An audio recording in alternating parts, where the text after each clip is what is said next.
Dear friends, today I stand before you inside this digital screen with an immense sense of gratitude and hope.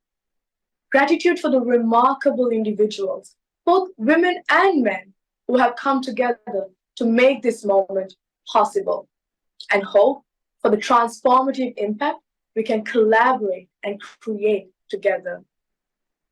Welcome to the Power of Women Digital Conference, a platform designed to amplify the voices of women, foster unity among women and men, and drive meaningful change on a both personal and a global scale.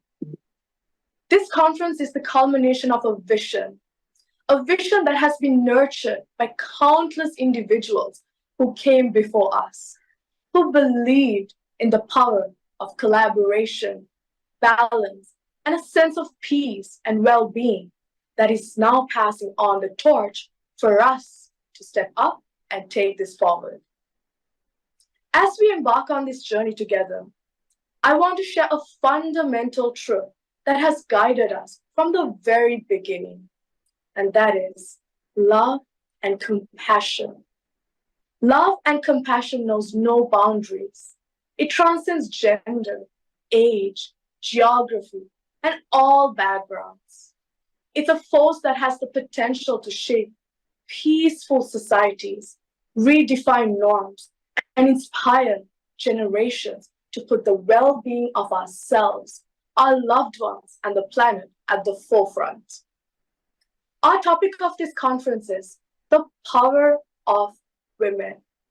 When you hear the words, you might think, is it just for women? And no, it's actually for all of us.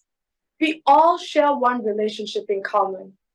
We all have a mother that carried the seed of life inside her womb and delivered us to this world.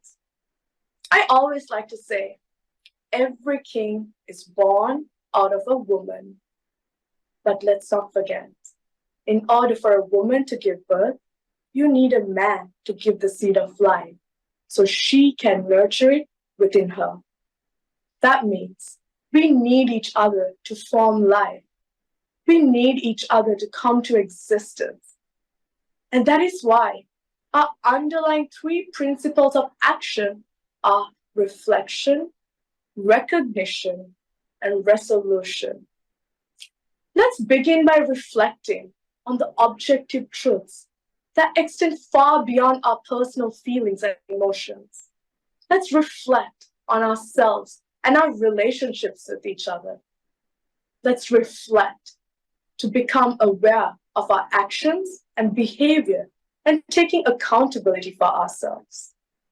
Let's recognize our own selves with respect, love, and let's recognize the importance of extending that same respect and love to others. And let's recognize us humans are social beings, and that we are sharing this Mother Earth with billions of other beings, and extending that same respect, love, and compassion to them is crucial. Let's realize we all have a right to live out our best selves and coexist without harming or hurting each other. Resolution. Let's show up and resolve whatever conflict that is taking place. Always look at what can be better. We all understand things have not been perfect lately. We all have been feeling something is off. A sense of imbalance. We are all walking around on eggshells, afraid to be ourselves, blaming the outside world, feeling helpless, misunderstood, hopeless. We can dwell on what is wrong, or we can be truthful to ourselves by reflecting and recognizing we are all going through our own struggles as individuals and as a society, and come together to resolve whatever it may be that is not working out anymore. Ask ourselves the question, what are we looking for? Whether you're a man, a woman, a trans, non-binary, rich, poor, old, young, or whatever you are. What are you looking for at the core of it all? What do you want to get out of life? What is your point of existence? I will go first. Ultimately, I'm looking for peace of mind and well-being for myself, my loved ones, and a healthy, safe environment to live in. We all do anything in life, even chasing happiness, hoping to find peace eventually. And that peace really goes hand in hand with our overall well-being. And that is why we are here today, at this point in time, at the Power of Women Digital Conference. We have lost a sense of balance in life. There's so much tension around us. Lots of talk about the climate crisis, the economic turmoil. And we have lost a sense of solidarity among each other and trying to find solutions by ourselves while carrying the weight of the world on our shoulders. And our need for balance couldn't be any more relevant. During this conference, we're exploring 3 major themes that apply to both you and I, regardless of where or who you are in life. Each theme has a sub-theme, and they are 7 areas of well-being, 5 Ps of the United Nations 17 Sustainable Development Goals, and 8 sectors that contribute to a culture of peace. The 7 areas of well-being are psychological, physical, social, economical, emotional, spiritual, and environmental well-being. 5 Ps of the 17 UN SDG goals are people, peace, partnerships, prosperity, and planet. The peace wheel that consists of 8 sectors that symbolize the pathway to develop a culture of peace are 1. Governance, law, security. 2. Education and media. 3. Economics and business. 4. Health and relationships. 5. Science and technology. 6. Religion and spiritual teachings. 7. Environment and habitat. And lastly, culture. Let's take a moment to reflect and take a moment to remember. We all need sunlight, healthy food, sanitary water, and most of all, clean air to breathe. We fundamentally need the same elements to exist, no matter who we are or where we come from. Whether we realize it or not, we all share the same needs. And it's time to recognize and find a common ground and establish a shared mission for humanity where each of us can take accountability and show up for ourselves and collaborate with each other to find resolutions. Instead of trying to change the world or change others, let's hold ourselves accountable to change for ourselves for the better. And when every individual takes this responsibility for our own self, that reflects the collective change the world so desperately needs. The power of women is a starting point to reflect on our current situations of the world, where female perspective is not fully incorporated into our decision-making processes.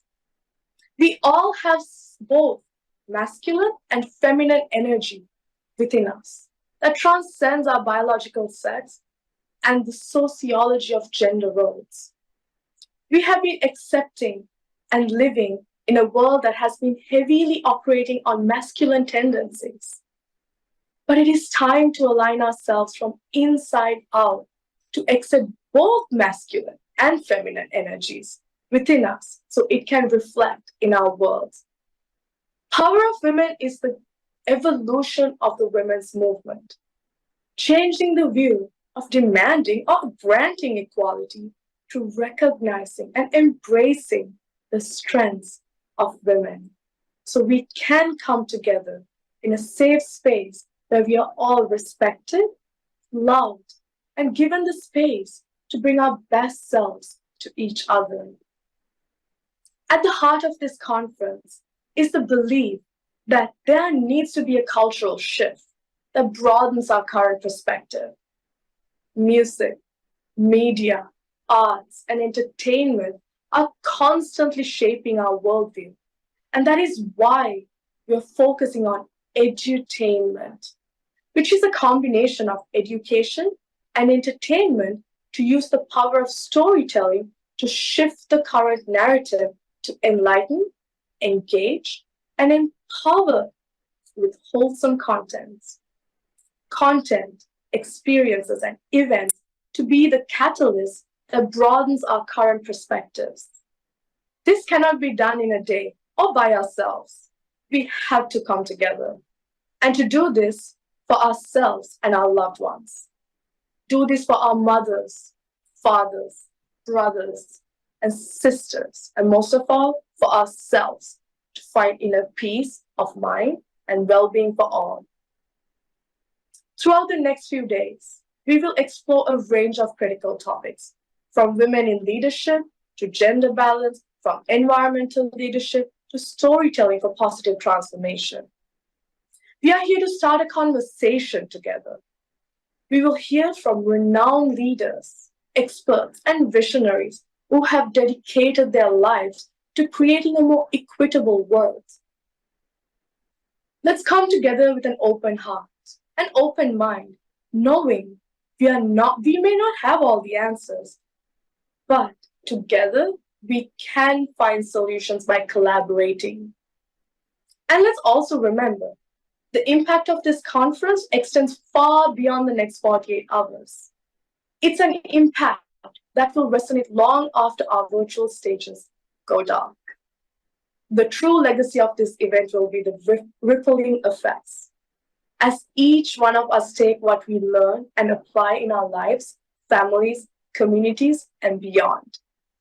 With that, I want to thank each of you for being a part of this incredible journey. Your presence here today and your commitment for a better world is a testament to the collective spirit that drives us forward. So let's embark on this journey, this transformational experience together. Let's embrace the power of balance, well-being, and most of all, peace, not just for ourselves, but for all of humanity and our precious planet. The time has come for all of us to take action. And remember, if not us, then who? Thank you.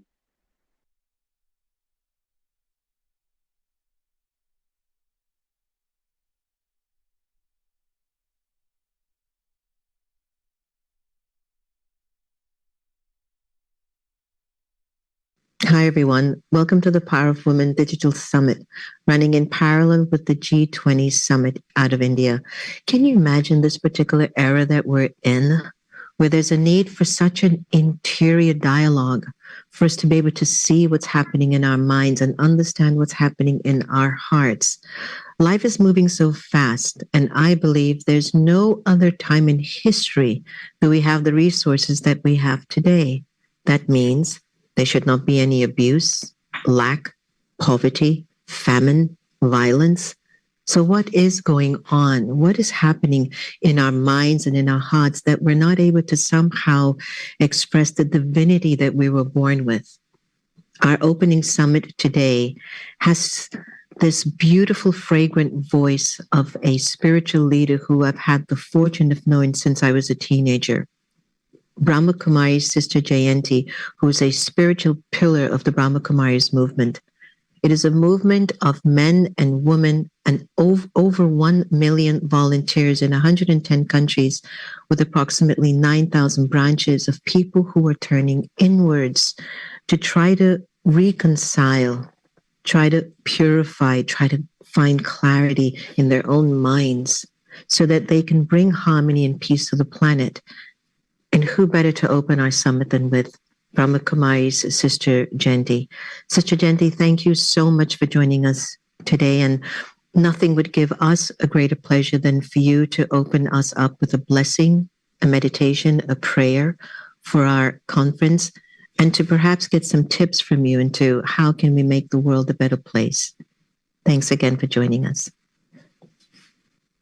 Namaste and a greeting of peace. Om Shanti to everyone who's attending this POW, Power of Women digital event. It's wonderful that this is happening in conjunction with the G20. And my hope is that the vibrations of this event will reach across the oceans to India and will influence all the people who have gathered there. Let's begin with just sitting quietly, and I'll share my own thoughts as I reflect and invite you to follow these ideas yourself in your mind in silence. I take a deep breath. And in this awareness, I go deep into myself,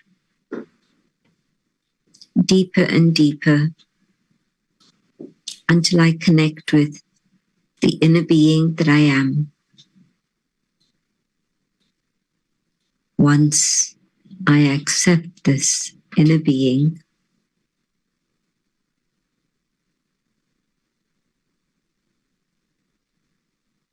I find that still point that lies within.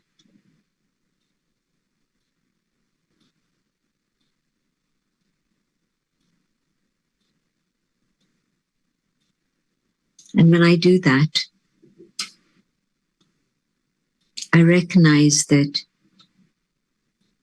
not only is peace my inner quality,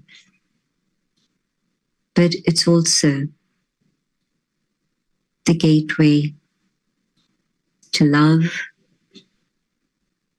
truth, joy, and even purity. A fresh, clear state of consciousness where I can watch what's going on in the world, and I watch with compassion, but yet also detachment.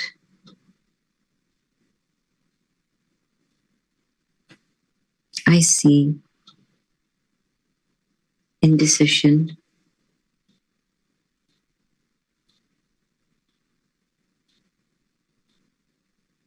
I see the power that lies within human minds and how this inner power can transform the world.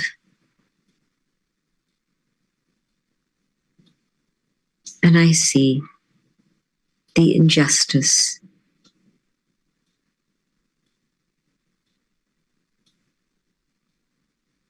And I decide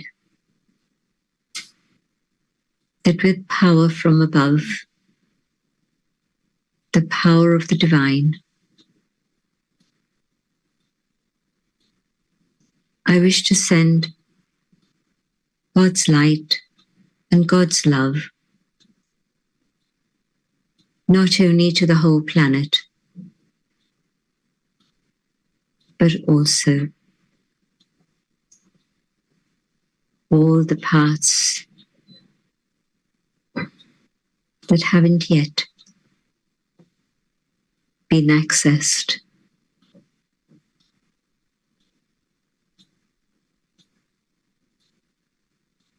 And with the divine as my companion, I can observe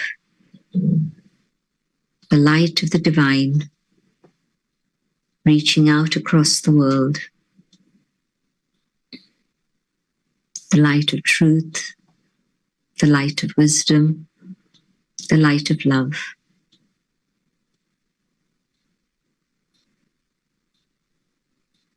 And this power of truth, of love and compassion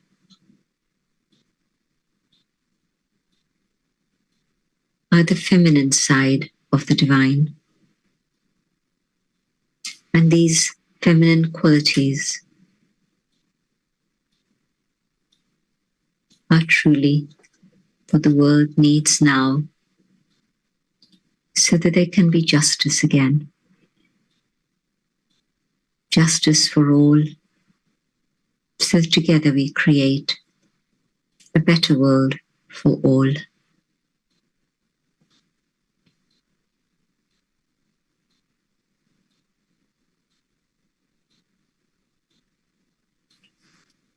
Om Shanti.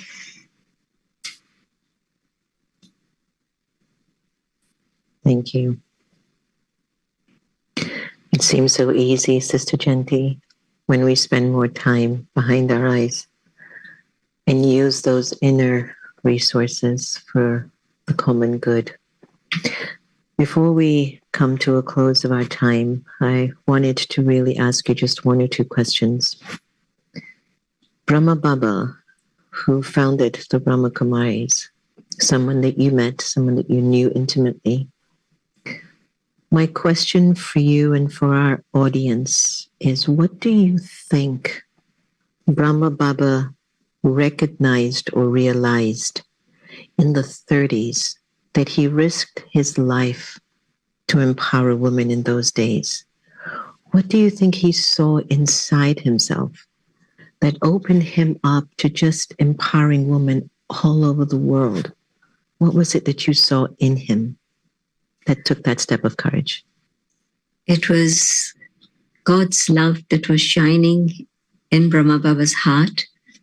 But when you have love for God and you're experiencing love from God, then immediately your heart goes out to the human race and you connect with all the beings who are the beings of the one family of humanity. And you want the best for all of them. And then you suddenly remember that there's a whole group of people who have been termed second-class citizens. And so they have no rights at all. And so that was the stimulus for him to continue with his teachings that were coming from up above. He was a channel for that.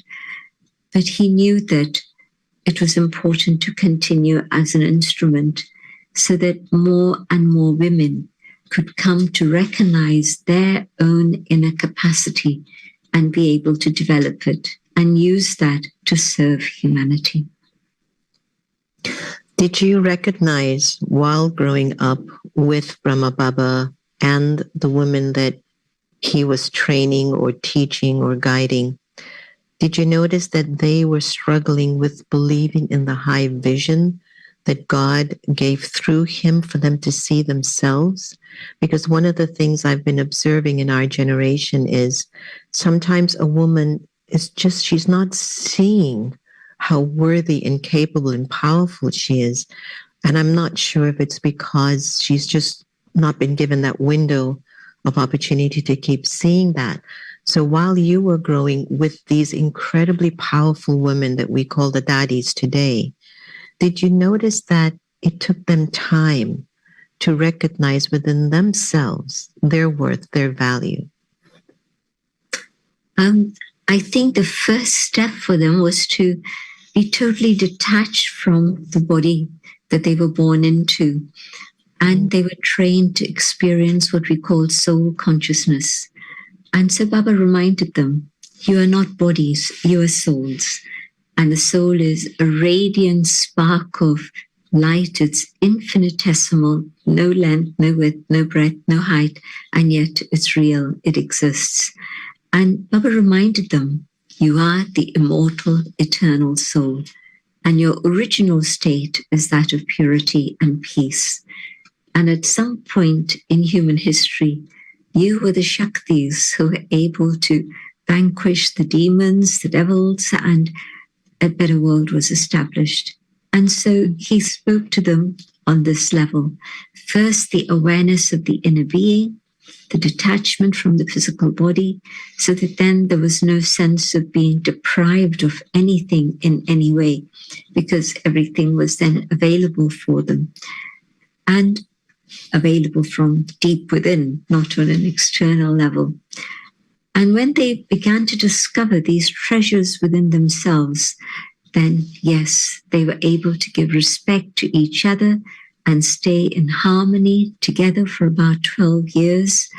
It was quite something, put a few women together and probably they'll end up backbiting or criticizing.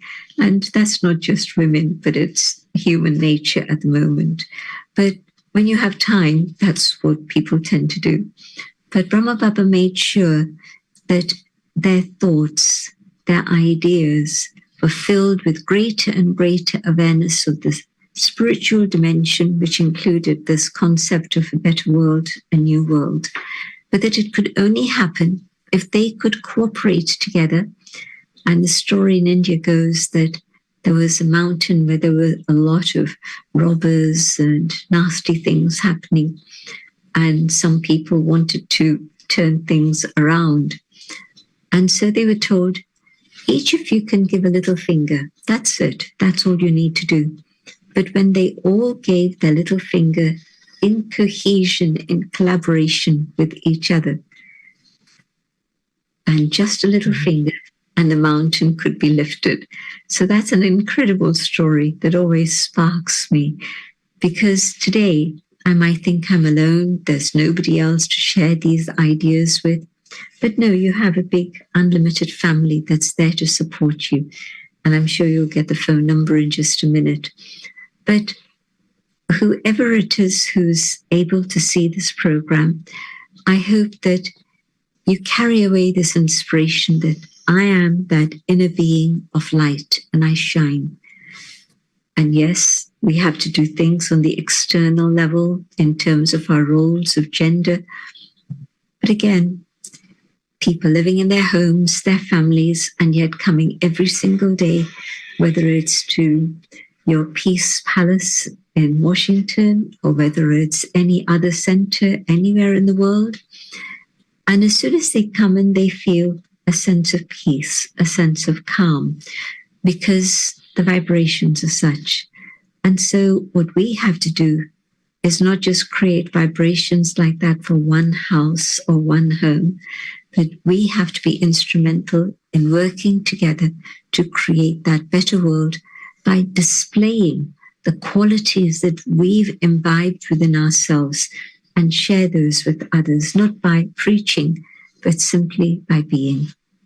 Beautiful, beautiful. Does the same law apply to souls in male bodies? Because so many of us have women support groups. But what about our souls in male bodies? Does the same practice apply to them? Because how did Brahma Baba look at a woman and just realize that he wanted to raise them up in order to make the planet a better place? And in the world today, there are women that are still oppressed by men. Does the same law apply to men too? Absolutely. And we're very fortunate that within our organization, although it's women who are the teachers, the leaders, the administrators, running the organization, but we also have wonderful men who support us and do whatever is needed in terms of admin and teaching and so on. And so, yes, the better world can only come when it's both together, working together to create that better world. And so definitely when a person who, I'll put it a bit differently, when a person who's in a masculine body comes to the awareness that I'm a soul, then in that vision of soul, that soul is a bride of God, a beautiful image that comes in with all the mystics and yogis. And so whether I'm a bride or whether I'm a powerful warrior, whichever image it is I like to use, but all souls in female or masculine bodies, everyone is a soul and everyone carries all these qualities, the goodness of the masculine and the goodness of the feminine. And what I have to do individually is to emerge both aspects, and then we can all work together to make such a wonderful world happen. Sounds so easy coming through your lips. And I know that it is. One last question. You've been on this journey in the Brahma Kumaris for over 50, almost 60 years now. So you've grown in a body of consciousness that has consistently focused on the empowerment of the individual. What is it that you are doing that has not only helped you to stay consistent and true, but you've opened and allowed yourself to be used to keep uplifting anyone? Doesn't matter their caste, their creed, their color. Wherever you go, you uplift people. What is it that you have learned in these 50 plus years of your service to humanity that we need to learn so that we can become similar? I think it's a question of faith. I believe that when I have the faith that I'm more than just this body, I'm actually the inner being of light, the soul, then that's not just the first step of the journey, but it's a step that sustains you through your whole journey, whatever ups and downs may come, whether the ups and downs are from within or from without. And so I think this practice that actually leads that faith to develop more and more. Well, who am I? What am I? What is it that I carry within myself? The good and the not so good. That faith that truly this is who I am is that which has carried me to this point. Beautiful. Sister Jayanti, thank you so much for your words of wisdom, your presence. And we couldn't be happier than to have you open our Power of Women Digital Summit. Thanks so much. Thank you for the opportunity and all good wishes for the success of the event. Thank you. Om Shanti. Om Shanti. Power of Women embodies collaboration through edutainment across diasporas through the collectives alliances that support positive global change. And here we are. Hi, Shenali. Hi, Ashley. We did it. We are here. And hello, greetings to all of you who are watching us and watching our programming today. Welcome to the Power of Women Digital Conference, everyone. Thank you. And yeah, welcome to the Power of Women Digital Conference. And Ashley and I are excited to be here. And thank you so much. We see some of you already online sending beautiful comments. So thank you so much.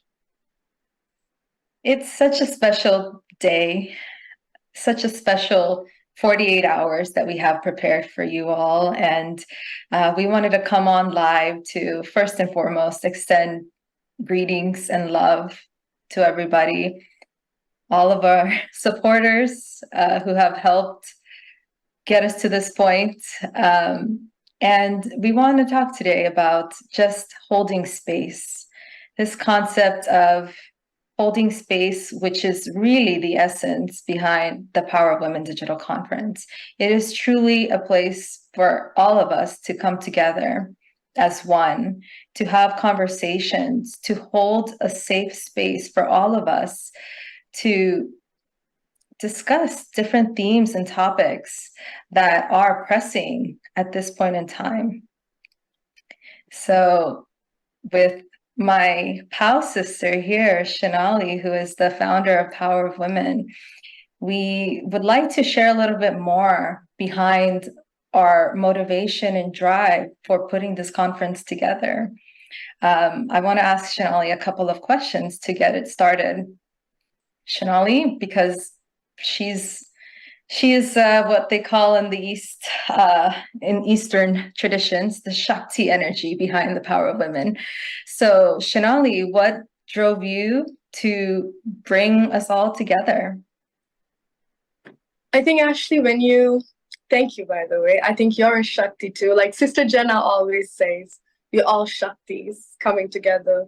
And that's the power of women.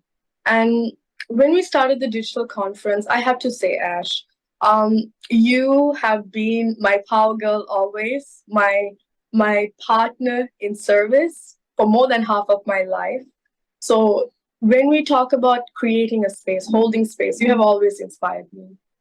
When we are allowed a space to be ourselves, bring our best version without judgment, I mean, you can really thrive. And I have experienced it myself. And I mean, that's why our partners in service, I mean, our partnership is able to even do what we are doing. And I want to ask you as well, because you picked the question, you picked the topic. What does it mean to hold space? So we both can answer this. For me, holding space is what you have always provided. And it extends beyond that at this point, because after the pandemic happened, some shift happened, something happened. Nobody's really talking about the traumatic experience we all went through. And when we really look at each other, we are kind of walking on eggshells all the time. We're not talking about how we're feeling.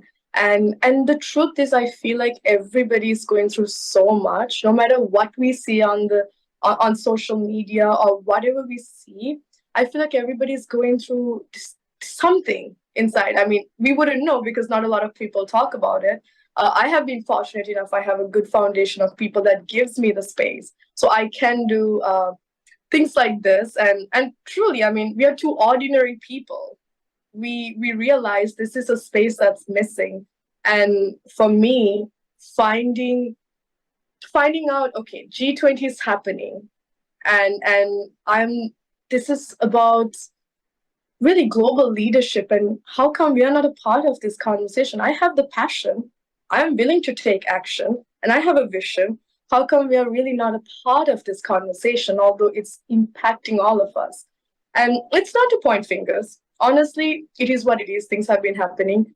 What can we do without pointing fingers, without trying to find what's wrong? What can we do to actually support or bring solutions? And just that alone, when I spoke to you and my group of my confidants, I think so much support has been given to me always with whatever I come up with or whatever I want to do. You all have been so supportive. So really extending that space so we can actually have real conversations. And we can go explore about this more, because I think this entire segment is about why are we doing what we are doing, and what can you expect?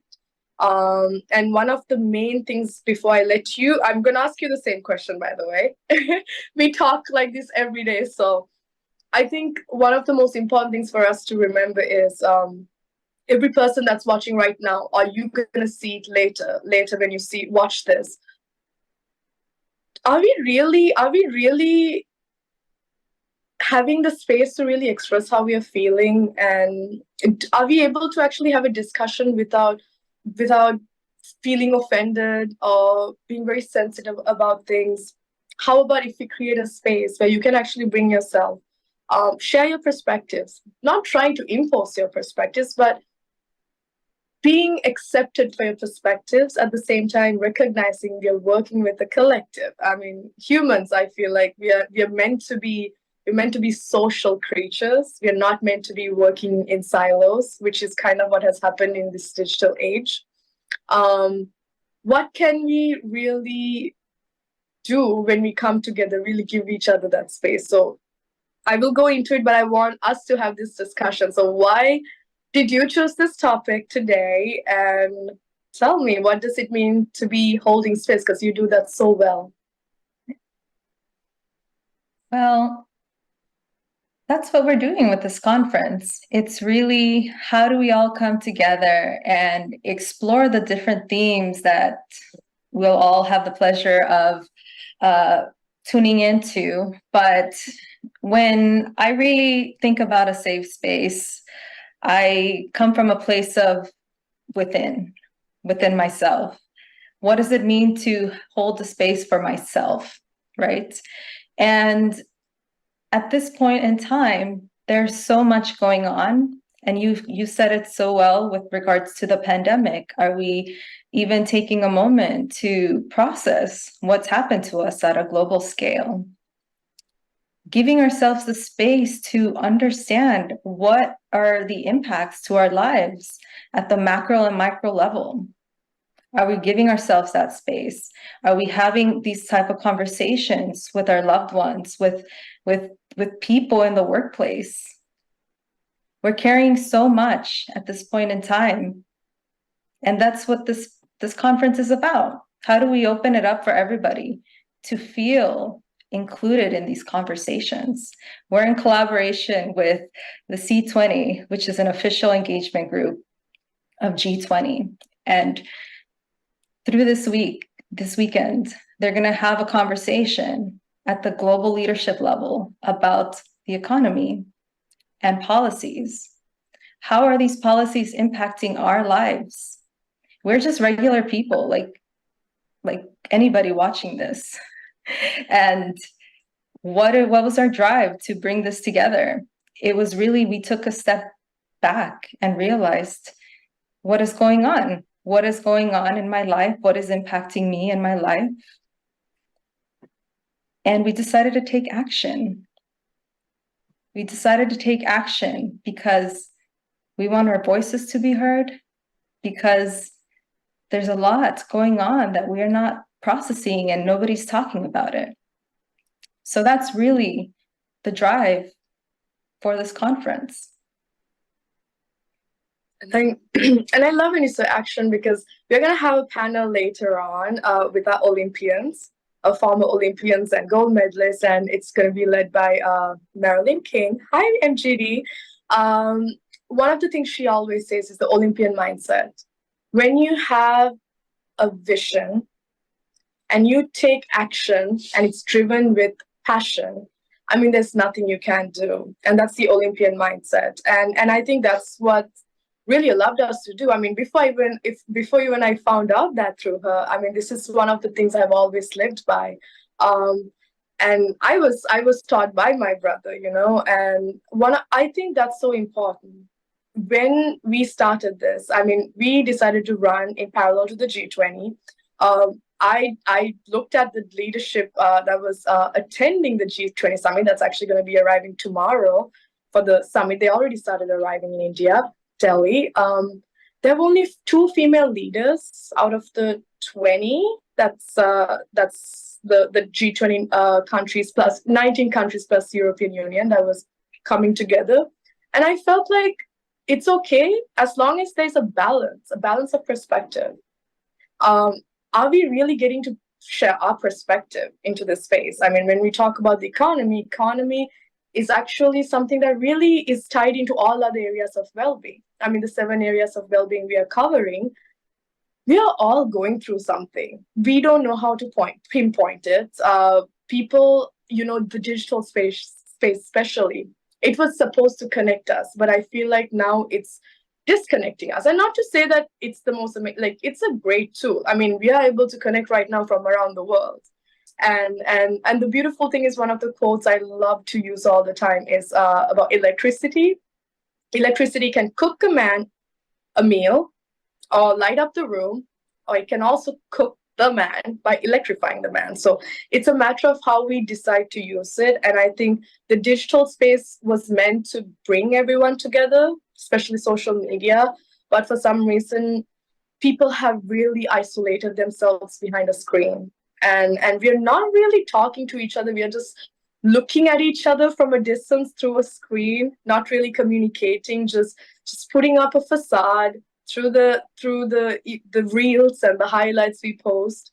And that connection is lost. And humans are meant to be social beings. I mean, that's why our brain has this chemical that it produces when we hug somebody. It produces oxytocin. That's because we are meant to be social beings. We are not meant to be separated from each other. And I think that's why we need to have that safe space. And of course, you and I won't be able to just do it ourselves. We have started, and we need every single one of you. And I think that's very important to keep in mind. We don't have all the answers. I think that's something we want to emphasize, but together we can find solutions. And that's really important for us to realize. I mean, we are, like Ashley said, we are two ordinary girls, and we decided to do this because somebody's got to do it. I mean, we couldn't find this space anywhere else where it just opened up. I mean, G20 summits like G20 are very exclusive, behind closed doors. And the fact that G20 and G20 is in India this year, I think that was something very unique and different that happened. Maybe it's the Indian culture, the heritage that brought the unique inclusiveness of, or rather the practices of Sanskrit, ancient Sanskrit. Not to say that, I mean, there's so much division still with caste system and whatnot, but that ancient knowledge was brought in. And even C20, which the chair is Ammaji, that female leadership, she's so inclusive. She made it very inclusive where people like us with a vision, the passion, and taking action could be a part of doing something. And what we decided to do was, instead of just really keeping it like on-ground, in-person event, we really just opened it up to the global audience. We just wanted all of you to be a part of it. And really, let's have a conversation. We might not realize where to start, but let's really look at it. I mean, there's a climate crisis happening.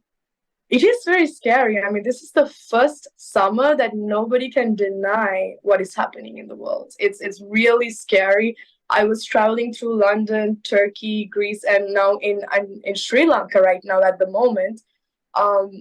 It was really hot, and the locals are saying it has not been like this before. So there's something happening, and we can continue to look around for somebody to come around and be the savior, or I mean, if not, we're just going to come together because the space is available and have a discussion. And that's what it's meant to do, that open the conversation. Let's get started somewhere. And women are notorious for being that inclusive figures, nurturing, compassion, love. Not that it's exclusive to women, but at least we have to get started somewhere, and we have to start somewhere. So let's highlight and create that space. So, yeah. Cool. And when we talk about female leadership, the objective, of course, of Power of Women is to really inspire that innate femininity that is power within all of the women everywhere. And what does that mean? That's something that we're going to explore throughout this conference, but talking about it right now in conversation, what it means is having this ability to actually take action for yourself, for your family, for your community, for the environment. Have that courage, because your voice matters. Our voices matter. Our contributions matter. And you're going to see so many different women throughout this conference sharing their insights, trailblazing across so many different fields. And this is really the contribution that we lend to the world, to the economy, to the society. And that's really what we want to highlight, because we believe that as Einstein, Shenali loves this quote, as Einstein so famously said, we can't, and I'm going to butcher the quote. So if you want to say, Shenali, we cannot solve a problem using this. Oh, yeah. Go ahead. You know this. No, please. I think you had it. Go for it. We cannot solve a problem using the same mindset. I butchered the We quote. cannot solve a problem from the same mindset it was created. Thank you. Yes, you catch my drift there. But essentially, we believe that bringing up more female voices and more female representation and leadership roles and just across diverse fields is really going to create that balance that is going to help us achieve peace and well-being for all. So that's our aim with the Power of Women. I love that. I want to add something, Ashley, because I mean, not because you butchered the quote, but one of the things about our relationship too, I think I have been hearing, especially lately, some people have asked me, hey, why do women cannot be trusted, or women are jealous of you, or each other, or competitive? To be honest, I have met women like that, actually people like that. But for some reason, I have been so blessed to be surrounded by incredible women. This one right here, really, that's that supportive figures. I think when we talk about female leadership, these are the conversations. Plus, we want to be an example. We might not be perfect, but we want to set an example of these friendships are possible. These relationships are possible with each other, with our mothers, with our fathers, our brothers. It's really important that we start highlighting what we want to start experiencing in the world. Like if you start watching the news and it's going to show us all these things that's wrong in the world, when are we really going to have the time to really appreciate the world? That's why we have to be solution driven, and that's why the 3 R's: reflect. Let's start reflecting who we are, and then recognize each other, recognize our own self. I think that's so important. Do you even recognize your own self, and are you waiting for others to recognize you? Do you give yourself that self-respect? Asking these questions through reflection and really being solution driven, being taking that resolution kind of approach by collaborating. And when we talk about leadership, female leadership, I want to say the Power of Women Conference, how it has come together. We have both, I think it's safe to say 50-50. I'm not exactly, but it is 50% men and 50% women who came together to put this conference. And that's the beautiful thing, when you hear the word power of women, you're like, oh, it's just for women. No, power of women is, look at your own mother. Giving birth, I'm sure is not it's considered to be one of the hardest things, or one of the most painful experiences a human can experience. We have to really start recognizing where we come from, going back to the root or the seed that is going back to the mother, and really start thinking, what does that leadership represent? And when we are bringing these women together, it's really to start a conversation, to broaden the perspective. And we're using one of our themes. We're using edutainment, that's music, media, and entertainment, and the arts, whether we like it or not. These are the silent reinforcers of society. Everything we see while we're strolling on our social media, the billboards, to the movies we watch, the music we hear, it's constantly feeding a certain way we see the world. Is it working for us? We have to start reflecting again. Are we blindly consuming these content? So we want to create content that's wholesome, experiences, and events like this, the Power of Women Digital Conference, to really start taking a step back and start realizing, hey, what is going on? Broadening our narrative, broadening our perspective so we can understand each other. And we also have to always remember, this is something I learned with my friendship with Ashley. When we show up, when we ask for a good friendship, are we willing to give that to somebody? Are we willing to give somebody the space to be heard? Are we willing to listen to someone if you want to be heard? These are things, we can all go around blaming people or saying this and that, but are we willing to give that to somebody, extend that to somebody so they can reciprocate? I think we have to always look at ourselves instead of looking externally to find the solutions, going internal, understanding self, and from there, coming out. And that space, Ashley so beautifully said, are you giving yourself that space to be who you are? Do you really love yourself? Not just the sake, just like putting on makeup or dressing up. No, do you really honor yourself? Do you really give yourself the space to bring out the best in you? And just this conference alone, we had so many, not so many, I wouldn't say so many. There were some people who said, why are you doing it in parallel to the G20? Oh, that's very bold, to all of that. It is. I would say it is. But I think if we wait till we have all the experiences, and by the way, this is our very first conference. So we have never done this before. We just, a group of people came because everybody believed in us. And we really just wanted to do this because we really believed in it.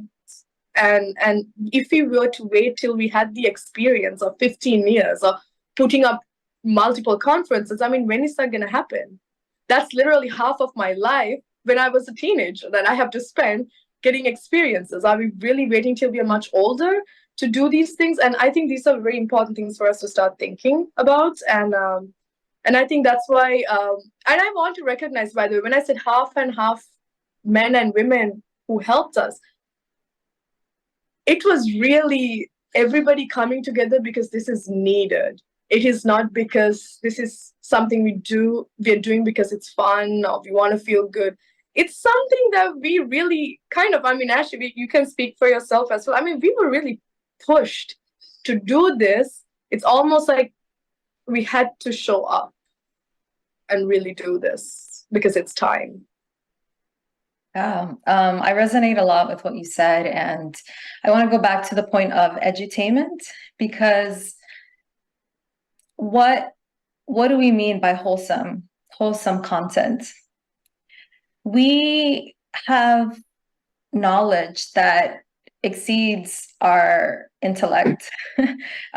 We are able to process information through our bodies. We're able to process through the heart.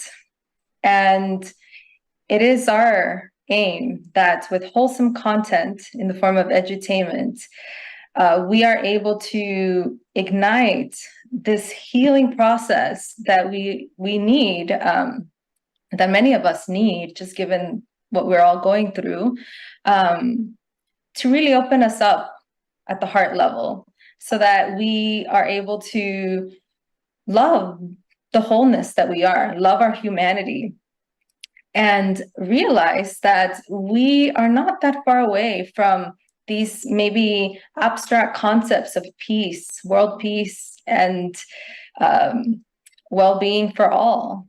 Maybe it's closer than we think, and we just need to maybe go through a process of self-discovery and understanding what's going on with ourselves in order to realize that maybe we have all we need to succeed and thrive. And with Power of Women, how can we cultivate this sense of inner power so that we can experience our greatness within? And you all had a little taste of what that edutainment can look like through the Power of Women Anthem. And we'll actually be featuring a lot of other amazing pieces throughout this event. But essentially, that's what our aim is with edutainment. It's how do we instill educational content in a way that's engaging and inspires us and reminding us that we have all that we need to experience the life that we want: prosperity, love, joy, bliss, all these higher states. It's actually in our capacity, and some will even argue our right to experience these. So maybe holding that space for ourselves and having these open conversations with one another to understand how, what is going on within us, and maybe removing those blockages that are not allowing us to access these higher states. Maybe that is what we are supposed to embody on a daily basis. Maybe we're not as far away as we think. So that is our aim with edutainment. I love that. I mean, I always agree with you. I mean, even though we have all these conversations all the time, literally every day, we can speak for hours, right? If you're watching this is something we do every day. And then just to get to be able to do this event with you has been one of the most amazing things. And when you say that peace is within us, I want to quote Sister Jenna, who always says we are a point of light, and that's also the Brahma Kumaris and C20. Actually, you are a point of light is their tagline as well, with Ammaji. We know when we're talking about peace, I have seen so many organizations, so many people talking about world peace. Are we really looking at peace from externally? Like, is anybody showing up and like really reflecting and be like, hey, am I really showing up with peace from within? Like, am I doing something to bring inner peace? Because at the end of the day, we are all looking for peace of mind and well-being for ourselves, our loved ones, and the environment we live in. And are we really focusing on what really matters? Because when we are talking about peace, it really needs to start internally, because when we show up and interact with each other, because like I said earlier, we are social beings. Are we coming from a peaceful place, or are we coming from a very chaotic place inside? And that's why it's so important to create these spaces, so that way we can actually not have to hold back and feel like we have to be this strong person because the world shouldn't know what I'm going through. I mean, it is hard to be vulnerable. I mean, just us. I mean, what we had to go through to bring this to you guys today. I mean, Ashley and I and the group of people, we are a lean team. We had a lot of support, but the team that has been working, I would say, I mean, I want to mention, I mean, I know two people, like, my brother to B, to Neil, David, the two incredible men that are actually working behind the scene to put this 48 hours together, Peter and Mark. I mean, and Sister Jenna. Oh my God, Sister Jenna. There are so many people. I won't have enough time to say, but these are people that's giving us the space to create this, bring this peace, and allowing us to be ourselves. So really, we can actually start spreading this love, spreading this hope. Because also I have to say, when we talk about peace, it really starts with the breath. And are we even paying attention to the most fundamental component of life, breath, when we're really showing up? Because I feel like that's such an important component of existence, but we are not even paying attention to breath. That really, peace starts with, have you made peace with your own existence, with breathing? And I think peace starts with self. Are we showing up from a peaceful place? And if it's not, it's okay. Because, I mean, we can start focusing on it. We can, now that we have spot the light on it, we can. I mean, it's never too late. I think as long as we are willing to show up and do the work, take accountability for ourselves, because I don't think we can change the world, but we can change ourselves and inspire others to change for themselves. I think that's the way we can really bring collective change, global change, when we all take accountability for ourselves. And what does that mean? When we create a space like this, it's not about pointing fingers about what went wrong. Oh, they could have done this better. They could have done that better. I think whatever it is, we have this space. We have started this space. Let's show up. Let's show up and let's see, how can I contribute? Ask yourself. And don't wait till we tell you how to do it. I mean, take the initiative, join forces. I mean, you see the beehive, we are all queen bees of our life. I mean, even though we call it a queen, we are all leading our lives. We are leaders of our own life. We need to start accepting that we are leading our life. We're leading our families, whatever capacity that is. We're leading our communities as a collective. It really starts with ourselves, and there's so much power in that. And if you want to do something, come, please join us. I mean, this entire conference, 48 hours, it's not easy, by the way, putting a 48-hour conference that's going to run 48 hours. It took a lot of blood, sweat, and tears, and we did it without any funding. Actually. It was Ashley, myself, our family is really supporting us. And I think a few, there was only funding, maybe we got funded, but actually donations less than 1,000. We didn't really even go for it. We really committed ourselves because it's needed. We had to surrender to this and really show up when the call was made for us to show up and really say, hey, whatever it takes, we'll commit, we'll surrender, and really create this space. And whatever happens after today, tomorrow, and the day after, I mean, sky is the limit. You all have whoever is watching this right now, you all have the space to really show up. We don't have to have all the experiences in the world or have this, very exclusive job titles to make change. I mean, we could just show up as we are and then be that change. And I think that's the most important thing for us to keep in mind. And I want to add one more thing too. People always say something is impossible until it's done. And our anthem starts with impossible spells impossible. So don't ever doubt yourself about the amount of change you can bring. So always remember that. That's beautiful. And I want to shine light now on the G20 theme, One Earth, One Family, One Future.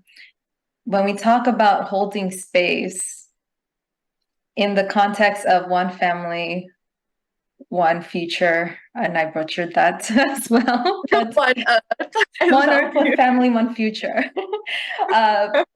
When we talk about holding space, I would love to gauge our audience and understand, what does that mean to all of you?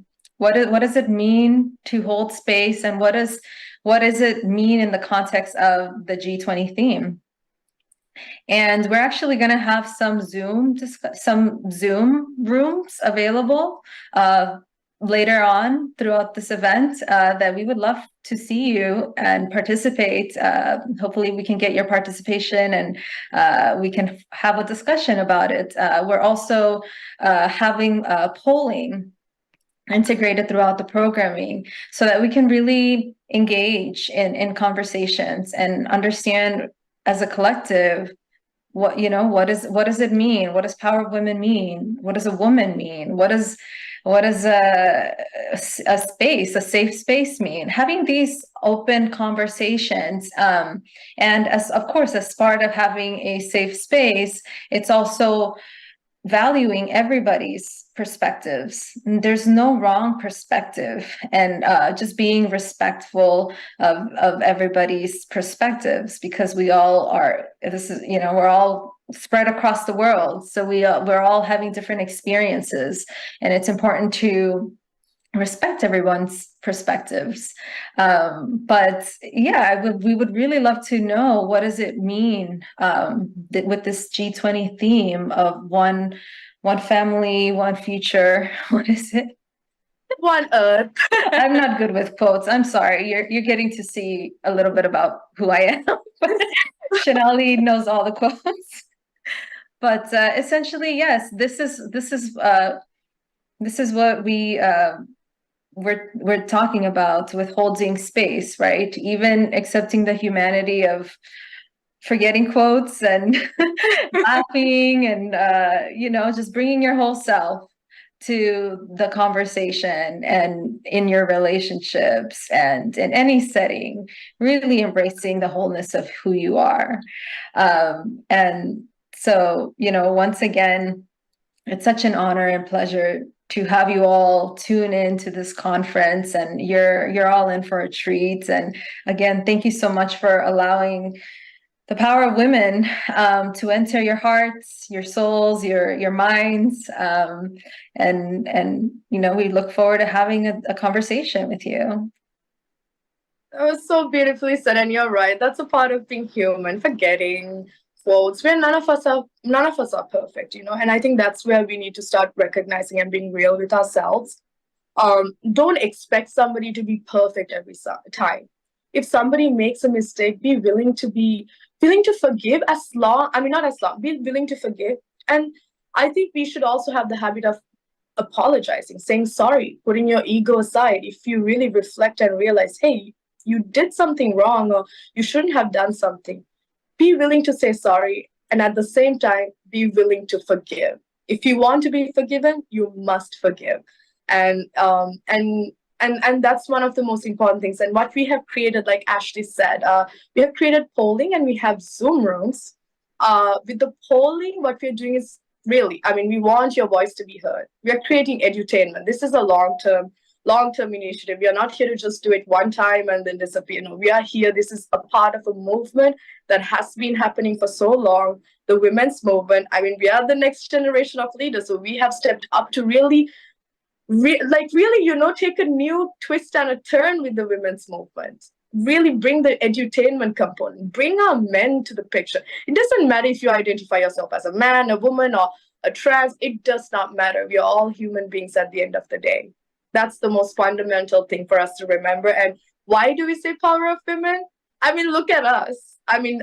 We just are able to create this space when we come together, be inclusive, and really coming from your heart point of view. So make sure you answer those polls, so that way we can take your answers and really incorporate into understanding where is everybody, what is everybody thinking, and also being respectful of every person's perspective. I mean, if you want your perspective to be respected, guess what? You have to respect another person's perspective, as long as you're not hurting someone, intentionally, or hurting someone in general, and you're not trying to cause somebody pain. I think that's the most important thing. Show up and really, let's see what are we all bringing to the table. It's going to be fun. I mean, for the next few years. I mean, we are here.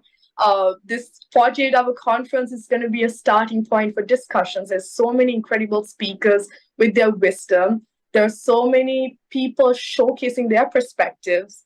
Let's see if we can learn one thing. That's something we want. That's our hope. If you can learn one thing, that is when we have accomplished our goal, because we have created a 48 hours so you can tune in from anywhere in the world at any point this weekend and get a bite size of tune in for 15 minutes and you will get something. And I think with that being said, I know we are coming to a closing, Ashley. I hope we actually clarified a lot of the questions you may have.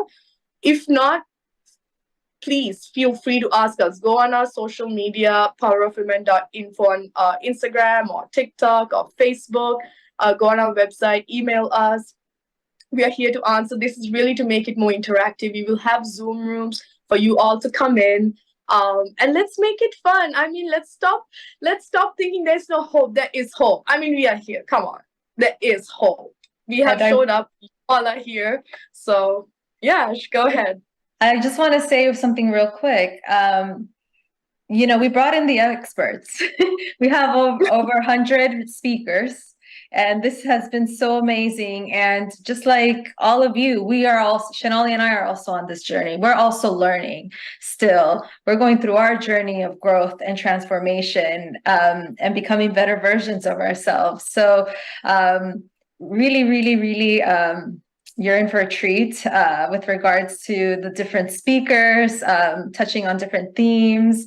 And also want to mention that this discussion, this conference, the discussion extends outside this platform. We're going to be engaged through the digital space, which is through social media, through chat. So please, reach out, tag us, and we'd love to just engage you in conversation. Thank you, and thank you so much for allowing us to join you today, and hope you enjoy the rest of the conference. Enjoy. Thank you. Civil 20, India 2023 envisions a conception of civil society 2.0. In a world where individual, family, society, market, and state can understand their respective roles better and supplement each other rather than engaging in conflicts. This year, the C20 symbolizes the flame of hope, self-motivation, and selfless service. Amma is grateful to the Indian government for arranging such a high-quality meeting. All the issues raised here are vitally important. This should go beyond a mere physical meeting and become a true meeting, a meeting of hearts and minds. This is the only way to awaken ourselves and others. This year, C20 working groups will focus on integrated holistic health, mind, body, and environment. Sustainable and resilient communities, climate, environment, and net zero targets. Education and digital transformation. Gender equality and disability. Technology, security, and transparency. Lifestyle for environment. Preservation and conservation of traditional arts, crafts, and culture. Human rights as human values. Revival of rivers and water management. Seva, sense of service, philanthropy, and volunteerism. Vasudhaiva Kutumbakam, the world is one family.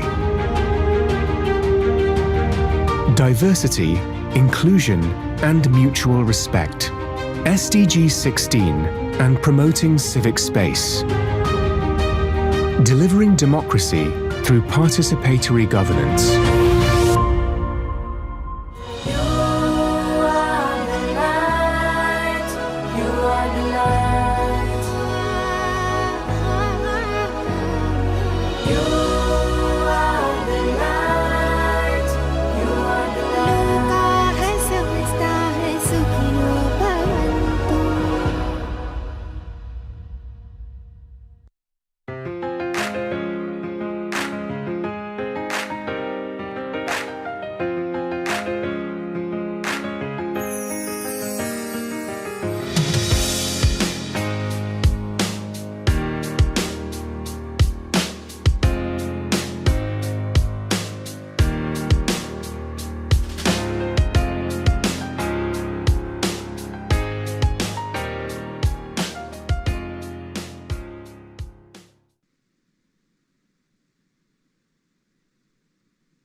It's an honor to introduce Meg Jones, a distinguished figure in the realm of international diplomacy and gender equality. Meg's extensive experience and unwavering commitment to advancing the rights and empowerment of women have left an indelible mark on the global stage. Currently serving as the International Coordinator for the Gender Equality and Women Empowerment Working Group of the G20 Engagement Group C20, Civil Society 20, Meg Jones plays a pivotal role in shaping policies and initiatives that promote gender equality on a global scale. Her work is particularly significant under the Indian presidency of the G20 in 2023. Meg's journey in advocating for gender equality has taken her across the world, spanning 78 countries, and her contributions have been recognized with numerous international awards. Notably, she was honored as Women of the Year by the Organization of Women in International Trade, a testament to her dedication and impact. With a background that includes roles at the UN, the International Trade Center, and the Office of the UN High Commissioner for Human Rights, Meg Jones possesses a wealth of knowledge and experience that informs her in empowering women and promoting gender equality. Today, Meg will explain what is C20 and Gender Equality and Women Empowerment Working Group. Meg, welcome to the Power of Women Digital Conference. It's such an honor to have you with us. Ashley, thank you so much. I'm delighted and honoured to be here with you today. Thank you. So look, actually, what I'd like to do at the outset is recognise the very good work of Power Women Digital, because this is exactly what we need at this time. At this time in India, who holds the presidency this year for the G20, we have the heads of states of 19 countries, plus the European Union, meeting in India. So it's fantastic that your organisation has put this series together, because this is exactly what we need to be, that translator between what's taking place in the dialogues with the heads of state and what it is that civil society needs to grab hold of and run with going forward to keep our governments accountable.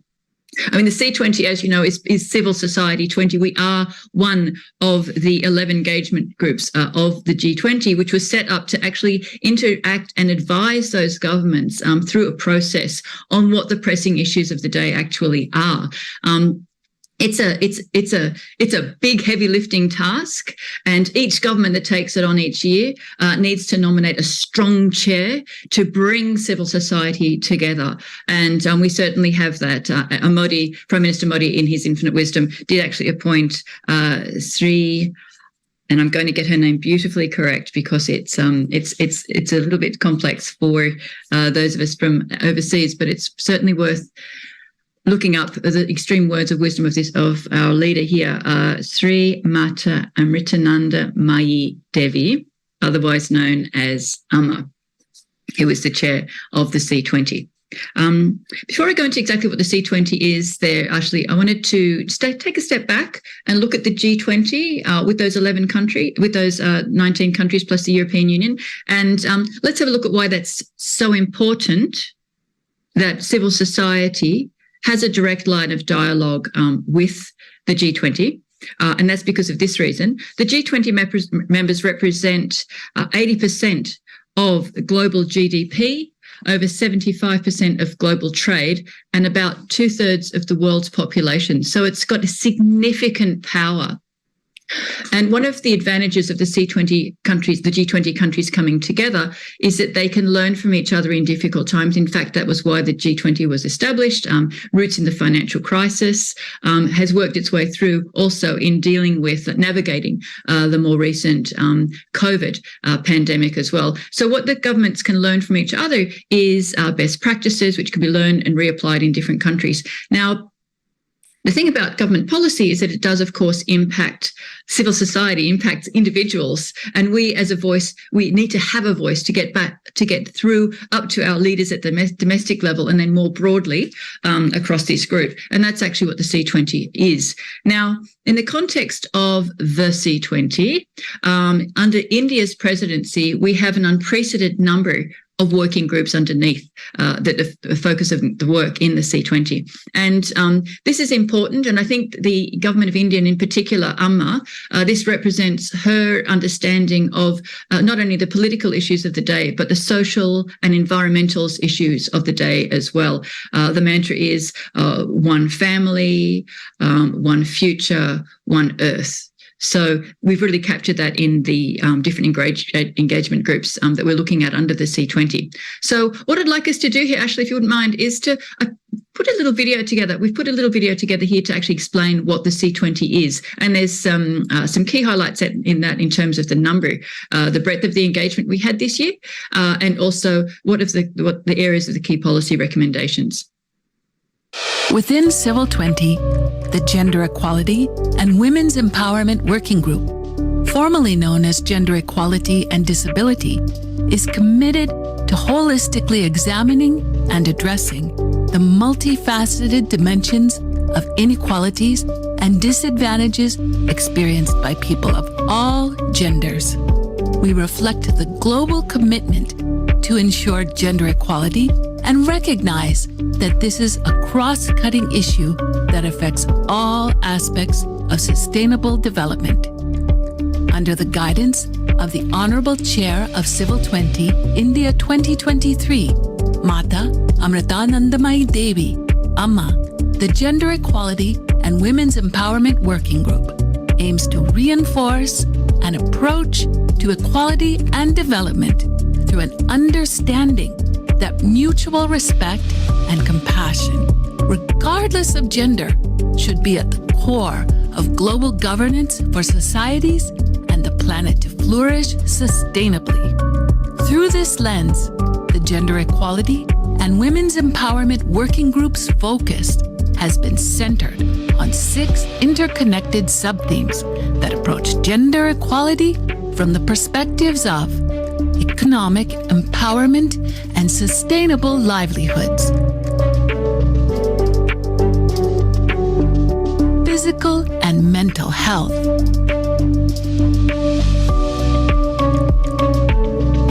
education and skill development, safety and security, environment and disasters, social cultural implications, including engaging and creating awareness in men and boys. After months of consultations with thousands of CSOs worldwide, our working group successfully held an international summit on April 22 to 23, 2023, where CSOs and senior experts from around the world came together to deliberate on the proposed policy recommendations, condensed them into a short list of the most critical policies, and then democratically selected the top recommendations to be submitted to the G20. Key recommendations and udaharans were announced.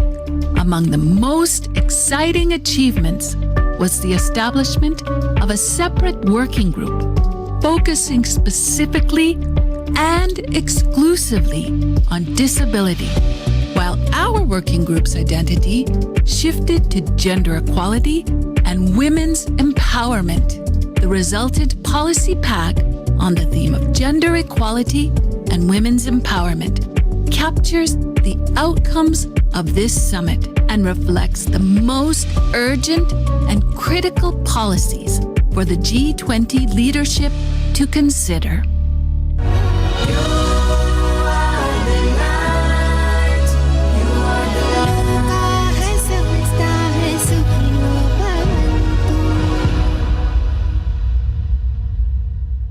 So there you have it, actually. This is the C20. I think the highlights have captured very well there in that video. And I'd like to point out at this juncture to all of those who are watching that video, the policy pack and communique from the C20 and the report of the W20 of the our C20 Gender Equality and Women's Empowerment group are all on the website.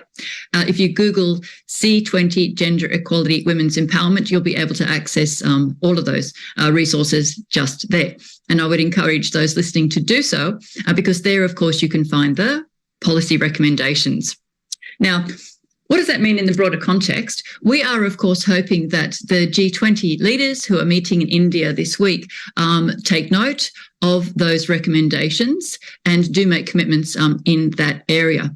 What it means is that the G20 leaders, when they make commitments in that area, there is a reporting process back as to achievements, implementation done on those particular commitments. And it enables us at civil society to advocate at our level to local, state, federal/regional governments on those topics as well. So if I were to pick out one or two areas that we've made recommendations in. We've made both what they call cross-cutting recommendations and specific thematic recommendations. Some of our cross-cutting areas include, for example, policy recommendation for the collection of sex disaggregated data, and then also looking at monitoring evaluation in policy development for greater transparency and accuracy in reporting as well, and of course for accountability. Now, also in that zone, we're looking at, we've called for the allocation of sufficient human and financial resources for gender equality policies and programs to be established, and prioritising the safety and security of girls and women in all aspects of life. Now, if I were to give you an example why that's important and how this actually works, for all of you watching this particular webinar, you will be a taxpayer in your country. And so what our policy recommendations aim to provide is some guidance to government on how taxpayers' money can be effectively spent on areas of importance that have been indicated through this participatory process to identify these policy recommendations in the context of the G20. So what that means, for example, if we're talking about the translation of taxpayers' money into spending, any spending in the government context is done through policy. You've got a policy, for example, to build a new hospital, build roads, so on and so forth, allocate monies in that area. Now, you can look at this in terms of two ways. When we're collecting sex disaggregated data, we can look at this from an engagement process and an impact process. So if we're looking at this from an engagement process, we could be looking for data on, for example, the number of women-owned companies that are participating in the government procurement process. If we stick to the hospitals analysis analogy, for example, that could be the number of companies that are owned, operated and controlled by women who are selling, for example, bed sheets or uniforms or food services into that space. And then conversely, on the impact side, we could be looking at the number of women and men who are actually receiving hospital treatment, to look at the statistics there to see whether or not women are able to access health services in, of course, urban and remote settings. So the setting up a policy for success in the context of gender equality and women's empowerment, it does mean that we need to have sex disaggregated data, look at the engagement and impact on both men and women, boys and girls, and other genders, to see how that policy is actually working out. In order to achieve that, there needs to be the allocation of adequate human and financial resources to actually set up a policy for success. And to ensure the baselines are there. If we go back to that analogy about sourcing goods and services from companies owned by women, you'd need to establish at first what percentage of government procurement is currently being spent on sourcing goods and services from companies owned by women. My experience is that if you go to either the public or private sector, no matter the size of the company, it's usually less than 1% of spend it goes to companies owned by women. So on that baseline, there can certainly be a commitment to improve, and where the commitment needs to be made, there needs to be an actual policy adopted by the government or the company as well. Just in the context of India, and once again, to the utility of the G20 process, the government of India did actually adopt a what's called a preferential procurement policy to source goods and services from companies owned by women. There's a 3% target there. And in an iterative process, policy is always a process of learning. Once you get your accountability in there, you see there are gaps. What can you do to fill them? The government of India also set up a gender e-market portal as a place where women-owned companies could actually make themselves known to governments and therefore increase their visibility in that particular process. So you can see government policy needs to be informed by civil society. Civil society was, is, and will always be, if you like, a strong supporter and watchdog for government on policy.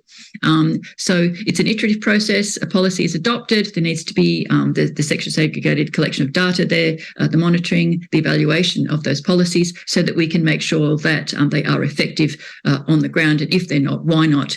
And again, go through that policy of that process of public consultation.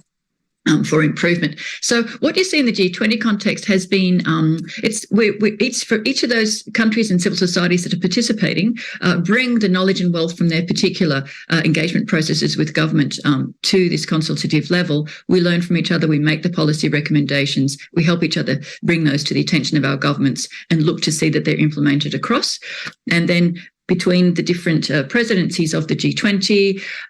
It was Indonesia last year, it's India this year, it'll be Brazil next year. There's a troika which bring those three experiences together, representatives of those three governments, to ensure that there's a handover process between and that there's some continuity in recognition and understanding of the policy recommendations which have been made and those which are being implemented.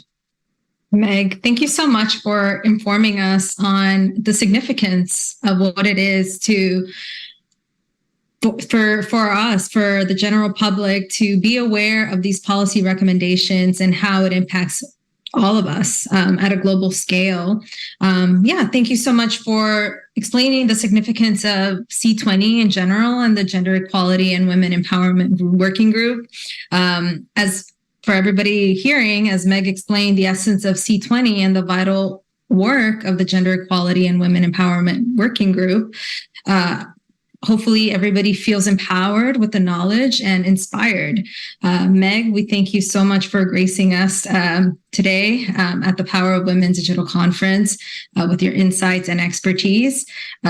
I do believe that your presence here has illuminated the path forward for not just myself and women worldwide, but just the global community in general, and how we can have a brighter and more inclusive future for all. So it was a pleasure and honor to have you with us. You're very welcome, Ashley. Last shout out to everyone, get involved. Go to that website, have a look, find your favourite policy recommendation, because then it's not just your policy recommendation. This consultation took place with 74 nationality, thousands of people. So you can actually say, this is important not only to me and my organisation, my society, but it's been recognised as having critical importance in the context of the G20. It's a powerful tool for advocacy, Ashley. Go for it, women. Go for it, guys. Let's hit it. Absolutely. Thank you. Thank you, Meg. Thank you, Ashley. Thank you so much. Thank you.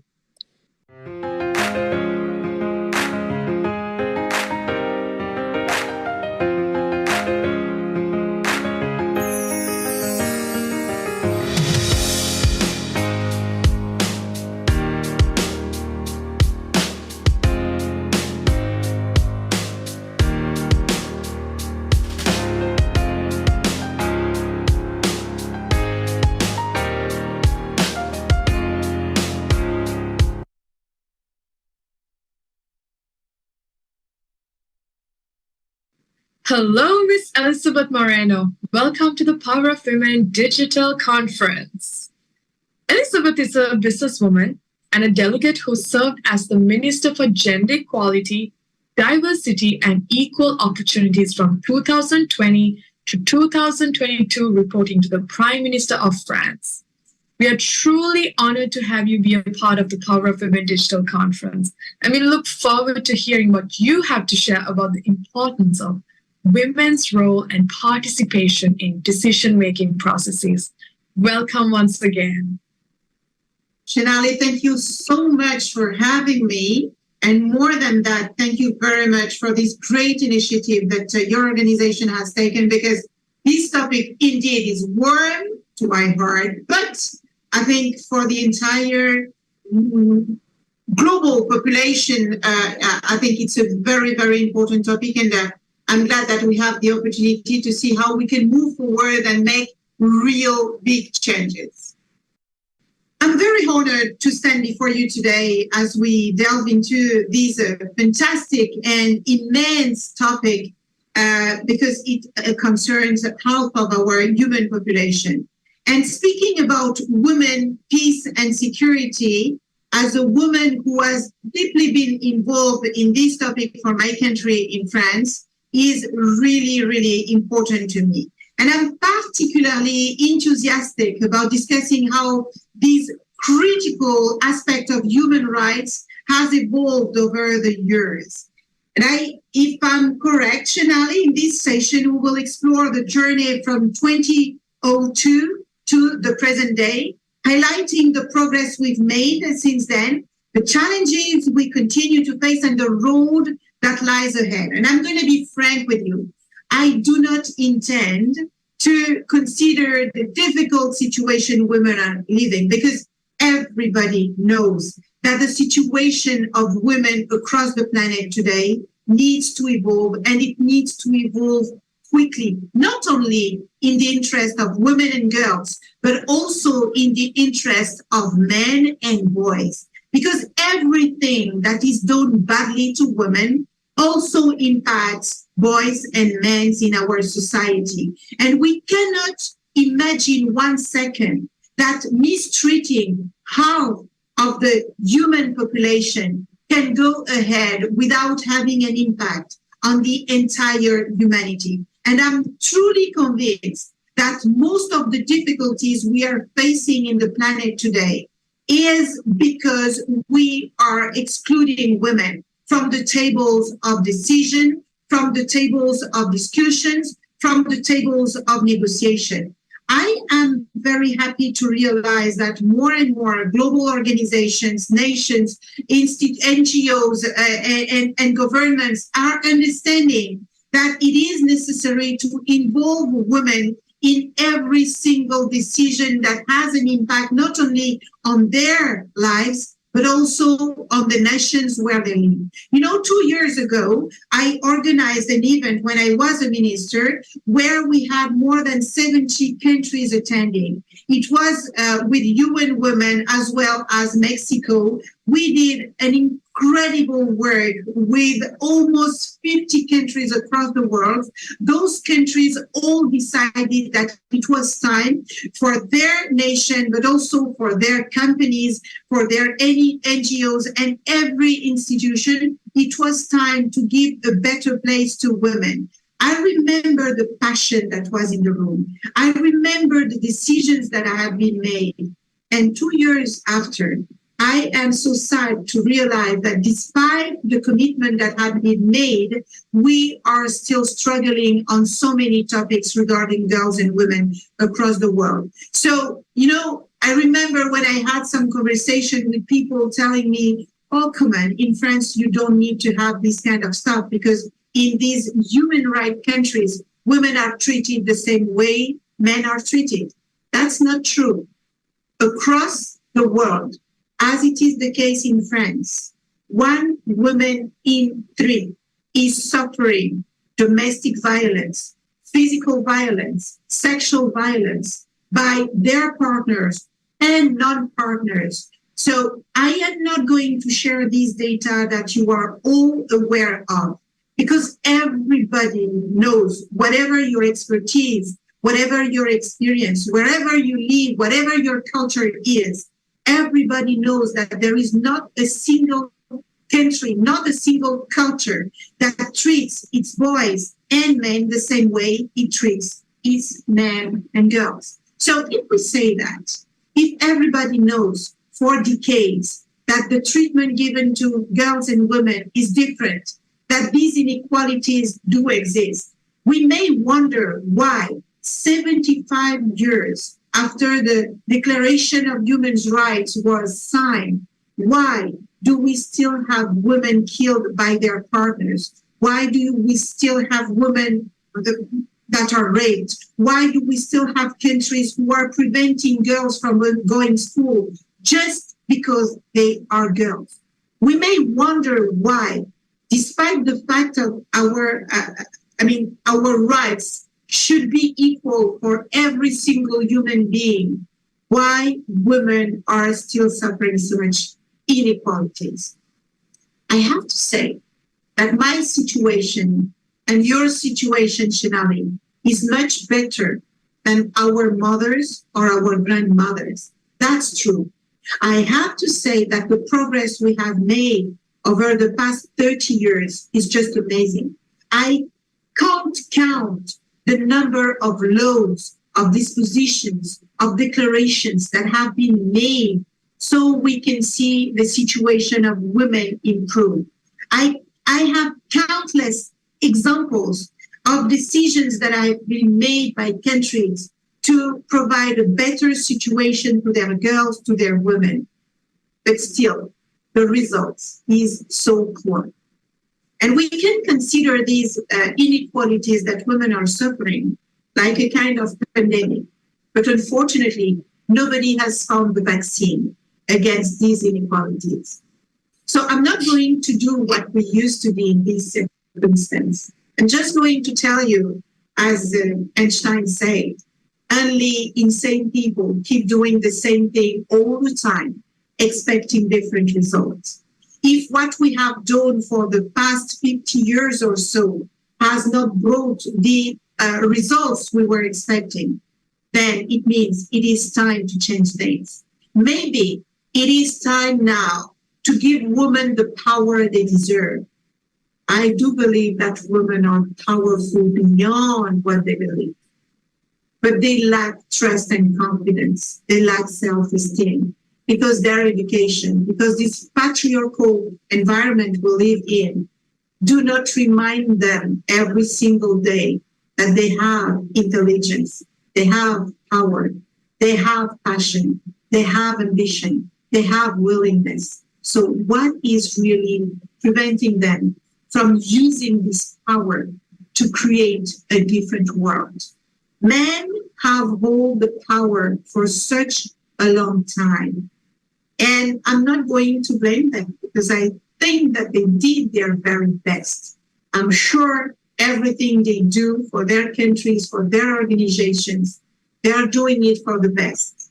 But all the difficulties the world is facing today, all these climate change issues, all these economic issues, all these geopolitical issues, all these conflicts that we are facing on a daily basis are showing that maybe, if we had a better balance, if we have better harmony, if we had a better power sharing between women and men, maybe we would find solutions that we have not tried yet.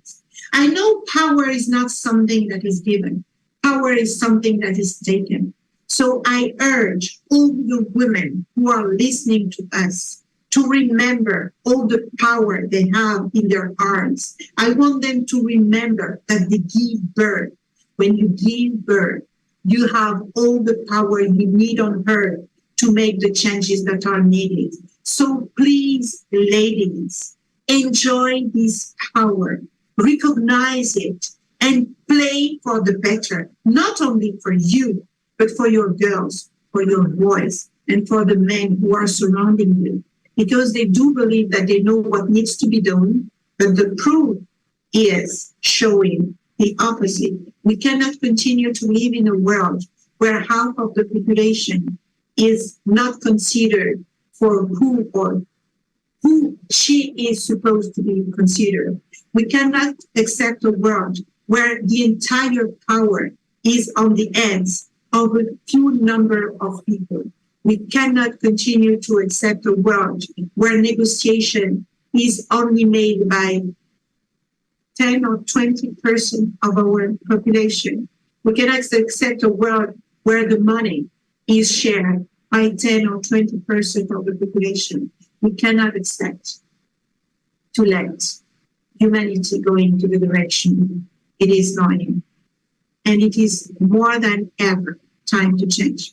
Yes, we are living plenty of challenges, but behind every challenge, there is an opportunity.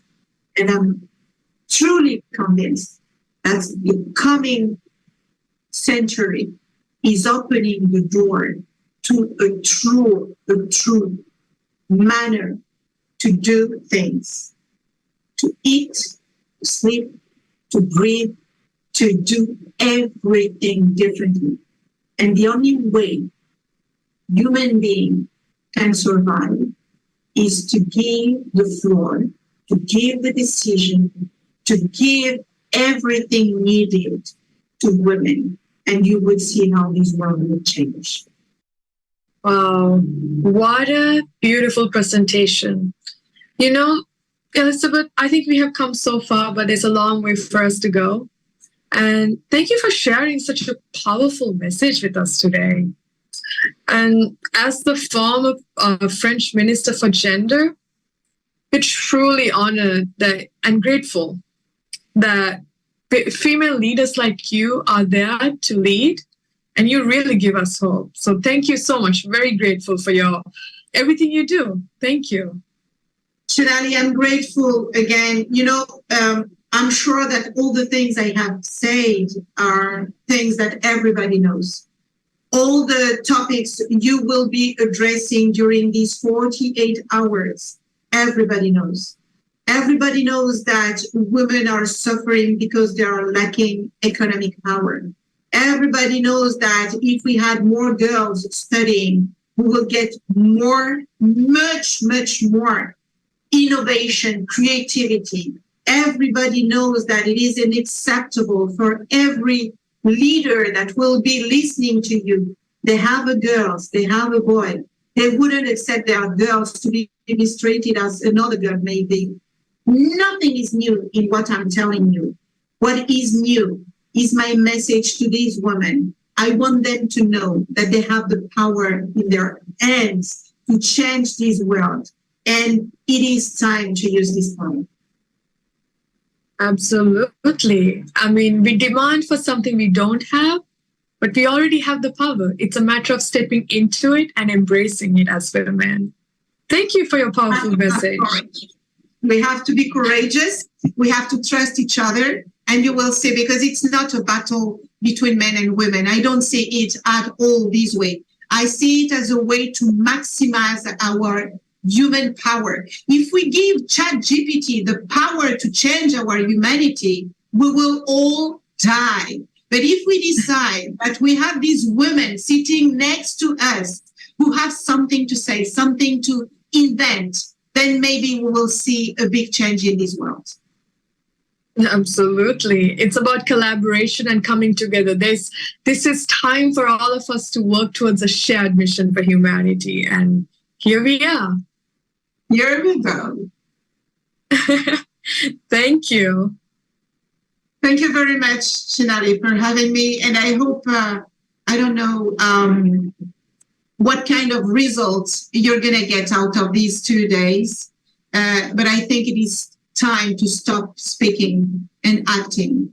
And I'm seeing so many examples across the world of women and men working together to make these things happen. I strongly believe that collaboration is absolutely fundamental. Collaboration between international institutions, between governments, between NGOs, between companies. I'm sure if we put all our strengths together, nothing will stop us. I'm sure. I'm definitely convinced about this. So it's all about being responsible. It's all about taking into consideration what really needs to be done. And again, we have every law needed. The problem is the execution. If we put the same ambition on fixing this pandemic that is pledging against women, if we put the same ambition to fix it as we did for the COVID-19, I can tell you in 1 year, we will fix most of the problem. Amen to that. Hello, everyone. We hope that you all are enjoying the Power of Women Digital Conference. We want to hear from you and interact with you. We want your voice to be heard. And all you have to do is grab your phone, turn on your camera, and scan the QR code to participate and share your thoughts through our polling questions. And stay tuned, because later in the broadcast, we will have a digital town hall discussion on all the results. And I will let the speaker take it from here. I have a few questions for your audience, because I wanted to participate to what you are creating, Shenali. My first question would be, in your opinion, what is the main reason that explains why in 2023, 50% of the human population is excluded from the circles of decisions that directly concerns them?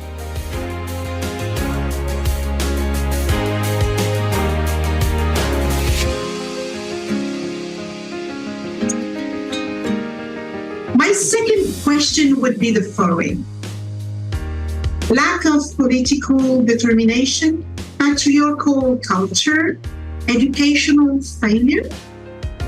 At your level, what is the most realistic action that you could implement to improve the status of women in society? And don't tell me that you can't do something, because each and every one of us can make a difference in another person's life.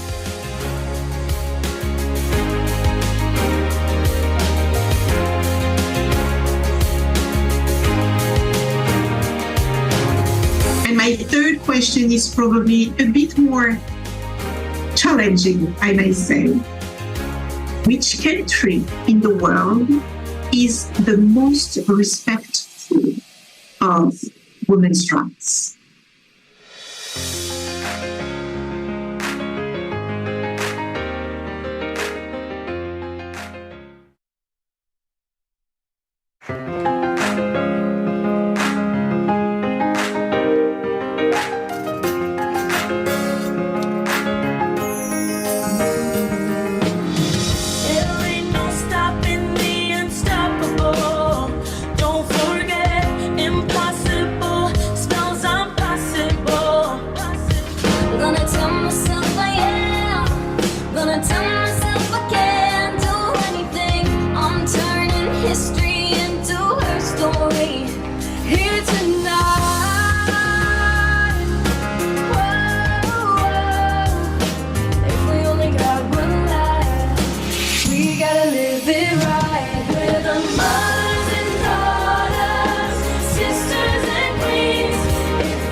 Sisters and queens,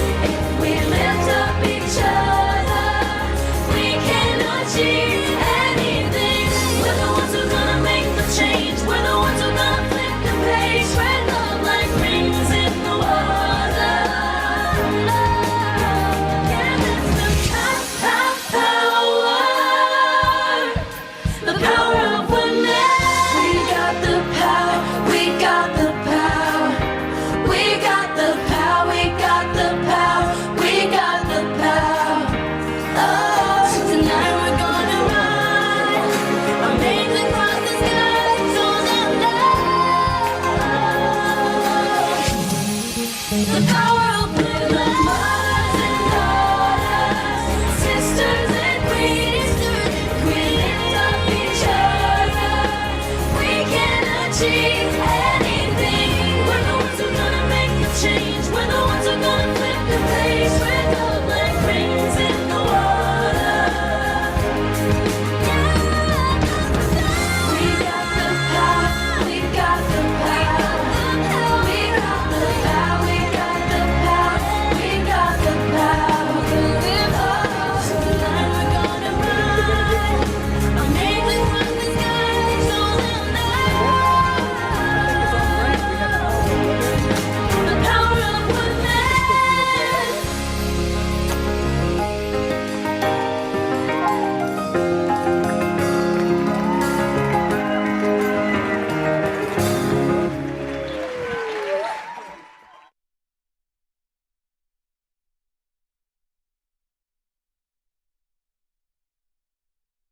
Hello, everyone. It is with great honor that we welcome Ambassador Anwarul Chowdhury to the Power of Women Digital Conference.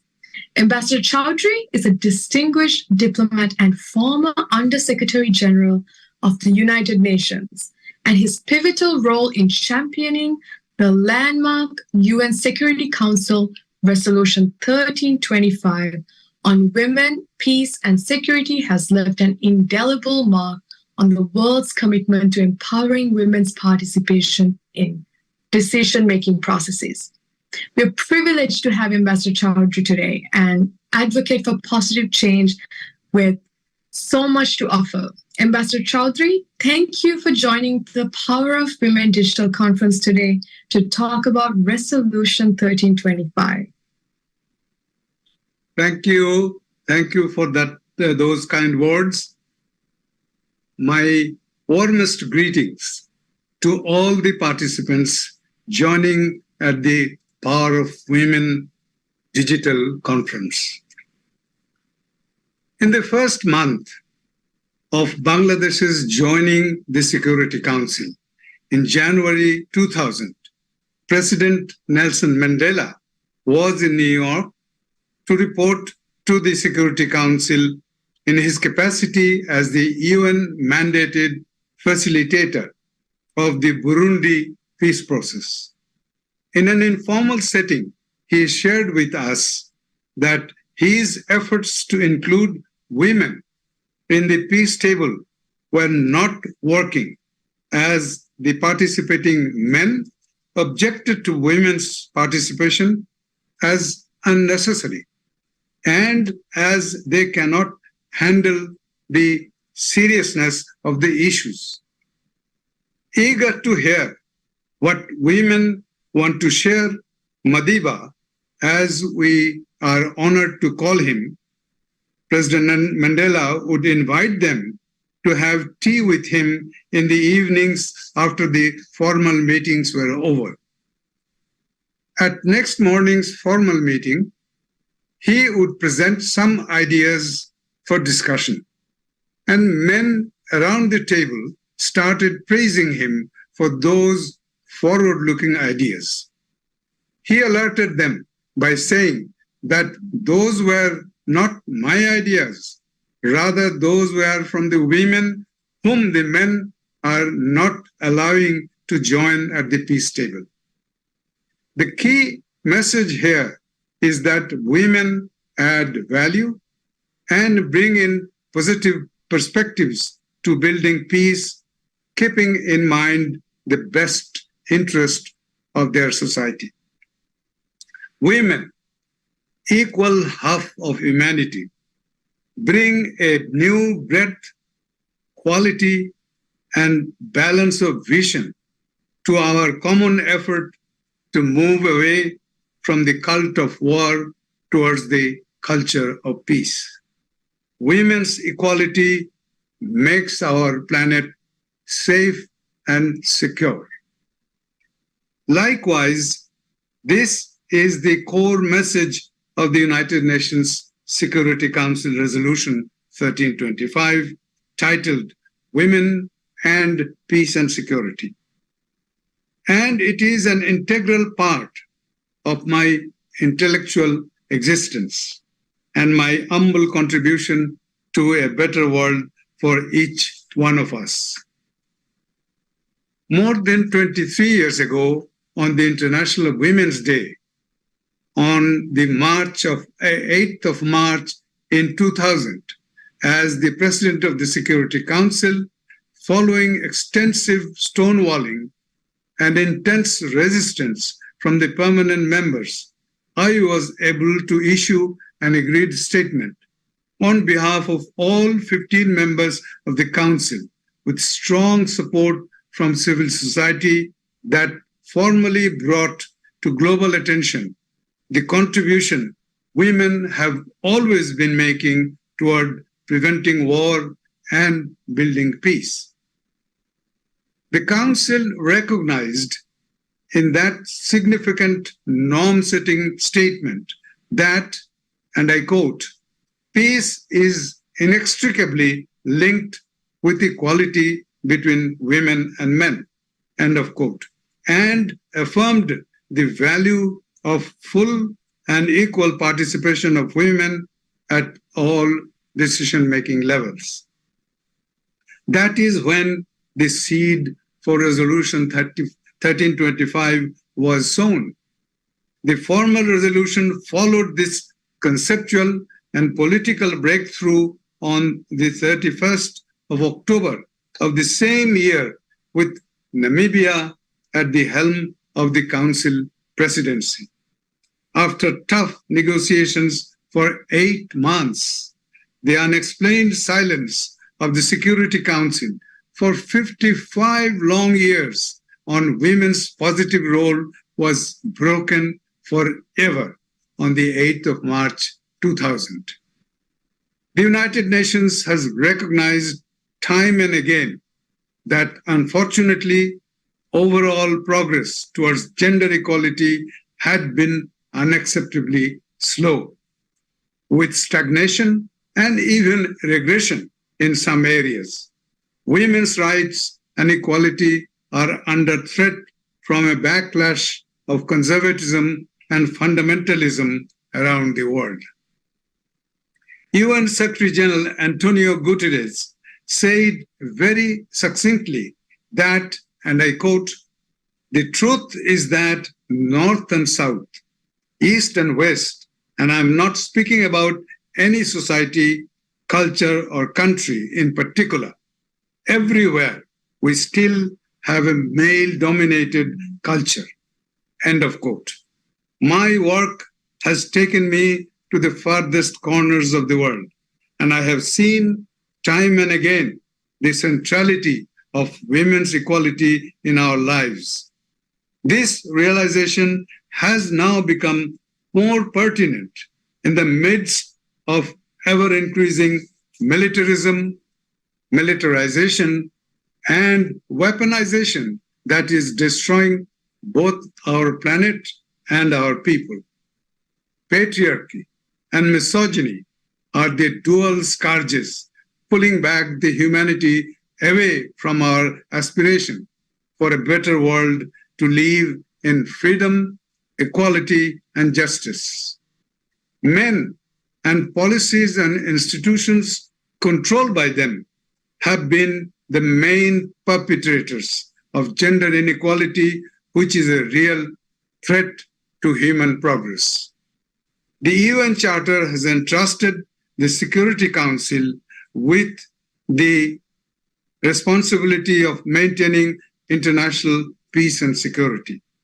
In that context, before the adoption of 1325, Security Council found women as only helpless victims of wars and conflicts, without recognizing their positive role and contribution in their resolution. As you know, the Nobel Peace Prize in 2011 was presented to 3 women peace builders from Liberia and Yemen. In its citation, the Nobel Committee referred to 1325 and asserted that, and I quote, "We cannot achieve democracy and lasting peace in the world unless women obtain the same opportunities as men to influence developments at all levels of society. End of quote. It was only on that occasion any Nobel Peace Prize citation has mentioned a UN resolution so specifically. It is a reality that politics, more so security, is a man's world. We should not forget that empowered women bring important and different skills and perspectives to the policy-making table in comparison to their male counterparts. The slogan of the global campaign on women, peace and security, which we launched in London in June 2014, reiterates, if we are serious about peace, we must take women seriously. Here, let me reiterate the keen expectation of humanity is that the United Nations, as it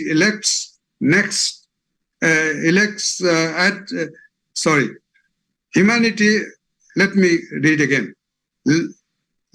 Here, let me reiterate the keen expectation of humanity to the United Nations that it elects next a woman Secretary General after 9 men during its nearly 80 years of existence. I am asked time and again what could be done for the true implementation of 1325 to make a difference. In my considered judgment, I have identified 4 areas of priority for next 5 years. 1, leadership of the Secretary General. What role the Secretary General should play? Many of us believe that there is a need for the Secretary General's genuinely proactive engagement of the effective implementation of 1325. It should be seriously taken up by Secretary General's UN system-wide coordination mechanism. 2, national action plans. As we are approaching the 23rd anniversary of 1325, it is truly disappointing that 107 countries out of 193 members of the United Nations have prepared their national action plans for the implementation of 1325, taking more than 20 years. There are no better ways to get country-level commitment to implement 1325 other than NAPs, as we call them. 3, mobilizing men for implementing 1325.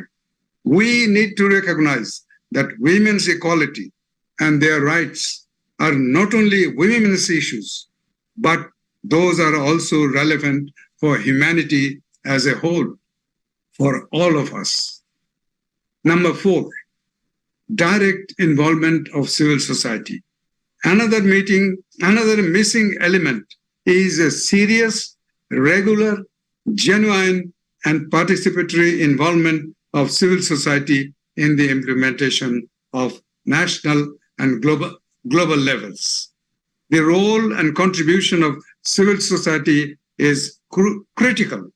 Civil society should be fully involved in the preparation and implementation of the national plans at the country level. Let me conclude by asserting that feminism is about smart policy, which is inclusive, uses all potentials, and leaves no one behind. Feminism should be taken seriously as the core foundation of our policymaking processes. I am proud to be a feminist. All of us need to be. That is how we can make our planet a better place to live for all. I call upon all participants at this digital conference, including its organizers, to publicly and formally announce that every one of them is a feminist. Let us start an effective campaign for that from the 11th of September, 2020. 2023. We should always remember that without peace, development is impossible. And without development, peace is not achievable. But without women, neither peace nor development is conceivable. I thank you. I applaud you, Ambassador Chowdhury. Thank you so much for sharing your wisdom. We are so grateful for your lifelong dedication towards peace, gender equality, and women's empowerment. And most of all, Resolution 1325. And you had declared a campaign, and I think this is something for all of us to think about, what it means to be a feminist. And thank you for sharing the 4 points as well, how to make Resolution 1325 a success. It's no longer an option because it has to happen, and we are here. We have to do something about it. And thank you for sharing your insight, and appreciate you immensely for being here with us today. Thank you.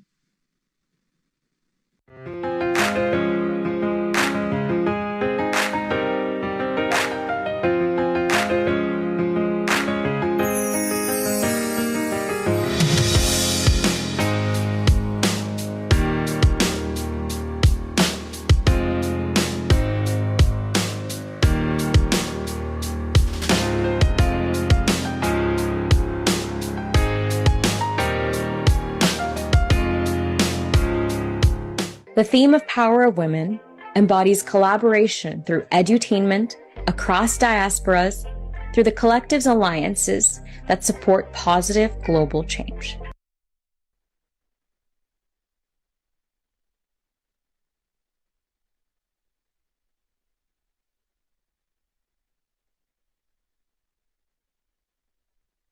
Our next distinguished speaker, who will be giving us the first keynote speech at the Power of Women Digital Conference on Feminine Leadership, coming from a human perspective and an enlightened male perspective, is Jonathan Granoff. He is the president of the Global Security Institute, a senior advisor and United Nations representative of the Permanent Secretariat of the World Summit of Nobel Peace Laureates. He's also the ambassador for peace, security, and nuclear disarmament of the Parliament of the World Religions, among many accolades. Please welcome this incredible intellect, Jonathan Granoff.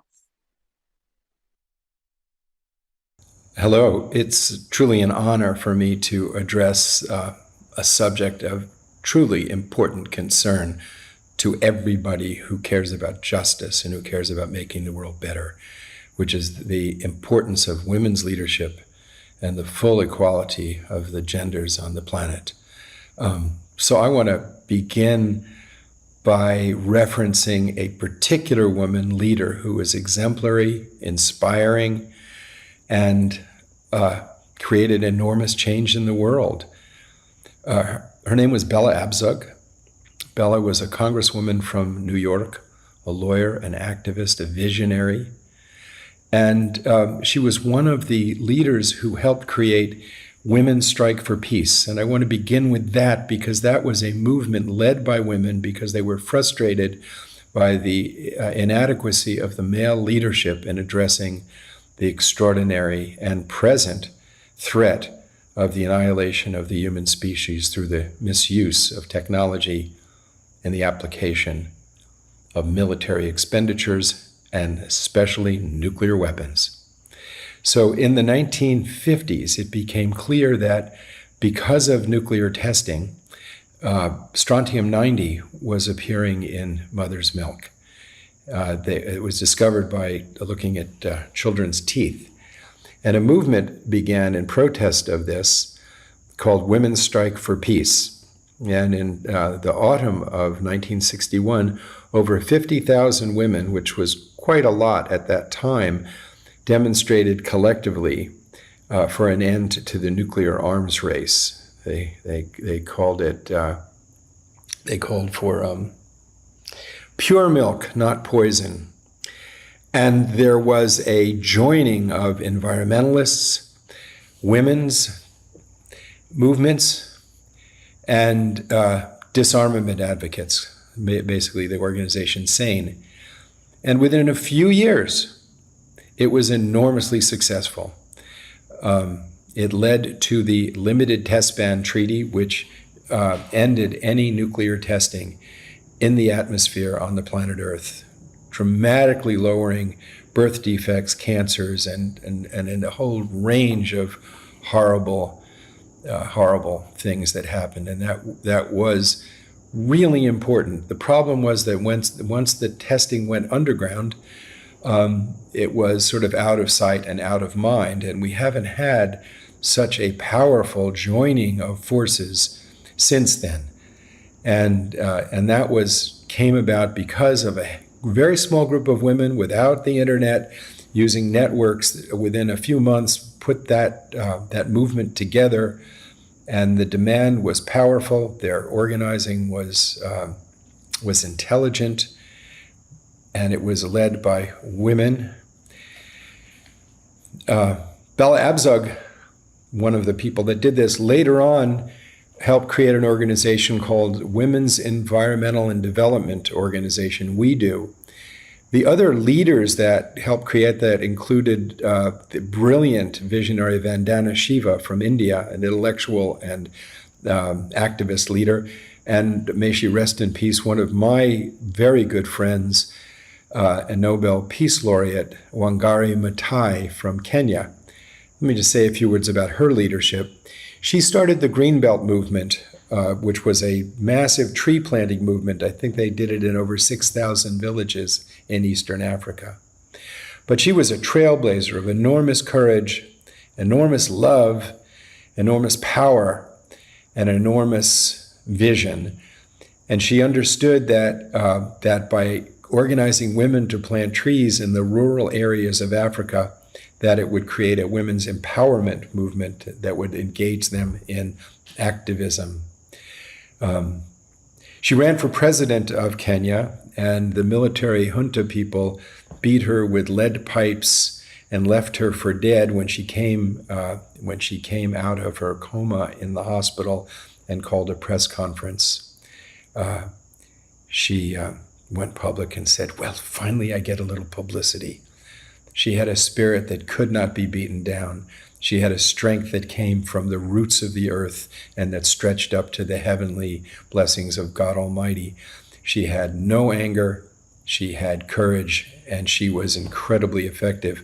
In fact, my son studied with her when she became a professor at Yale and traveled with her to the villages in Kenya, and said she was treated like very much like Gandhi in that part of the world. And she stayed with us, with my wife and I, for a few weeks at one time when we were doing, it was about just a week. It was a week in Philadelphia. We organized the conference that had a lot of women leaders at Haverford College. And she explained to me that when she got her PhD, at the time, she was the first woman in East Africa to get a PhD, and the elders and communities threatened her very life. She stood up with unbelievably powerful courage. She was one of the leaders, along with Bella Abzug, who created WeDo. And Bella gave a keynote plenary speech at the Women's Summit in Beijing in the early 1990s. In the 90s, there were a number of world summits, a World Summit on Human Habitat, a World Summit on the Environment in Rio, a World Summit on the Rights of the Child, a World Summit, of course, on women in Beijing. Bella was also very instrumental in the work in the World Summit on Social Development in Beijing. It was called the World Summit on Poverty, and out of which the blueprint came that became the Millennium Development Goals of the United Nations, which are now the Sustainable Development Goals, or the Agenda for 2030. And to say that she was powerfully instrumental in the core foundation of that process would be an understatement. I was one of the founders there of the Values Caucus, and every couple of days we would gather. It was one of the most well-attended events, and She was a principal leader in bringing human values into the process of development and ensuring that values would be front and center. And when she meant family values, she meant the whole human family. And I want to quote directly from her speech in Beijing at the Women's Summit because it is as relevant today as it was then. She said, "We are building a consensus to face life's realities. The affirmation of women's sexual rights is an important and bold step forward. We're creating a better environment, attributing the cause of environmental degradation to unsustainable overconsumption and production and military conflict.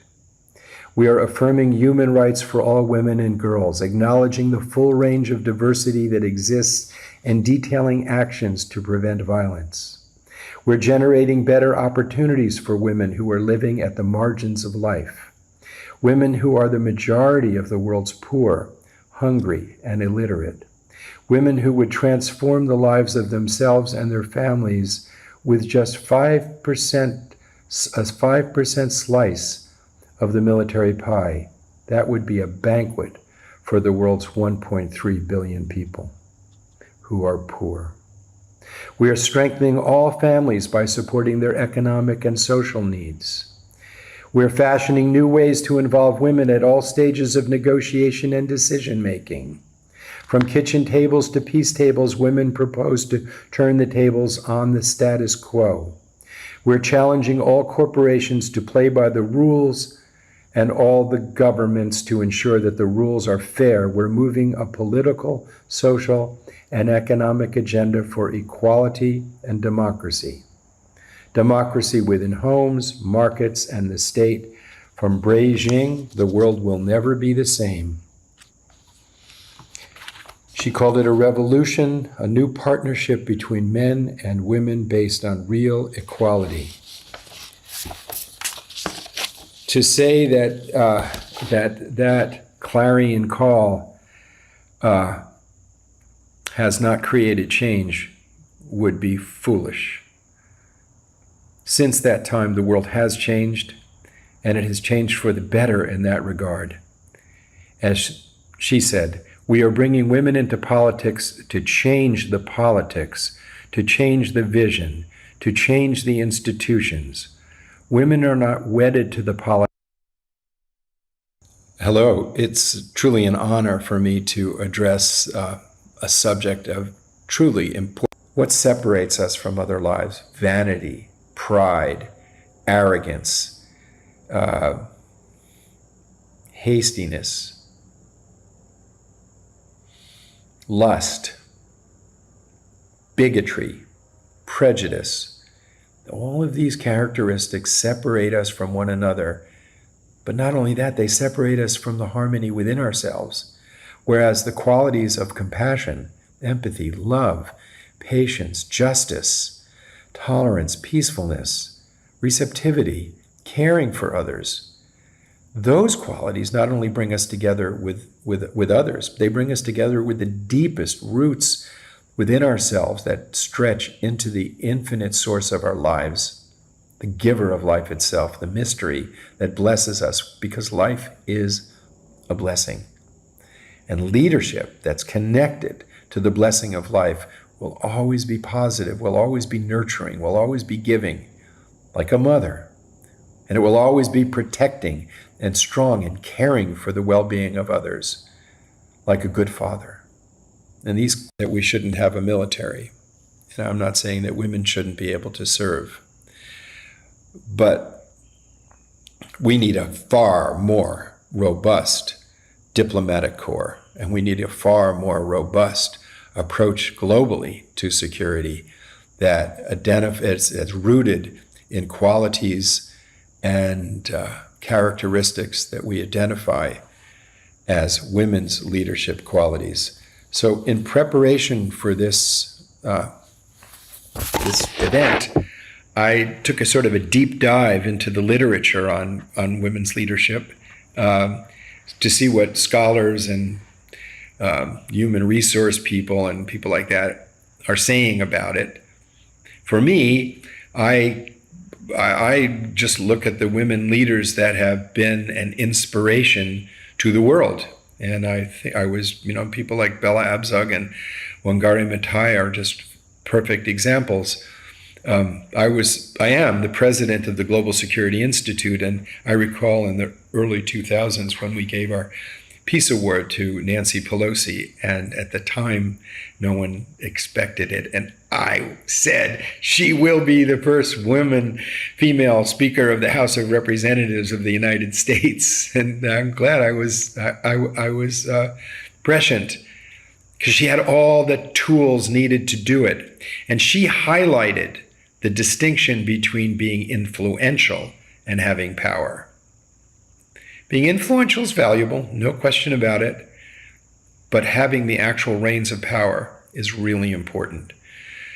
So if you look at the CEOs of currently of the Fortune 500, there's I think it's about 12% of them are women. That's not adequate, because women's leadership changes a culture in a corporation, changes a culture in an organization. And that imbalance that we have now needs to be corrected. So here are some of the characteristics from the literature that I looked at.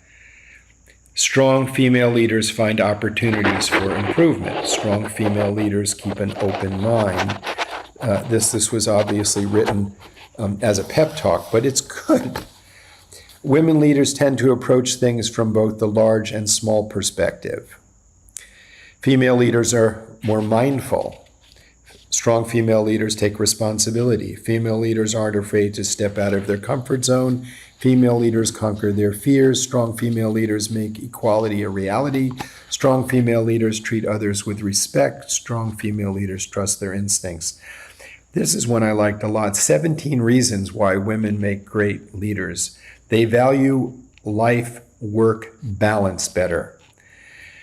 Well, that's obvious because they're more in touch with the cycles of life biologically, and therefore they demand a greater balance, and that's needed desperately. They're more inclusive by nature. That's been proven in numerous psychological studies, that women are more capable of listening to the feelings and needs of others than men are. It's interesting that these characteristics that we're identifying biologically seem to me to be characteristics that biological men have: nurturing, caring, compassion, and love. And the characteristics of courage, self-realization, individuation, and leadership with clarity and accountability are characteristics that women can have as well. These are, I would say that we have to have a balanced psyche to have any sense of inner peace. But the studies show that women are more empathetic. They're more likely to encourage free thinking, but I think that might be to some extent because they've experienced being outsiders from power.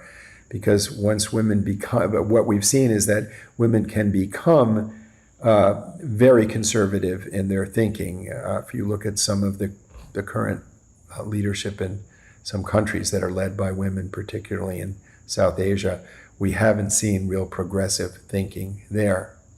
So I don't know if that's intrinsic to women, but they definitely focus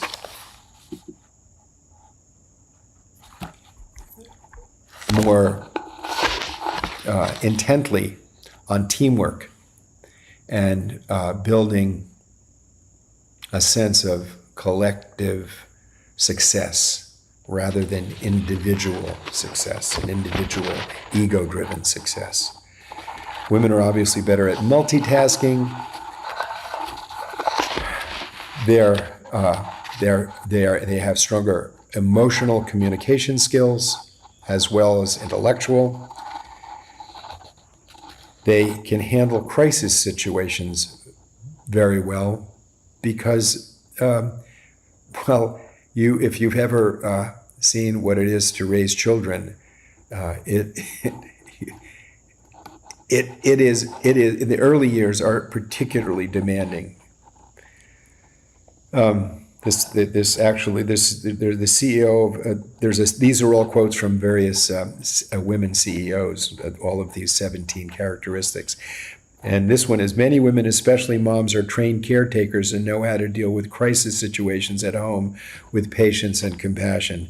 These attributes become very relevant when a woman leader is dealing with crisis situations, whether this is related to human relations or clients or projects. They can wear many hats. The chief strategy officer of UN's financial advisors. Wearing many hats is often a regular occurrence in a woman's life. They are often balanced careers, households, aging parents, among other things. Women pivot, adjust, and focus on solutions. Resting on the doom and gloom can be time-consuming, so many shift to positive attitudes and solutions to life and work's problems. They keep their egos in check. Ego so often, this is the CEO of a corporation, egos so often get in the way of good decision-making in the C-suite. Women exhibit ego differently and are good at decision-making with the ego held in check.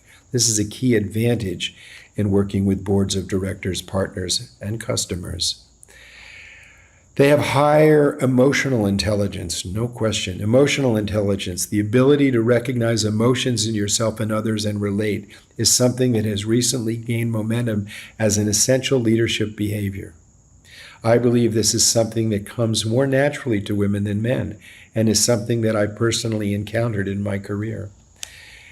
Women are more flexible. Women make great leaders because they're flexible and agile. We can see the direction we thought we should take if our company isn't working, and we regroup and change course for the better without much deliberation. I would say without the rigidity of the disproportionate authoritarian. These positive characteristics that are identified with women can be exercised by men. And that, to me, is the point, that if we have greater gender equity, the lessons that men need to learn and the lessons that women need to learn to be great leaders are more likely to be shared and developed, and thus we're likely to be more balanced. Women like to lead by example. Women lead by example, and in so many cases, women have climbed the ladder, so they have experienced a variety of roles before they get to the leadership ones, and experience is key. And they defy the odds. One of these psychological studies highlights collaboration versus individual achievement. Individual achievement being more male. They say egalitarian versus hierarchical work structures. Women tend to be more respectful of all the people in their work environment. And women are more transformational rather than transactional. I am concerned that the emphasis on balancing that we have to have never overlook the universal principles of good leadership. And the first principle of good leadership is that a person must be a leader of their own state of being. They must have a deep character richness that allows them to be at peace within themselves. When a person is at peace within themselves, then they can have the capacity for clear thinking, for not being swayed by over emotional attachments. They can have the openness to feel the needs of others. So I'm going to just point out a few characteristics that lead to both inner and outer harmony that are universal.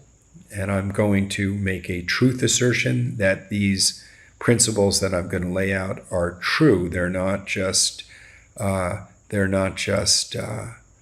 poetic aspirations. I would say that one of the principles that is necessary to have inner harmony and inner strength is found in the principle of the golden rule, to treat others as one wants to be treated, and refrain from treating others as one does not want to be treated. Now, this is found in every single philosophy of civilizations and all of the great whys of all civilizations and in all religions. But I just think of going through a thought experiment. Just think of how you would feel if tomorrow you treated everyone as an instrument for your own personal, ego-centered and sense-centered and pleasure-centered gratification, without any concern for their well-being and their peace of mind or dignity. And all you did was just do everything completely selfishly. Now just imagine how you would feel when you put your head on the pillow that night. Now imagine another day in which you treat everyone with as much love and respect and care as you yourself want for yourself.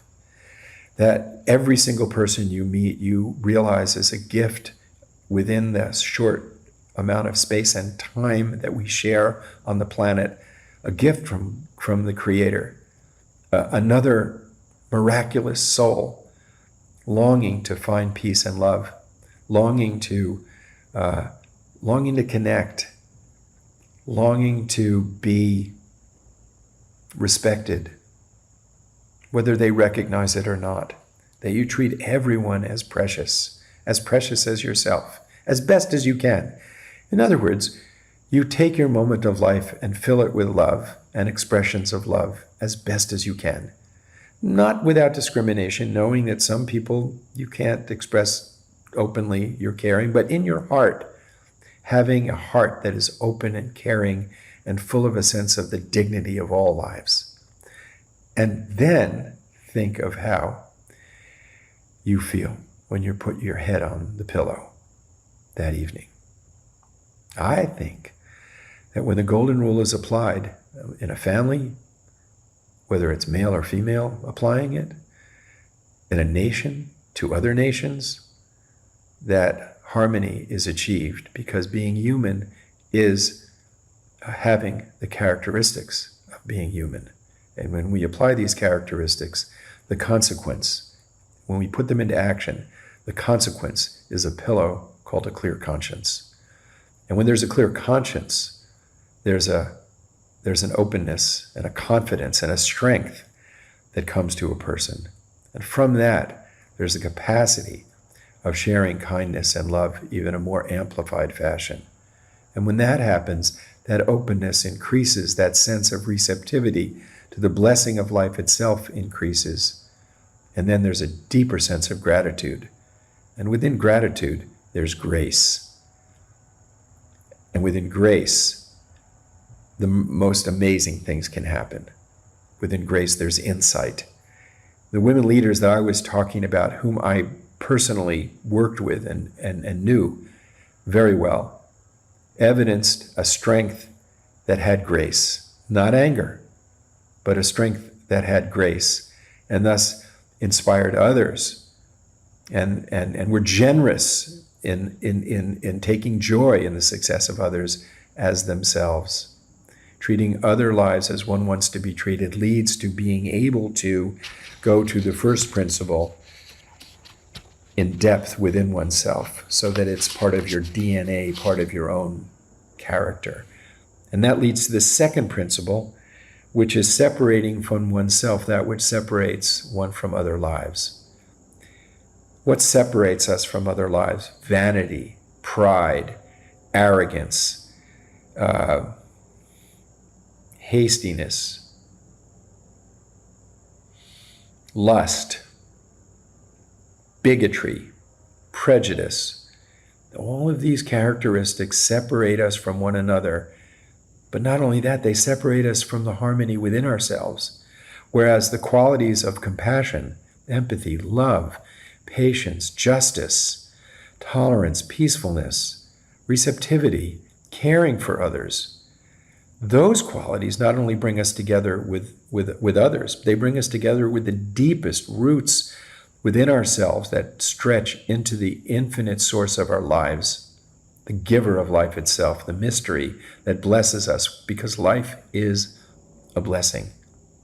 And leadership that's connected to the blessing of life will always be positive, will always be nurturing, will always be giving, like a mother. And it will always be protecting and strong and caring for the well-being of others, like a good father. And these qualities can be balanced within any individual, but those qualities associated as female, compassion and love and generosity, if they're called female, then men must develop them as well. I like the way of the Eastern characteristic of yin and yang, because when you see the symbol, you see the symbol of yin in the yang section. But the idea is that these qualities are universally necessary. And the last principle I'd like to say, I believe, is universal, is easy to remember. Love people, use things.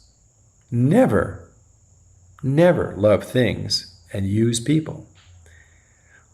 The human being is not only part of the web of life, part of the natural world, part of nature, inseparable from it in reality. The air we breathe comes from the phytoplankton. 60% of our oxygen comes from the phytoplankton, which is dependent on the health of the oceans, which is dependent on the climate. So the very breath that we take is part of the whole. The human being, as other living, breathing creatures, is part of the whole. But the human being is unique in that we have the capacity to choose to be a blessing or a curse upon the rest of the living species.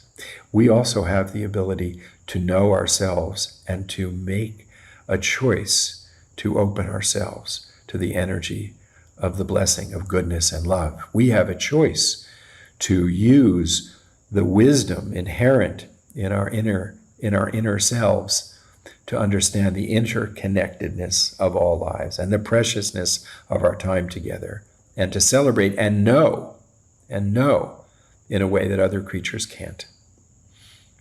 So human security is the outcome of this principle. Instead of pursuing the security of things, ideologies, religious dogma, ethnic, and even obsessive gender identity that can separate us, to put that aside and love and make efforts to love each other, to love human beings, and not the things that we create, not things. Use things in order to express that love. Use things in order to ensure that everybody has public health, everybody has a decent health, everybody has a decent opportunity, everyone has a decent education, everyone has freedom.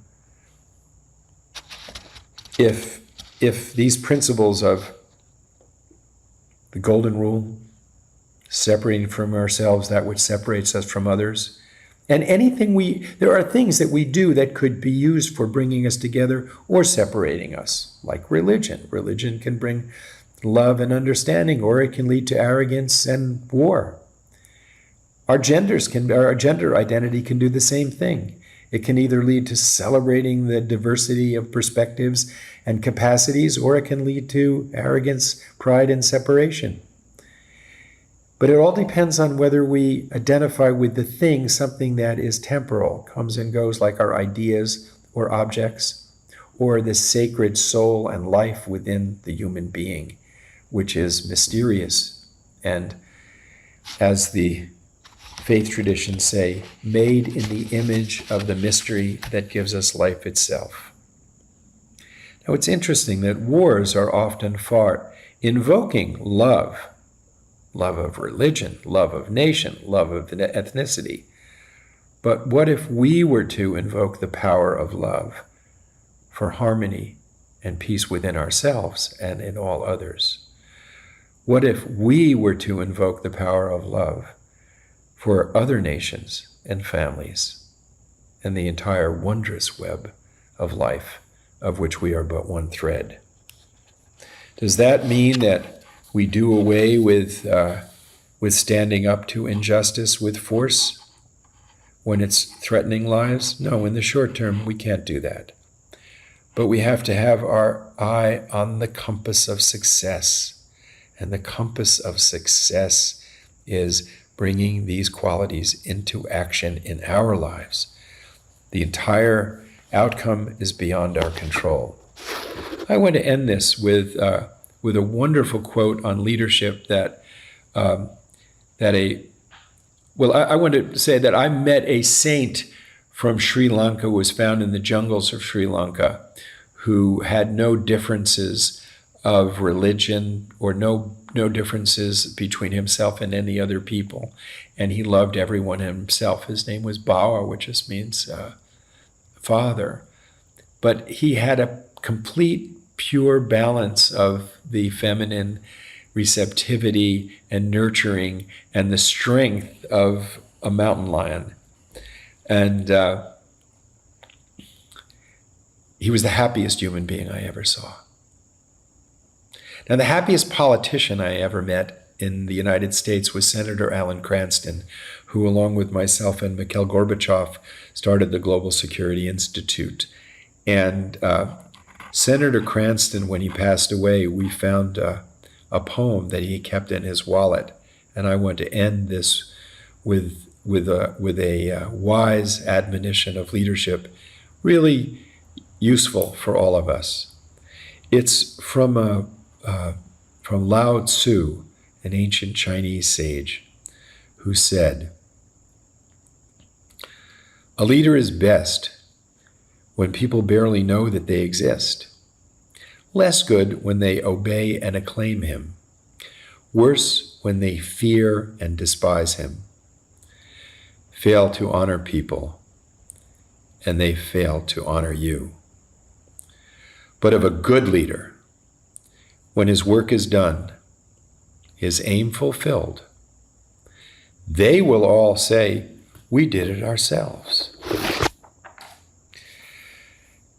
Leadership that is selfless love rather than love of self.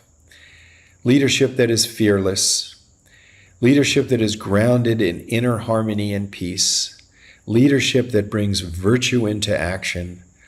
Leadership that when the person says we, they mean the entire human family and the web of life. Like one of my advisors on our board, Dr. Jane Goodall, when she says we, she doesn't just mean human, she means every living being, and lives it and demonstrates the power of one individual stepping out and saying, "I will serve the entire web of life with my life." And I can tell you, Dr. Goodall is a perfect example of women's leadership. So we have the models, and these models can inspire men. They can inspire you. They can inspire me because they are inspired by the love that is awakened in their hearts. And it is my closing, and I want to close with asking all of us to think deeply, to think really deeply of what leads us. What are the qualities that lead us? And to make the choice to allow the most beautiful and virtuous qualities that we have to shine, and never, ever doubt them, but always doubt those qualities that separate us. And may we have the courage to accept the fullness of the blessing evidenced by those great leaders who have accepted those qualities, so that we can be the examples, and as Gandhi said, be the change that we want to see. Well, thank you, Shenali, for giving me this opportunity, and all the leaders of this great initiative, and all the women leaders who are helping to lead us. And I look forward to working with you. Thank you very much. God bless you.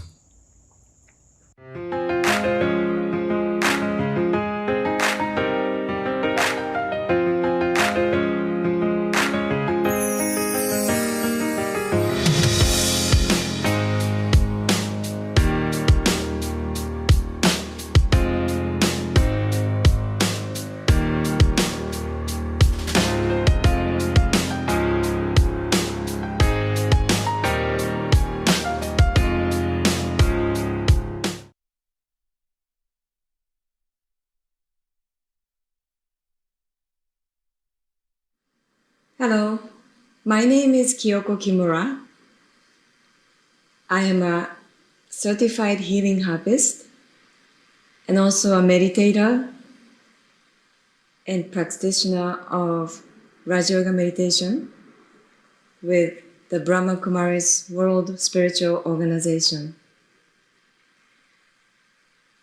Today I'd like to play a medley of 3 of my own compositions through which I hope to create healing and uplifting sound for your well-being.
Hi.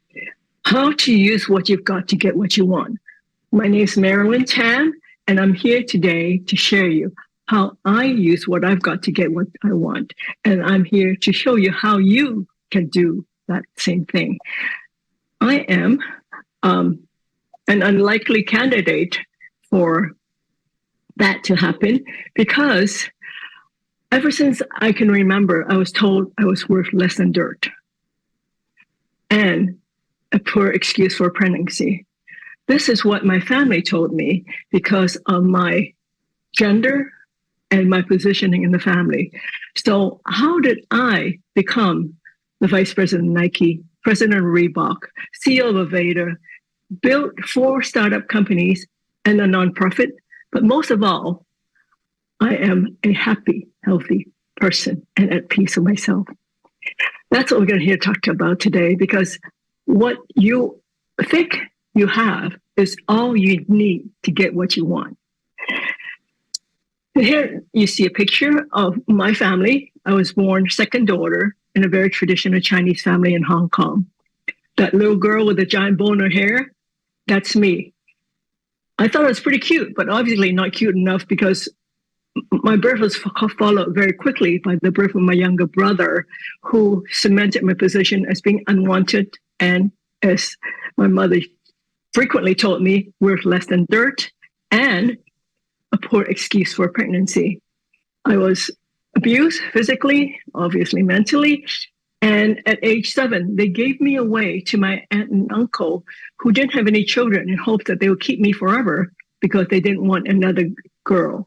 Now, I want to hasten to say it was not a matter of money because my family is quite wealthy. It was truly based on gender.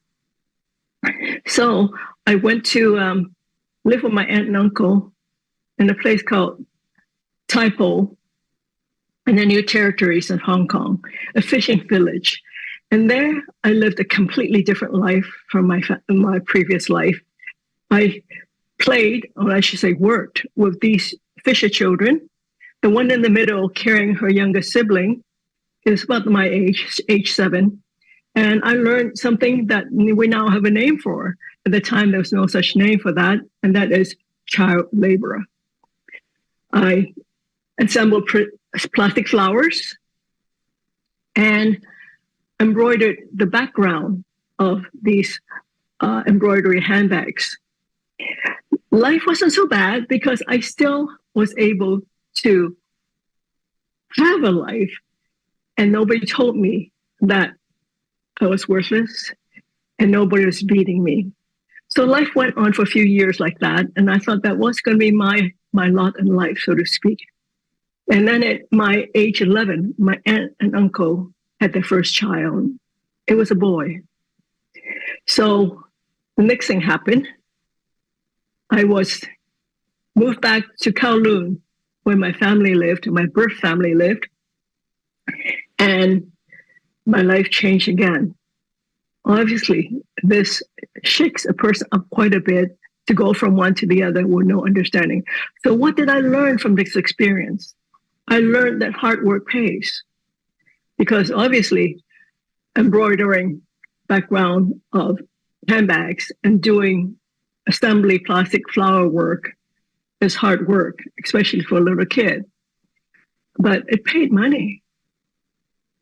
And I was also indoctrinated to know not to question authority, because obviously who I reported to, where I lived, or what I did was not something that I had any control over.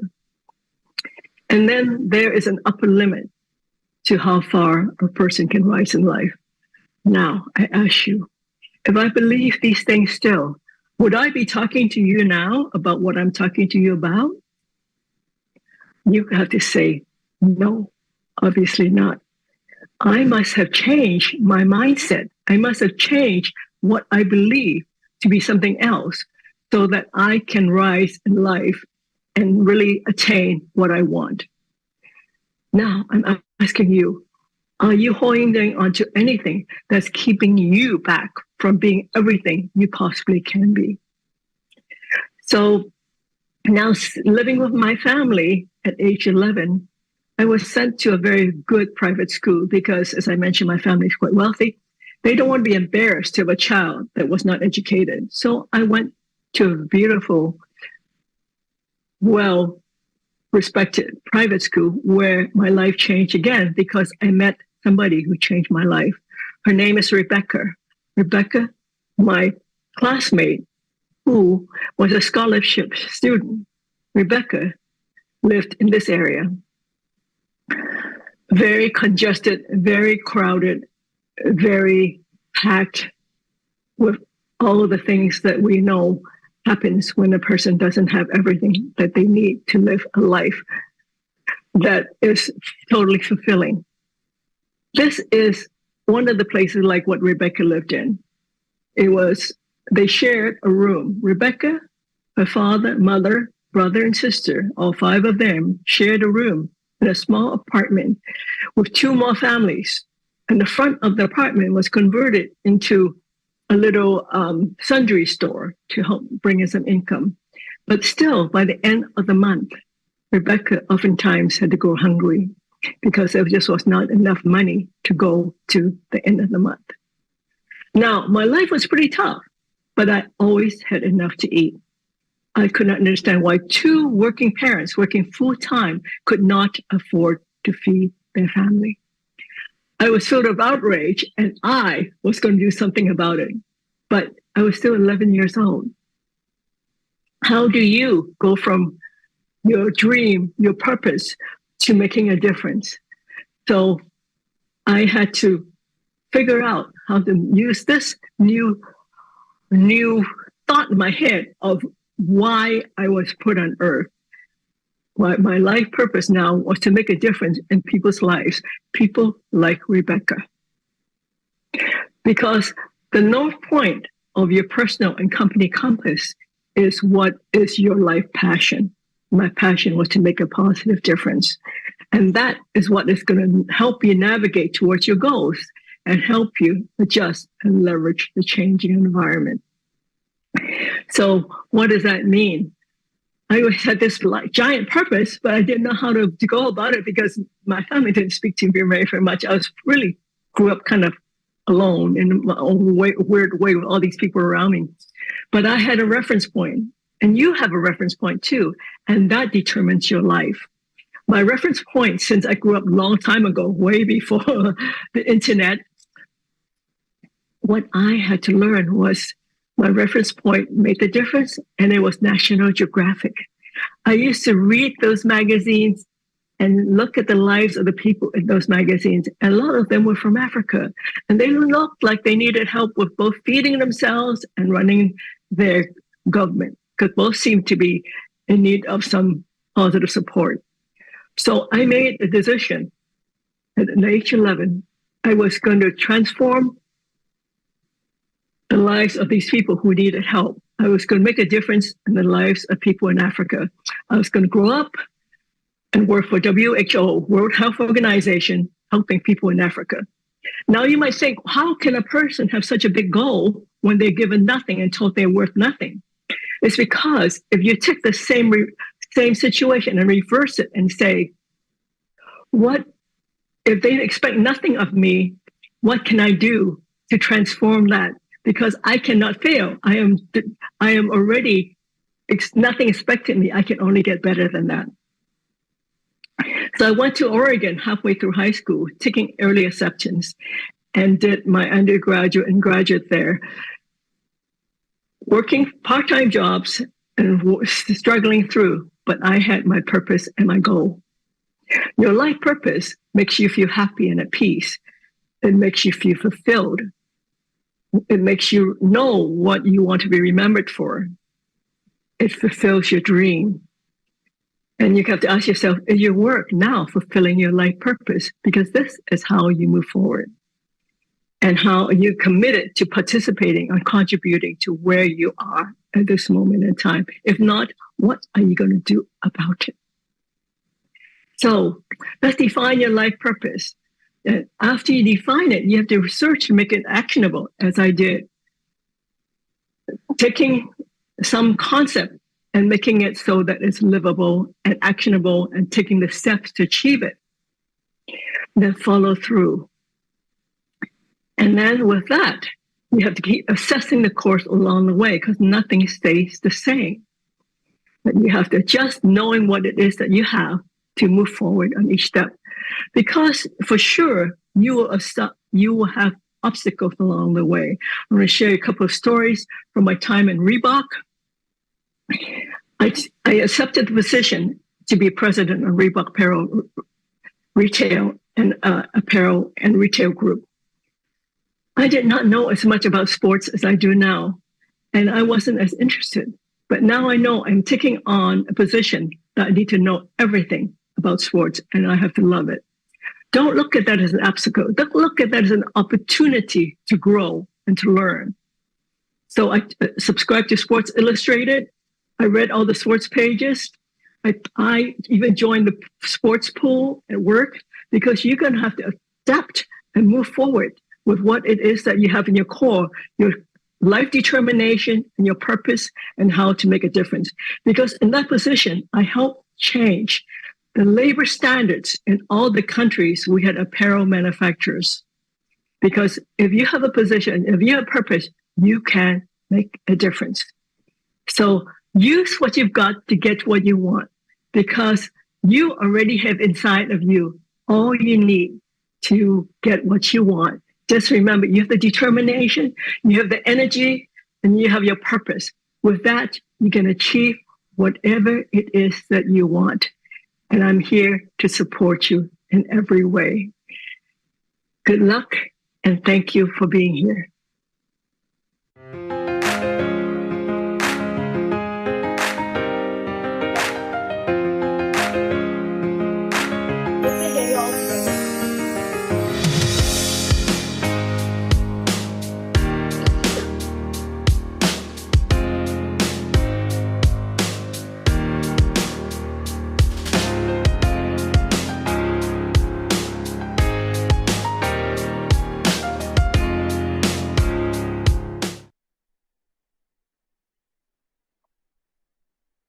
Hey y'all. Hi. Hello. We hope you've been enjoying the programming so far. I know, I think I think they were all so good. Marilyn just shared something very beautiful. What a beautiful story. And Jonathan's segment was so powerful. What did you think about that, Ashley? Oh my God. Incredible. Incredible. So fortunate to have such amazing speakers joining us and really talking about women empowerment. So it's been great. Exactly. And we have a little surprise for you. We have something, we're going to be broadcasting a documentary called Women and Men. And it was produced and directed by Frédéric Bedos, a French journalist, a former journalist. And she's the founder of Live Culture Imagine. We have that information right there. And it has been show screened at many incredible festivals, including the UN headquarters. And it took 2 years to make, actually, and 1 year of filming and 1 year post-production. So we have that coming up in about an hour and a half, right, Ashley? Yes, give or take. So we would love for you all to join us at www.powerwomen.info. Meet us there and we can watch the documentary together. Yes, because we won't be able to broadcast it on Facebook because it's a special movie that you only get a special access, so we cannot put it on Facebook. So you will have to hop off Facebook and join us at, like Ashley said, www.powerofwomen.info. It's coming right up. Thank you all. Yes, and hey, we have a little announcement. We're gonna be doing a Zoom room, right? Yes, later on today, within a couple of hours, we will be opening up some Zoom spaces. So you can all join and we can have a great conversation and hold space for each other. Exactly. And I think it's going to be really fun because, I mean, you can all meet each other, first of all, and then kind of review the polling questions that we have been throwing at you all. We saw some of the results, very interesting. So I think that's the point of discussion. And yeah, join us. And we will be posting the link For any updates, please go to our website, our main website. That's where all our latest updates will be. And follow us on social media on Instagram and Facebook at powerofwomen.info, and you will find the latest things that's going on. And yeah, so we'll see you soon. Yes, enjoy the documentary. I have lost my voice. We need to get some. What is I haven't slept. You know,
Le sexe biologique, c'est ce que les gens appellent la féminité, et ils en parlent quelquefois très drôlement. J'ai souvent vu des hommes avec un air très angoissé vous dire « Vous n'avez pas peur de perdre votre féminité ». Ils en parlent comme s'il s'agissait d'un sac à main ou d'une écharpe ou d'un bijou qu'on allait laisser traîner sur sa commode. Mon Dieu, qu'ai-je fait de ma féminité? Enfin, on ne peut pas perdre sa féminité ou la retrouver à volonté.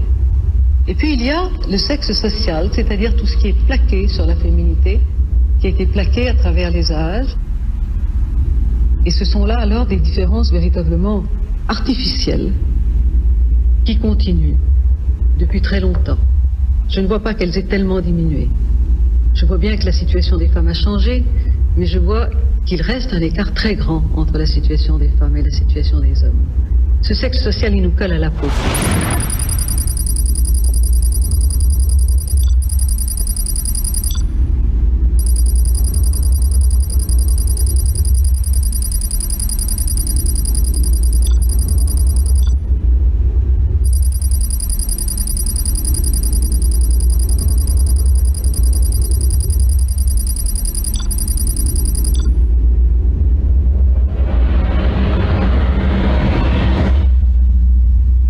courant de l'année 2013, le secrétaire général de l'ONU, M. Ban Ki-moon, a exprimé des inquiétudes vis-à-vis des objectifs du millénaire du développement.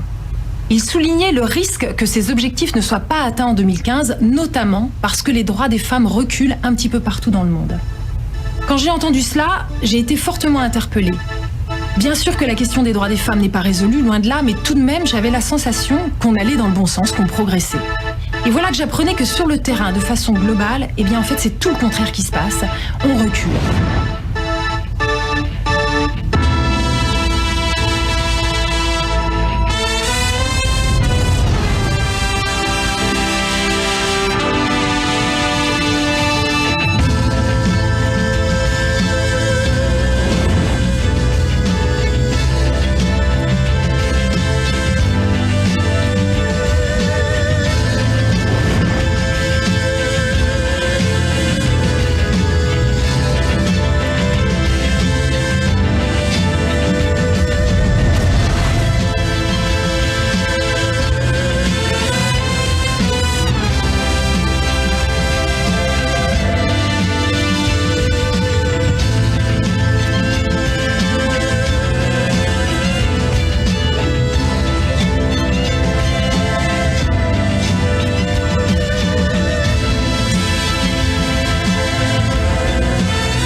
Facing multiple crises such as famines, wars, climate change.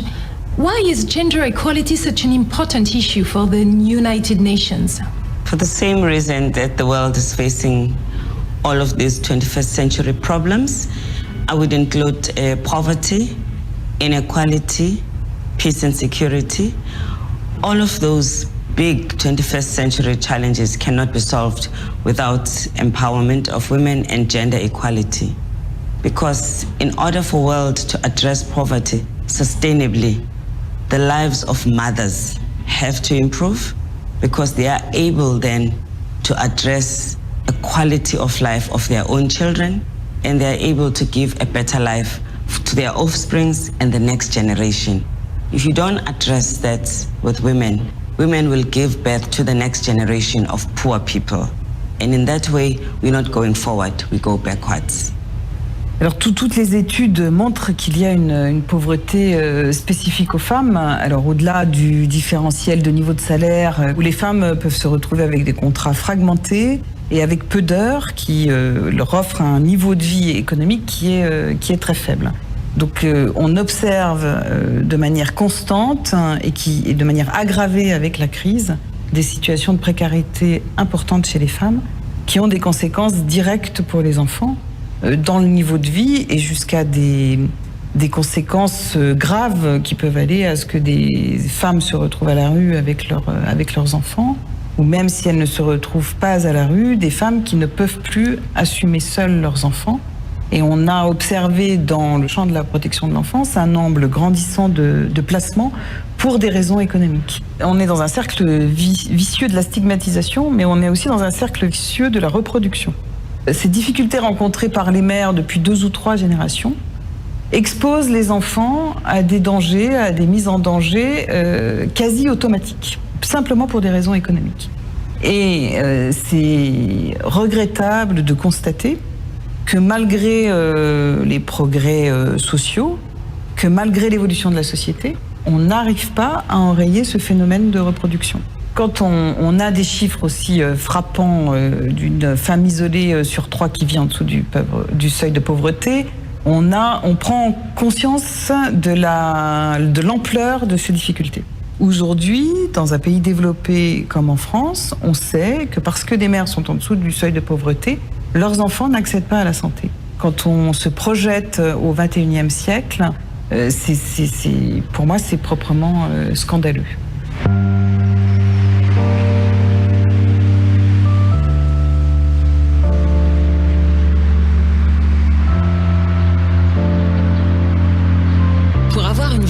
global concernant la pauvreté des femmes dans le monde, je suis partie pour Rome. C'est là que se trouve le siège de la FAO, l'Agence des Nations Unies, dont le but est de lutter contre la faim dans le monde.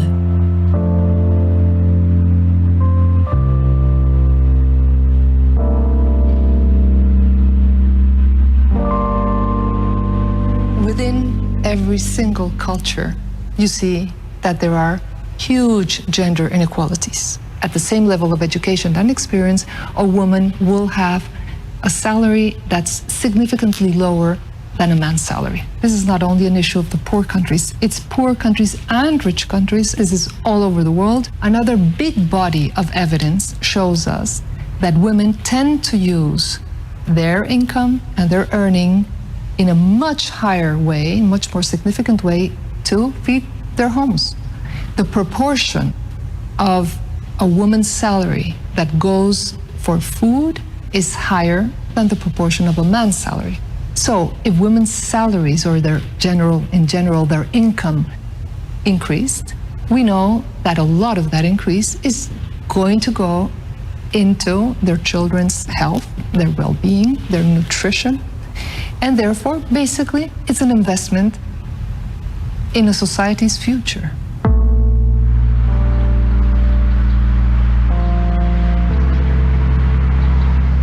Here in the Food and Agriculture Organization, of course, one of our objectives is to see how we can eliminate hunger from the world. Today, we're talking 2014, we have more than 840 million people who are hungry. It may sound surprising, or actually I know it's surprising for some people, but gender equality is very closely linked to the reduction of poverty and of hunger.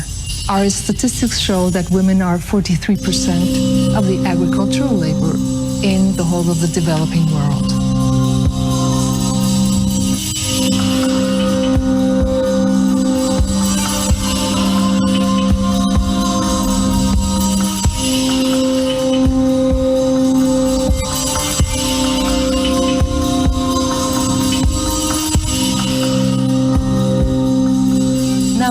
If you look at who has access to productive resources in agriculture, you will see throughout the world, every single country, north, south, east, west, that women and men both participate in agriculture. However, it is the men who have most access to everything that you need to be productive in agriculture. Land, of course. Land is probably the most important. Even in Europe, even in the United States, you will have most land titles belong to men, not to women. Less access to fertilizers, to inputs, to water credit, knowledge, access to improved seeds, access to new methodologies to produce better and quicker. All of that is concentrated in men's hands. A man farmer is more productive, say, in general terms, than a woman farmer. These differences in productivity are not because women are less productive or worse farmers than men. It's simply because they have less access to what they need to be productive in agriculture. What if women had the same access that men already have? Of course, women became more productive. Those increases in productivity would take to a major increase in overall production in food. What effects this could have overall in the society, they're huge, they're enormous. We believe that more than 100 million people would be lifted out of hunger if women had the same access to productive resources in the agricultural sector as men already do.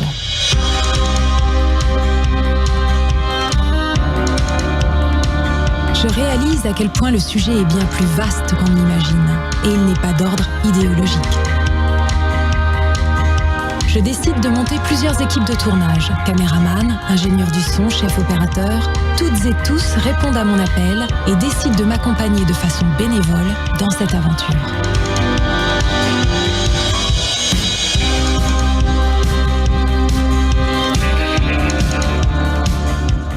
the inferiority of women, which seems to be a worldwide phenomenon, has been that for a very long time, going back to at least 4,000 years ago. The Great Mother was worshipped everywhere in the agricultural communities. She was the focus, she was the deity. Now that lasted at least 25,000 years before the rise of the patriarchal civilizations. The imbalance began to come in when you had the movement to the cities, you had the growth of population, you had a warrior culture coming into being, and war becoming a way of life, because there was rivalry between the cities. And that new kind of society overruled the older agricultural society. This caused a huge disruption in the lives of men and women. And gradually the idea developed, particularly in Babylonia, that women was the property of man. That is one very important point, the shift from the Great Mother to the Great Father, and the rise of the male god, and eventually the rise of the Great Father God of the patriarchal religions that we still have today. This was encapsulated in a myth which came into being, the myth of the fall of man, came into being around 800 BC. This myth, which assigned to woman an inferior position in society because she was seen as the cause of the fall. It wasn't really Adam who was the cause, it was Eve. And Eve has carried the blame ever since. If anything goes wrong, it's woman who is to blame. This great split had a great effect on the psyche of men and women, because men began to feel that they were the superior gender. And they associated woman with nature, with all that was chaotic, because nature was regarded as chaotic, because they were trying to master nature. They were trying to irrigate the fields. They were trying to tame the rivers and things. So nature became not exactly the enemy at this stage, but certainly a force to be mastered. And this was carried through to the idea of mastering and controlling woman.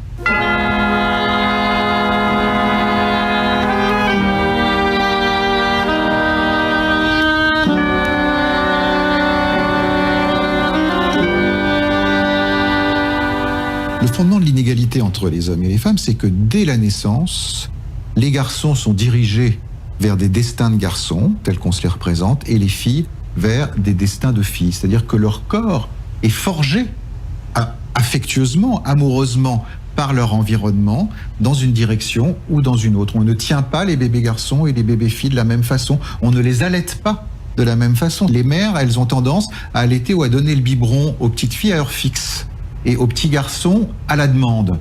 Alors évidemment, c'est des grandes tendances, mais on voit bien les représentations qui sont derrière ça. C'est-à-dire que la petite fille, elle doit être sage, elle doit obéir, on doit la modeler d'une certaine manière pour être obéissante. Et le petit garçon, par contre, il doit plus exprimer son désir et sa volonté. L'anatomie est là pour signifier une différence, mais cette anatomie est muette tant qu'elle n'entre pas dans un système de représentation consciente et inconsciente sur le sens de cette anatomie. Or, le sens de cette anatomie, il nous est donné depuis la nuit des temps. C'est une femme soumise qui attend un homme guerrier, une femme tournée vers l'intériorité, vers le care, vers le fait de s'occuper des autres, de son époux, de ses parents, de ses enfants, et un homme tourné vers l'extérieur, vers la conquête et vers la domination. Expliquer des millénaires de domination masculine, ça demande évidemment un petit peu de nuance. Mais pour dire les choses de façon très tranchée, je pense qu'il y a une explication un peu simpliste, qui est que l'homme est sans doute le seul animal de la création qui a conscience de sa propre mort, qui est donc, par rapport à cela, et l'angoisse que ça suscite, dans un souci de transmission, dans un souci de revivre à travers sa descendance. Il y a une pulsion de transmission vers les générations futures qui assure une illusion d'éternité, et qui donc accompagne aussi la création sociale, la création des sociétés et la création de la culture. Or, par rapport à cette transmission, il y a une inégalité fondamentale entre les hommes et les femmes, c'est que les hommes ont besoin des femmes pour s'approprier leur descendance. Et que donc s'approprier les femmes pour s'approprier leur descendance a été un souci masculin depuis la nuit des temps.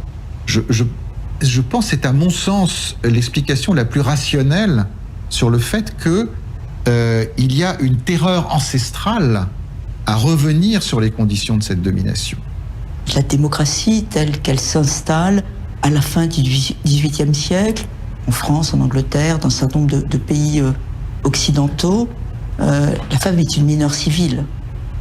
Bien sûr, elle n'a pas le droit de vote ni d'être élue, mais elle est surtout sous la domination masculine. Si on remonte à 1789, les droits de l'homme, c'était les droits des hommes avec un petit H. C'était les droits des frères. Et les sœurs n'étaient pas incluses dans cette fraternité. En 1848, en France, quand est proclamé pour la première fois le suffrage dit universel, donc le suffrage uniquement pour les hommes, c'est au même moment où, dans la devise de la République, on écrit liberté, égalité, fraternité. Et la fraternité, c'est le règne des frères, dont les sœurs, encore une fois, ne sont pas comprises. Il a fallu attendre 1945 pour que l'égalité des femmes et des hommes soit actée dans un texte de portée internationale. C'est à la conférence de San Francisco qui a créé l'ONU, où pour la première fois, il a été dit que dans un texte, les femmes doivent être les égales des hommes. Et ça a été une bataille pour que ces quelques mots soient écrits. Il y avait dans cette conférence, en marge de la conférence, des associations de femmes, des ONG, comme on disait déjà à l'époque, qui ont fait pression pour qu'on ne dise pas les hommes sont égaux, mais les femmes et les hommes doivent être traités à égalité. Il a fallu en France attendre les années 70 pour qu'une femme puisse ouvrir un compte en banque sans l'autorisation de son mari. L'histoire nous montre que l'égalité passe d'abord et avant tout par le droit. Nous partons pour Genève, direction le Palais des Nations Unies. Nous allons à la rencontre de Nicole Ameline, présidente du CEDAW, et de ses équipes d'experts juridiques. CEDAW is the highest legal international instrument that oversees all aspects of women's rights as human rights and covers every and all issues that have to do with women's lives everywhere around the world and conceptualizes them into legal provisions and legal obligations. It is really the primary and the most important legal document that deals with women's rights in the world. Si on veut une véritable égalité de droit dans les faits, il faut un cadre juridique précis. Comment faire passer ce message-là? Parce que pour beaucoup, et notamment pour beaucoup d'hommes, on se dit c'est une question de bonne femme, de féministe, et puis voilà. Oui, le droit des femmes a souvent été considéré comme une question de femmes. D'abord, c'est une question de société. C'est même plus que cela. C'est une question de démocratie. Je dirais même de paix. Car on n'est pas du tout, et pas seulement, en tout cas dans le rééquilibrage social, on est dans une démarche de progrès, d'humanité. Et donc, ce qui est important, c'est d'en faire un sujet universel. N'oublions pas que nous sommes dans un monde d'hommes, construit par les hommes, pour les hommes. C'est un vrai sujet. Cela va très loin parce que très longtemps, les femmes ont été des objets de droit et pas des sujets de droit. Et aujourd'hui, la grande différence est là. C'est la grande idée d'Hannah Arendt, le droit d'avoir des droits.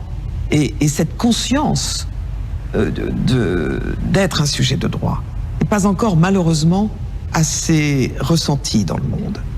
Y compris d'ailleurs en France, où pendant très longtemps, les femmes acceptaient d'une certaine façon les violences conjugales, n'ayant pas d'abord la conscience que c'était totalement illégitime, mais en plus n'ayant pas les voies de droit qui leur permettaient de porter plainte et d'avoir réparation. Equality is first of all a legal principle. Obviously it is a moral principle, it is an ethical principle, but primarily it is a legal concept. You first have to have the legal instruments there in order to have a duty, in order to have an obligation, in order to really engage in commitment and then be able to claim your rights. Without legal framework, there are no rights to be claimed. Unfortunately, it is a universal global reality that women are very, very far from equality. There is no gender equality nowhere in the world.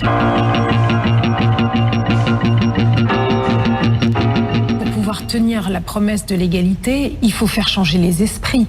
Et les esprits sont bourrés de stéréotypes. Comment on fait pour extirper ces stéréotypes? Les stéréotypes sont un poison pour la société et l'évolution sociale. Ce qui est grave, c'est que les stéréotypes ont inspiré ou se sont appuyés sur le droit aussi. Les lois de l'Empire, le code civil napoléonien a été la consécration d'une forme d'infériorité des femmes vouées à l'obéissance et dépourvues de capacités juridiques et citoyennes. En leur refusant le droit de vote, en les plaçant au même niveau de statut que les enfants ou les fous. Le code civil Napoléon de 1804 a été copié, y compris après les indépendances, dans les ex-colonies françaises. Dans beaucoup de pays africains, aujourd'hui, c'est encore le code Napoléon qui est appliqué et les femmes se battent comme nous sommes battus pour faire changer ce droit. Lorsque le MLF et tous les mouvements concernant les droits des femmes ont agi dans les années 70, il y avait quelque chose de subversif. L'idée était de renverser la table. Ça s'est arrêté aux portes du pouvoir. Et si on veut vraiment inverser le cours des choses et rééquilibrer la société, il faut que les femmes se sentent hors normes au meilleur sens du terme, c'est-à-dire en aucun cas prisonnière d'une norme. Quand on parle de féminisme, on parle de vagues. Ce qui veut dire qu'il y a des vagues qui viennent, mais aussi qu'il y a des reflux. La première vague est considérée comme étant celle de la demande suffragiste, de l'accès du droit des femmes au droit de vote et au droit d'être élu. Il y avait d'autres choses dans ce premier mouvement, et en particulier aussi des revendications en matière d'égalité civile.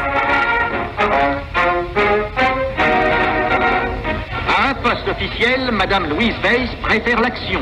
Avec ses militantes, elle manifeste sur le champ de course de Longchamp avant le départ du Grand Prix pour rappeler au gouvernement son devoir. Et puis il y avait eu un reflux dans les années 30 et jusqu'aux années 60, jusqu'à la fin des années 60. Et la vague des années 60, c'est celle de « Mon corps m'appartient ». Celle de « Mon corps m'appartient », c'est je ne veux pas être battue, je veux que mes droits soient reconnus et disposer de mon corps.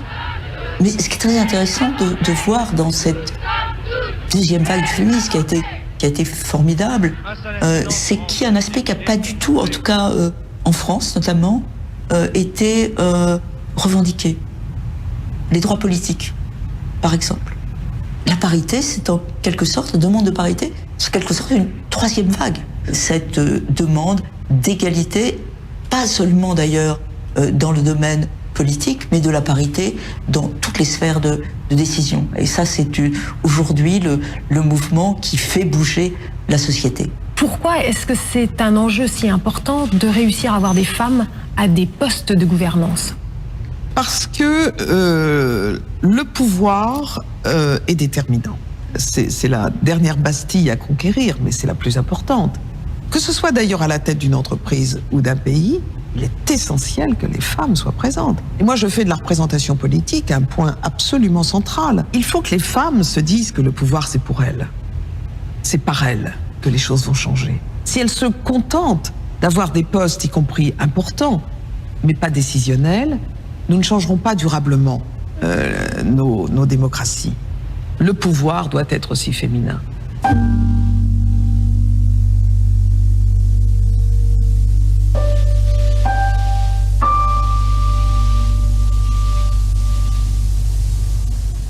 UN Women is about gender equality, of course, but it's also about empowerment.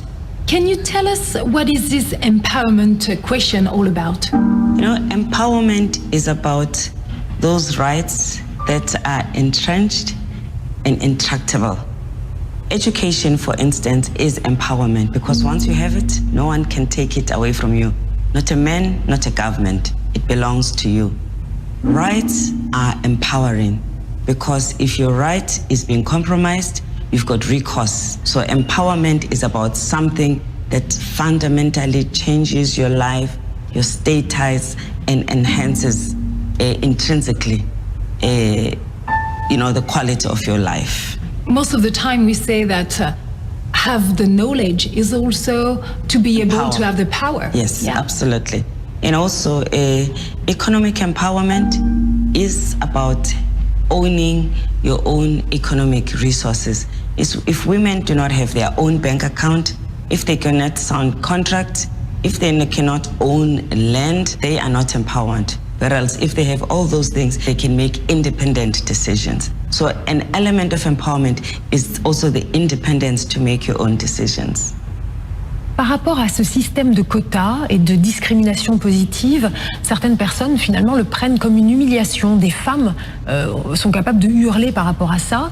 Et puis aussi, évidemment, il y a cette caricature d'opérer une parité de façon très mécanique. Comment est-ce que vous voyez toutes ces notions? La question est simple. Est-ce qu'on attend des siècles encore la montée en puissance des femmes dans la vie politique ou dans la vie économique? Ou on force le destin et on considère que la démocratie a besoin des femmes. Et dans ce cas-là, on se donne les moyens d'y arriver. Ou on considère qu'au fond, on peut en avoir quelques-unes qui sont autant d'objets de curiosité, mais qui, je dirais, ne peuvent pas être considérées comme représentatives de l'ensemble des femmes. Parce que la démocratie, c'est la loi du nombre. Et ne pas être présente en nombre revient à ne pas exister du tout. Et encore une fois, les freins, les obstacles face à un système qui se construit, mais surtout qui se reproduit sur lui-même. Comment voulez-vous dire à des hommes qu'ils doivent laisser leur place à des femmes? Personnellement, je pense qu'il faut être volontariste. La vraie humiliation, c'est de ne pas compter.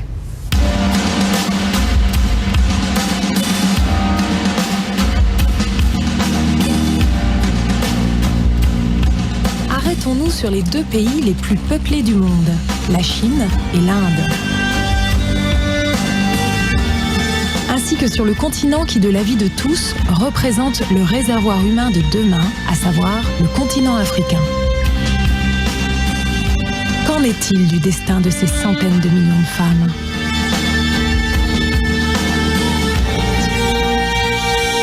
I'm from Sudan and live with this contradiction of being both Arab and African. Through traveling with my films, I've met many African women from different parts of Africa. I think one thing that we all share as women in Africa is this issue of the importance of a male heir. In every African society, I think, whether it's Muslim or Christian, the idea of a son is very important. And I think women, whether they are Muslim or Christian, whether they are from West Africa, South Africa, or North Africa, face this pressure of producing a male son.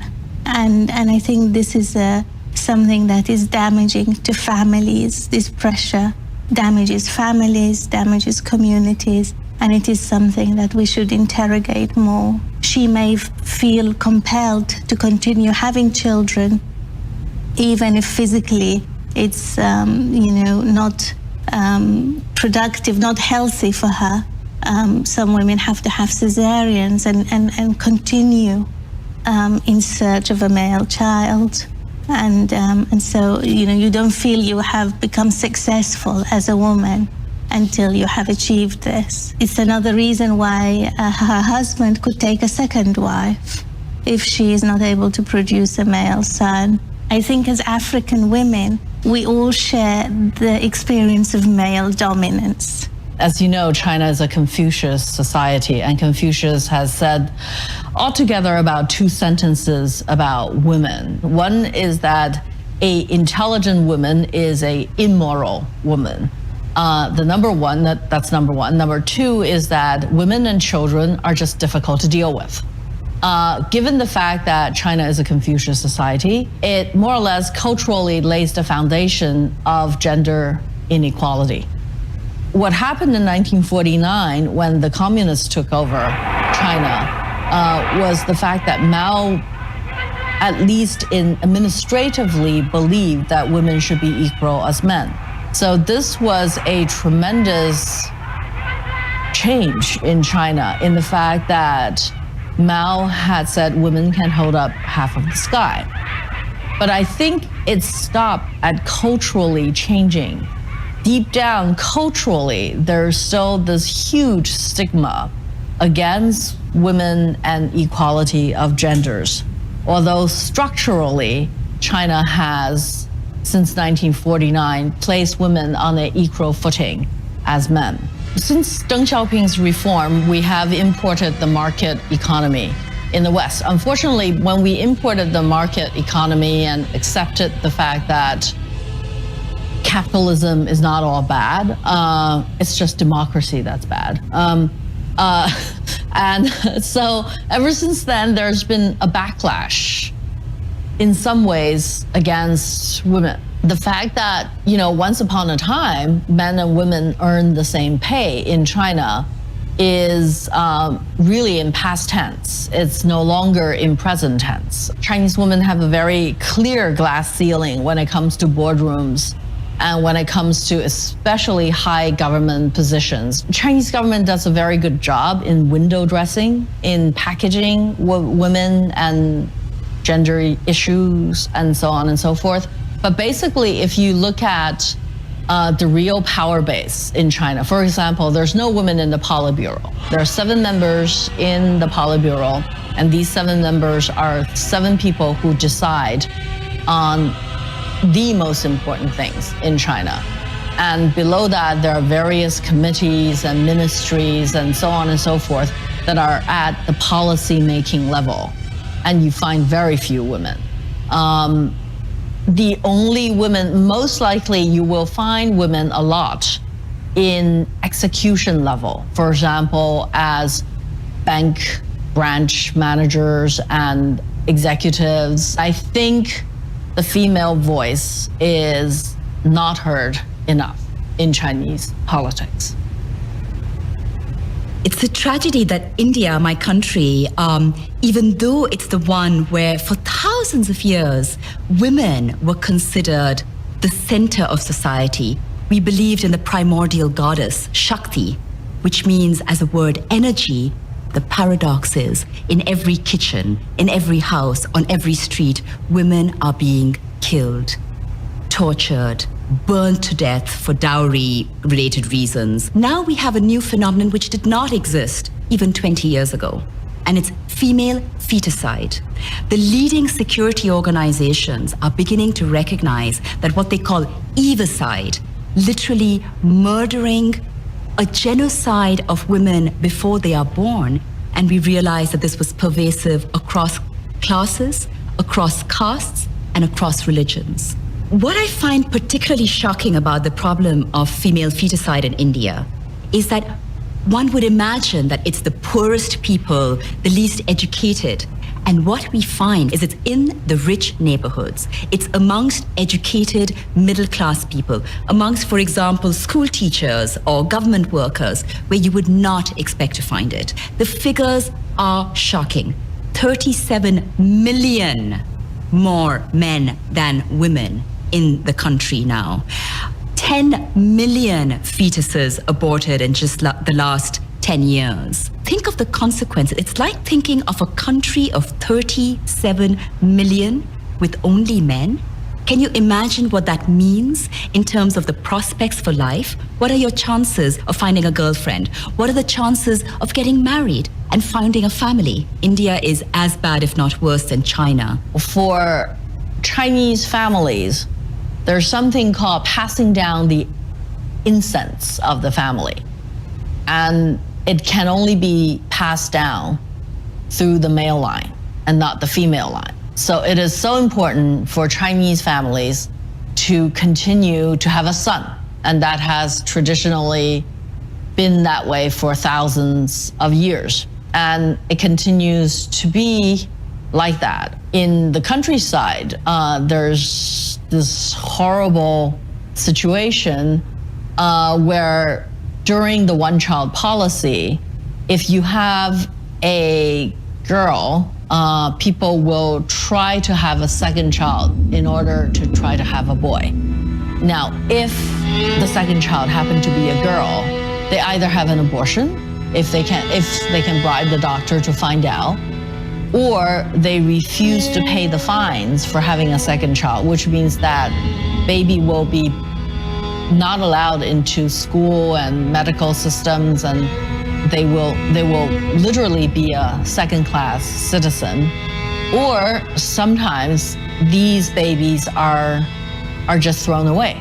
I mean, they're just abandoned, and they're usually left on either in front of hospitals, in front of orphanages, and sometimes even in garbage dumps and on the side of the street. If you go to very rural China, you will realize that women are very much objectified, treated like a commodity that it can be traded off. Women can be sold from one place to another.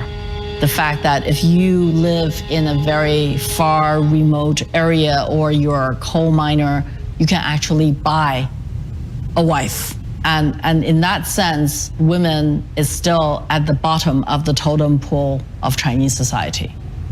Now, some would think, according to the law of economics, that when there are less women, their value would rise. The problem is no.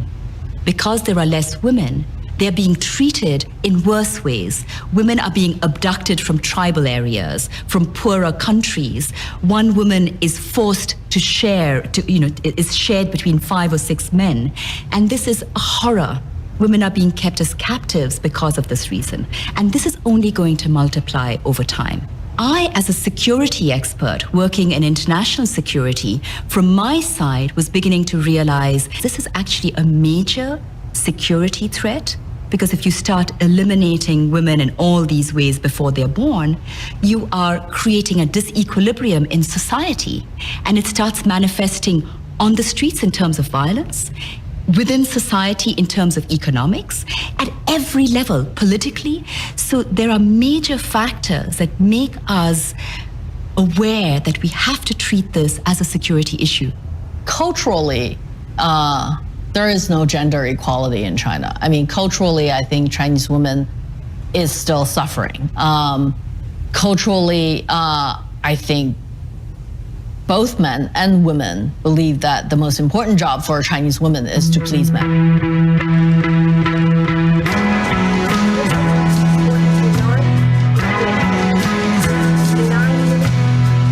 Pourtant, les femmes ne cessent de prouver qu'elles savent faire bien plus que plaire aux hommes.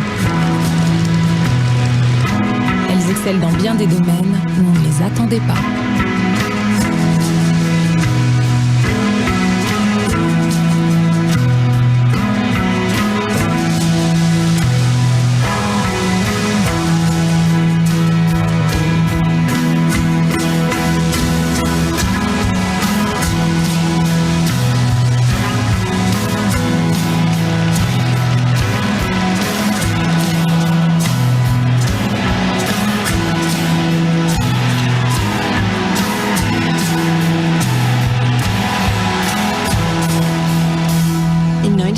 When I founded the Oxford Research Group, it was extremely difficult to be a woman in the world of defense decision-making.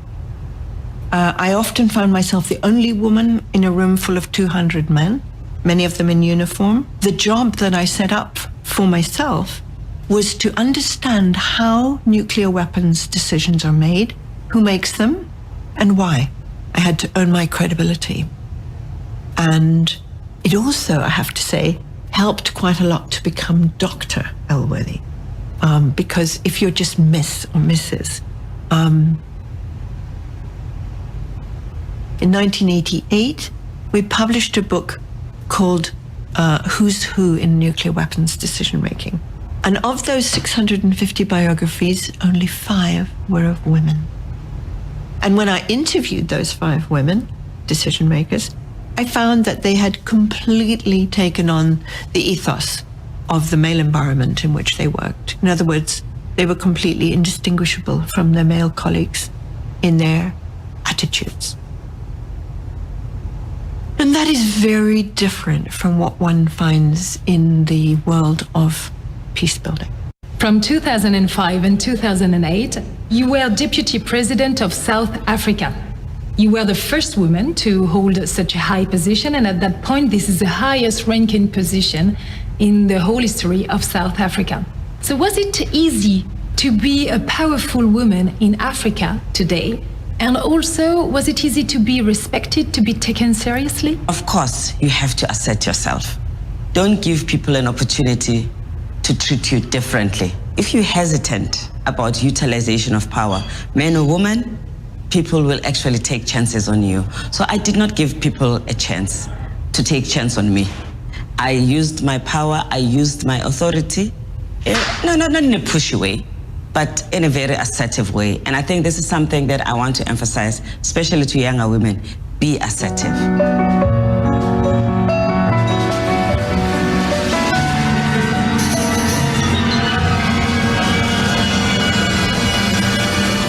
Vous êtes considérée comme étant une des femmes d'affaires les plus puissantes du monde.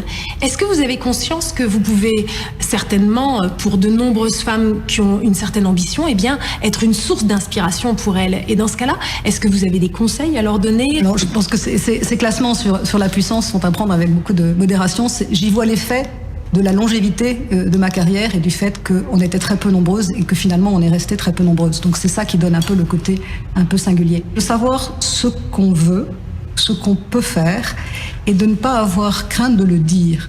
Il n'y a pas de trajectoire unique, il y a de moins en moins de trajectoires uniques. Dans la génération qui était la mienne, en dehors du petit nombre, on avait l'envie de pouvoir être là, pouvoir concourir, mais au fond on voulait faire un peu comme les hommes. On n'imaginait pas que le système pouvait complètement changer. Vous connaissez bien les marchés financiers. Là encore, c'est un milieu dont les effectifs sont quasiment, à majorité masculine. Est-ce que la crise qui nous a frappé, la crise de 2008, à votre avis, est-ce qu'elle aurait pu être évitée ou en tout cas être moins forte si finalement, dans les effectifs, il y a eu plus de diversité de genre? J'ai entendu Christine Lagarde dire si les Lehman Sisters n'auraient jamais fait ce que fait les Lehman Brothers. Je crois que c'est assez vrai, peut-être parce que des regards différents, des personnalités différentes, des aspects différents auraient pu donner plus d'éthique, de réalisme et moins de concurrence avec les uns et les autres qui ont entraîné un peu les marchés financiers vers des excès. Le monde du business et le monde tout court a intérêt à promouvoir énormément l'éducation, la formation et l'accès à la vie professionnelle des femmes.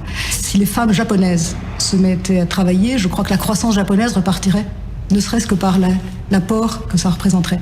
Et c'est sûrement vrai dans tous les pays. On ne peut pas se priver de la moitié de la planète en termes d'intelligence, en termes d'engagement, en termes de capacité, et considérer que c'est sans importance. Studies have found that the Fortune 5 companies with the highest number of women on the governing boards were far more profitable than those with the fewest number of women.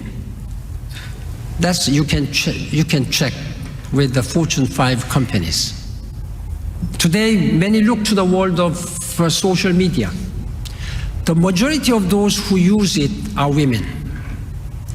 And the chief operating officer, CEO of Facebook, is a woman. Young women are potential engines of economic advancement. They are drivers of democratic reform. Yet far too often, a combination of obstacles, including discrimination, social pressure, early marriage, hold them back. These forces set in motion a chain of unequal opportunities that last a lifetime. Young women must have the tools to participate fully in economic life and to have their voices heard in decision-making at all levels. Pour moi, quand j'ai commencé, c'était très compliqué. On envoyait des hommes, on n'envoyait pas des femmes. C'était très difficile d'accéder à certains terrains, notamment le reportage de guerre. C'était très compliqué quand on était une femme. C'est un handicap.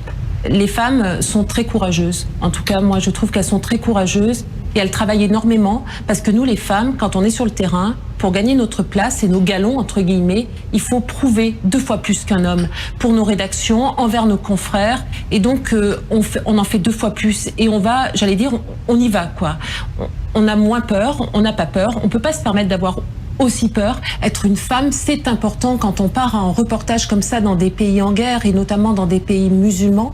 Parce que les femmes nous ouvrent leurs portes et se confient à nous ce qu'elles ne feraient jamais avec un homme, et notamment avec un homme occidental. Je pense qu'une femme, notamment quand elle est mariée, quand elle a des enfants comme moi, c'est pas un désavantage, au contraire, c'est un atout dans ces pays-là parce qu'on est très équilibré. Et je pense que quand on va dans des pays chaotiques, dans des pays en guerre, on a besoin d'être extrêmement équilibré. Plus on est équilibré, plus on comprend les gens, plus on est à leur écoute et plus on dure sur ces terrains difficiles. J'ai toujours cherché à étudier, même si je ne m'imaginais pas encore engagée dans une voie rabbinique, j'ai toujours étudié le texte et cherché à l'étudier de plus en plus sérieusement. Et puis est arrivé un moment où, souhaitant étudier le Talmud, c'est-à-dire la tradition orale et les textes à un certain niveau, j'ai commencé à taper à des portes, à différentes portes.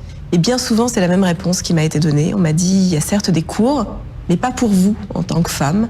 Et les cours d'un certain niveau étaient réservés aux hommes et n'étaient pas des cours mixtes. Et la possibilité d'une mixité n'était pas même envisagée. Je suis partie à New York pour cela, pour trouver des lieux où on m'accepterait en tant que femme, où je pourrais étudier à l'égal des hommes, avec les hommes, ces textes sacrés. Je crois qu'on assiste aujourd'hui à une véritable révolution. Il y a de plus en plus de femmes qui ont accès au texte, qui revendiquent cet accès au texte, qui étudient. Ne pas permettre aux femmes d'étudier, en réalité, c'est garantir un certain statu quo social et politique. Avoir accès au savoir conditionne l'accès au pouvoir.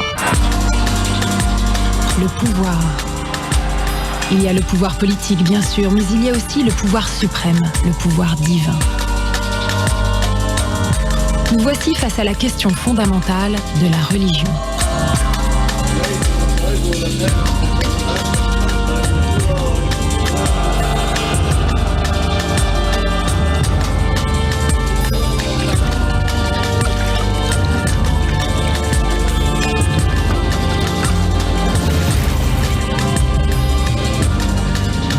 Je respecte toutes les cultures, toutes les traditions, toutes les coutumes, à partir du moment où ces droits fondamentaux sont respectés. Personne n'a à l'esprit d'uniformiser la situation des femmes dans le monde. Et je crois que la diversité, le relativisme culturel sont quelque chose de tout à fait essentiel. Nous considérons par exemple que l'islam est parfaitement compatible avec les droits des femmes. On l'a vu avec Atatürk, on l'a vu avec un certain nombre de grands dirigeants dans le passé. Un certain nombre, et en Afghanistan, les femmes ont été pendant très longtemps parmi les plus érudites du monde. L'incompatibilité vient du radicalisme et de l'extrémisme et d'un certain nombre d'interprétations. Et notre position de ce point de vue est claire. The Islamic Republic of Afghanistan has decided to ratify the CEDAW's Convention without any reservations. So it means your country has had no hesitation. So can you explain to us why? Obviously, Afghanistan wants to be part of the international community. So we follow the guidelines in the international community. But I'm sure you are aware of all the challenges in front of you. Well, obviously we are aware of it. You know, we've got so many challenges in Afghanistan. This is one challenge. It's among thousands.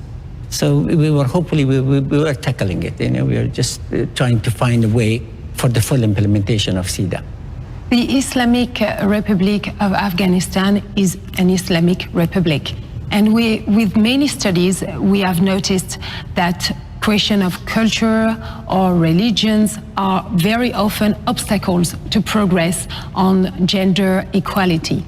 So do you think the Islamic rules and the gender equality, the whole concept of gender equality is compatible?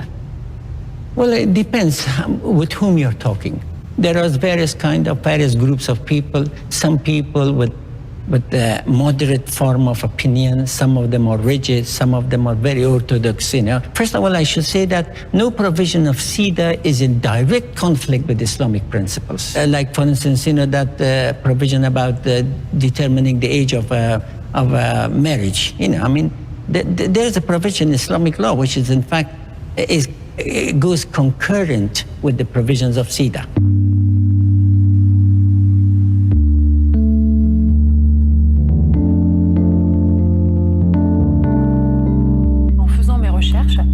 Je suis tombée sur un discours de Nasser en 1953, un discours du jeune colonel Nasser qui s'adresse en fait à l'élite du pays, les dirigeants du pays, donc surtout une assemblée d'hommes, et il leur raconte qu'il a eu une conversation avec le chef des frères musulmans et que celui-ci lui a suggéré que toutes les femmes soient voilées en Égypte. Et là, éclat de rire général, on est en 1953, l'idée paraît absurde, ridicule. Et donc, même Nasser lui-même se met à rire. Aujourd'hui, on est en 2013, toutes les femmes musulmanes d'Égypte, quasiment, sont voilées. Donc, voilà, qu'est-ce qui permet d'expliquer ce basculement? Je crois que c'est une très bonne illustration de ce que nous disions, c'est-à-dire que le fait que l'islam, et surtout l'islam moderne, est parfaitement compatible, mais qu'il y a une instrumentalisation de la religion dans certains pays pour, justement, recréer cette inégalité entre hommes et femmes.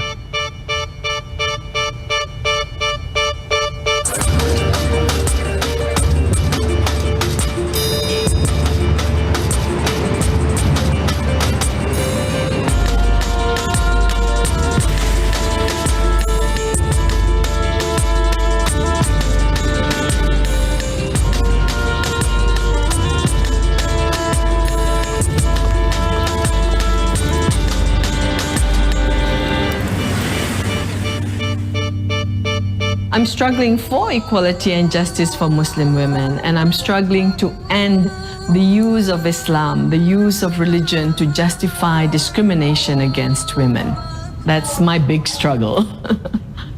I realized that religion was just being used as a smokescreen, really, as a barrier, an artificial barrier to stop women from realizing their full citizenship rights. The kind of feminism I engage with is the feminism that tries to show that the argument constantly used, the religious argument constantly used to deprive women of their full rights is a false argument. It's just an excuse. It's not real. And that we know better. And so stop using religion as an excuse to deprive women of their rights.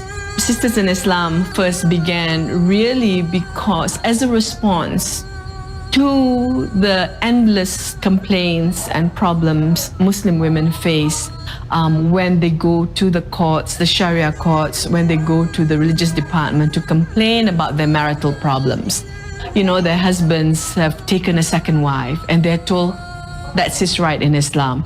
Their husbands beat them up and they go and complain and they say, oh, but that's his right in Islam to discipline his wife. Maybe you've been a bad wife, you've not been a good wife. That's why he beats you up. The husband demands obedience and he demands sex from the wife, and the wife, you know, it's not a happy marriage. She doesn't want to have sex with him. She's told, oh, that's his right in Islam to demand sex from you, and you as a Muslim wife must obey him. We were getting the same message over and over again that a man is superior to a woman. So all these misogynistic, unjust pronouncements made against women in the name of Islam. And as a believer, as a Muslim who utterly believes that my God is a just God and my religion, Islam, is a just religion, I was just outraged. You know, like, how can God be God if God is not just? It just doesn't make sense to me, you know? So my utter belief that God is just and that anything done in the name of Islam has got to be just really then led me to deal with this issue. You know, is this really Islam?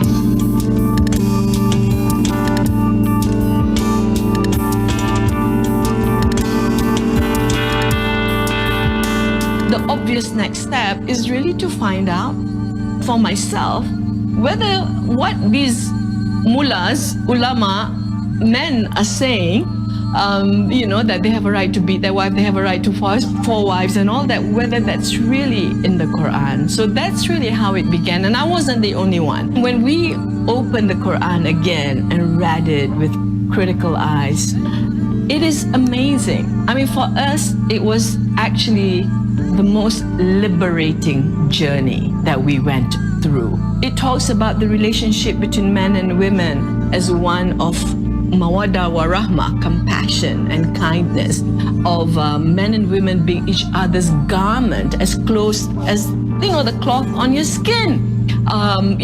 It talks about men and women supporting each other.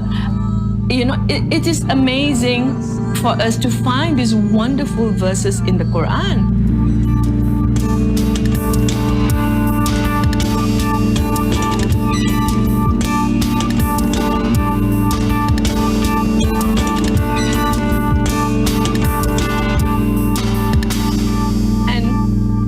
When there are a few verses in the Quran that's used to justify discrimination. For example, the verse on polygamy. The verse on polygamy says, if you marry 2, 3, or 4. But if you fear you cannot do justice, marry only 1.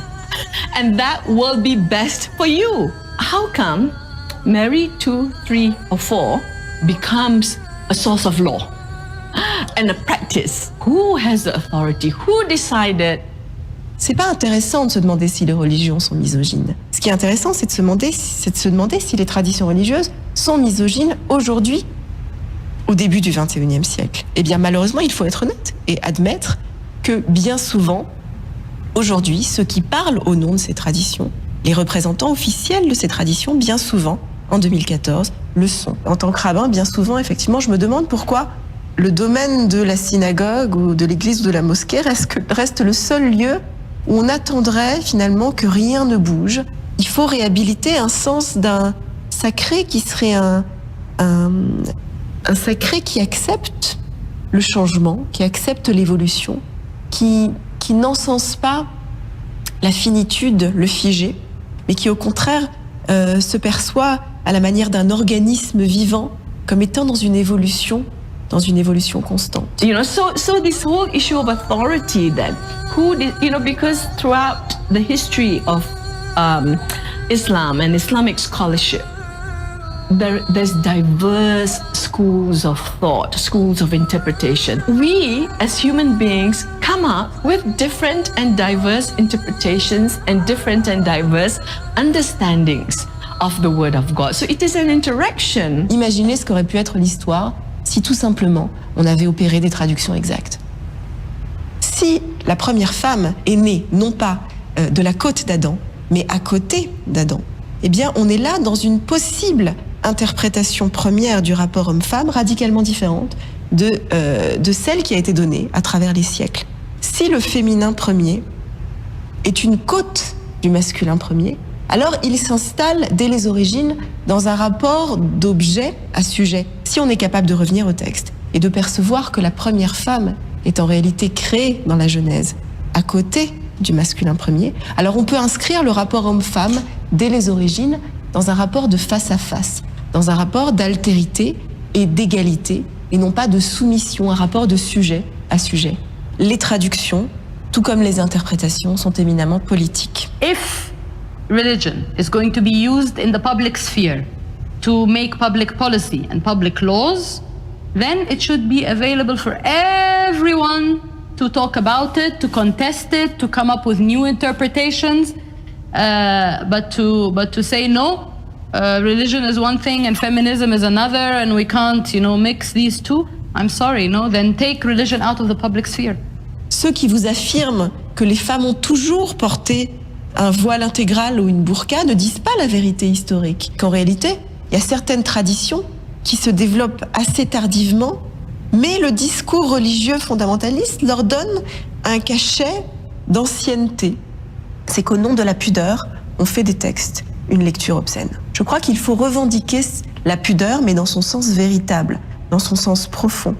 La pudeur, dans nos traditions religieuses, elle nous enseigne qu'aucun d'entre nous n'est complètement visible, qu'aucun d'entre nous ne peut prétendre à voir l'autre entièrement nu, mais que quelque chose de l'autre nous échappe, que quelque chose de nous-mêmes nous échappe. Toutes les religions appuient leur premier texte, leur première représentation mythique sur cela, sur le sens qu'un dieu ou plusieurs dieux ont pu donner à cette répartition entre les sexes. Dans certaines religions, ça va très loin, c'est-à-dire que du coup, le corps des femmes appartient aux hommes, que le corps des femmes est dangereux. Il est dangereux pourquoi ? Parce que si elles ont accès à une certaine jouissance et à un certain plaisir, ça va les rendre plus autonomes. Elles vont être maîtres de leurs désirs. Donc il s'agit de leur couper le clitoris, il s'agit de les infibuler, il s'agit de leur faire porter des voiles, des burqas qui vont dissimuler leur corps, pour que surtout leur corps ne soit pas leur possession d'être humain à part entière et d'être autonome, et que surtout la domination naturelle des hommes sur les femmes puisse continuer à s'exercer. Là est la clé d'un certain paradoxe que le discours religieux n'arrive pas à déminer. Pourquoi continue-t-il à percevoir le féminin comme étant une menace ? Continue-t-il à exiger que ce féminin soit caché, comme si sa présence face à lui était problématique, était anxiogène? I'm just so sad that we actually have gone backwards. The Muslim world has gone backwards. You know, the Western world was as discriminatory and patriarchal as the Muslim world.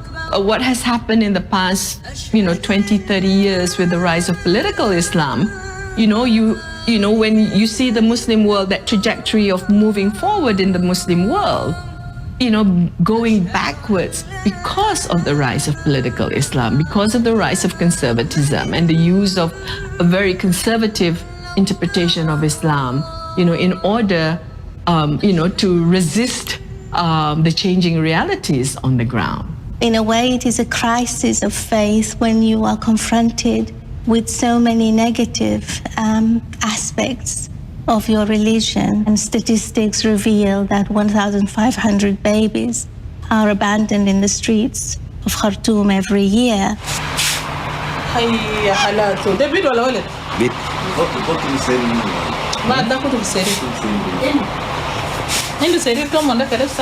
والله الطفل ده وجدناه في البخيت الجثة دي يعني في الشارع الآن حتى له غيارات ملابس. It is a criminal offense to have a child outside marriage, and so if you get pregnant and have a child outside marriage, you face the possibility of Sharia law being imposed on you and receiving 100 lashes. مثلا بنتي تبلغ نفسها عن الإجراءات شنو حتتعرض لمحكمة؟ نعم حتتعرض لمحكمة، نعم حتتعرض لمحكمة لا بلاغ بتاع الزنا. البلاغ بتاع الزنا اللي هو عندنا في القانون الجنائي هي المادة 146. اشرح لي ما فهمت. يعني عندنا في القانون الجنائي المادة 46 اللي هو يعني الزنا، يعني انه عقوبة الزنا بعدين هي بتتعاقب القاضي يعني بحاكمها بالجلد حسب الشرع يعني حسب الشرع. ولكن الرجل طيب ما بتتنفذ فيه القانون ده. ايوه لان هي طبعا هي اللي بتكون متحمل المسؤولية، هي الرجل ما بيمارس معاه الفاحشة وبيهرب، او تاني لما يعرف انها هي حملت ما حيلاقيها تاني، يعني حيكون متهرب منها وكده. It is illegal for women who are unmarried to have access to contraception. Abortion is illegal. So there is no recourse. So many women, because of the law, but also because the society will stigmatize them and reject them, end up abandoning their babies or actually killing the baby. It is a travesty and an inhumane situation. The ones that are found alive are the very, very lucky babies, and many, many more actually find their way into the morgue, either because the families have committed infanticide or the babies had died from exposure to the sun, to animals, or to just malnutrition. It is an enormous tragedy, not just in Sudan, but in all traditionally Muslim societies. I think there is definitely a crisis of intellect in our religion, in Islam. There is a a crisis of ethics, and I think it is to do with not confronting modernity. Et on a tendance finalement à faire habiter la religion de façon presque autiste dans un monde qui la garderait soit complètement séparée des problèmes de notre temps, soit capable d'y apporter uniquement des paroles ultra conformistes et conservatrices. Et c'est pas ma croyance. I make a distinction between political Islam and the Islam of the traditional orthodoxy and the Islam that I practice in my own private life. And those two are sometimes will not recognize each other, I think. And I think this is the experience of many Muslims. They are silent voices in a way.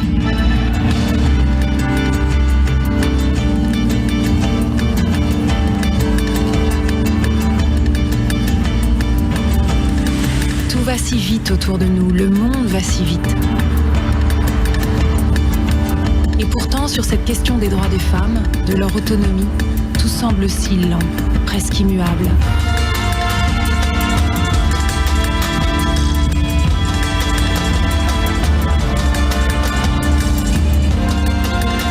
Je réalise la chance que j'ai de pouvoir faire une chose aussi simple que déambuler dans les rues, aller et venir où je veux.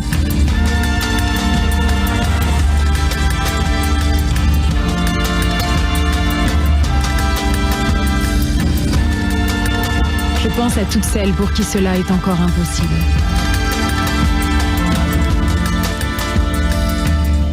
Violence against women is universal. From Sweden to Togo to Colombia to the Pacific, all women in all countries suffer violence against women. There has been a study, 1 out of 3 women in the EU countries suffer physical violence, most of which is with an intimate partner. A husband, a boyfriend, a member of the family. But in some countries, it is more violent. For instance, in Africa, genital mutilation is violence against women which happen to children at a very early age. So obviously that is even more traumatic. Child marriages are more traumatic. Trafficking is across the world, and in some countries, in larger numbers, especially in countries that are more sophisticated. In Latin America, we've seen economies that are growing, but it's not inclusive growth. But violence against women there, it is a big challenge. The society there has got strong machismo, and therefore violence against women is an issue for all of the countries. Mon père frappait ma mère, et c'était pour lui normal. C'était probablement même pas un problème éthique, un problème d'inégalité. C'était simplement un homme qui avait un problème avec sa femme, pouvait la frapper, pouvait la battre devant les enfants, casser la vaisselle, brutaliser, et puis revenir quand ça lui chantait, pour des raisons autres que des raisons proprement familiales. Simplement, il avait besoin de retrouver une femme. Les violences contre les femmes sont multiples, particulièrement horribles. Et on ne les voit pas diminuer, on les voit se déplacer, se reproduire. Les femmes en situation de guerre sont les premières victimes de la guerre, les viols, les meurtres d'enfants, les meurtres devant elles, le non-accès à la nourriture. Je suis en train de faire un reportage place Tahrir au Caire juste avant les premières élections libres depuis la chute de Moubarak. Et brusquement, je vais devenir victime. La foule se déchaîne, vous savez, vous avez l'impression d'être un morceau de viande jeté dans une foule comme ça de milliers d'hommes.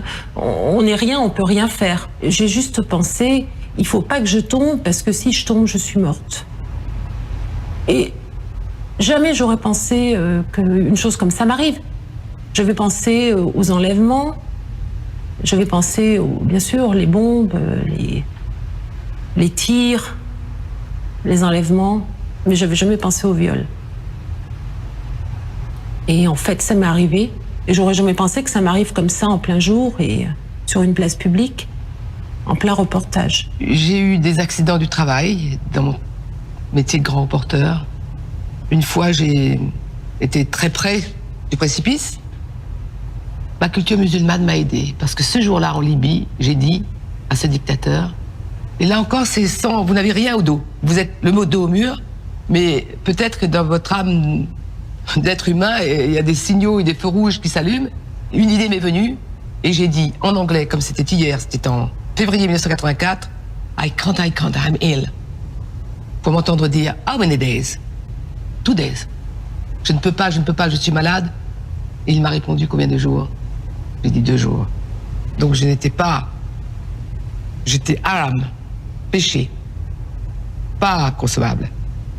De qui je parle? De Kadhafi, c'est connu. C'était en 84, j'étais en reportage en Libye et j'avais fait une interview avec le lieutenant-colonel Kadhafi.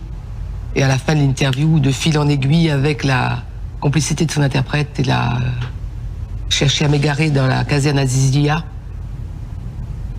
C'est l'ultime défense, c'est la survie. On est dans le domaine de la survie. Et donc j'ai parlé, j'ai raconté ce qui s'était passé ensuite. Et on m'en a voulu. On m'en a voulu d'avoir parlé. C'est des choses qu'on ne raconte pas, c'est l'intime. Je dis mais non, c'est pas intime parce que quand on est violé en plein jour en reportage sur une place publique, c'est pas de l'intime. Et j'ai été sauvée. Et j'ai été sauvée, si j'ai été sauvée, c'est aussi pour parler. Et je vais pas me taire. Je risque pas de me taire. Parce que quand on est journaliste, si on se tait, ben, qui parlera à notre place? Et je comprends tellement bien après le combat de toutes ces femmes très courageuses, qu'elles sont en Égypte, en France, toutes les femmes violées partout. Aujourd'hui en Syrie, il y a plein de femmes qui sont violées. On n'en parle jamais. Et c'est une honte pour elles. Elles sont exclues de leur famille. C'est une tâche indélébile. Ça a toujours été une arme de guerre, le viol. On en a parlé pendant la guerre en ex-Yougoslavie, en Afrique, partout. Le viol, les femmes, on les viole pour les faire taire. Et là, si vous voulez, je pense que nous, les journalistes, on a été des cibles parce qu'on voulait aussi nous faire taire.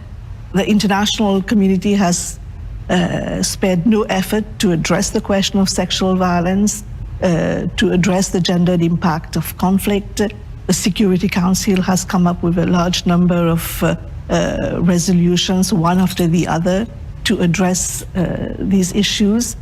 And when I see what's going on around me, that rape is still used as a tool of war, that women are not spared, that violence against women has become an entrenched tactic of war, this is very disturbing. The physical violence done to women before they are born all the way till their death is paralleled by the structural and systemic violence embedded in our societies.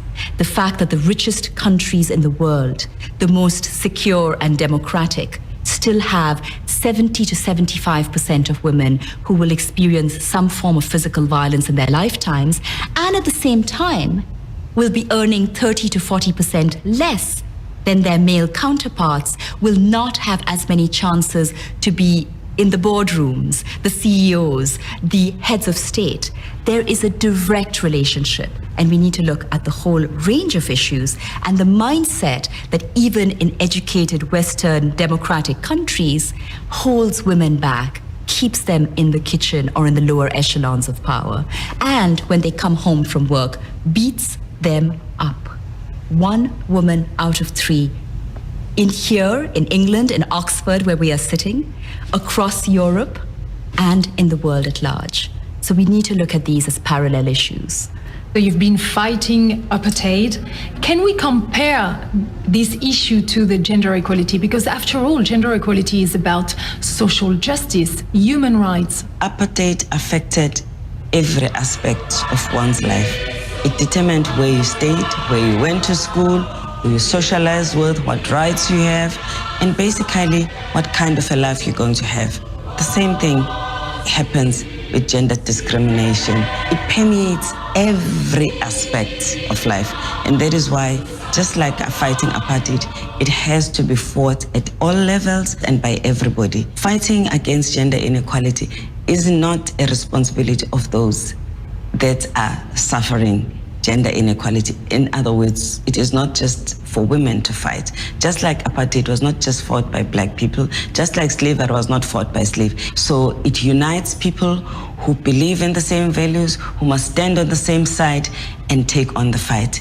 Unfortunately, we have not reached that level in terms of the commitment of society when it comes to gender. In apartheid, it was different. No one was willing to be associated with being an oppressor.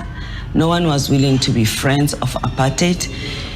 Now, we've never seen a country where they say, we'll disinvest from a particular country because they oppress women, because they kill women. That comparison, I think, is very much appropriate in this context. Would you say that sexism and racism have the same roots? They are the two sides of the same coin. It's very important for us as women, as feminists, to involve men in the project of advocacy for our causes. We live in a society which is not just about women, it's also about class, it's about race, and the whole issues intertwine in very complex ways. All of that will change when men see it as their responsibility to bring about the change. When men realize that as fathers, as brothers, as sons, they have a stake in ending violence against women. The fact that you have strong women in the family does not have to mean that the men in it are not strong. Actually, if anything, it means that the men in this family are quite something, because they have the confidence to allow the women to flourish and be themselves. And, you know, my definition of feminism means working towards having women being treated as human beings. For me, this is feminism. And obviously, you know, as a man, you can be a feminist. As a woman, you can be a feminist.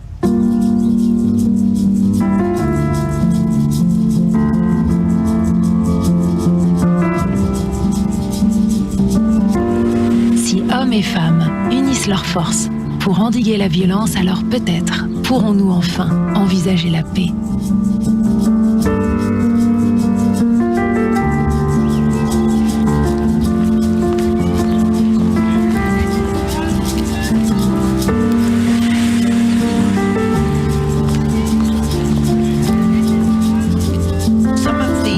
Bravest and most powerful initiatives against war throughout the century had been taken by women. Now, of course, we're beginning to estimate, to measure the importance of women's role in peace building worldwide.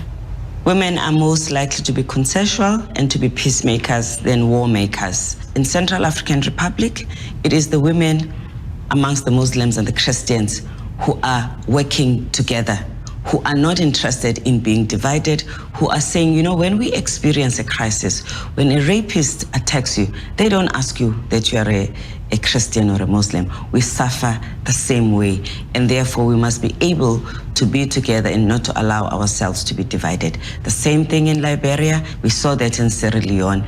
In Rwanda also, we do not want to have our children growing up obsessed with revenge. They are extremely courageous, particularly when it concerns issues like terrorism. I'm thinking of a young woman in northwest Pakistan called Gululai Ismail. When Gululai was only 15 years old, she started an organization called Aware Girls, in order to make sure that young women in that area, which was really monopolized by the Taliban, to ensure that young women could go to school. Threats have been made on her life continuously, and she goes out every morning and continues her work. And she has even now taken her work into the madrasas where young boys are educated, and identified those boys who are being trained as jihadis and going back with them to talk to their families about why the Quran would not approve of suicide bombing. And she has had the most remarkable success in persuading young potential terrorists to desist, to stop. She has my total respect. Today, the fact is that we have more conflicts which are recurrent conflicts, so not new conflicts, but conflicts which break out after an ostensible, hard-won, long-negotiated peace agreement. Why? The key thing to know is that 50% of peace agreements fall apart within 5 years. Why? Because 50% of the population affected by war are not at the negotiating table.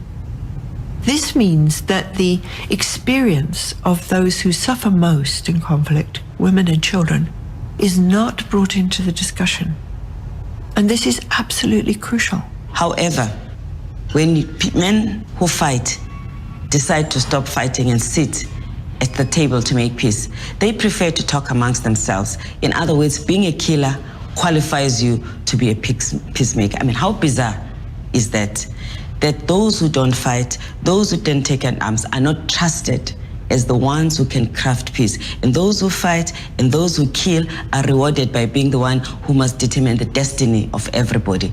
So the people that tend to be round the table to argue out the terms of a peace agreement are the generals, sometimes the terrorists, sometimes those who stand to claim, who profit from war, and sometimes simply career foreign service people. So the people for whom war is most injurious, where war hurts most, aren't there. So what's missing is all that suffering. If it's only men who are trying to find a resolution to the conflict and they're only looking at the political, the military solution, and all the rest of what makes up society is ignored, and half of the population of the country, we can never have a peace agreement that's going to last. If you leave women out of the peacemaking process, some of the very specific atrocities that are suffered by women are not attended to. Some of the reparations that are paid do not address some of the pain and suffering that was caused on women. When it comes to the absence of women at negotiating tables, there are, as far as I know, only 7% of negotiators are women and only 3% of mediators are women.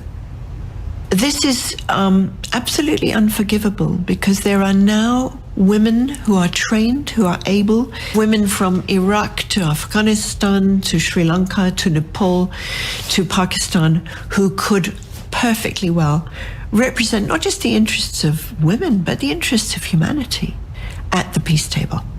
What we need is not simply a ceasefire or a military solution. We need to see how will we rebirth this cradle of civilization? How will we rebirth the values that make life desirable and possible between people, however different they may seem to be culturally, because we are all one in our human spirit.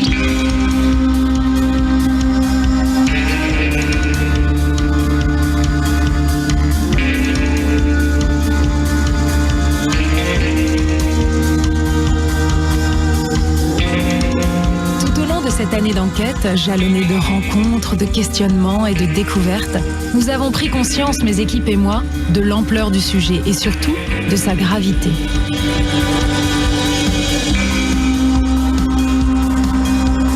L'histoire est en marche et c'est à nous tous de l'écrire. Pourquoi pas avec un grand E comme égalité? Nous, on y croit. Et vous? Il y aura des hauts, des bas. Ça va reculer, ça va avancer. Mais tout compte fait, même si on avance de tout petit peu, on marche. C'est comme pour les mouvements de la décolonisation. Ça se fera.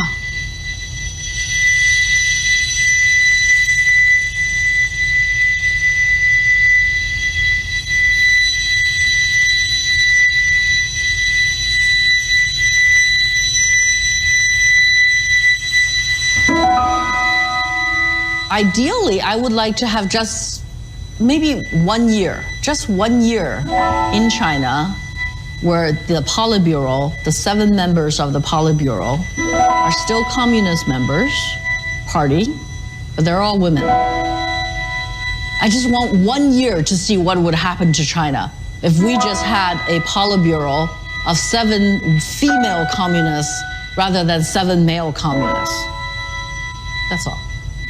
What we really see the need for is a new paradigm of how men and women could collaborate creatively to create this new world in the future. For men who can be full men, you could say, expressing their creativity, their compassion, their flexibility, and women who can be leaders at the same time as their mothers. In the summer, my mother would be sitting beside me on the train and on the underground, and she would be wearing her hijab, completely covered.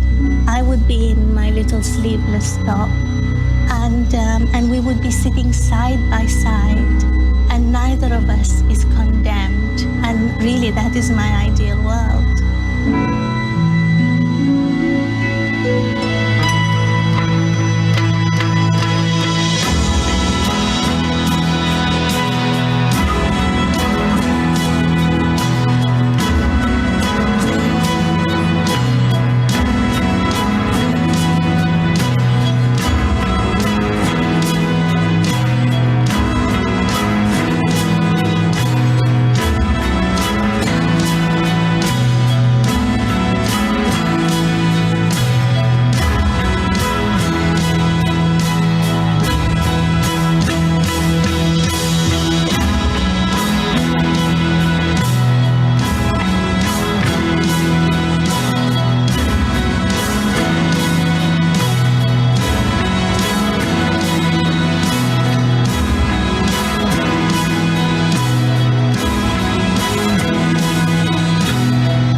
deserve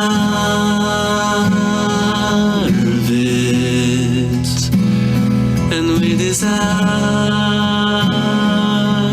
it to feel the moonlight, embrace the promise that we can work it out. You deserve it, and we deserve it to feel the moonlight.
gotta live it right. We're the mothers and daughters, sisters and queens. If we lift up each other, we can achieve anything. We're the ones who are gonna make the change. We're the ones who are gonna flip the page. Spread love like rings in the water.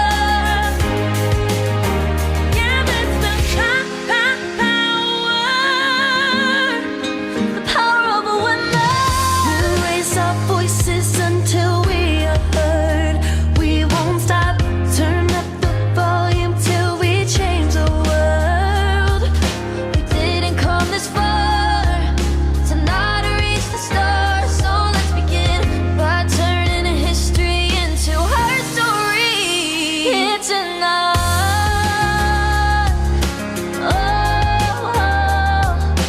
If we only got one life, we gotta live it right now. Mothers, sisters and queens. If we lift up each other, we can achieve anything. We're the ones who are gonna make a change. We're the ones who are gonna flip the page. Spread love like rings in the water. Yeah, that's the power of women. We got the power, we got the power. We got the power, we got the power, we got the power. Oh, tonight we're gonna ride our names across the sky so they'll know the power of women. Sisters and queens, sisters and queens. We can achieve anything. We're the ones who are gonna make the change. We're the ones who are gonna flip the page. Spread love like rings in the water.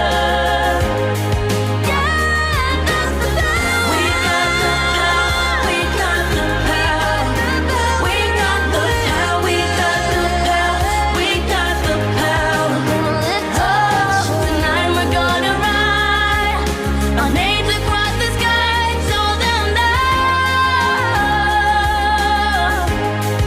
the power of women.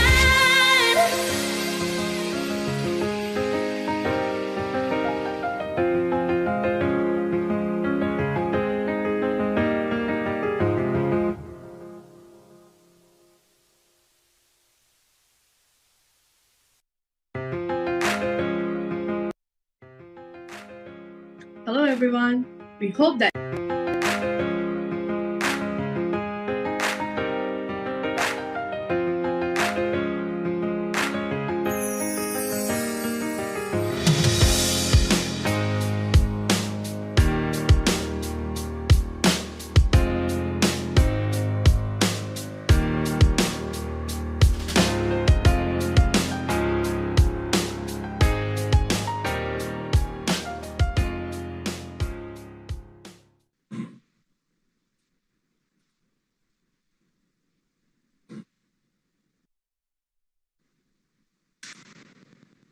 Hi, I'm Deanne Everson with United Way of Jackson County. I hope you're all well today. I'm here today to talk about that I believe true power lies in saying yes, not no. I'm not burying the lead in my talk. I believe deeply that if we say yes, we get to hear people's stories, we get to engage, and we get to create positive community change. And if we say no, we don't get to do any of those things. I believe that COVID helped us to say no. We knew how to isolate physically as a world community, but we didn't know how to isolate emotionally or spiritually. And the pandemic really drove that home. If you're engaged in community change, and I hope you all are, we need you. We need your emotional intelligence because that's what creates change. As Toni Morrison said, if you're free, you need to free somebody else. If you have power, you need to empower somebody else. I'm one of those people who didn't work remotely during COVID. I didn't know how to do my job from my living room. Community change happens with yes. It happens with hearing the stories, people around us. It happens by integrating those stories into our daily lives and our actions. In 2018, a 15-year-old girl came to see me in my office, and she said, "I don't care how many of us you get to graduate high school. I hope you keep us all alive." It still catches in my throat today, and for the past 5 years, we've worked on a program called In This Together, and we are. She went on to share that her friend, who used to sit by her in orchestra practice, had stopped sitting by her and had often not continued to come. One day, she noticed he took down his social media and he texted her goodbye. She knew enough to talk to her mom right away.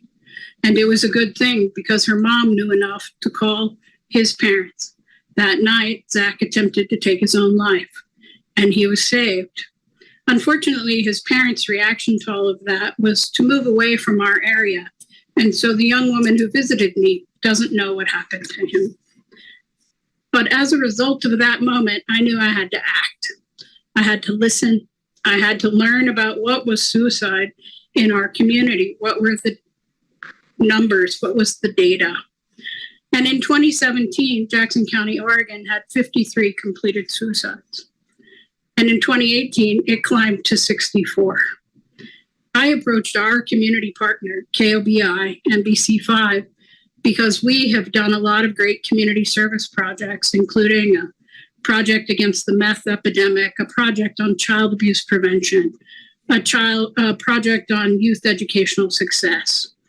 And I can imagine, as you all can, what Bob Wise's reaction was when I marched into his office and said, "Our next project is going to be on suicide."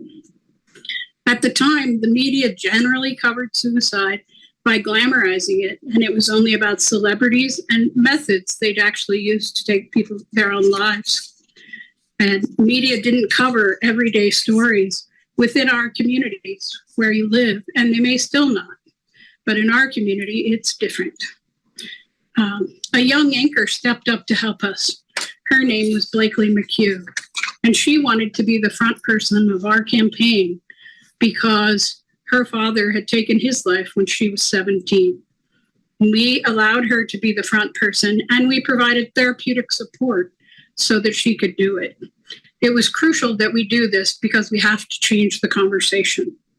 We needed to begin sharing a methodology that wasn't about contagion, which was what people's fear was around suicide prevention. Instead, we actually teach people how to say, "Are you feeling so poorly that you may take your own life?" And we've begun to shift that conversation in our community.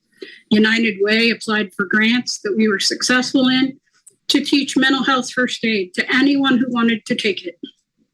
Mental health first aid is a bit like first aid CPR that people take, but it's the next step, and it's about de-escalating crisis situations. In my own feeling, it's about teaching surreptitious kindness. We also applied for funding to help train suicide intervention specialists through applied suicide intervention skills training, and we added more than 200 to our own community, which is small.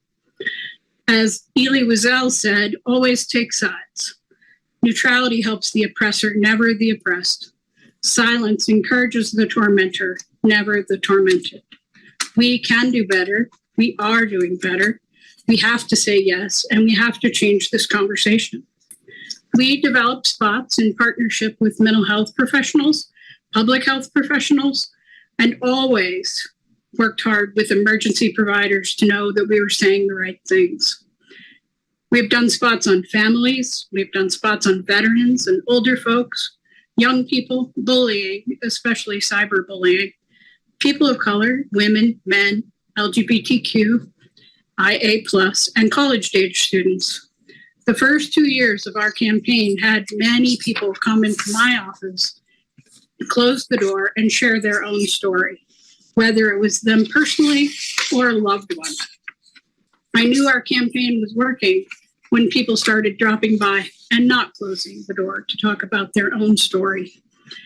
It's really working in our community. We hold quarterly partner meetings and often have guests from all over our country, including Oregon's 2 senators, Ron Wyden and Jeff Merkley, We've had visitors from the National Suicide Prevention Hotline who have shared how different they think our campaign is. And we've had a woman share her own story who works for the hotline, who said, you need to run a local story of someone who attempted to take their life and actually chose a different path. And my intern said to me during that meeting, I'd like to be that person. I said no at first, even though I believe we have to say yes. I made Seth consult with his family, his friends, and his doctor. And he came back and said they all said it was all right. I'd like to show you Seth's spot now. It was around the beginning of my junior year of high school when I really started to struggle a lot with self-esteem and feeling pretty lonely. When I was in that moment feeling like the only way out was to end my life, I thought that I was doing the world a favor. So much of depression, at least for me, is just feeling completely isolated and alone. And to finally open up and let someone else in made such a huge difference to me.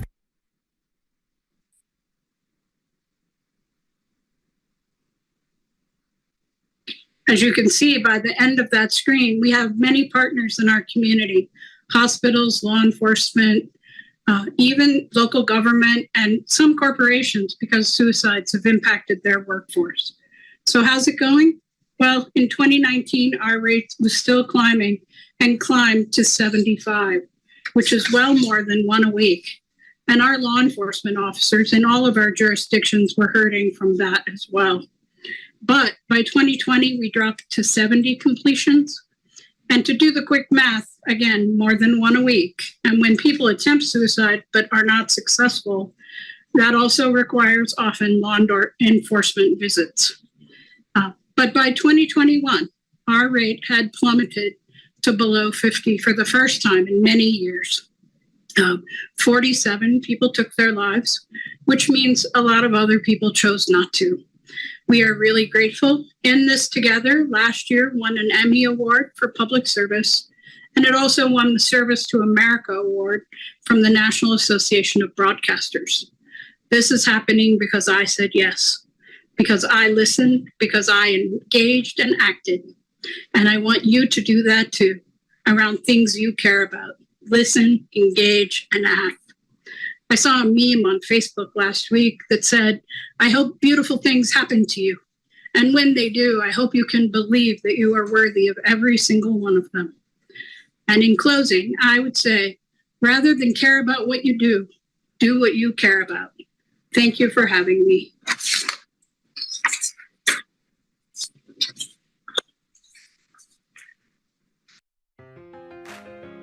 Hello everyone. We hope that you all are enjoying the Power of Women Digital Conference. We want to hear from you and interact with you. We want your voice to be heard. And all you have to do is grab your phone, turn on your camera, and scan the QR code to participate and share your thoughts through our polling questions. And stay tuned, because later in the broadcast, we will have a digital town hall discussion on all the results. And I will let the speaker take it from here. And I have some questions for our audience. Have you said yes to something new this year?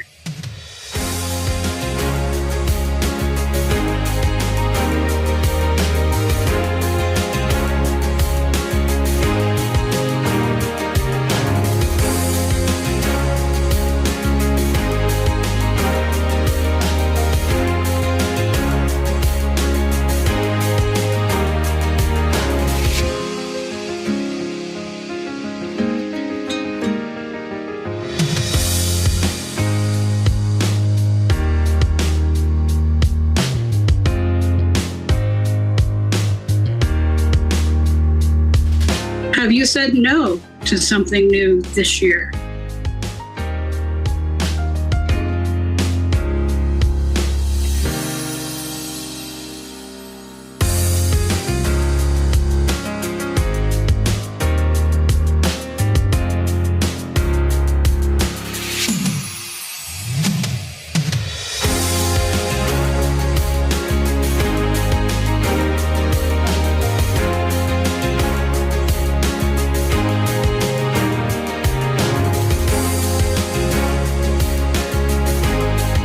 Are you engaged in your community, creating positive community change?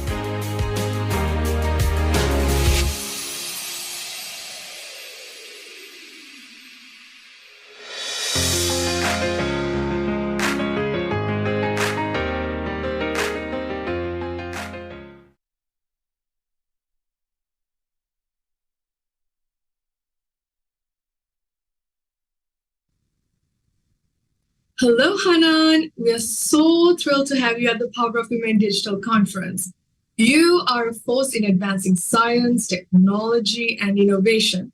And thank you for joining us today, and we're looking forward to hearing from you. Thank you, Shenali. Thanks for this very nice introduction, and I'm really thrilled that I accepted this invitation to speak in this very important conference. Thank you. Okay. Okay, shall I start? Please go ahead. Okay. I will be talking about, in my presentation here, about the global status of women in science, technology, and innovation. We just abbreviate STI, of course, including the Islamic world. Also, some of the challenges that women face in STI and what kind of reform actions to overcome such challenges. And of course, I will talk about some of my research projects, mainly in the area of biotechnology and nanotechnology, and how these areas will fit really toward achieving sustainable development. Now, if we go back to in history and what they call the golden age in Islamic civilization. Islamic civilization dominated the world really of science and learning and technology for almost 600 years. And in fact, I don't know if the audience really know that the founder of the oldest first degree awarding university in the world is a female. It's the University of Al-Qarawiyyin in Fas, Morocco, and that was in the 19th century. In this university, they were teaching math, Arabics, medicine, astronomy, chemistry, history, geography to all, Muslims, Christians, and Jews youth. In fact, it was recognized by UNESCO as really the oldest operating university that award degree.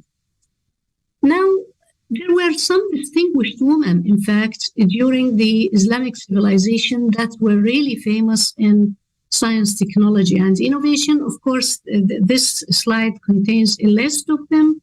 I will just mention maybe one, for example, Rufayda al-Islamiyya. She was the first Muslim founder of nursing in the Muslim world. That was even, 1,200 years before Florence Nightingale, which was the founder of modern nursing care in the modern history. And there are so many of them. Because of the limit of time, I will not go through every single one of them. Also, speaking of women leadership models, as you know, we have really a couple of them, like the first female prime minister of Turkey, that was in 1993, and the first woman president of Indonesia in 2001, the youngest Afghanis Muslim girl that won Nobel Prize. It was in 2014, and just recently, the female prime minister, in fact, of Tunisia, she's my best friend. She was appointed as a prime minister in 2021. As you know, the Muslim world or the Muslim population almost constitutes about 25% of the whole population in the world. They come to around 2 billions, and half of billion Muslim women, right, also are scattered in more than 46 Muslim countries. Now, to achieve equal participation in STEM, when I say STEM, of course, it's science, technology, engineering, math for women and girls, the UN General Assembly declared 11th of February as the International Day of Women and Girls in Science. In fact, the theme of this year was innovate, demonstrate, elevate, advance, bringing everyone forward for sustainable and equitable environment. And this is really goes side by side with the theme of this conference, the power of women that I'm talking now. In fact, the UNESCO Director General, she always emphasized, and this year she was saying that women need science and science needs women. Some facts and numbers about the global status of women in STI, including the Islamic world. Imagine globally, women represent 33% of researchers. 35% of all students, they go into STEM-related fields, they are women. Only 22% of the professionals in the field of artificial intelligence, AI, and 12% in national academies of sciences. This information or facts is according to UNESCO recent data. 70% of scientific research is, imagine, conducted by men. And 80% of all patents filed at the intellectual property offices worldwide came from team of men only. More facts and numbers. 90% of the current and future jobs require digital skills, and the fastest growing job categories are related to STEM areas. 20% of the engineering graduates are women, and 11% of those engineers, they get job, Most companies, they incorporate digital technology. It's a must now. These skills are a must for women.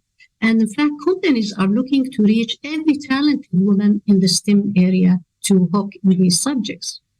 Also, 22% of AI professionals are female compared, imagine, to 78% male.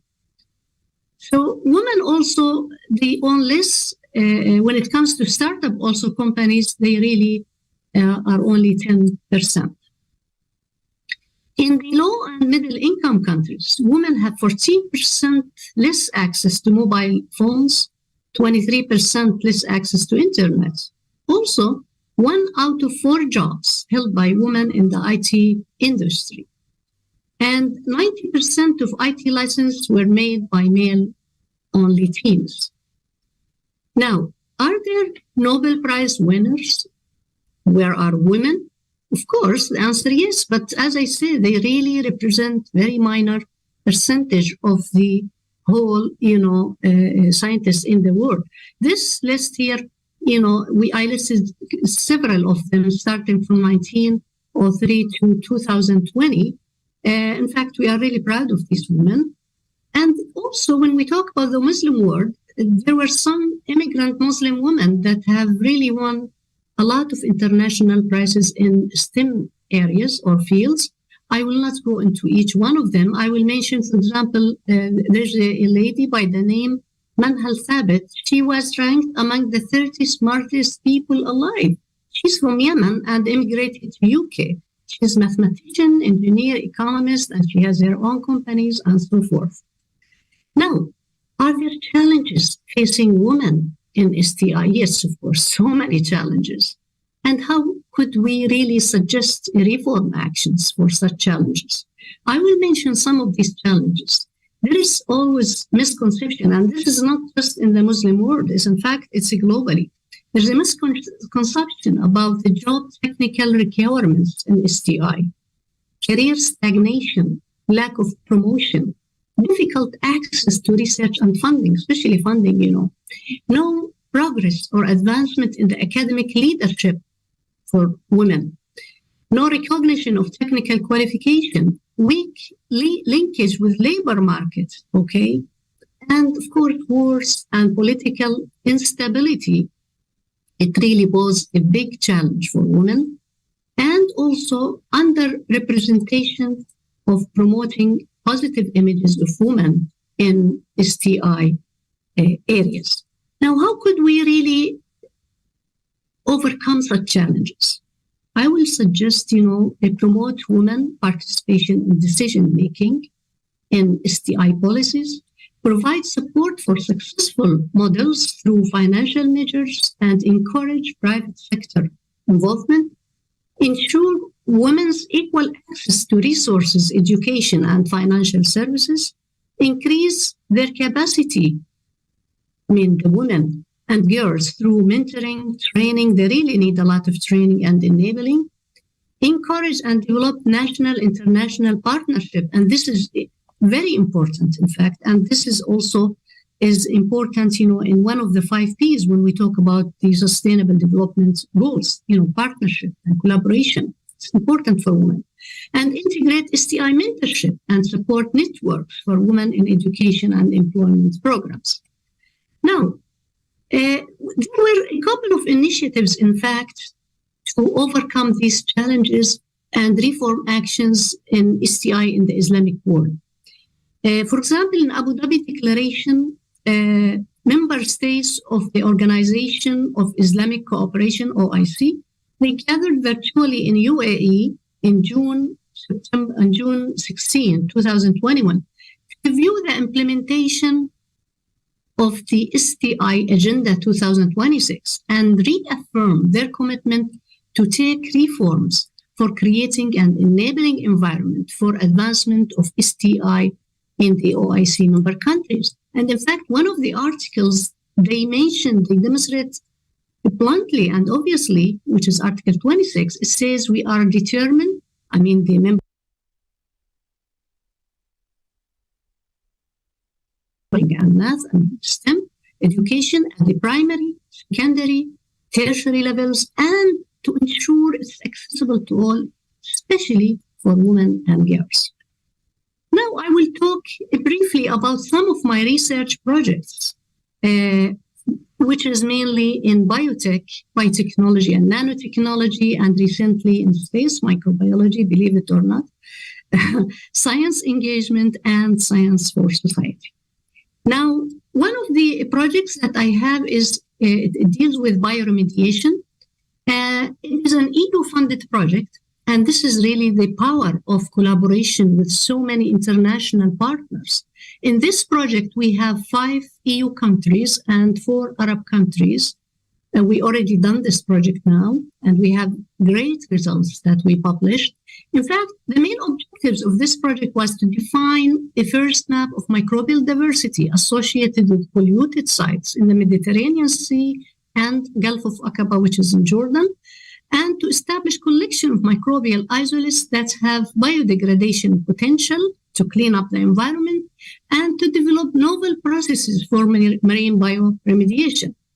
Now, why they chose Aqaba, Gulf of Aqaba, which is located in the south part of Jordan, because this site, it serves as a reference example for the potential climate situation of the Mediterranean following, the continuation of the global warming, that's trend that we are already facing, Now, what we have done, we collected samples from several sites of the Gulf of Aqaba that were polluted with oil or with other pollutants, and these are, for example, some of the polluted sites which is oil spill in Gulf of Aqaba during loading and unloading of the oil. See the oil spill here? This is very, very dangerous for the aquatic life in the Gulf, the fish, the coral reefs, and so on. So, and these are more of these contaminated sites. And this is, for example, sulfur here, contaminated sulfur. So I always, I encourage always my students, these are graduate students and young faculties that work with me in this project. We were collecting samples, sediment and water samples. And even we have a diver with us. He's a young faculty that collected sample from deep 20 meters in the Gulf of Aqaba. And we analyzed these samples in the lab using all, approaches, cultural approach and microbiology and molecular approaches. And we were able to collect and culture a lot of the bacterial strains that have, some of them, they were very efficient in degrading the hydrocarbons in the oil spill, and thus, in a way, they were cleaning the environment. These are, we designed these tankers because we have to see in the real situation how these microbial consortia behave. if they are able really to degrade the oil spill that from the samples that we collected. See how these tankers, they are 2,000 liters. And to our surprise, some of them were really very efficient. Look, see this slide here. This is a crude oil here by itself. And we added, we selected like 7 of these most efficient bacteria that were able to degrade the hydrocarbon. And we put them in the crude oil. And look, see, after 1 day, 3 days, 5 days, almost it is now transparent. It's cleaning the oil. And this will be really very good potential to clean the oil in the real situation. Of course, this is the summary of the results that I will not go into each one of them, but we were really able to have a phylogenetic map of prokaryotic diversity in the Mediterranean Sea and Gulf of Aqaba. And this project really is really very good because it provided us with a setup to clean up the strategies and environment protection, which is the Mediterranean Sea from pollutants and Gulf of Aqaba. Now, the other project also, it's in nanotechnology.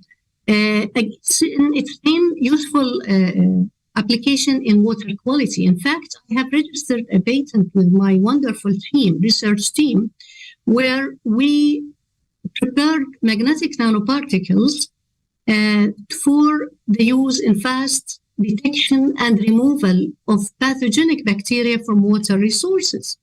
These are the magnetic nanoparticles that we prepared. They are just from, waste of fly ash collected from chimneys of iron and steel factories. They really didn't cost us much. And we tested these magnetic nanoparticles on their ability to, if they could really attach to bacterial cells. This is, for example, Salmonella, one of the pathogenic bacteria, without treating it with our preparation of magnetic nanoparticles. And this is when we mix them with only 10 minutes, 5 to 10 minutes. See how the black dots are the magnetic nanoparticles. They were, trapped. They were attracted to the bacterial cell as if they were food for the bacteria. For us, it was really wonderful because they are magnetic, so we put like a magnet on the side of the tube. And in this way, it's like mechanically, we trapped all the bacteria that were attached to the magnetic nanoparticle. And in a way, if you just imagine, we clean the water, and we really proved that. We tested them on also wastewater and gray water. And when we analyze what is left in the water after we collect bacteria with the magnetic nanoparticle, there were like a tremendous reduction in the coliform, total coliform, or the bacteria that were in the water sample, even wastewater or gray water. It's almost 10 to the 3-fold reduction. Of course, there are more details, but I'm just giving you a brief, of what we have. The other project that I have done also, which is still doing, is again testing the microbes in harsh environment. As you look at the other first one, which is the pollution, the bacteria were clever. They were the smartest organisms on earth. They are really able to adapt to harsh stress environment by, of course, mutation in their genes, So like the polluted, the oil and hydrocarbons, you saw that project. And this is another project, the hot springs. We have several hot springs in Jordan, and I'm talking about high temperature, thermal temperature up to 75 degrees centigrade. The objective of this project is to get archaeal population using, of course, conventional microbiological method and cultural independent approaches. And also why to isolate and identify cultivable bacteria that hopefully will be novel, and that's what we really got, organisms for future, of course, biotechnological and industrial and food.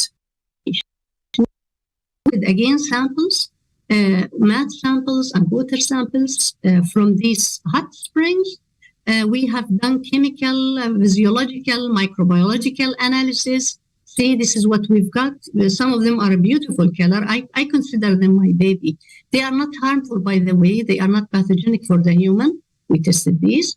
And we've done also molecular PCR. I know you know what's PCR because everybody was doing PCR tests during Corona. So it's a molecular method to look for specific genes for these microbes. And we've got a lot of these microbes. We were able to culture them, like 132 of thermophilic bacteria, meaning these bacteria were able to adapt to this harsh environment, which is very high temperature. I mean, nobody could live, no organism could live at temperature 75 or 80 degrees. It's very hot. And it means that they have enzymes that enable them, to tolerate and adapt to this condition. Some of them were able also to tolerate salt environment, salt conditions, and the one that we isolated, and even acidic, very low pH. Of course, for us, I have these, as I said, so many very useful, good application industry and in food industry, in environment, in biotechnology. The third project, which is running now, is microbial life on Earth, outer space. Imagine, because I said if these microbes could live, could adapt to harsh environments like, polluted area, hot environments, thermal, even very salt environment, then outer space is another harsh environment because there is, UV radiation, there is microgravity, fluctuations in temperature, and so on. And we collaborated. I'm in fact the leader of this project, but we collaborated with the KSF Space Foundation that have offices in USA and UK because they have the space balloon facility. So the question was asked here that are there life, on space? And the most, beautiful model that you could really use to answer this question are microbes. Because I proved to you that they were able to live, in harsh environment. And, bacteria is one cell. But as to our knowledge, till now, there is no proof yet of an extraterrestrial microbial life that has been found naturally. I mean, there are not naturally present there. But the question that we were asking in our project, whether Earth bacteria, the bacteria that we have in our planet on Earth, do they survive in extreme space condition? So what we have done, and I will show you, we deliberately exposed these microbes to space in a space balloon or space capsule. Now, we expect that they will not be able to grow, okay? Or a mutation could happen in their genes to make them able to grow. And guess what? We were really fascinated with the results. So, a couple of questions we asked when we done this project, like, for example, to understand the role of gravity at the cell level, survival factors in space, and the likelihood, interplanetary transport of microbes, understanding changes in bacterial behavior in space could help really us protect the astronaut from infection during, future long space flight missions. Also, characterization and analyzing microbial responses to various space environment risk factors will really shed light on if there is possibility of life on space, and possible also risks to humans in space. Microbes will provide a model system for that. And we already have done this experiment now. We really put the bacterial strains. I use like 4 types of bacteria that are known, and their genomic DNA samples. We prepared them and we put them in the space box that is made of special material to avoid UV and radiation effect on these bacterial cells. So the only variable will be the microgravity, and that's what I wanted to test. So they were really placed here, in the tip of the space capsule. And samples were sent to space capsule from United Kingdom station up to 33 kilometers above the sea level, which is stratosphere. And then next day were, when they came back from outer space to Earth, they were sent to us directly, and we have done several analyses here in our lab. And right now, as I will make this surprise for you, because I'm now with my team writing the paper with the very, very interesting results. Amazing. They were able to grow. Imagine some of them. They were living happily when they came back, which means there is a mutation happened in their genes, and we analyzed this at the gene level, and it proves, yes, that made them able to grow, and tolerate space conditions. And with this, now could say that, biotechnology and nanotechnology really are doing wonder, and their applications are really applied to all, the SDGs. No poverty, no hunger, good health. And for example, for me, it's in the life on land, life below water. In fact, it's everything, because we're talking about collaboration, we're talking about gender. By the way, most of the graduate students that work with me are females, So also, they are really excellent scientists. So with this, I would really, because I don't want to exceed the time, but I will say really thank you so much. And I will be available during the conference to, collaborate and integrate and discuss any ideas or comments. Thank you so much. Thank you so much, Hanan. That was such incredible information for all of us to think about. The stats you provided to the research projects you're doing, it really shows, well, especially females. Women need to be at school learning. The work you're doing is absolutely incredible. This is not just for us. I think especially thinking about the Islamic states and what's going on in Afghanistan and Iran. Women, girls need to get their education so we can have more amazing, incredible women like you doing this kind of work. So thank you so much. Thank you. Thank you for giving me the opportunity to speak in this really important conference. And I will be available for help or assistance for anybody, students, scientists from all over the world. Thank you. Thank you. Mm-hmm.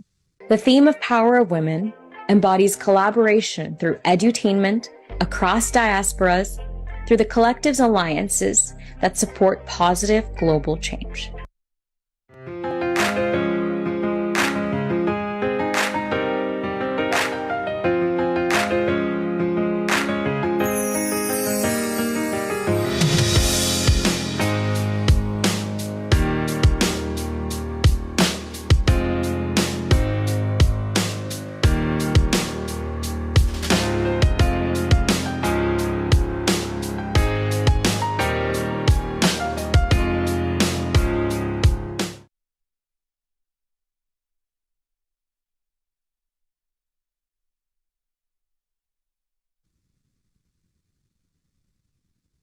Robin, thank you so much for joining the Power of Women Digital Conference today.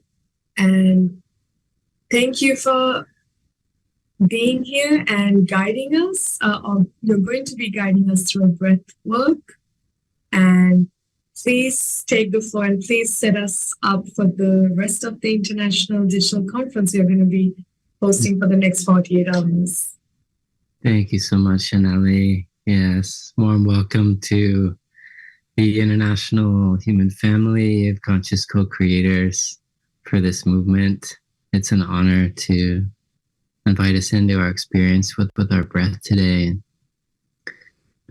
In my own experience, we have learned how intrinsic this balance between the sacred divine feminine and the divine masculine is when we connect our in-breath and our out-breath. Essentially, we are the elements.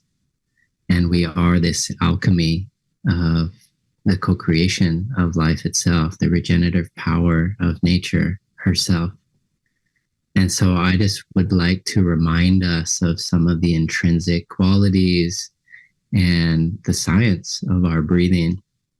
There's many different ways to breathe, and many of the techniques of breath that have been shared internationally have been more meditative in nature. And today I'll be guiding us into just our own natural experience of unifying spirit and body. And what happens in our system when we receive the breath is we're upgrading our chemistry. It influences our glandular system. It starts to bring in this natural regenerative power, like a tree grows, like the ocean regenerates itself, And I've noticed how familiar we are with the masculine nature of doing and achieving. And the main quality that we're learning in our evolution is the softness, the gentleness of surrender, surrendering to what already is as our true nature. And part of this journey of self-realization is coming up against the patterns of resistance of the old programs of needing to achieve, or coming up against the ideas that we're not good enough or life is not in balance. And so I'm simply here to remind us of the intrinsic balance that is our nature. And when we look at the elementals of earth, water, fire, and air, we realize that we are these elementals. And the breath itself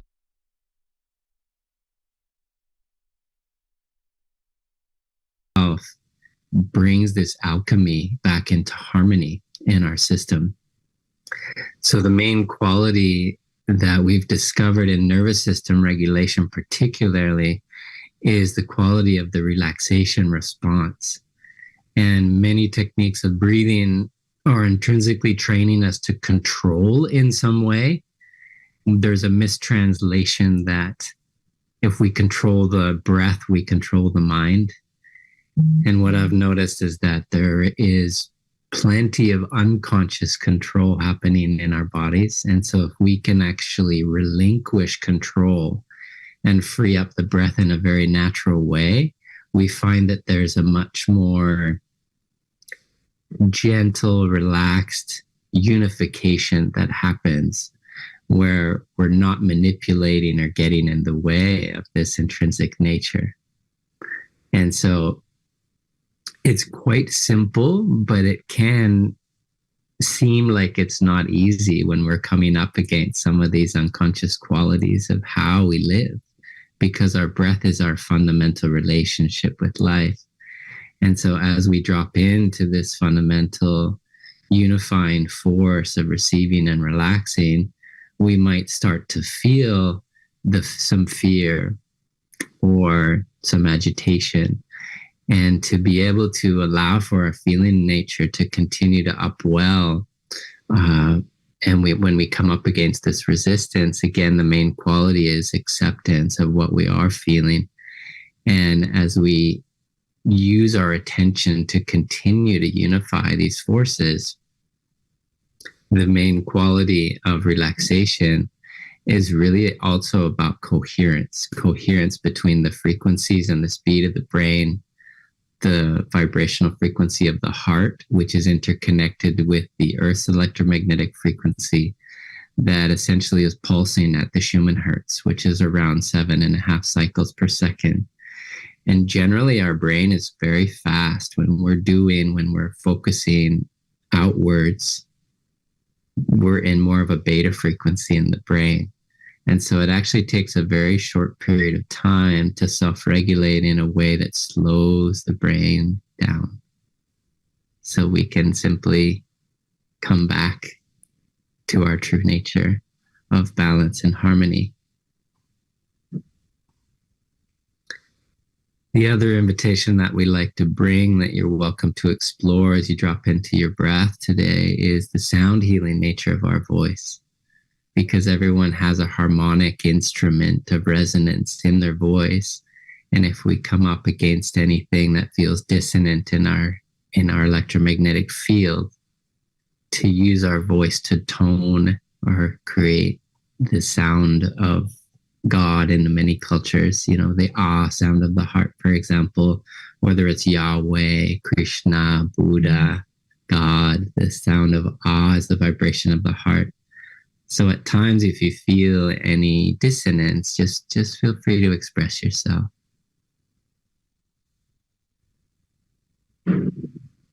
So I'm wanting to take the opportunity and the honor of dropping us into our breathing, just inviting the viewers and the presenters, this whole collective human family,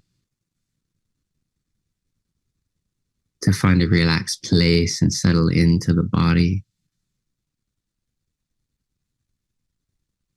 And just beginning by unifying the in-breath and the out-breath, breathing in and out of the nose.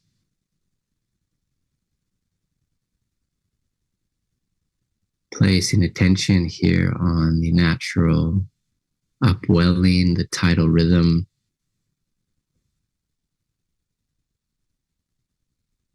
And softening. On the in-breath, we're receiving the earth frequencies from our mother, sending her power into our body. And without a pause, just relaxing and softening.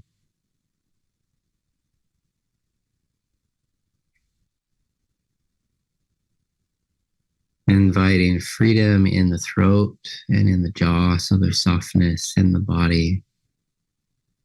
You may find that there's 3 to 5 counts in on your in-breath and 3 to 5 counts out. And just letting your breath be natural and free. And organically here, allowing for some aliveness to come in as you contribute to your breathing.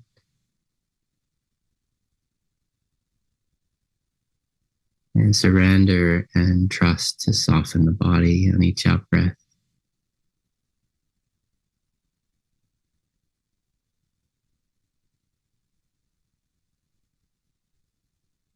As we continue to breathe, allow for an inner smile as your radiance begins to turn up the frequency in your body. At the core of your conscious creating, you are an alchemist.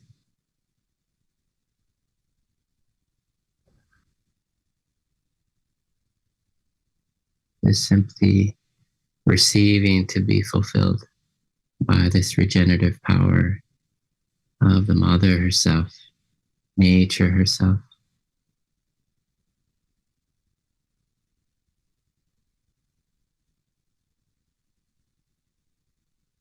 And as the breath moves here without a pause, the top of the breath turning to fall, the bottom of the breath turning to rise again, and becoming a channel of this fundamental relationship and alignment. Your energy becomes centered in deep positivity and shimmering abundance.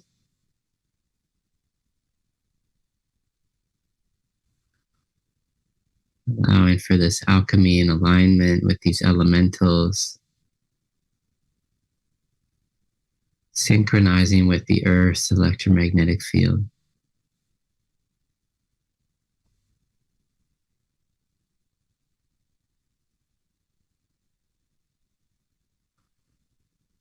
Feeling the brain, the heart, and the earth. Noticing the influence of your circulation, the water element in the body.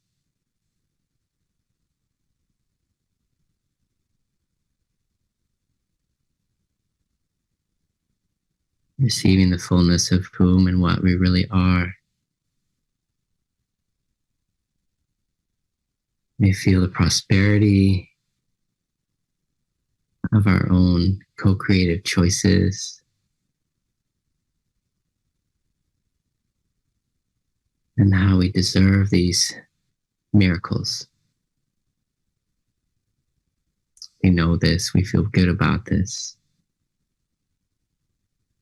And we're creating the time and space to receive this, to cultivate and circulate this.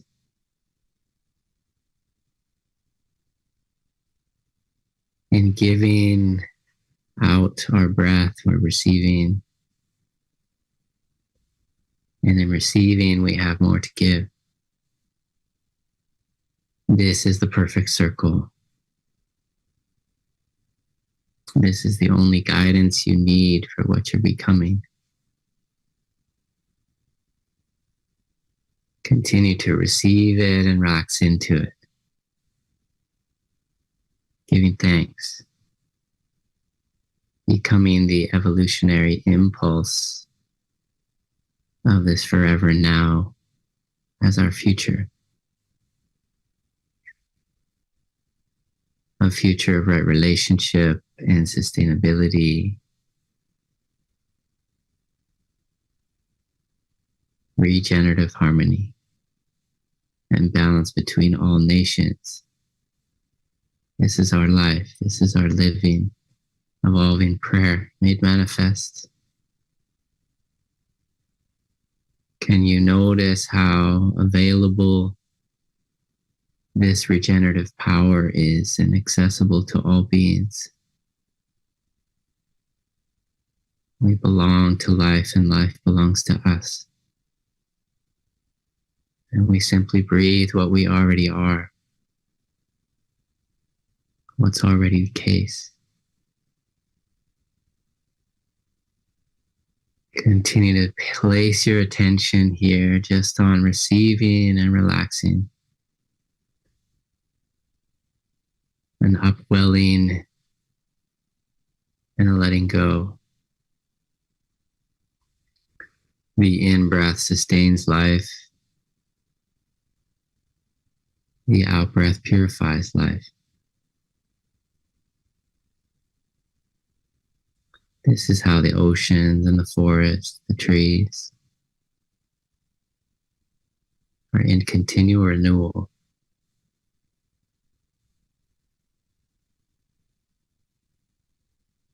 So we say hallelujah to the fires bringing forth the ancient seeds. And we give thanks to the waters bringing new life. Nourishing what we bleed, what we feel.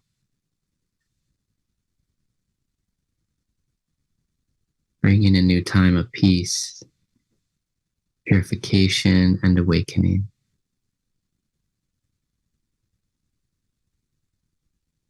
We celebrate today as one human family.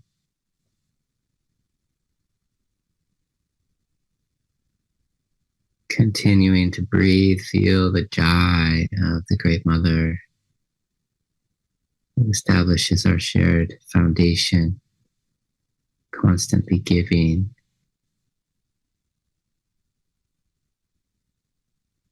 nourishing, regenerating.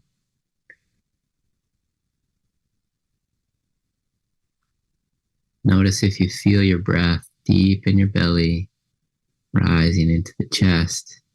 So all parts of yourself are opening and softening now.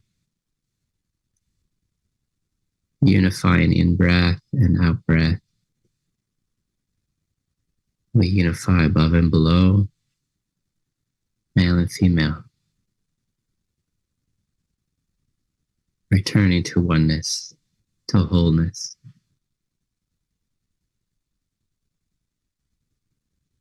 We give thanks for this life-giving power that we are, that we share.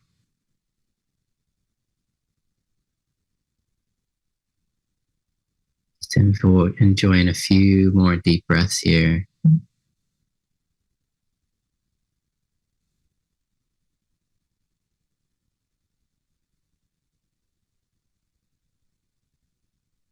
And feel free to share your voice.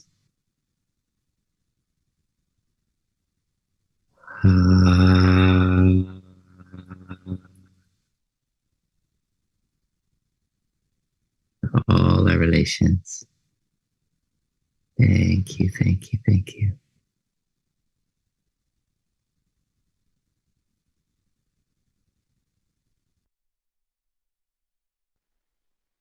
Hello, everyone.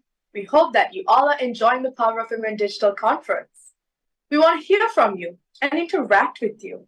We want your voice to be heard.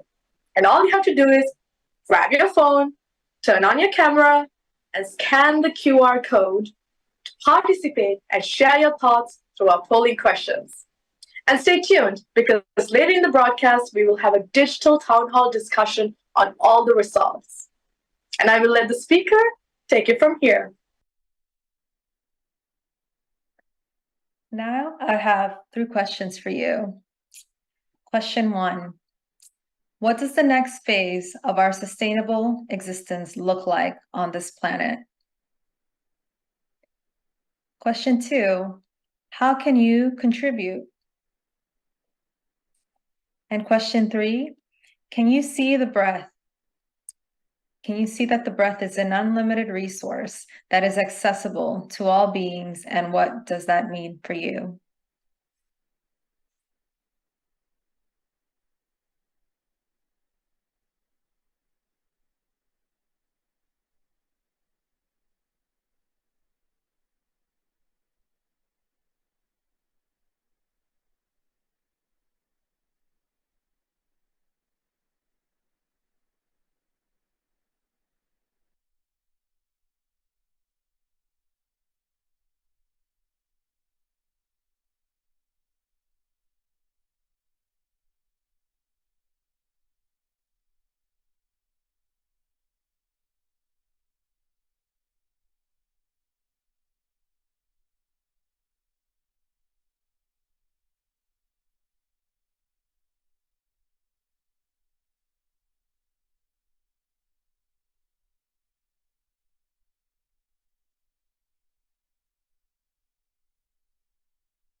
We have the pleasure of having Marie Dennis joining us today. Marie is the Senior Director of Pax Christi International's Catholic Nonviolence Initiative.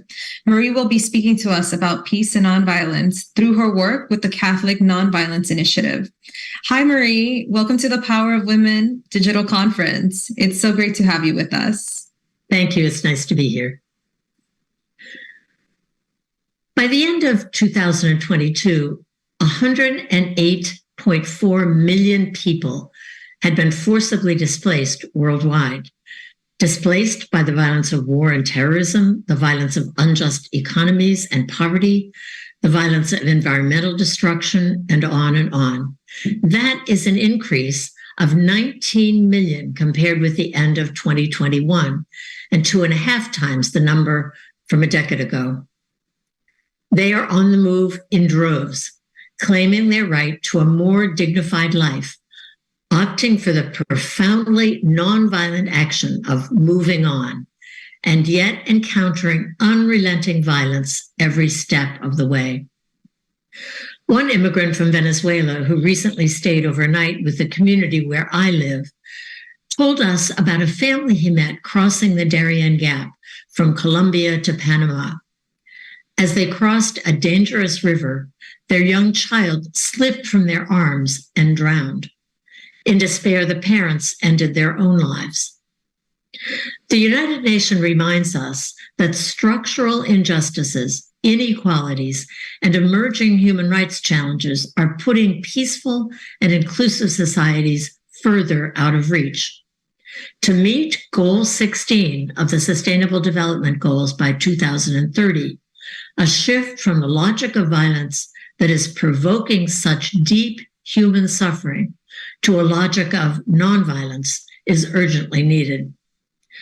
Not only is such a shift essential, but recent empirical research demonstrates that nonviolent strategies are powerful and effective. I actually believe that humanity is on the threshold of a new way of being, a new paradigm, a new logic for life, and that embracing nonviolence will help us move in that direction. Nonviolence is, but is not only about war and peace, not only about pulling back from the brink of human and ecological destruction. It is a spirituality, a way of life, a global ethic, and a spectrum of powerful and proven effective approaches to preventing or interrupting violence, and to promoting a more just and peaceful world.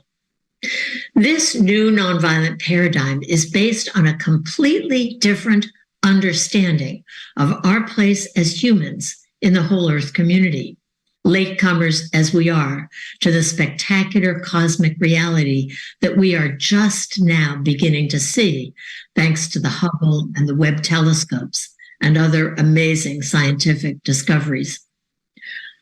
Author and theologian Ilia Delio talks about the new person emerging in evolution who is embracing pluralities of gender, race, and religion, who is called into a new type of consciousness where things are first seen together and then as distinct within this togetherness. We are being rewired for belonging to the cosmic whole. We are more and more aware, she says, that we are one Earth community. In other words, we humans are beginning to shift from dominating and extracting to reciprocity, living with, respecting. Michael Nagler, founder of the Meta Center for Nonviolence in California, talks about the new story that is replacing the old story told by the dominant white culture about scarcity, competition, and violence. He insists that violence is not the nature of humans, that love, faith, trust, and desire for community, peace, and well-being are central to our identity, and that nonviolence is a creative power, a pervasive energy, a fundamental principle that we can develop and deploy in human interactions. That is the nature of the nonviolence that we all need to embrace. It is a new way of thinking that could guide the world, including in times of crisis, toward just peace rather than justified war, toward respect and inclusion rather than exploitation, toward reciprocity and solidarity. Our commitment should be to a nonviolence that imitates the way of Jesus and Gandhi, Dr. Martin Luther King Jr., Lema Gabawi, and so many others, but that is also challenged and shaped by the history and contemporary experience of those now on the receiving end of war and racism, neglect, and planetary destruction. It is not just not violent, but it is powerful and actively engaged in preventing or interrupting the violence that is embedded in our world.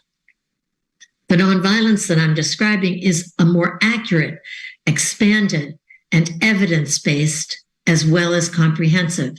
It is much more than pacifism. It is capable of mobilizing a wide spectrum of tools for change, from nonviolent diplomacy to trauma-informed healing, restorative justice to nonviolent civilian protection, civil resistance to nonviolent communication, and on and on. Even with so much divisive rhetoric and violence around the world, I see this shift is happening everywhere. I know thousands of people, whole communities, who are giving their lives to making this new story real. I see it in brilliant work to root out systemic racism, to end the death penalty and mass incarceration, to redress centuries of oppression against indigenous communities, to break habits of exploitation that are destroying the earth, to learn and promote restorative justice practices, to welcome migrants and refugees, to rid the world of nuclear weapons, to celebrate diversity and promote unwavering inclusion and respects for the rights of all people, to fundamentally rework national and local budget priorities to invest in nonviolence research, nonviolence formation, education, and training. I see a shift also in the intense process of discernment yet underway to imagine and promote effective nonviolent ways to end the brutal Russian invasion of Ukraine, as difficult as that is to imagine, and to heal the wounds of that brutal war.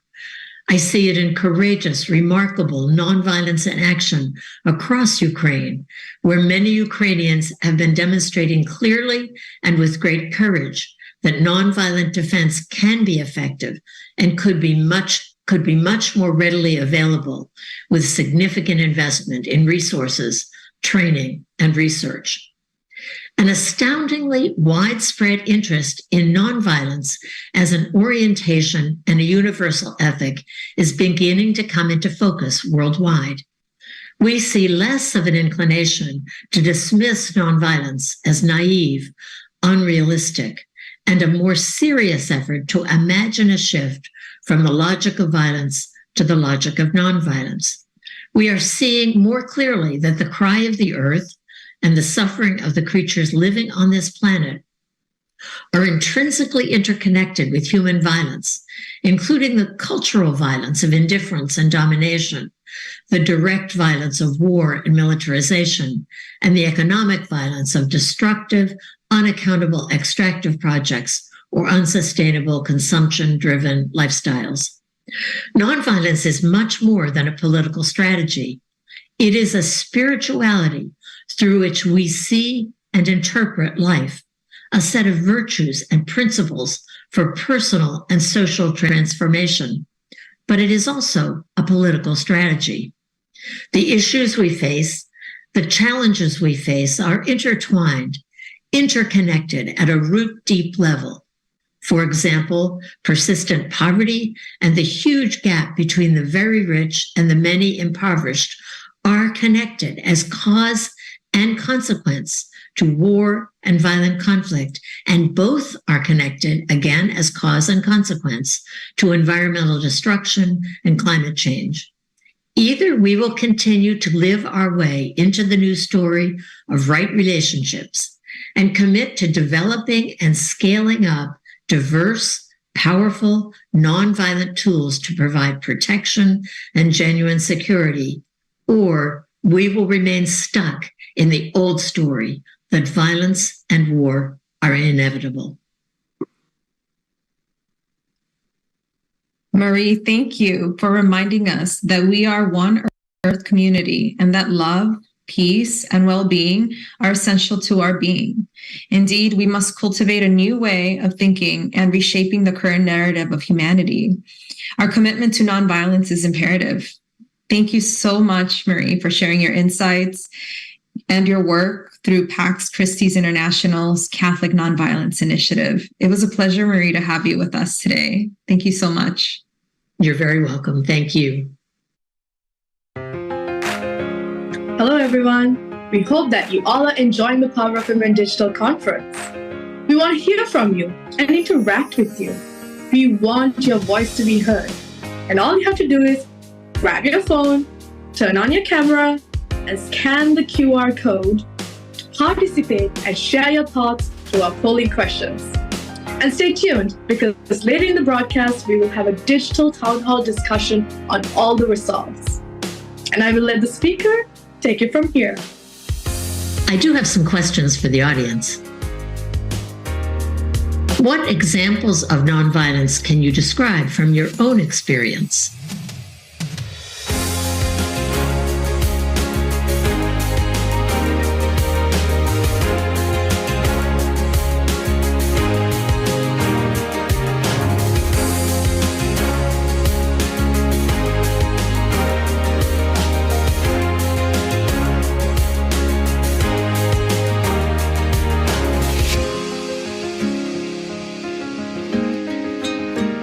In this talk, what caught your attention or made you think?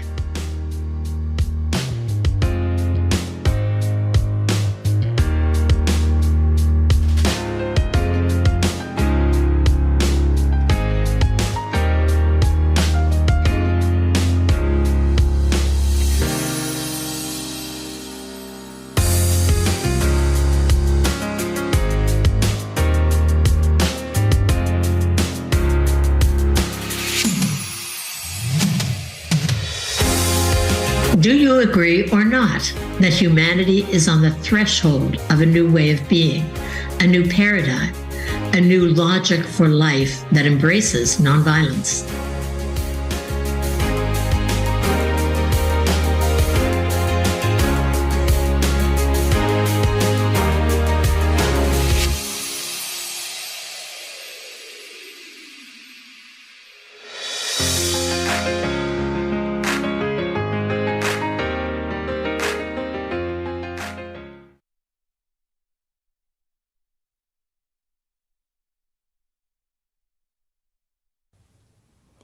women from the world, distinguished guests, fellow women and girls advocates, I am truly honored to present to you today at the Power of Women Conference to reflect on a purposeful topic that aspires to ignite the rise of the girl's wisdom. I am here to talk about girls' empowerment through initiation with embodied education.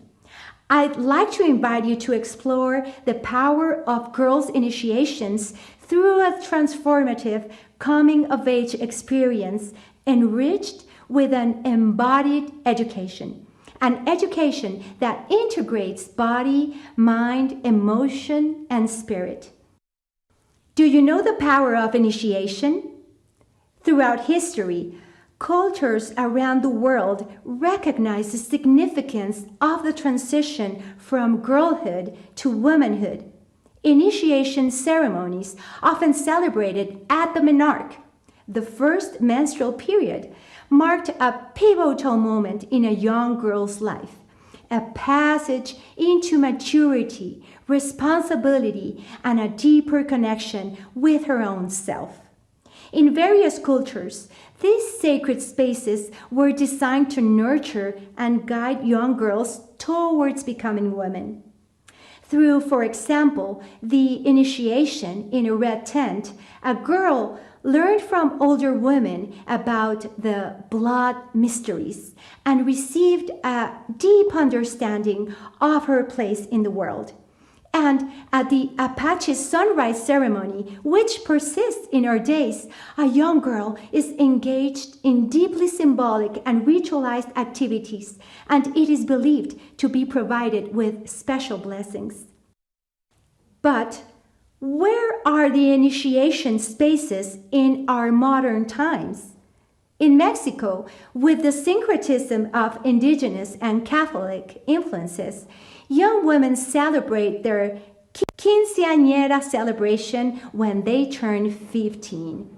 A Mexican girl reaffirms her faith and receives blessings from her community.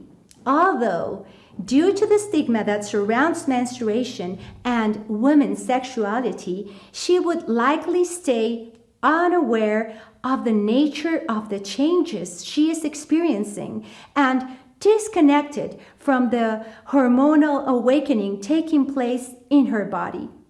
On the other hand, the education system leaves important aspects of menstrual education overlooked. In a national survey conducted in 2022 in Mexico, 69% of girls reported they had little or no information when they had their first period. In today's fast-paced world, the essence of the initiation ceremonies has faded. Young girls entering puberty are often met with confusion, embarrassment, and rejection as the rich tapestry of tradition of the woman's worth and power has been lost. We're confronted with a harsh reality. Girls lack spaces where they can be initiated, not only into the realm of the feminine gifts, but also into the infallible knowledge of the menstrual cycle, its physiological wonders, and its relationship to the earth, the moon, and all the creation. We cannot turn a blind eye to the fact that many girls in our societies reach adulthood disassociated from their bodies, without fertility awareness and not embracing their menstrual cycles. The period stigma persists because we lack culturally established spaces to celebrate it and recognize its significance. But there is hope. Can you imagine a world where every girl is empowered through an initiation with education?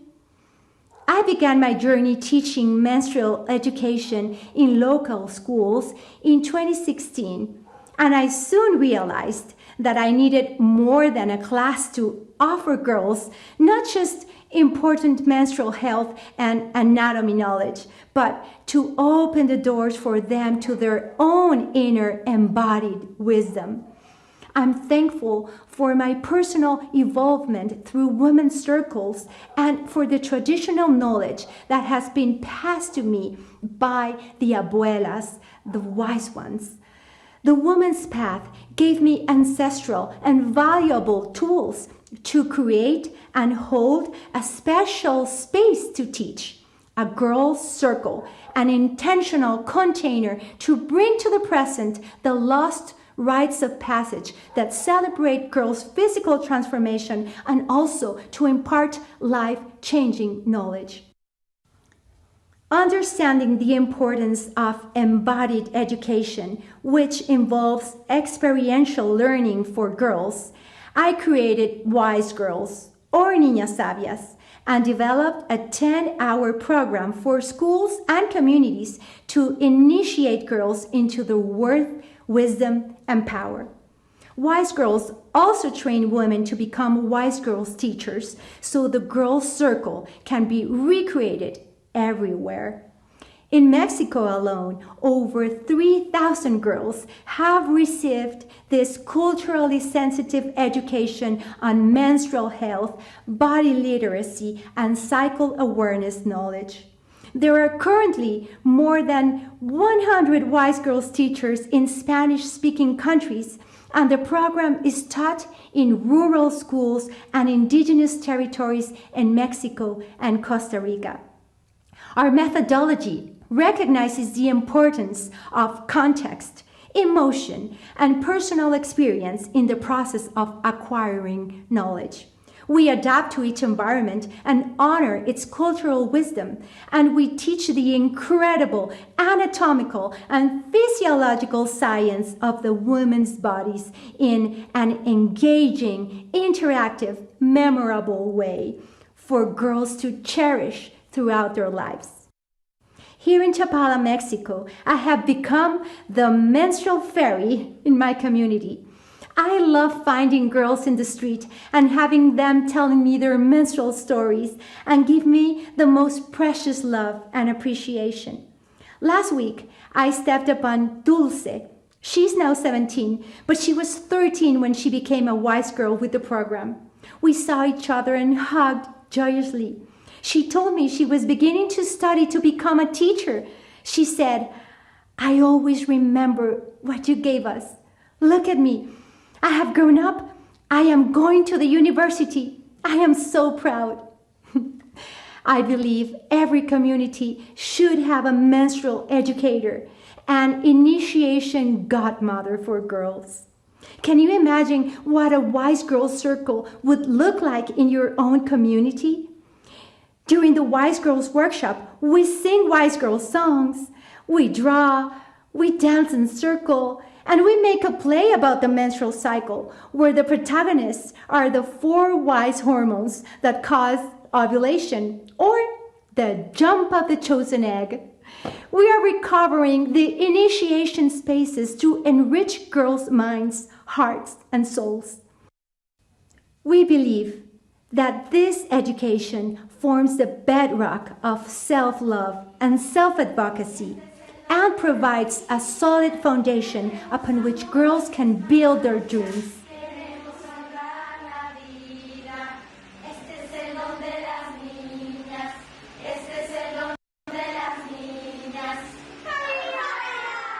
Wonderful audience, knowing the profound impact that immersive learning experiences can have on empowering the women of tomorrow, let us remember that we're shaping not just individuals, but the world at large.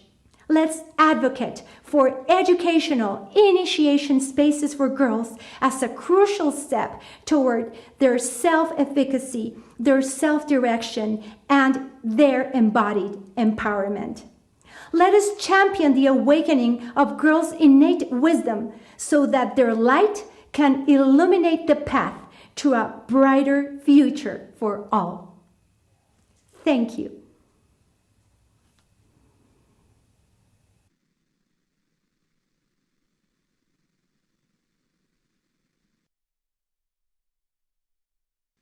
We have the pleasure of having Natalia Fernandez. Natalia is the founder and CEO of Period, a premenstrual mental health education platform with a mission to educate, empower, and transform those that bleed.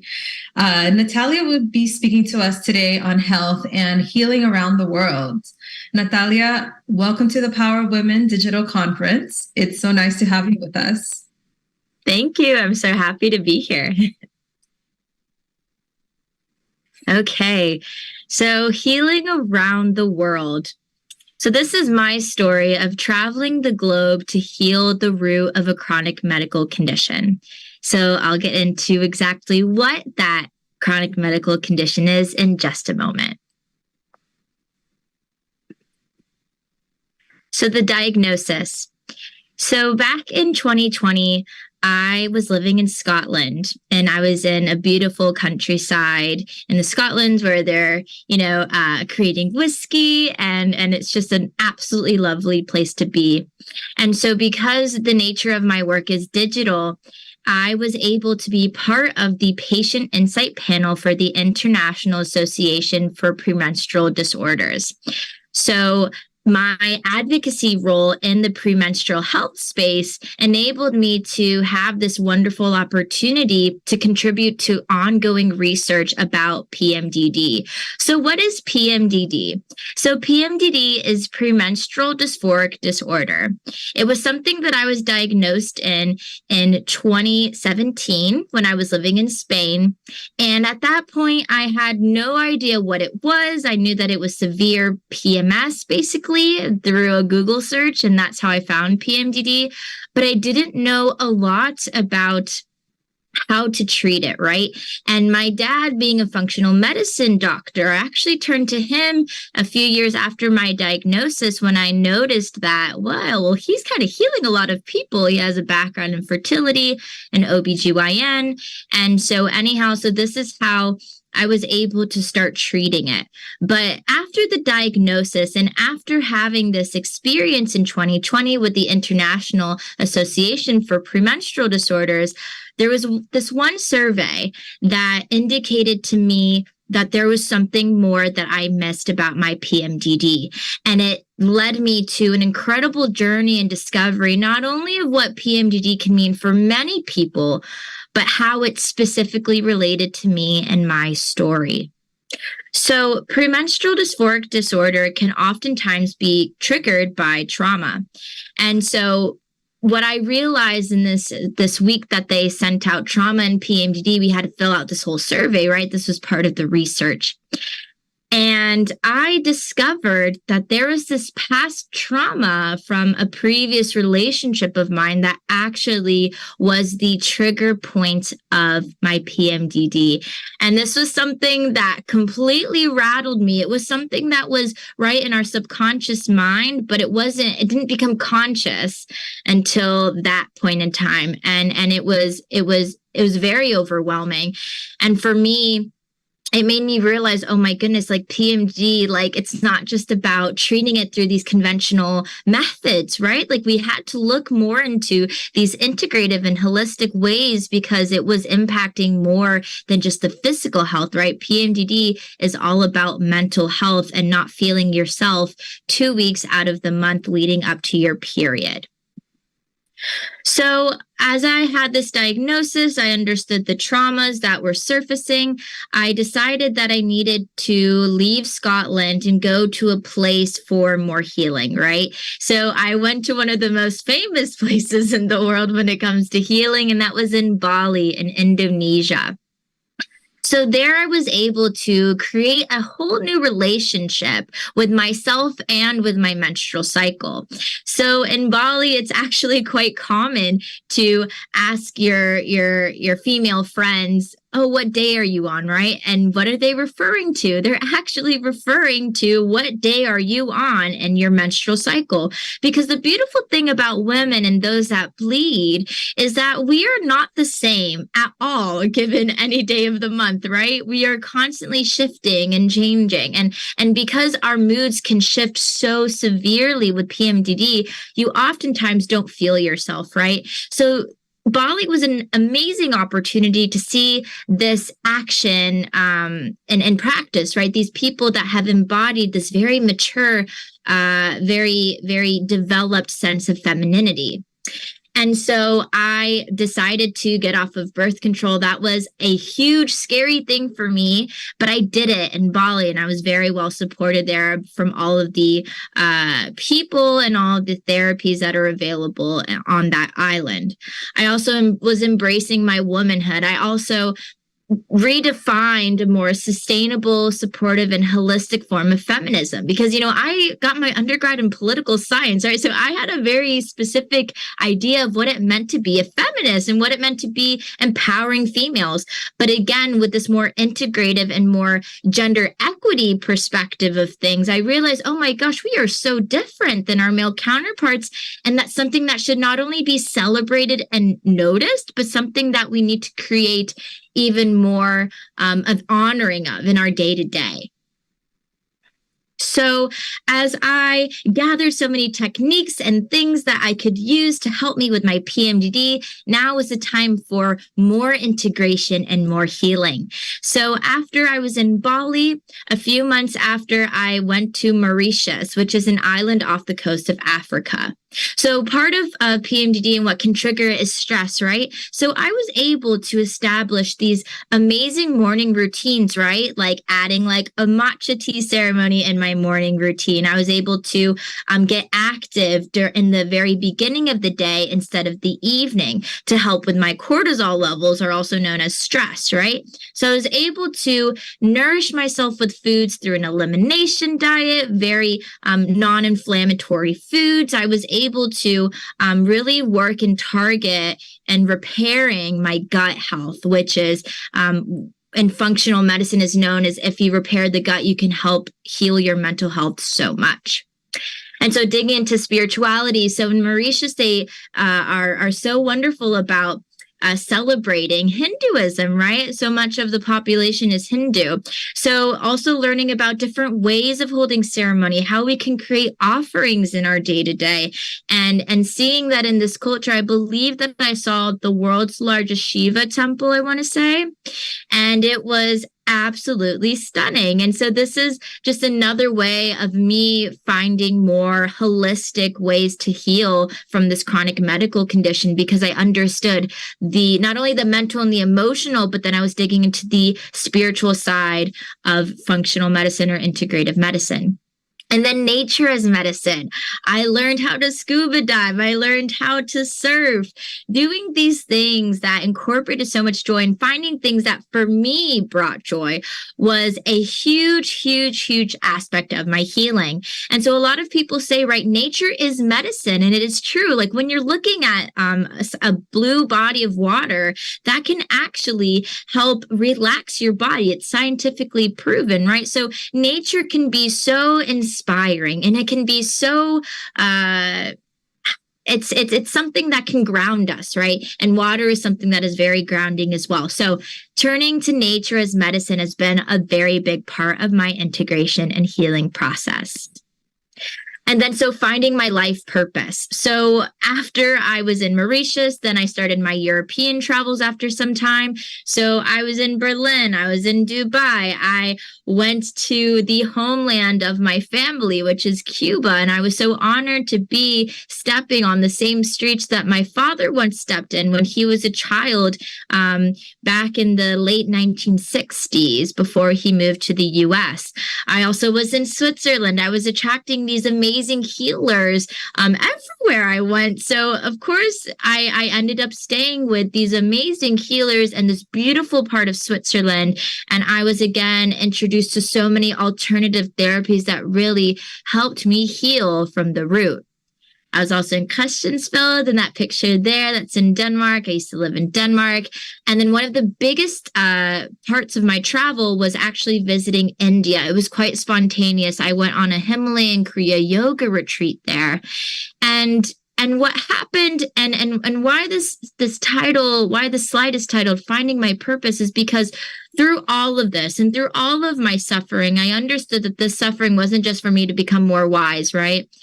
the purpose behind all of this traveling and all the suffering was also because I realized that this healing was part of my purpose, not just of my own purpose, but to help others heal, right? And so I was able to discover so many techniques that I could share with others, right? I could hold space for others. I could understand their suffering, and I could read them on a more deeper level. And it's a gift, right? It's a gift that I discovered that I had, but it was through these travels that I understood, okay, I'm getting confirmation that this is my life purpose, to help empower the world and the people that bleed inside of the world, and to help honor them. And so this is how it leads me right into living in my life purpose. I understood that I love to cook. That's something that I've been doing since I was a little kid, like 11 years old, and I thought I was the next Rachel Ray. So when you figure out what you're good at, right, where your gifts lie, then you can start to also bring back those same wants and desires that you had when you were a kid. So it created this beautiful ensemble of realizing, wow, like I love to cook, but I can help people heal through cooking. They're amazing, supportive, nourishing meals, right? Functional medicine was another aspect of it too. So I was able to, now I'm able as a functional medicine certified health coach, I can help others in their healing journey by helping especially with that behavior change. And then finally with spirituality, I'm able to tap into the gifts that I have to help other people understand where are those blockages in their body? What could they focus on? And how could we heal specifically on those parts of the body, right, to help the overall health and wellness? So a lot of this was discovering myself, but also realizing with Period, it's my life purpose, but it's also my company's purpose to heal the world one period at a time. So thank you all so much for being here, sharing this space with me. It's been an absolute honor, and I honor you for taking part of such a conscious and beautiful conference. So thank you. Natalia, that was so amazing. Thank you for sharing your story and sharing with us how it led to finding your passion, which is service to others. And also thank you for offering us practical solutions for healing by weaving holistic approaches and incorporating nature so that we can heal and also find alternative medication. It was such a pleasure to have you with us. Thank you. Thank you so much for joining us. You're so welcome.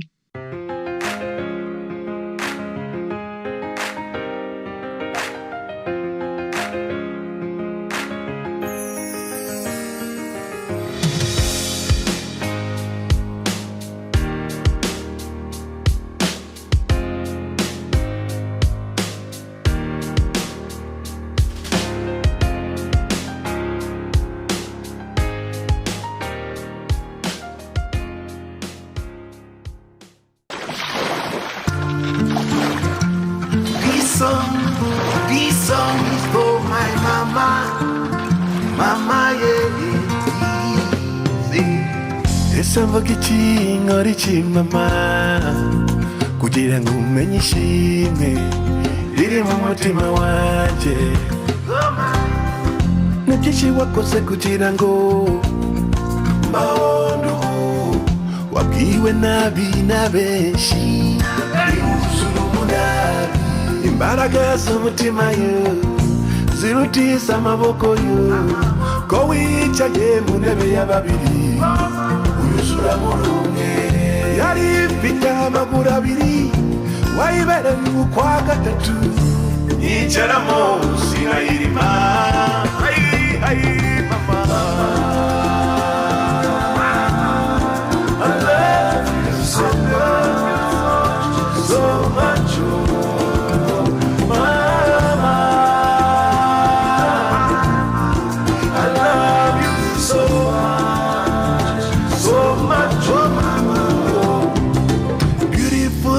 What we call you, mama, mighty woman, warrior, blessed woman, yeah, peaceful at the same time. You're a fighter, mama.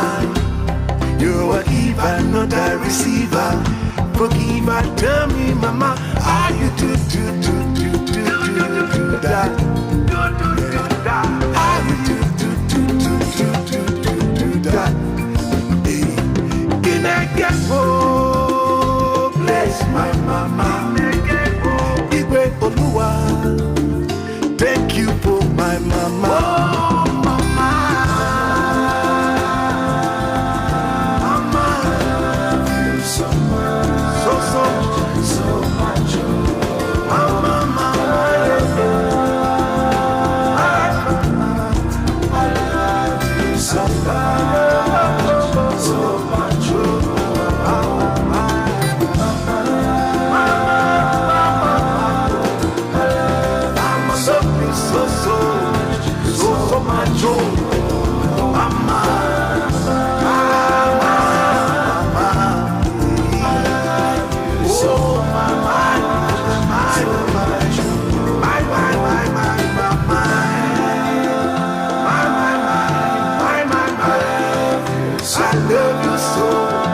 So much. So much, mama, thank you, Oluwa.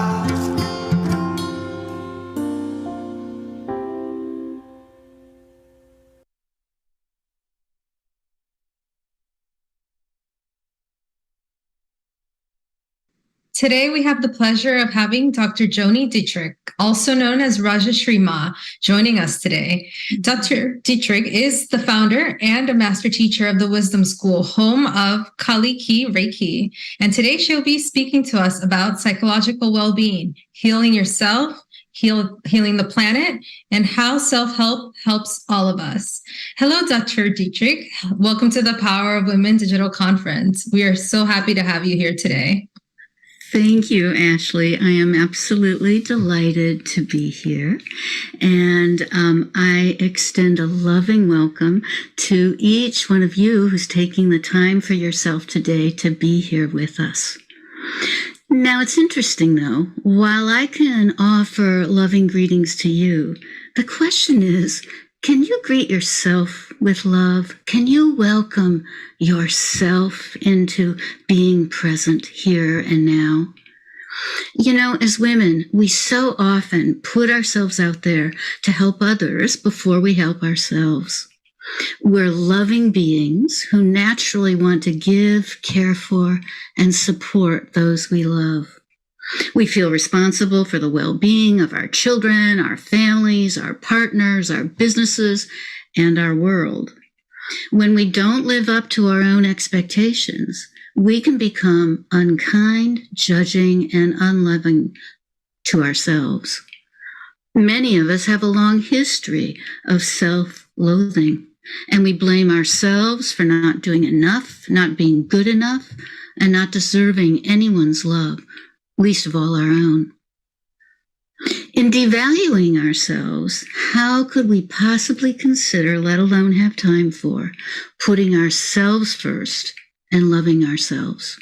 Wouldn't that just prove that we are selfish instead of selfless? You know, the airlines are right when they tell us to put our own oxygen mask on before assisting others. No matter how much we love someone, we cannot be of true service when we are gasping for air ourselves. Yet, in our everyday lives, many of us walk around short of breath. It may not be from lack of oxygen at altitude, but shallow breathing is a sign of stress, a result of paddling too hard and exhausting ourselves just trying to stay afloat amid all our responsibilities. That was certainly the case for me when my children were young and I was a busy practicing psychologist. I'd get monster migraines from putting my clients first, working until late in the evening, and missing my kids' bedtimes. Eventually, to cope with and heal the migraines, I began practicing yoga and meditation. You know, the migraines went away, and I felt much better. But even though my husband was home with the kids, I still felt guilty and terribly selfish about all those evening yoga classes. But then one evening, after I'd been away for a week-long yoga retreat and feeling terribly guilty about that, I asked my 7-year-old if it bothered him that I was always going to yoga. Dylan looked at me with wise, ancient eyes and said, "Mommy, when you do yoga, you're a better mommy." That's when I finally got the message, the same message I'd been preaching to others, that our own oxygen mask really needs to go on first. And in taking care of and loving myself, I was not only a better mommy, but also a better wife, a better therapist, and really a better presence in the world. You know, there's a naturalness to helping others when we feel balanced, whole, and healthy. When we're happy and we love ourselves, we're not putting ourselves beneath those we love. Rather, we see each other as co-equal beings, all of whom need love and care. Coming from a balanced, harmonious state of being, we think more clearly, communicate more effectively, and are more likely to do for others exactly what they need without depleting our own inner resources. We become like a beacon or a transmitter of that love and that happiness. In contrast, when we're stressed, depleted, and in a one-down place of self-judgment and loathing, we're much more likely to misconstrue others' words and needs. We can get argumentative. We may even impose help on them that's unwanted or unnecessary, just because we're trying to please or fit in. We get caught up in unhealthy negative thought and behavior cycles and miss out on the joys of being a loving presence. In my case, when I got caught up in the need to take better care of my clients than myself, I became a crabbier mom and was less fun to be around. And I wasn't being much of a self-care role model to either my clients or my kids. What we don't realize is when we truly love ourselves, we become a kind of force, even a powerhouse of loving energy. In Kali Ki Reiki, we talk about that force as the love force, the power of our true self, our true being. And when we can feel that within ourselves and come from a place of true self-love, so much less effort is required to assist others. Love, kindness, calmness, clarity, and understanding, they begin to radiate from us naturally. We don't have to work so hard at trying to please. Rather, we become a pleasing presence. And that presence ripples out to those we love and into the entire world. This positive contagion requires no effort on our part other than to just be as we are. So, how do we begin to love ourselves? I promised 3 techniques, but the first 2 are easy and probably familiar to you.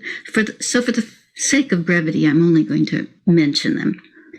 But the first is, whenever you can, immerse yourself in beauty. Practice self-healing techniques such as Reiki, meditation, yoga. Take care of yourself. 2, when you do begin to go into overdrive, slow down, breathe, and do or think of those things that give you energy and joy. And then wait. Wait until you feel calmer before getting back into the ring. These are great strategies. We all need to employ them. But here's the one I really want you to work with. It's a kind of guided meditation. So take a moment now. Make sure you're comfortable. Close your eyes and bring conscious attention to your breath, slowing the breath down. And now begin to imagine yourself as if you were your only child. Seriously, picture yourself like a child being held in the arms of the mother. You are both the child and the mother. Yourself holding yourself. See your child's unblinking eyes looking up at you with unconditional love, trusting that you will provide all the comfort, all the nurturance the child seeks. Now, gaze back at your child's self, with eyes of the loving mother, offering your child unequivocal compassion, love, support, and reassurance. Be compassionate with yourself, seeing yourself as the beloved child of a mother who always forgives, encourages, protects, and does what she can to help you on your path. Love yourself as yourself. Welcome yourself with love into your own arms and the arms of the world.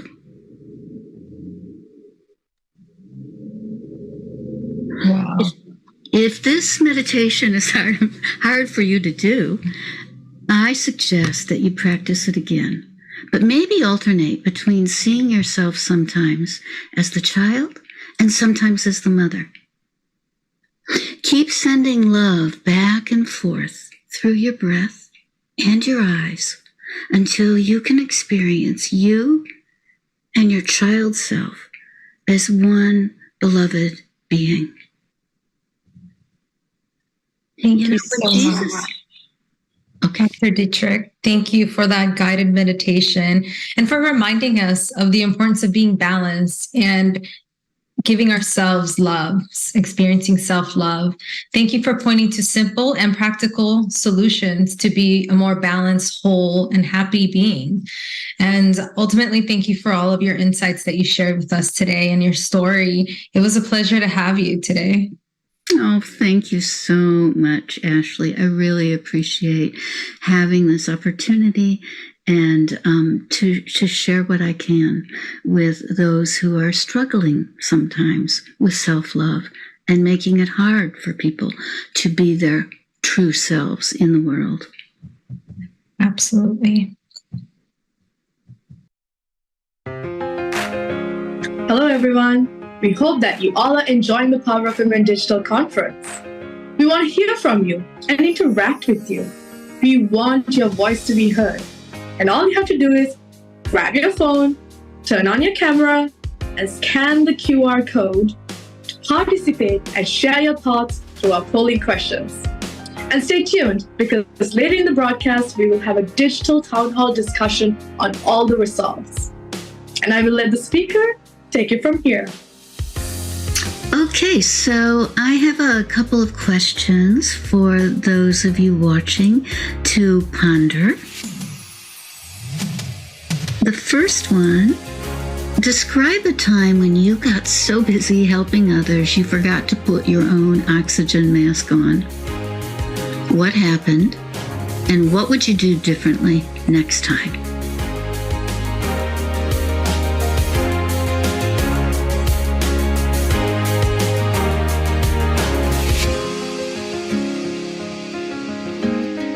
So the next question for you to contemplate, can you love yourself like you are your only child?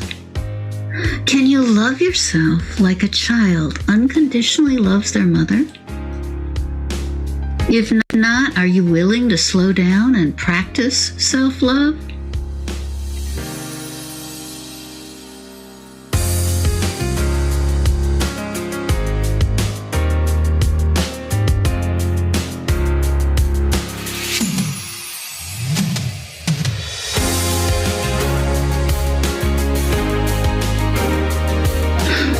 finally, do you agree that self-love and self-healing make a difference in the world? Tell us how you see it.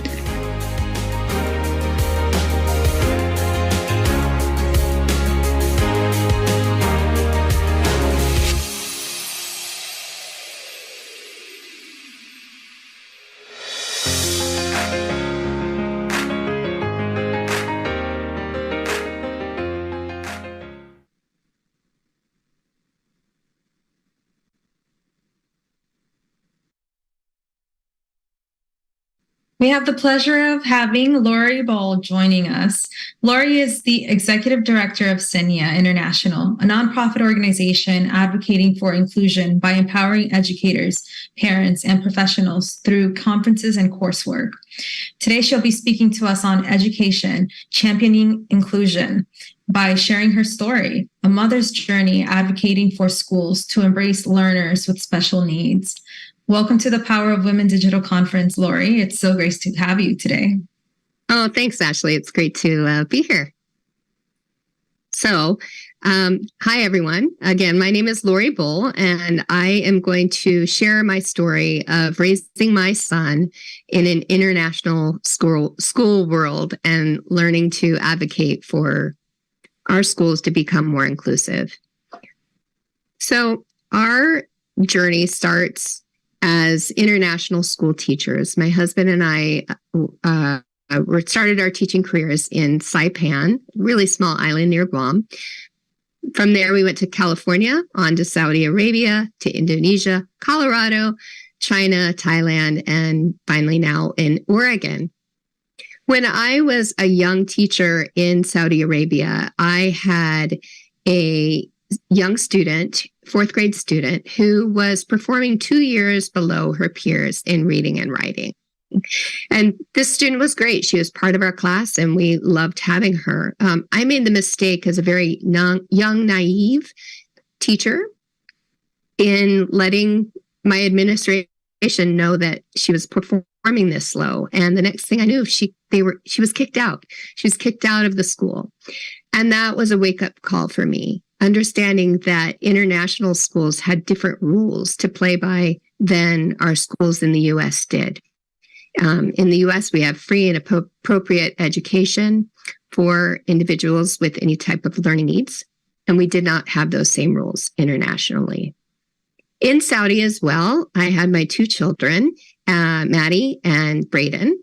And Braden was developing just as a normal baby would up until he was about 12 months old. When he was 11 months old, we moved to Indonesia, where we were teaching at an international school. And we noticed he was not developing like his sister was. He had very few words. He seemed to ignore us a lot, and he rarely looked at us. We knew that an international school setting would not be the best placement for him. And so we moved home to the United States. And that's where Braden was diagnosed with autism and an intellectual developmental delay. During that time, I decided to get my master's degree in special education. Previously, I was an elementary teacher. And I did that because I had no idea what was happening in the world around me. I was going to meetings. They were sharing acronyms. They were talking about therapies our son was getting, and I was clueless. And I thought, I can't live like this. I need to be able to better support him and understand what's happening with him. For a few quick statistics for you, currently, the CDC says that there are 1 in 36 individuals diagnosed on the autism spectrum. 1 in 6 children from ages 2 to 8 have been diagnosed with a mental health, behavioral, or developmental disorder. 7.2% of the population is diagnosed with attention deficit hyperactivity disorder. And there's 5 to 15% of individuals diagnosed with a specific learning disability, which includes dyslexia, dyscalculia, and dysgraphia. Heading back to our life, when Braden was about 7 years old, we moved to Shanghai, China. And I was the principal of a school for children with special needs there. So Brayden and I went to that school, and my husband and my daughter went to a separate international school. These are the models of how children are supported, how children with special needs are supported in school settings. Of course, what we would like is inclusion, and for children to be in the classroom with their typically developing peers. Some models have integration, some exclusion. And what we were in China in our separate school was a segregated model. So we didn't like that. And my husband and I and another family who had a daughter with Down syndrome, we started Shine Academy. And Shine Academy is Shanghai Inclusive Education Academy. And we made that school so children like Olivia and Peyton and Thanos and Olga could attend school together as siblings. Here's our first group of kids at Shine Academy. While in China, I also attended my first Senya conference. And Senya has a simple vision, and that's to live in an inclusive world. There in Senya, I was really inspired by my peeps. I found them, other people who taught individuals with learning disabilities and disabilities in general. And so I volunteered to put on the next year's conference, and that following year we started our first board, and so I've been volunteering on the board since then, since about 2010, and our focus is on, again, inclusion. For a little background, there's about 11,000 international schools worldwide. This is from research by the International Schools Research Company. There are about 6 million students in international schools. And they all, for many, many years, our international schools were not inclusive. Slowly, this is changing. But the change, it's not fast enough. If we go back to those prevalence rates, 1 in 36 with autism, 1 in 6 with a mental health or behavioral developmental disorder, ADHD, specific learning disabilities. What that would mean is there's 166,667 students on the spectrum, on the autism spectrum in our international schools. Or are they? Are they accepted? On average, our international schools have about 545 students. And if we think of it that way, and just remember that's on average. So some of our schools have 1,800 students, some have 200. But if we go with that average of 545 students, that would mean that there are at least 15 students per school who would be on the autism spectrum, and 82 with a specific learning disability. Now, many of these individuals are undiagnosed.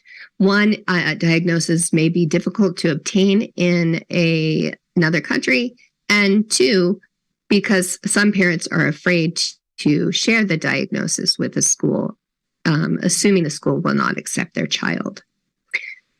Back to our story. Soon we moved to Thailand and Bangkok, Thailand, and that's where I started a program at an international school, Bangkok, for children with higher support needs. And this is the first of its kind in the region.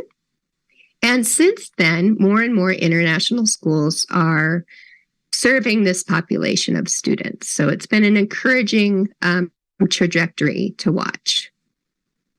Brayden worked at a vocational training program where he learned restaurant skills and office skills. Unfortunately, COVID hit, and that led our family back to the USA, where we've been living since. And I took on the role of executive director of Senya International. So no longer a volunteer. And again, we focus on advocacy, connection, and inclusion. And I was able to develop 100% of my time to this advocacy. Senya now has conferences worldwide. We have about 2 per year. Our last conference was in South Africa. This spring, our conference will be in Vietnam. We have virtual conferences as well. We also offer a certification program for teachers who want to be better prepared to teach learning support in their schools. We offer awards and scholarships for individuals with special needs who advocate for themselves or others, and also for teachers who do not have the financial means to afford our coursework. We provide them with scholarships as well. We also have an intensive needs bundle where we provide support for schools who wish to open a higher support needs program like the one that I opened in Bangkok. And really the most exciting thing is that we have members now from all over the world, and we have local chapters in over 25 countries who are all working tirelessly to advocate for the education of all students. And really, all we want is to live in an inclusive world. So that's my story. I realized it was fast and furious. Thank you for your time, and please feel free to reach out to me to learn more about Senya. Thank you. Lori, your story was really inspirational, and talk about inclusion, right? And thank you so much for everybody watching. To learn more, please head on over to www.senyainternational.org. Lori, it was a pleasure to have you, and thank you so much for sharing your story and just how now it has become this international commitment and service that you do for the world. Thank you. Well, thank you. Thank you for the invitation. Appreciate it.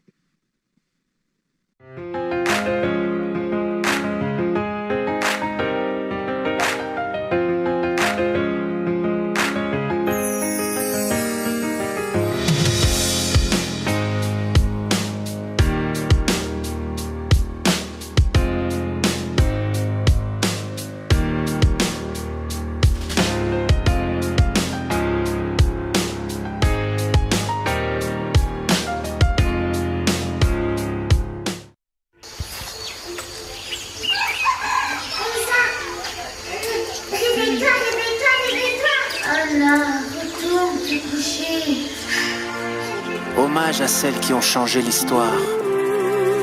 Là où la terreur et la haine se font voir, elles nous ont donné de l'espoir.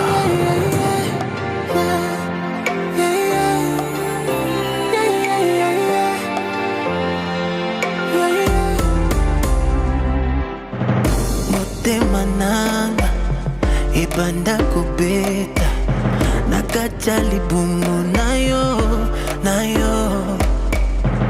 Obotingaye, obokolingayo, omemingana mokongo nayo. Tu es ma sœur, tu es ma mère, tu es mon ciel, tu es ma terre. Oza esengo, oza bolingo. Mama, elona yembelio, lola monanga, yaya, tikana yembela yo.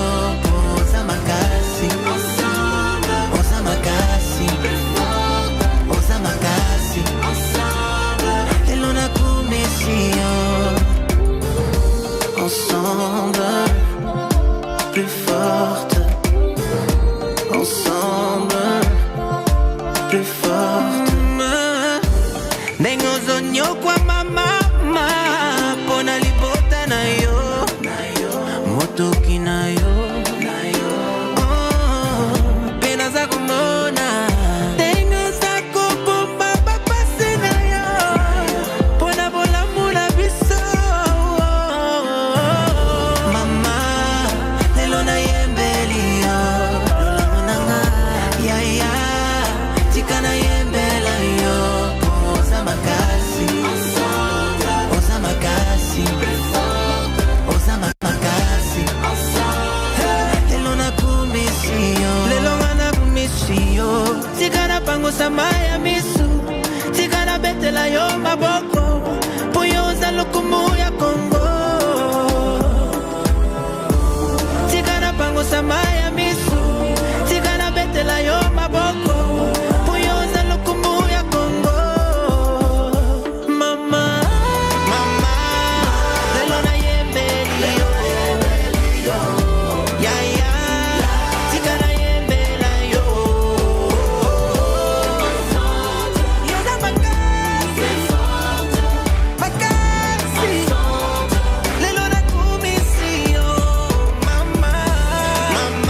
forte.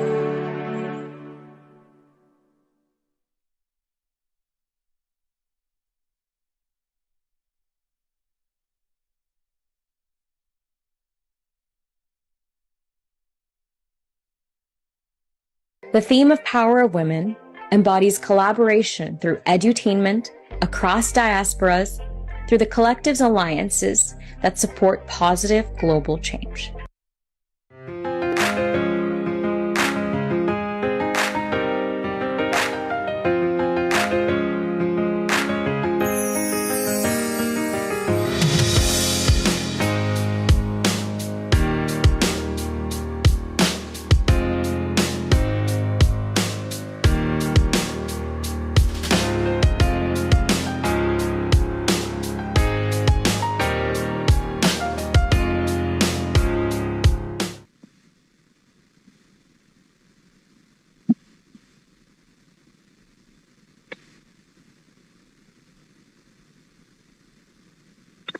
Hi, I'm Patricia Neal. I am Executive Director of Center for Purposeful Leadership. And today I am so thrilled to be here with my partner in crime, Cicely Victor. Cicely, welcome. Hello, everybody. I'm Cicely Victor, and I'm Board Chair for Center for Purposeful Leadership. Welcome, welcome. Welcome to Cultivating Personal Leadership and Community Impact. We're so happy you have joined us. At the heart of the matter always is love in action. I think we all know that leadership is an inside game. So today we will speak to you as whole person leaders, engaging all of your gifts and passions and talents. We will follow the convening wheel for this session's design. Today's intent is to explore your leadership and the collective impact that we can create together to make this world a better place for each and every one of us. We have been preparing this space for quite a while, waiting for you all to arrive, inviting you to come. Following the convening wheel creates the conditions and patterns to integrate who you are and your purpose with what you do, from what is at the heart of the matter all the way to committed, aligned action. If you see the wheel there, you can see that. From the heart of the matter, all the way we walk around the wheel to committed and aligned action. That is what you will see here today. The focus is on cultivating personal leadership and becoming leaders of your own life. And then, how do we show up in our leadership towards community? You will also, in addition, be actually getting a demonstrated experience of how we use the art of convening wheel to design for wholeness each and every time we gather, whether it's at work, whether it's around the family table, whether it's across a restaurant table, wherever we gather, we're always in relationship, right? Patricia, I'll ask you to go ahead and give us a more clearer picture of this evening. Absolutely. Thank you, Cicely. So Cicely's just walked through the first aspect of the convening wheel, at the heart of the matter and clarifying intent. And our invitation to you is just to settle in and listen deeply. And the context for our time together, there'll be 3 parts.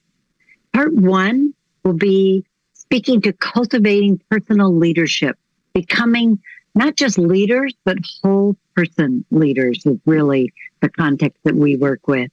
And then part 2, community impact. How do we show up for the community? How do you show up for your community as a leader? And then part 3 is putting your learnings into action. So we have quite a bit to cover here.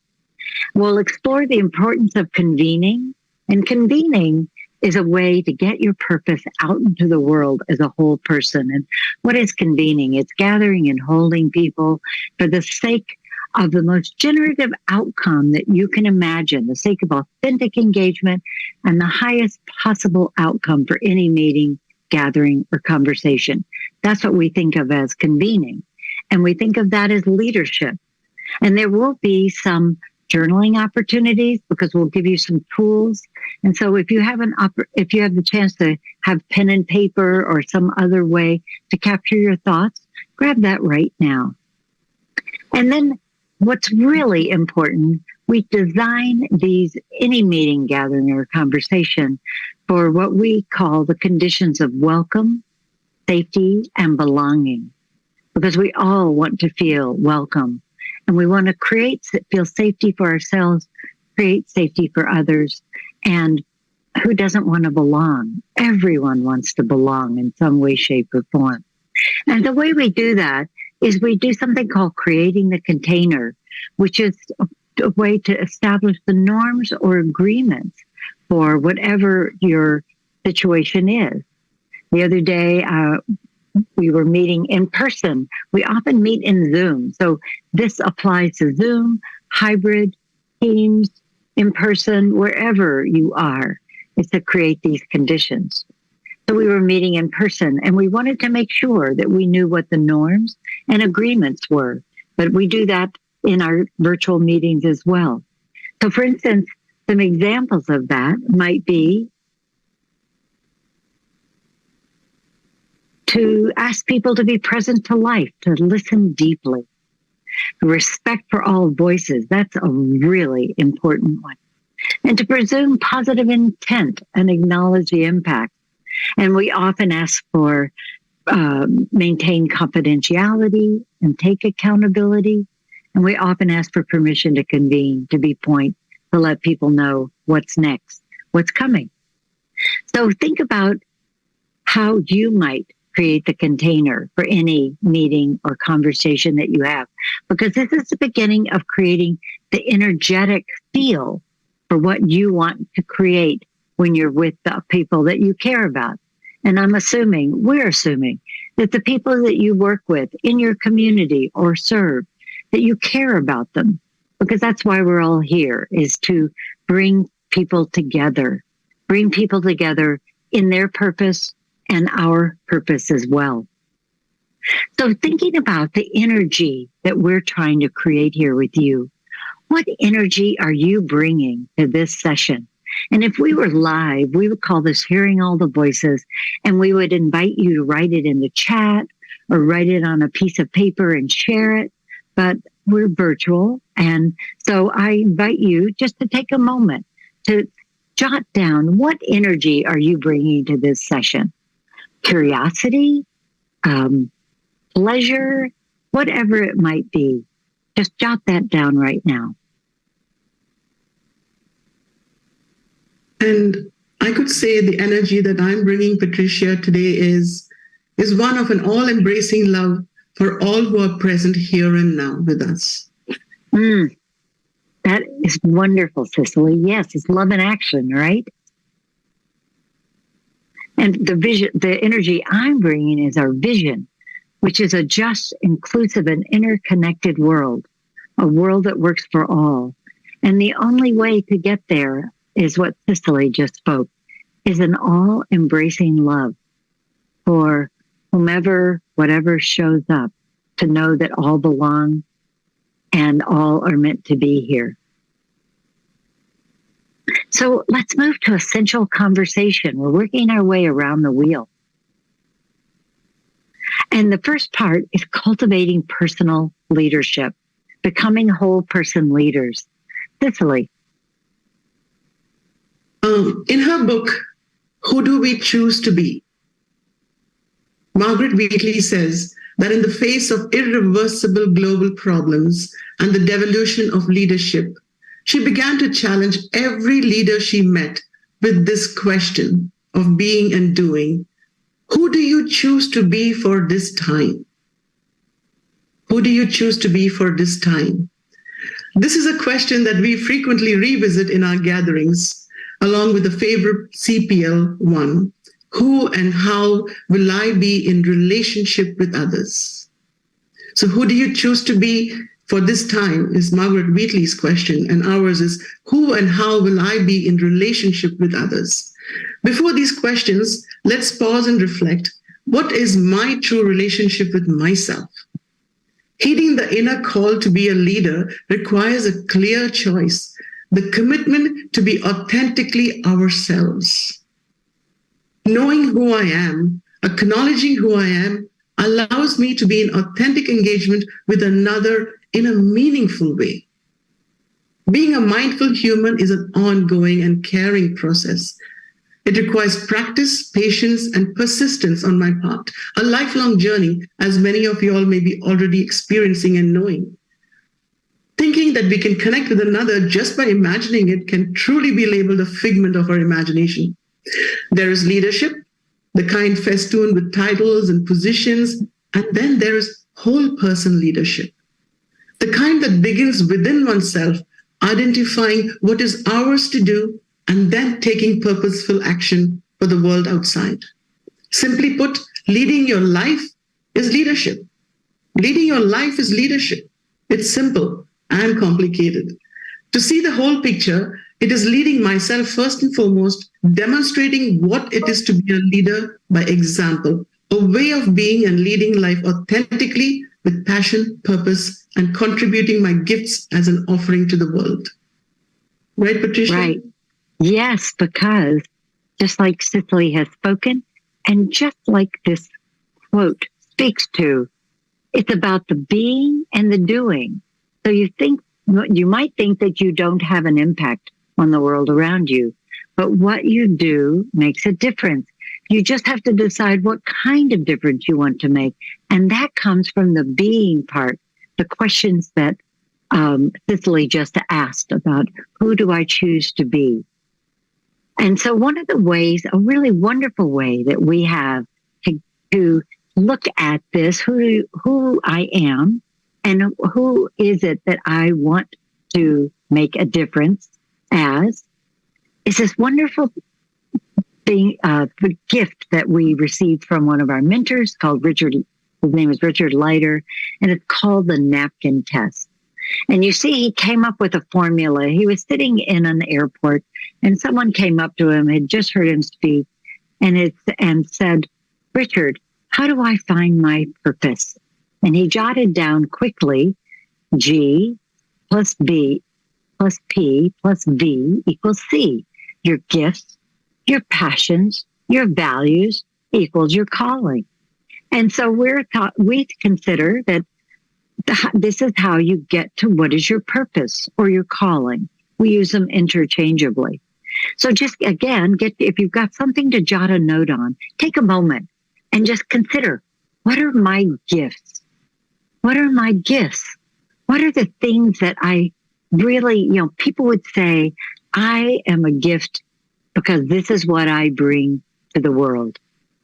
So just jot that down. What are my gifts? And then take a moment to, what are my passions? My gifts serve my passions. And this is what starts the inquiry of what gets you up in the morning. And then your values. What are you known for? What's a non-negotiable value, for instance, that no matter what, people can always count on you for this value.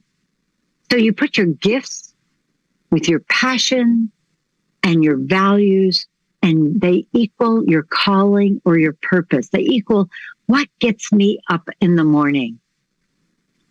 It's really important to know what gets me up in the morning, because that leads into everything else that you would do during your day.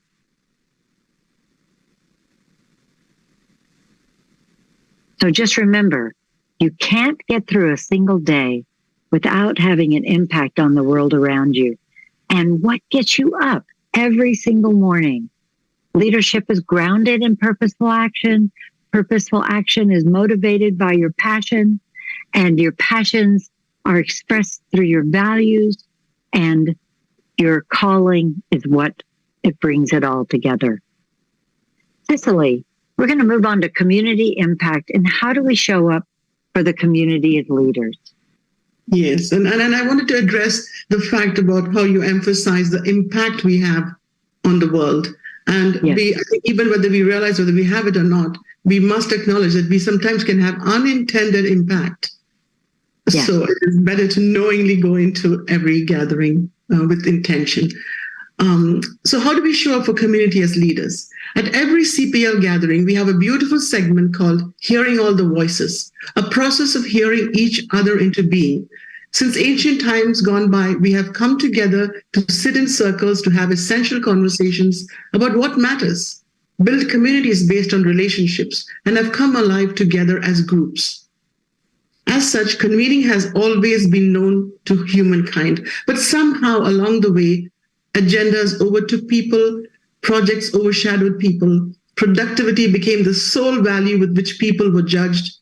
The essential process of being in and building relationships faded away.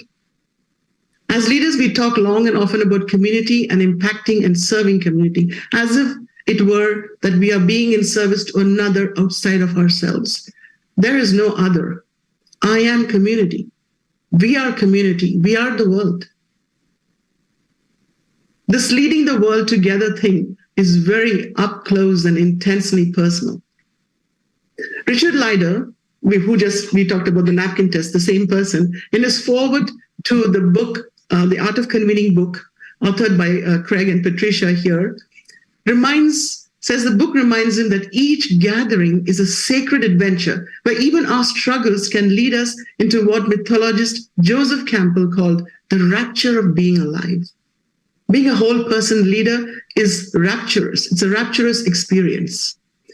In a world that seems fragmented, how do I see people as whole persons, innate leaders with a deep inner motivation to make a difference by being the difference, dismantling the old structures and patterns of knowing to forge new relationships, re-knitting to create wholeness, re-knitting this fragmented world and ourselves, bringing back wholeness everywhere, in the workplace, in our personal life, and everywhere, to come together to create a world that works for all.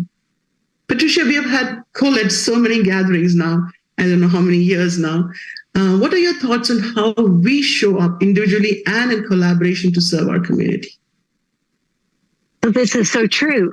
Cicely and I have known each other for years, and we've never yet met in person. But we will soon, because we're going to be at a retreat together. But it'll be the first time that we will have ever met in person. But we have fallen in love with each other as collaborators and co-workers. And that's the way that we try to design all of our meetings and gatherings, whether they're in person or virtual, it doesn't matter. It comes out of a love of being with people. And we will have a handout. We have a wonderful ebook handout for you called Checklist to Transform Your Meetings. And it's part of our Art of Convening Authentic Engagement series of materials and tools. It's a wonderful tool. But the purpose of this is to design for authentic engagement. And if you remember, we said earlier, it's about the highest possible outcome for any meeting, conversation, or gathering. Because meetings bring us together as human beings, right? I mean, that's really the best thing that you could think about for a meeting. People ask me all the time, well, how can you possibly be on Zoom or in these meetings all the time? And I say, well, it's because I'm with people that I care about. And we try to move beyond meetings being a waste of time to meetings being very thoughtful and caring and loving. And we don't talk a lot about love, our meetings being based in love and action, but that's really what it's about. And perhaps we should talk more about it, actually, if we're really interested and really committed to that interconnected world, a world that works for all. So what is authentic engagement?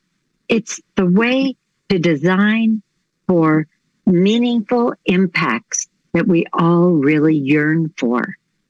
That's what we're doing here. That's what the wheel is for. That's what the book was written for.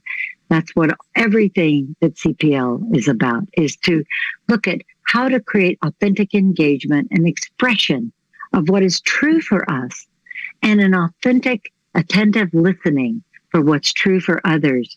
We often say that we listen ourselves and one another into being. So in a way, we actually create listening sessions. That's what the design of the meetings or the gatherings are for, is listening sessions so that we can listen to one another, see ourselves in the other, and really discover our interconnection so that we want to co-create that world together. And that's really what is the difference about convening, how we define convening. It's about aligning people in their highest purpose and passions and gifts to express their calling together. So one of the ways we do that, this is a 7-page handout, but I'm going to skip to pages 6 and 7 because we use this meeting design worksheet to not only navigate the convening wheel, but to design the being and doing of any meeting or gathering. And as I am using this worksheet, Cecilia and I use this to design this workshop. And we use this workshop. I'll think of a government conference that I have presented at many times. And they ask us to bring this meeting design worksheet and the napkin test. They love the napkin test and love the art of convening. So they ask us to bring this worksheet and to teach it to their people, because to a person, if you ask them if they've never heard about CPL and the art of convening, and you ask them about their meetings and what's a common quality about their meeting, they'll say it's a waste of time. Most of the meetings are a waste of time. They get put on my calendar. I don't know why I'm there. Nobody's really told me what the reason is, which would be the invitation. I don't know the purpose of it. And it often just is not what the best use of my time. They could have put it in a memo and gotten me all the information I need. And instead, if you look at the purpose of a meeting is not to convey information, as people say, you can do that in a memo. You can do that in a handout. The purpose of a meeting is to bring together people who are going to serve one another, learn from one another, and create something new that wasn't there before. That's what human beings are here to do together. So we always begin with what's at the heart of the matter. What's the core purpose? So for this workshop that I was doing with this government agency, at this government agency conference, the core purpose was to introduce people to the art of convening and the convening wheel, and to introduce people to a new way of thinking about being together in meetings and gatherings.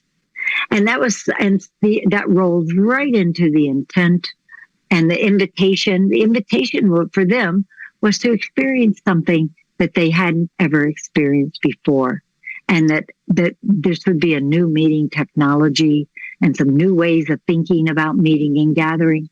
And, so it told them, why should they come? Why should they spend their precious time with us? And the context of it, we always, when we're thinking about it, I knew that actually, as I was presenting in this conference, the first year they gave us 45 minutes, like this workshop. Year 2, they gave us 2 hours. Year 3, they gave us a half a day.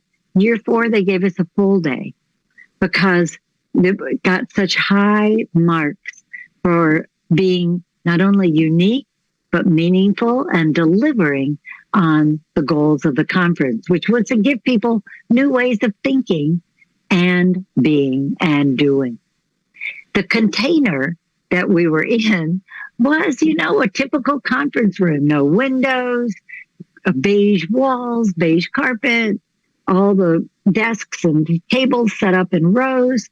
And so we try to mix it up a little bit. We move the tables around a little bit. We moved the chairs around a little bit. We moved out from behind the podium to walk the room, so that I had a co-presenter, so we moved around to actually meet people, make eye contact, and try to enliven the space a little bit, right? So one of the something that we do that we don't tell people about a lot is that, particularly in physical space, we get out and we move around and we touch the room and try to create energy in the room before people walk in the room, and then do it throughout the time that we're together, so that it's more than just a delivery of information. In Zoom, it's different. You create the container by setting the agreements, letting people know what they can expect, and then try to design some things that might be fun, like using the chat or having some slides. And then we hear all the voices. And Cicely, when you're thinking of designing for hearing all the voices, what's something that you like to do or be invited to do? The first part when we did about the energy is very important, I think, when we start with what is the energy, because then that is like even people who come in a bit tired and, are not really wanting to be there, get motivated when they see it coming up in the chats, the different energies, the love that's pouring out. So you already started off on the right footing with hearing all the voices. So that creates such a wonderful container. That's the beginning of the start of creating that safety and belonging that we talk about. Yes, and in person, if you have a mic, you can pass the mic around. You can invite people to stand up and each speak just one or two words. We were with 175 bankers. We put them all in concentric circles, and we had what we called the talking mic. And we asked exactly, what energy are you feeling today? And, they had never been asked that question before. And we passed the mic, and at first it was curious, not sure, a lot of curious. And then it got to curious and excited. And then it got to excited to learn something new.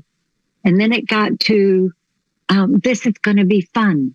And so by the time we moved around the 175 people, the concentric circles, you could see, the closed arms had gone down. People were smiling. When they were passing the mic, there was a smile and an eye connection. It wasn't just passing the mic. Somebody would turn and pass the mic to the person next to them. And so that by the time we got through hearing all the voices, the whole room was lit up. People were engaged. And it's so crucial for people to hear their own voice and what it is, the gifts they have to bring. To me, it's an act of citizenship to allow people to have a voice, not only allow it, to invite the voice and invite the voice into a conversation where they have something to contribute. It's an act of citizen. All citizens have a voice. All voices are needed. And it's the beginning of bringing forward the collective wisdom that's present in the room.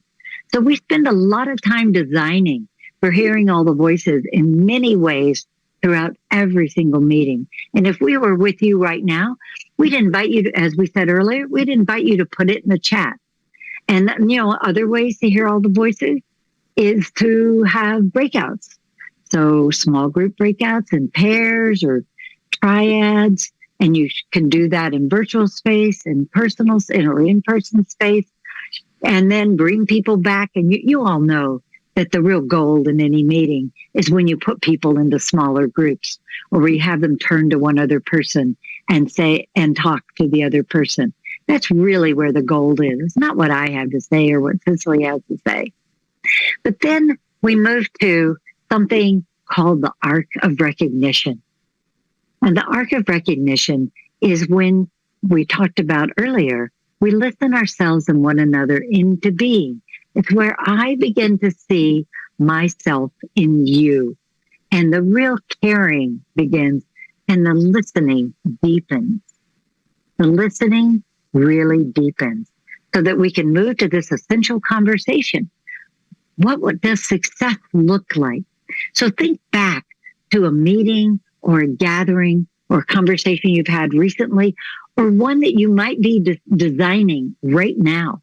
And what are the successful outcomes? How can you design it so that people feel enlivened, engaged, collaborated with, so that they feel that they have a voice, their voice matters, and they're contributing to the collective wisdom of the whole?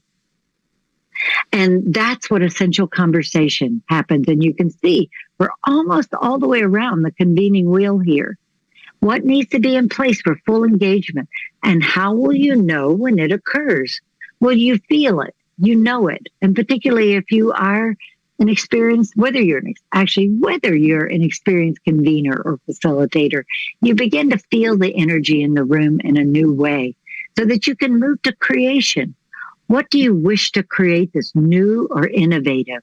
And so we invite you, when we're working with this worksheet, we invite you to list all the opportunities and the potential. And, you know, in the conferences that I use this worksheet with, sometimes people have like a minute for the napkin test, a minute for something else. They might only have 10 minutes to do this worksheet. So there's just a minute per step, right? But it doesn't matter. People can get into the groove and feel like that they can answer the questions and get started, so that by the time they get to commitment to action, which I'll turn to Cicely in just a minute, they get to commitment to action. And what are the commitments that they want people to leave with? They then, when we finish the 9 aspects, I'll have them turn to a partner and say, name me this meeting. Is it a board meeting? Is it a staff meeting? Is it a family dinner? Be sure and tell your partner what the focus of this meeting is, and tell them how you designed it and how it's going to be better than they ever could have imagined. So I'm going to move on to commitment to action, the last aspect of the convening wheel. And Cicely, actually, before I do that, Cicely, what else did you want to add to? I think what I would like to re-emphasize what you said about the sheer pleasure of using this checklist. It is because it is a balance of your inner being constantly with the outer, which is then becomes the whole person. So you are able to then be in the room or in Zoom. It doesn't really matter where you are. Like Patricia mentioned, I haven't met her in person as yet, but you can, I think, it is very demonstrable, the rapport that we have with each other, because this is our basis. The checklist is the constant, every meeting we design. And also I wanted to mention about hearing voices. Another important thing is we get some fantastic conversation starters in our gatherings, authors, writers, artists, musicians, everybody, and the whole world comes to our meetings. And there we also have this aspect of they're not just talking to us, but after a session of their presenting, we have something called mirroring.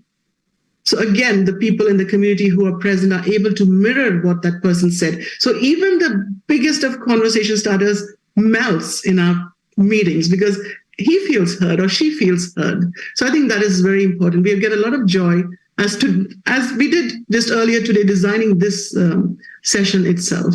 And I've also used it in other places where I've said, I would love to bring breadth back to boardrooms, to meeting rooms. And so that's where we are really, I hope you'll try this checklist, which I think you all will be receiving, and apply it and see the magic of it in the application of it. Right. So you and just remember, it's how to create the highest possible outcome. Who will I be? And how do I create the highest possible outcome? Yes, the highest possible outcome where you're coming with your most noble self front and center into the room. Yourself, which is the highest possible way to be in the world.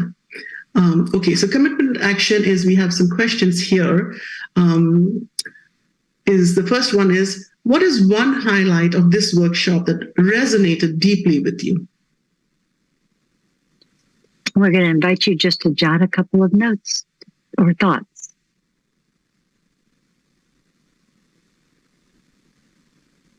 What really resonated? I attended a workshop one time where a person had a kind of a very rough time and I was breaking down, and I was wondering, how are they going to get through this agenda? And that was before I knew art of convening. And the convener at that time said, people before agenda. And I was like, wow, that was liberating to me. And I'm like, of course, people before project, people before agenda. So that was a highlight for me from the other workshop that I attended. So what is the one highlight of this workshop that resonated deeply within you at this session here? The second one being, what is a learning that you may pass on to someone else when you leave the space? We want you to take some learning with you, embody it, carry it in your body with you. And one way of doing it is to share something that really you learned today with somebody else as soon as possible. And the third question is, what would be a next step to apply your learning? What you have learned today, where would you choose to apply it as soon as possible before it just melts like the other workshops we attend and then we forget it. It is comfortable, we've enjoyed it, but then without the next step of action, it just disappears into the mist. So these are three. So this is the final, the part 3 of cultivating your whole person leadership and considering your impact. That's the purpose of these 3 questions. And then we have some more in just a minute. So Cicely, before we close out, I know that there is a poem that you wanted to read, and I will invite you to read that. But do you have any other closing thoughts? Closing thoughts is that I am so happy to have been part of this Digital Power of a Woman conference. And I'm sure all over the world people are watching. And then for CPL, Center for Purposeful Leadership, to be part of this, to create a better world that works for everyone has been an honor to be invited to be part of this group here. So it gives me a lot of joy.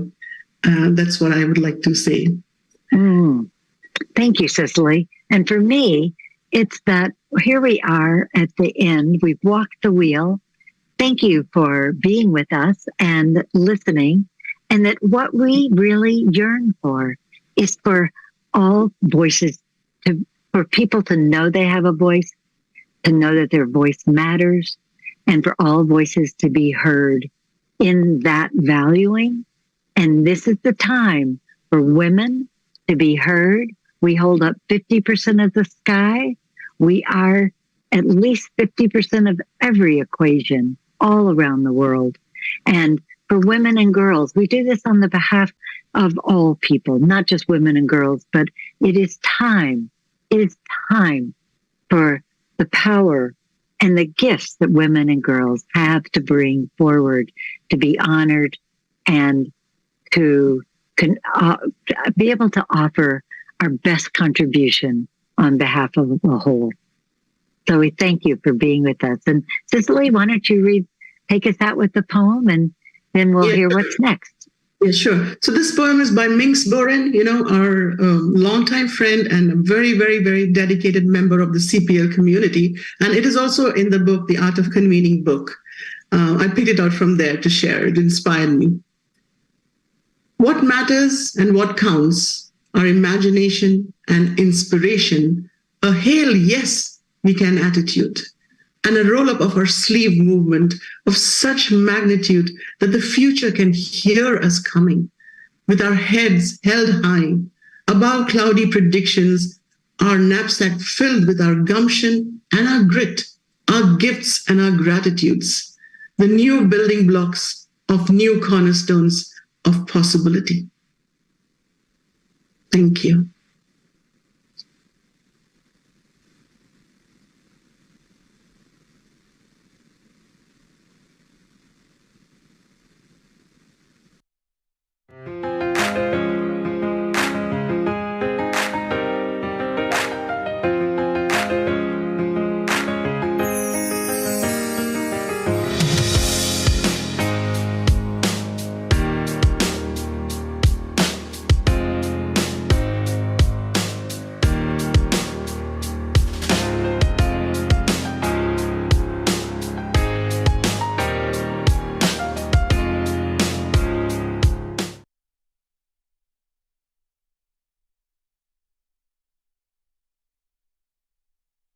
We have the pleasure of having Dr. Barbara Ledger, who is the founder and director of Golden Path of Peace and creator of global educational programming and curriculum for public school students in Ukraine and beyond. Dr. Ledger today is going to speak to us on economics and business and how to come together while appearing to fall apart. That is a very interesting topic. Welcome to the Power of Women Digital Conference, Dr. Ledger. We're super thrilled to have you with us.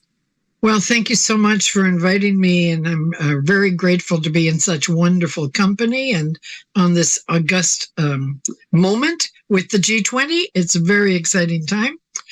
And I'm really glad that we're here based on all the 50 or more years that we have worked learning to become powerful.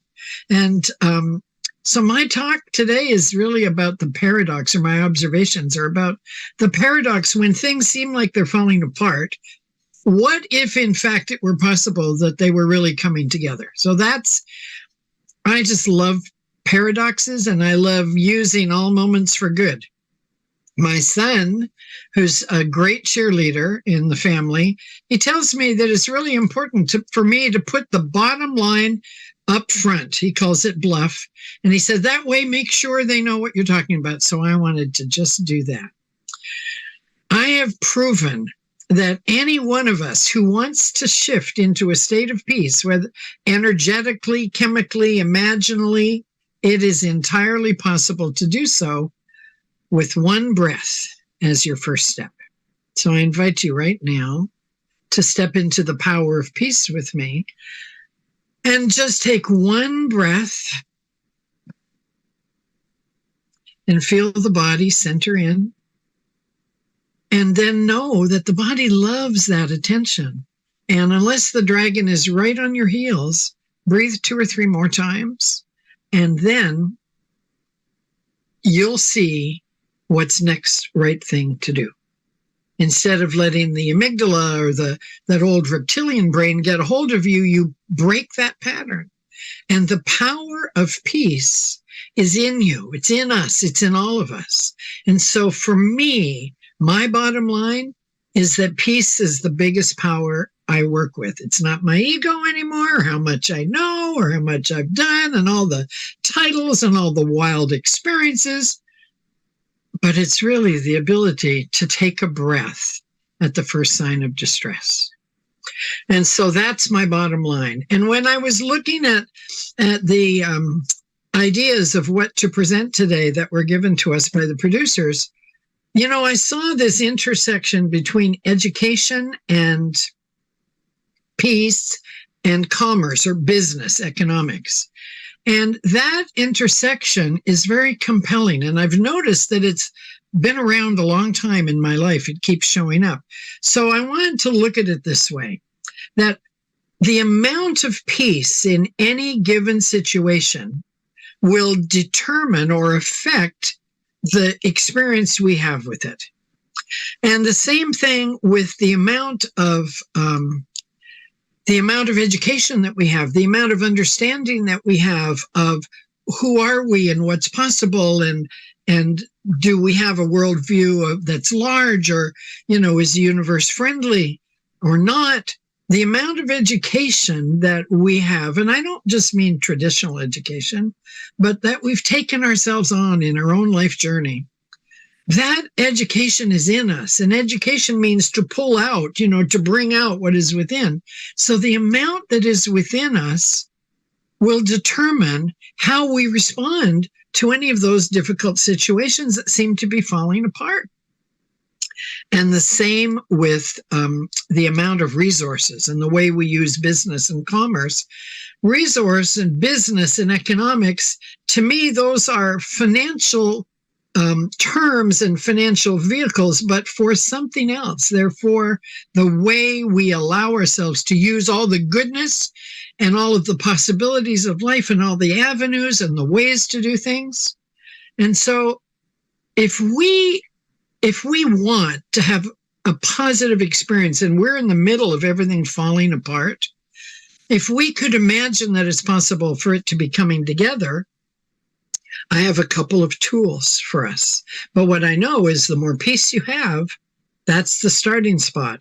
And the more education, or the more understanding you have that just because it looks like hell doesn't mean it is.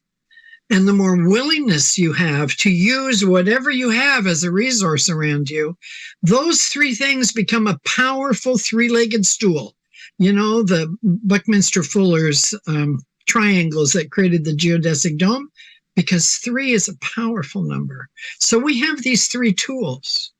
And I want to give you 2 ways to use these 3 tools together. So at the first sign of distress, you breathe. You're using the abundance of life, and we don't even think that, you know, we have to think about breathing because our body knows what to do with it. But what if we choose to do with it something conscious? to break an automatic pattern of reaction or feeling rejected or being angry or needing to prove ourselves. And instead, we just, and then a couple more. And then you realize, I have something else to do. I need to respond to this in a different way because I'm responsible for my experience of the outcome. So I didn't cause the war, but my experience of it will depend on how I relate to it. So if I relate afraid, hopeless, scared, anxious, all of the things that so many people in Ukraine are doing right now, then I am denying the power of peace to help me. And so our work is to bring to the students and the teachers and to anybody who's listening that peace is this powerful thing, and we can use it to experience more peace.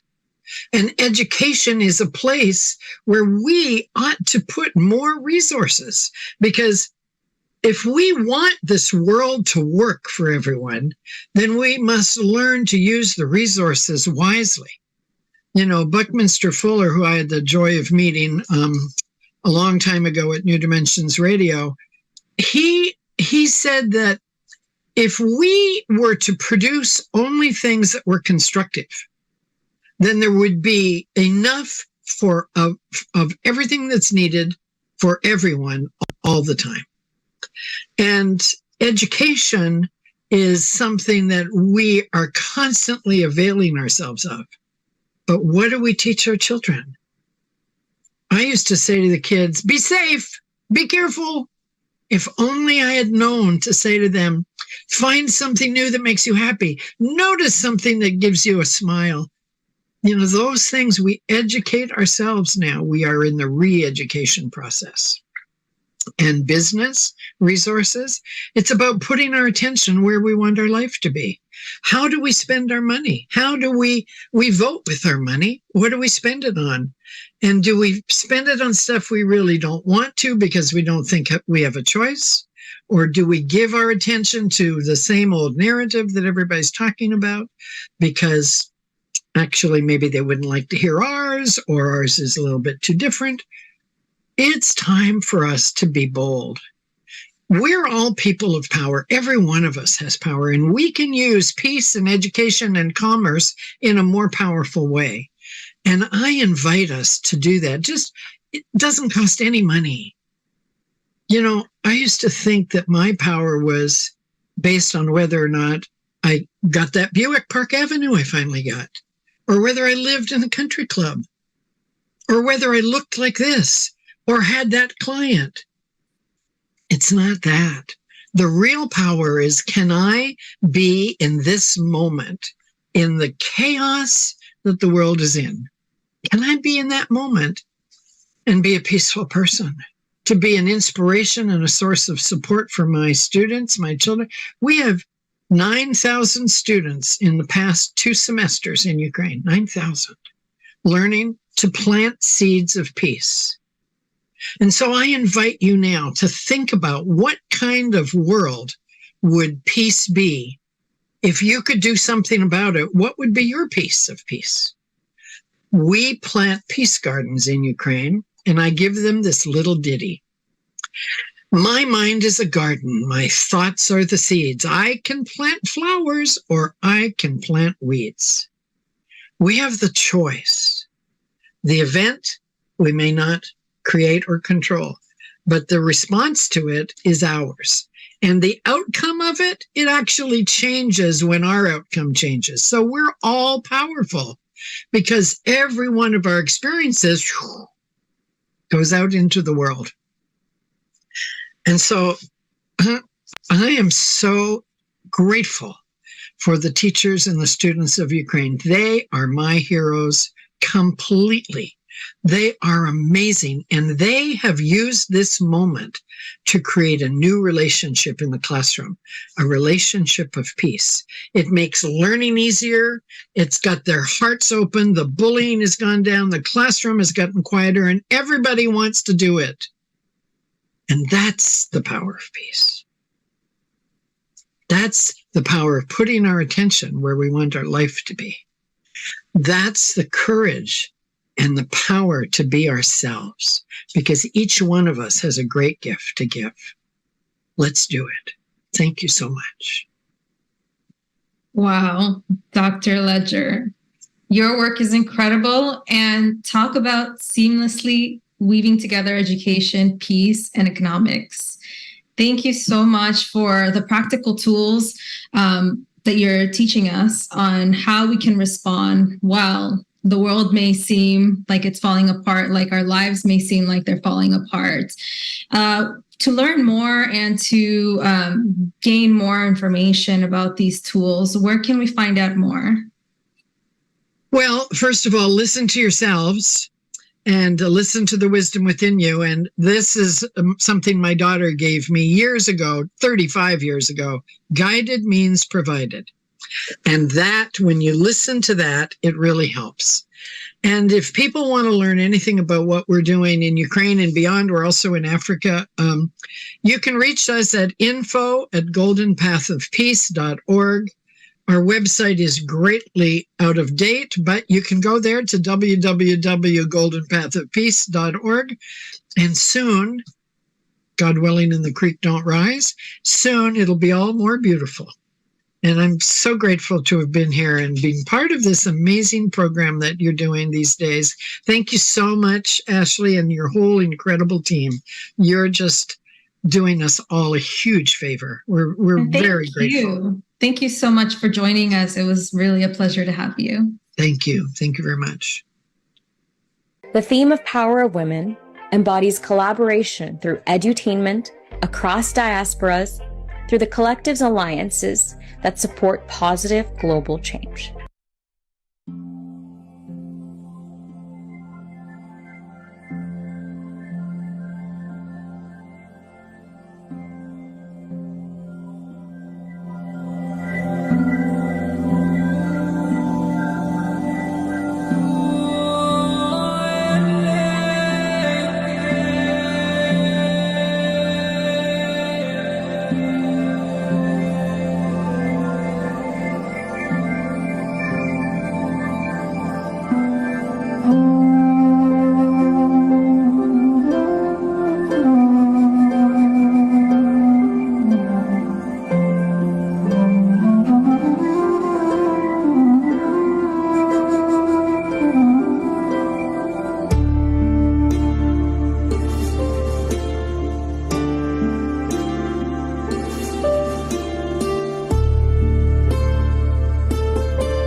Shanti.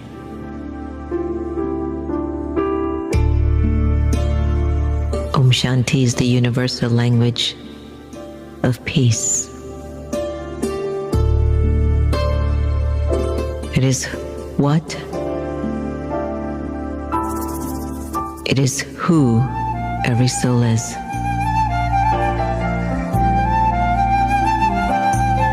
From the place of peace,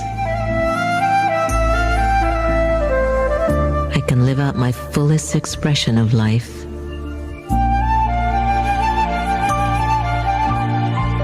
And with deep peace, there is nothing to obstruct my thoughts.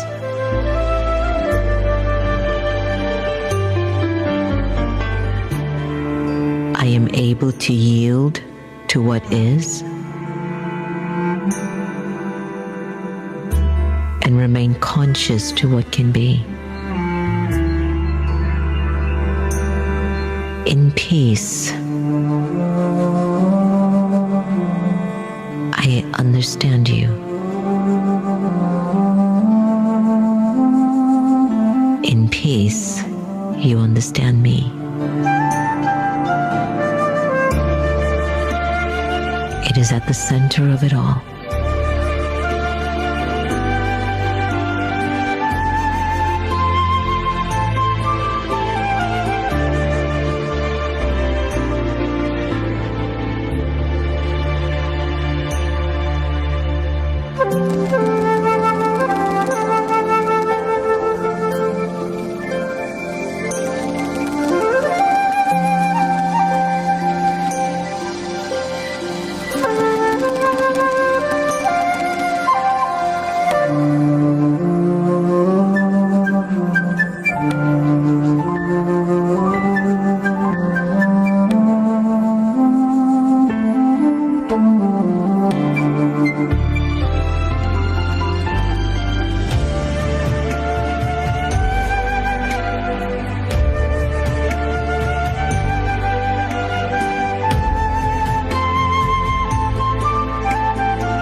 Vibrations of love. And some say love is a verb. But much deeper than that, love is a vibration.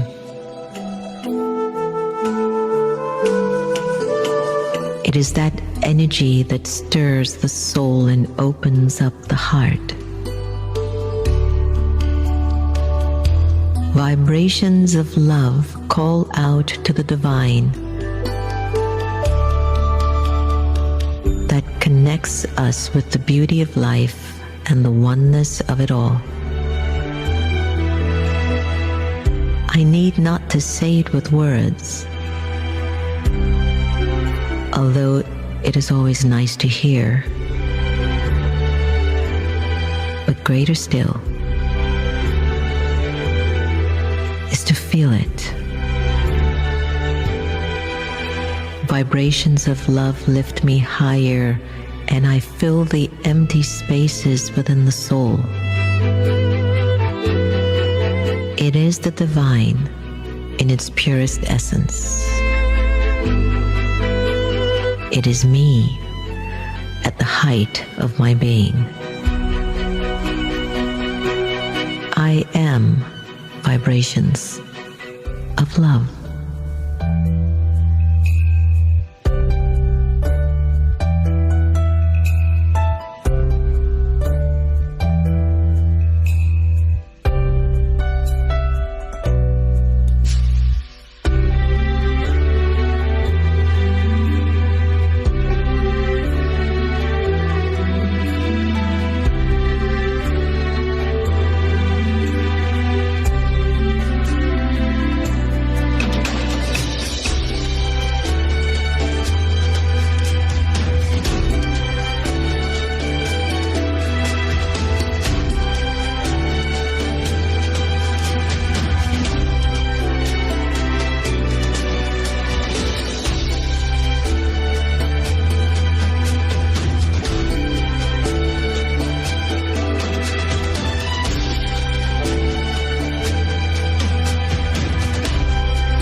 yourself. You are unique. You are special. There's absolutely no one like you. There is no one else like you in the entire world. And you are here for a divine purpose. The universe is waiting for you to awaken to the essence and the magnificence of your being.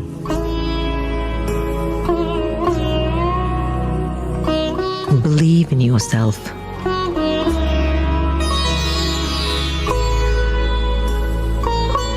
Be uniquely you.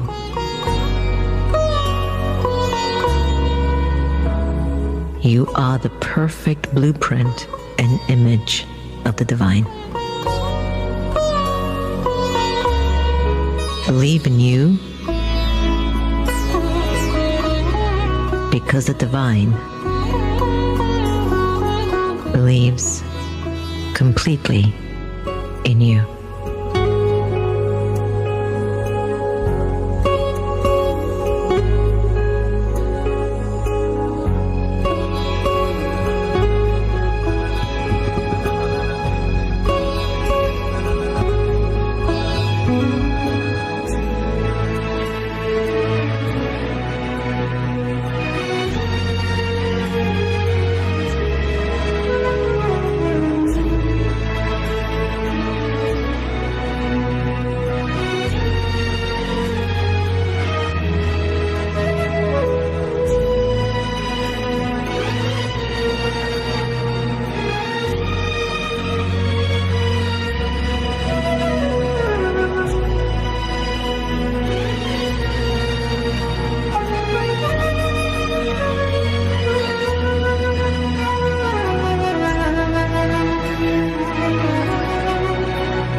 Nothing you have been through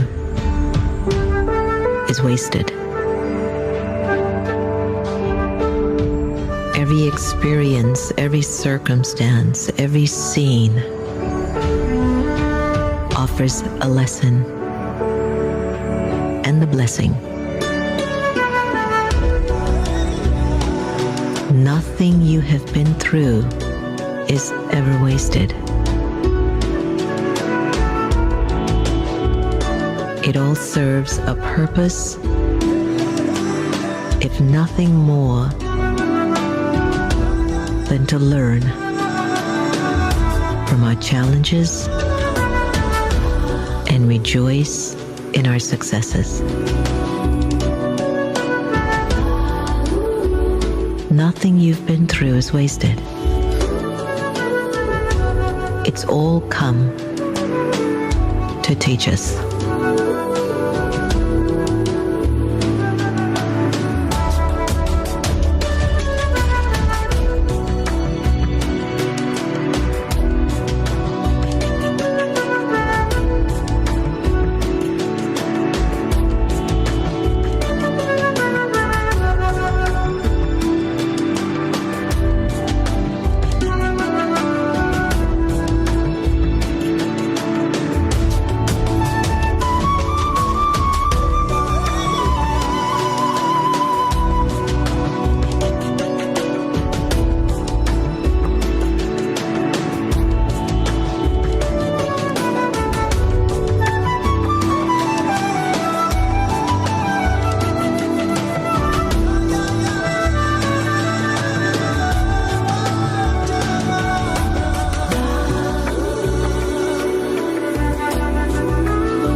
Pushes, and your vision pulls you.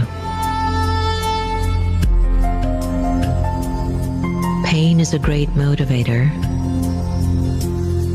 and it pushes us to the brink of seeking change. Under the influence of pain, we deeply desire to be free, to be healed, to see what is hidden, to know what is unknown. Yet we can either be pushed by our pain or pulled by a vision. Vision too is a great motivator. It pulls us to the calling of a future and what may be possible. The soul is energized as it dwells in the realm of possibility. And I am lifted up by the hope of my dreams and vision. Pain will push me, but my vision will pull me.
In dark corners,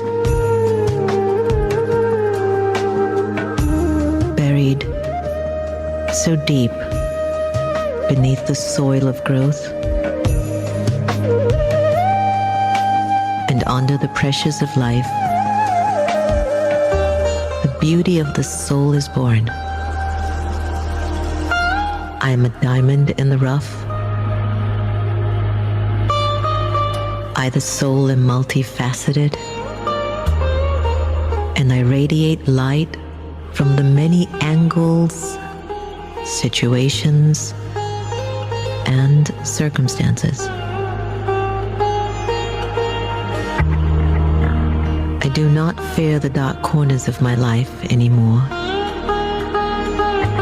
for I know they have come to help me to shine brightly. I'm a diamond in the making, even if I'm tucked in a dark corner. Find your diamonds in dark corners.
Keep moving no matter what.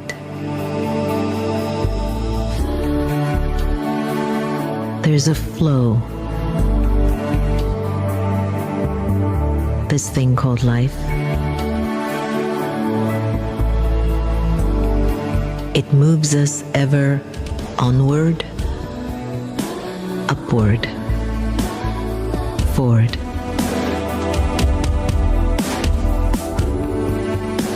Like rivers of water, it keeps moving, no matter what. Over and under and round it flows.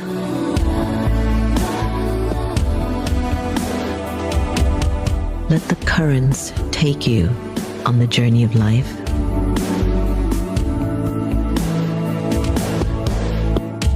Simply keep going with the flow.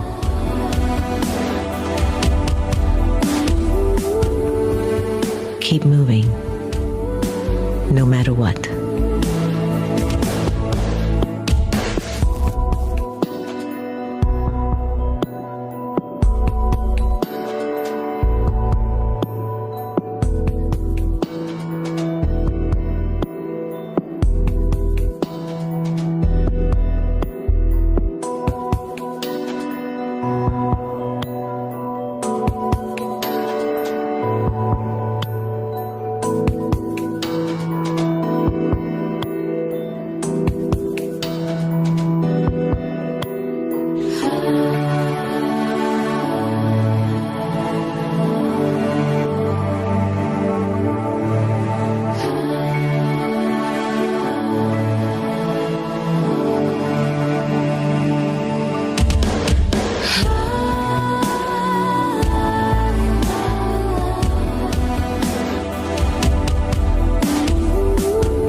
Who am I?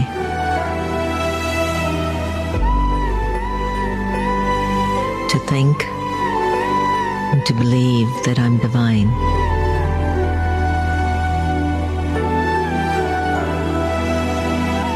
Powerful, beautiful, and an offspring of the divine.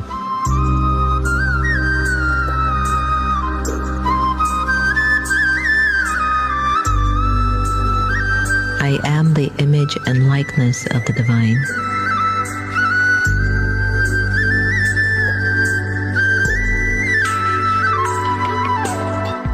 And so who am I to speak clearly to who I really am?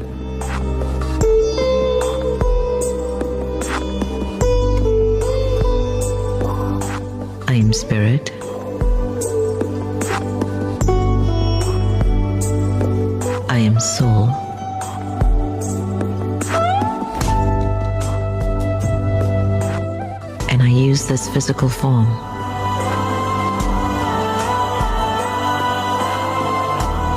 I am the being of light,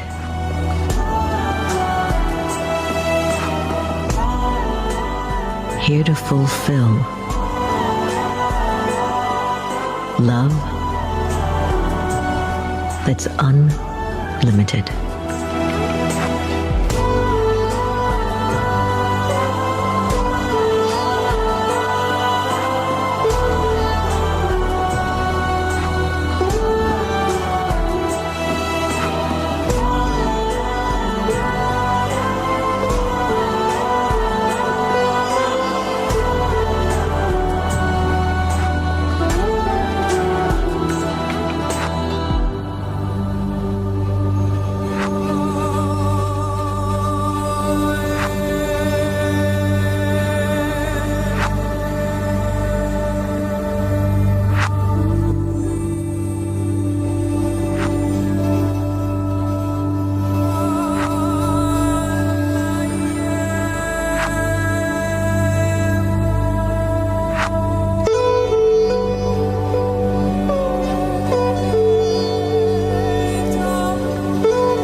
Deja vu.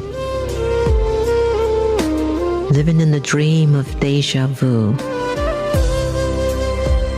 I've seen you before. I've heard you before. I've known you before.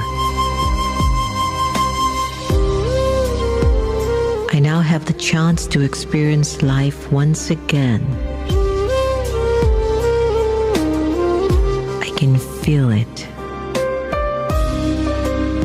I've been here before. The memory remains deep in the soul. I can't forget those glimpses. The memory that says, you know me. We've done this before. This deja vu is familiar. Yet I'm seeing it with new eyes. I've done this before.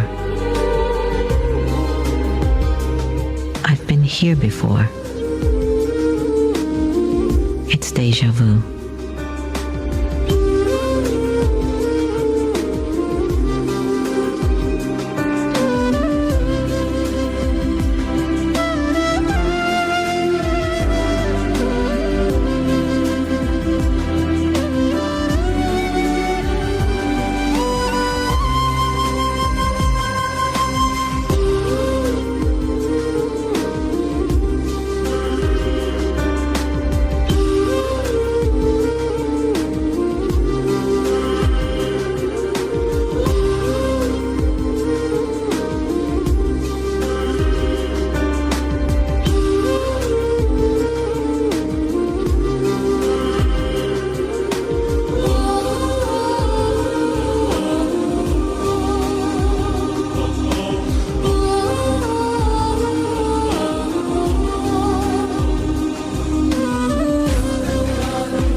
Save me from my past.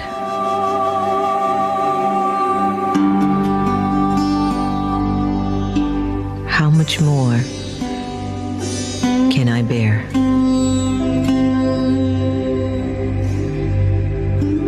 Each day it feels longer.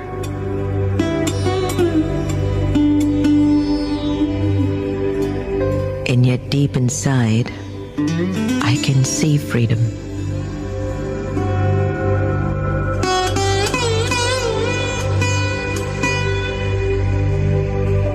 I can see the light. I can see me.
I tell myself I can't do anything. I'm turning history into her story here tonight. Oh, oh.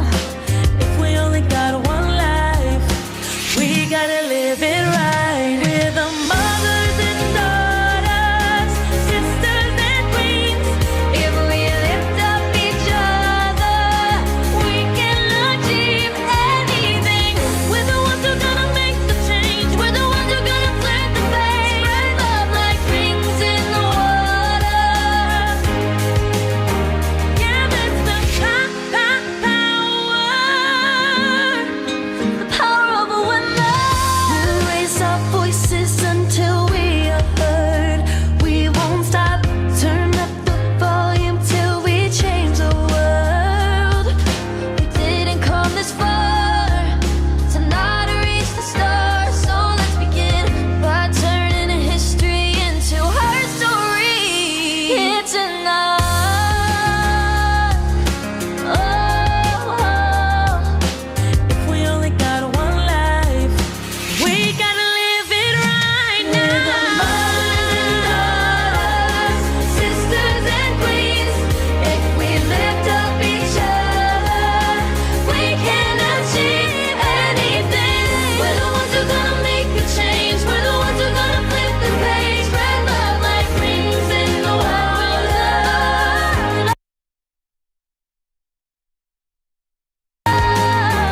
Yeah, that's the power of women. We got the power. We got the power. We got the power. We got the power. We got the power. Oh, tonight we're gonna ride our names across the sky. Know them now.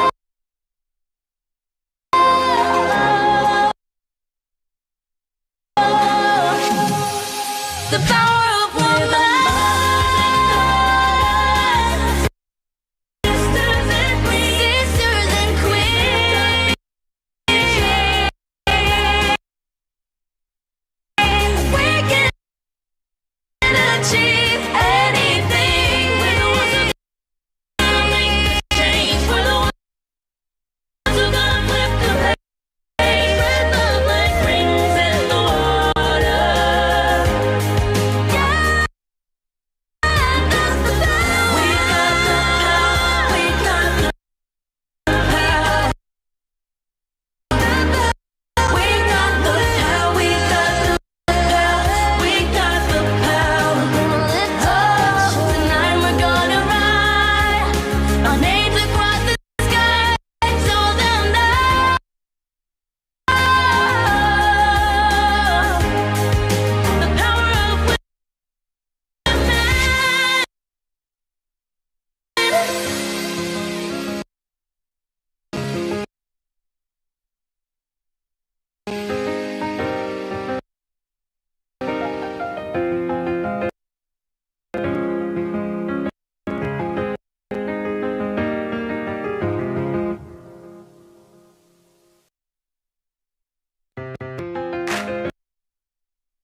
You know, far too often we push aside our elder voices.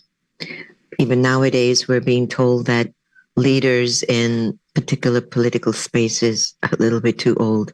They can't lead because they're too old.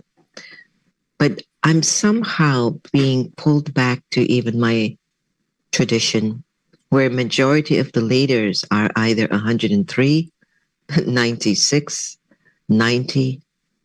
And I have valued what I learned from the elders as they give us the room, the younger voices, to go forward. Sometimes to be young and spirited without wisdom can create chaos.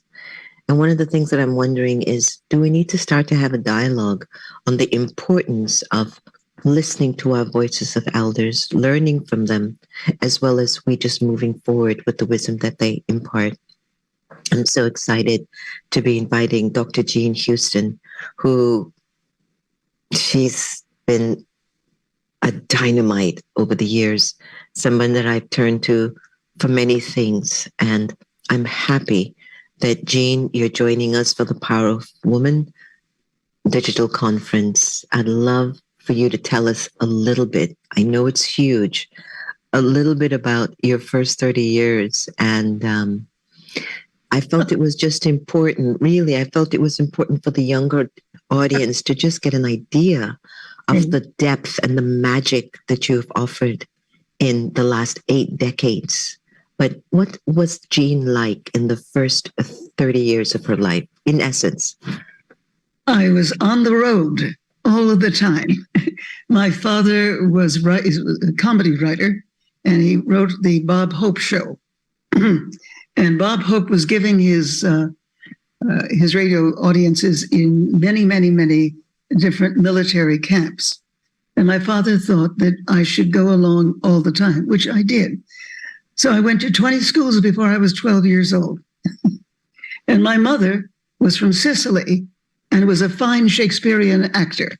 So there I was in the middle of Texas at some army camp, and my mother reciting Shakespeare and I reciting back, "Oh, that this too solid flesh would melt, thaw and resolve itself into a dew," you know.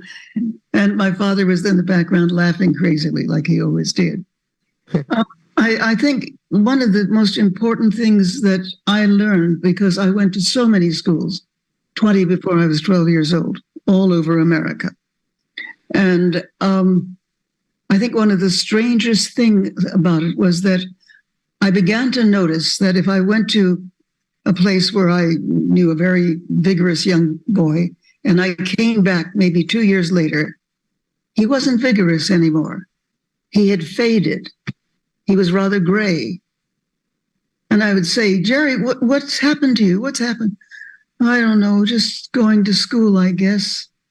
Not having any fun anymore."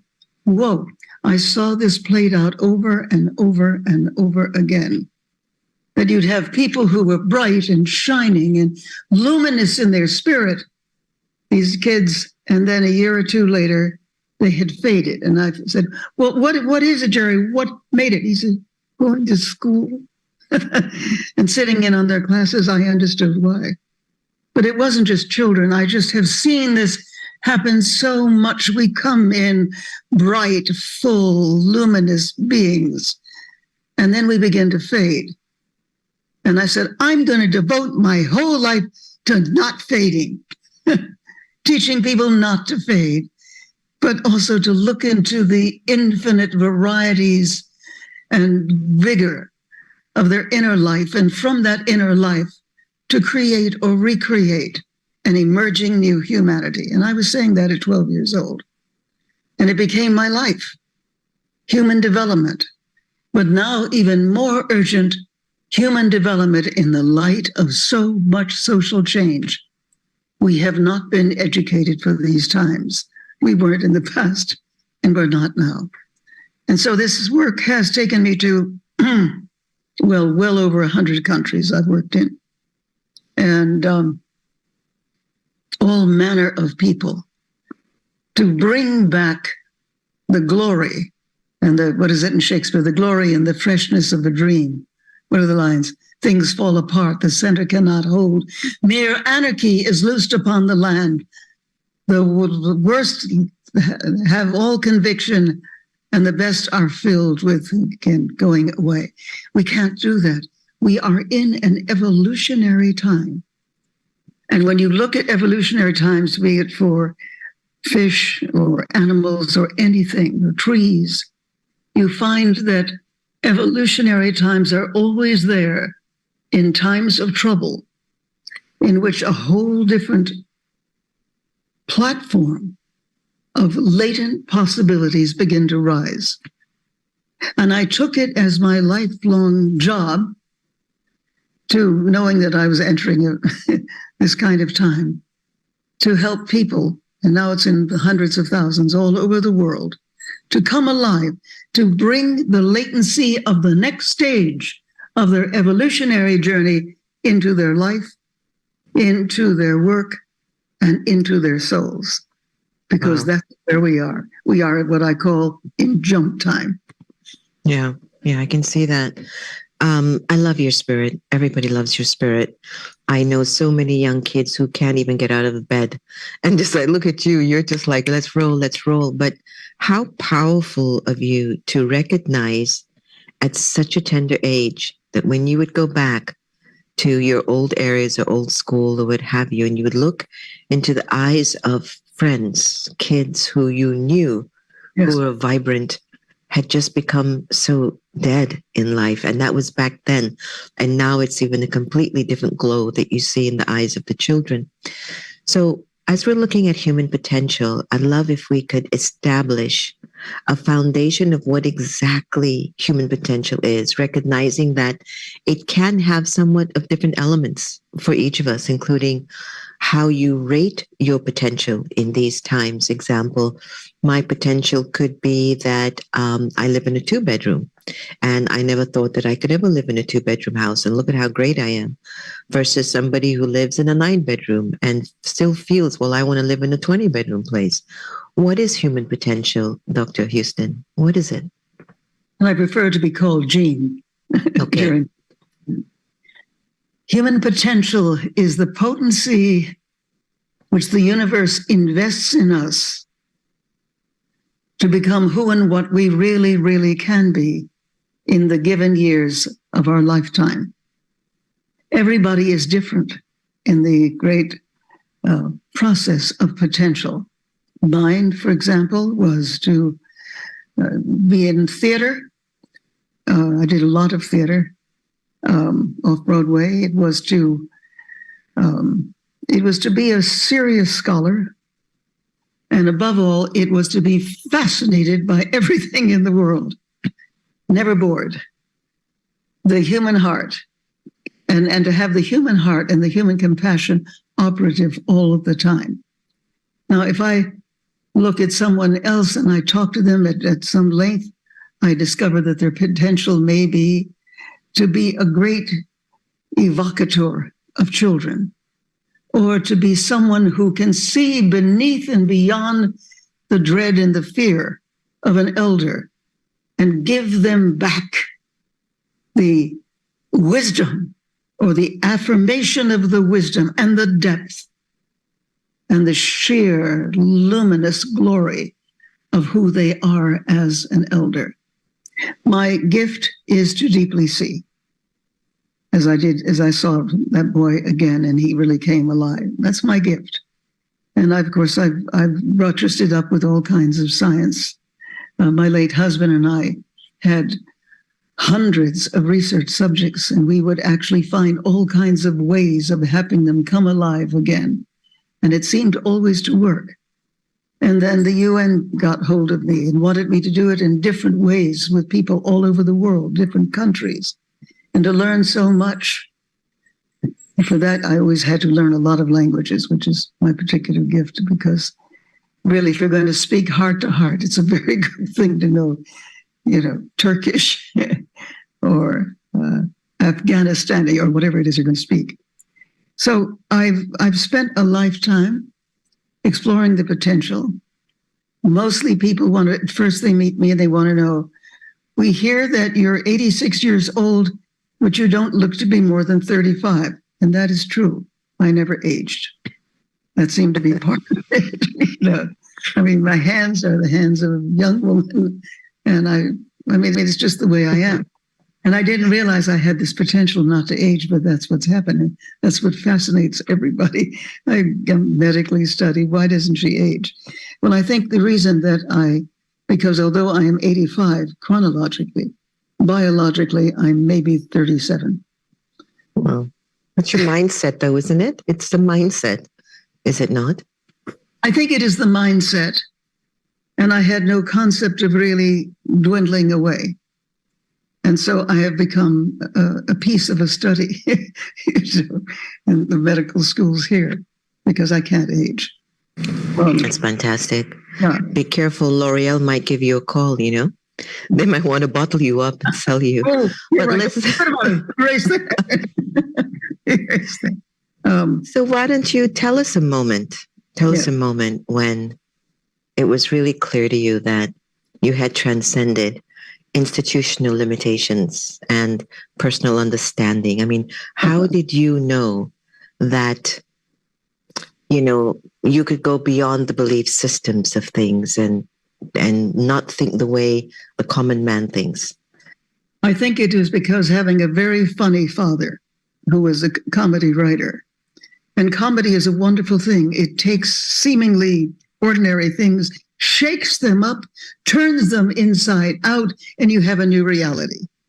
So when you're hearing jokes, literally all the time, and you're seeing reality brimming with delight and curiosity, that gives you a different reality. Having a comedy writing papa, daddy, who was also lots of fun. And then a mother who was deeply serious, but always saw the best in people. Always saw the best in people. So one is this comic comedian, the other is this deep seer. But those were my parents. Wow, so you'd say that your parents really gave you the impact of kind of transcending these limits. But what in you, what was it in your framing? Let's say, for example, for me to transcend my limits, I know I'm not the body. I know that I'm a soul. And I know that my soul has got a lot of potential and capacity as long as it doesn't start to get attached and ego-driven. Then I started to transcend limits. Was there something specific that brought you into this mindset where you don't age, you're still bright, you're still aware and active? What was it? What is it that you're doing? It was a fascination and dedication to spirit and the spiritual levels within myself. Also realizing that it wasn't just a question of saying some prayers, but I became a Girl Scout very early. Girl Scouting was very important to me. And in my particular troop, we were always helping people who other people threw away. And so being a scout, a Girl Scout for many years, I was always in a position of letting my spirit flow into another person and receiving theirs and honoring their spirit, which for some reason had been qualified or besmirched, and filling myself full of love and light and potency, possibility, and letting that move into the other and they into me. It wasn't quite easy, but I would say that was so I was always a spiritual child. I love that. And an adult, I guess I would have to say. They've got this new practice. It's called gazing. In my tradition, we call it drishti, where when you meet a person, you focus on the energy behind your eyes, the soul. You make your connection to the divine, and then you speak to that person. It's as if you're really trying to transmit the best of who you are into that person with the hope maybe they'll be able to send that back to you. Now, to me, that's the ultimate form of self-respect and respect for others, despite your age, despite your position, despite your gender. But there are many who speak of youth as the hope for the future. But often we see them struggle in today's fast-paced society. Is there a way that we can harness their untapped potential and redirect them towards a more positive societal change? I think you have to hold, like you do with the eyes, you have to hold with the heart the luminous quality of their own hearts. And in that holding, something that is not magic, it's much closer to the mystic way, celebrates, and it's just, you don't have to say anything, but celebrates the beauty, the goodness, the deeper purity, the deeper soul and self. And that is who you see and who you talk to. At first they may turn away, but after a while they get very interested, especially if you have some humor to go along with it. I see you, you're funny, so I see you in spite of all the things you just said to me. I see you. You know, you're really a wise guy, but you're just great. Yeah, I'm not great. I'm ready to no, you're interesting. Better than great. Yeah, you're interesting. I find you fascinating. Do you find me fascinating? No, I can't blame you. But it's that kind of delight in the fullness of the other. Yeah. I like that. It's like I have this practice. Look at the person that you're struggling to love. Look at them like a 1-year-old. And you'll start to feel these different feelings emerge in you for them. And also for yourself. You know, it'll change the whole exchange in the relationship. I love that. You've got so much experience, Jane, with your extensive experience advising leaders, presidents, prime ministers, power hitters. You've spoken to communities globally. Have you identified any universal principle or patterns that consistently promotes human well-being? Well, the answer is always love, isn't it? Yeah. It really is always love. And I find that if I can hold that, because I'm getting something else. It's a piece of a great poem. And it goes, the human heart can go to the lengths of God. Dark and cold we may be, but this is no winter now.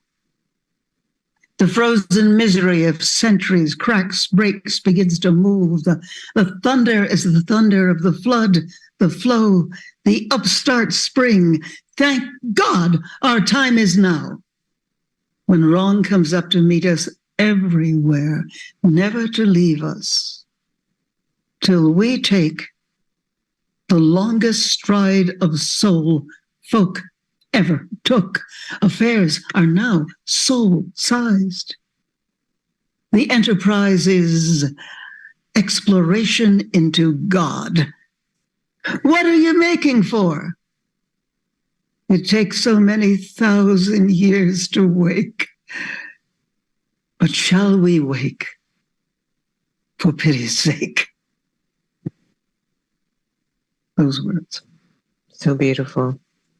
I miss poetry, storytelling in a way that comes from the depth of principles and ancient ideas and ancient traditions. You know, sometimes we're trying to look for the crossroads between ancient wisdom and modern technology, speed, innovativeness. And sometimes if you were to put them both together, Jean, what would it be called? Ancient wisdom, modern technology. They actually come together as one. What would you call it? I have to think about them. Modern technology. I just came up with that because I remembered once. Yeah, I remember this idea of like when a moment of wisdom bumps into a moment of silence, it's called experience.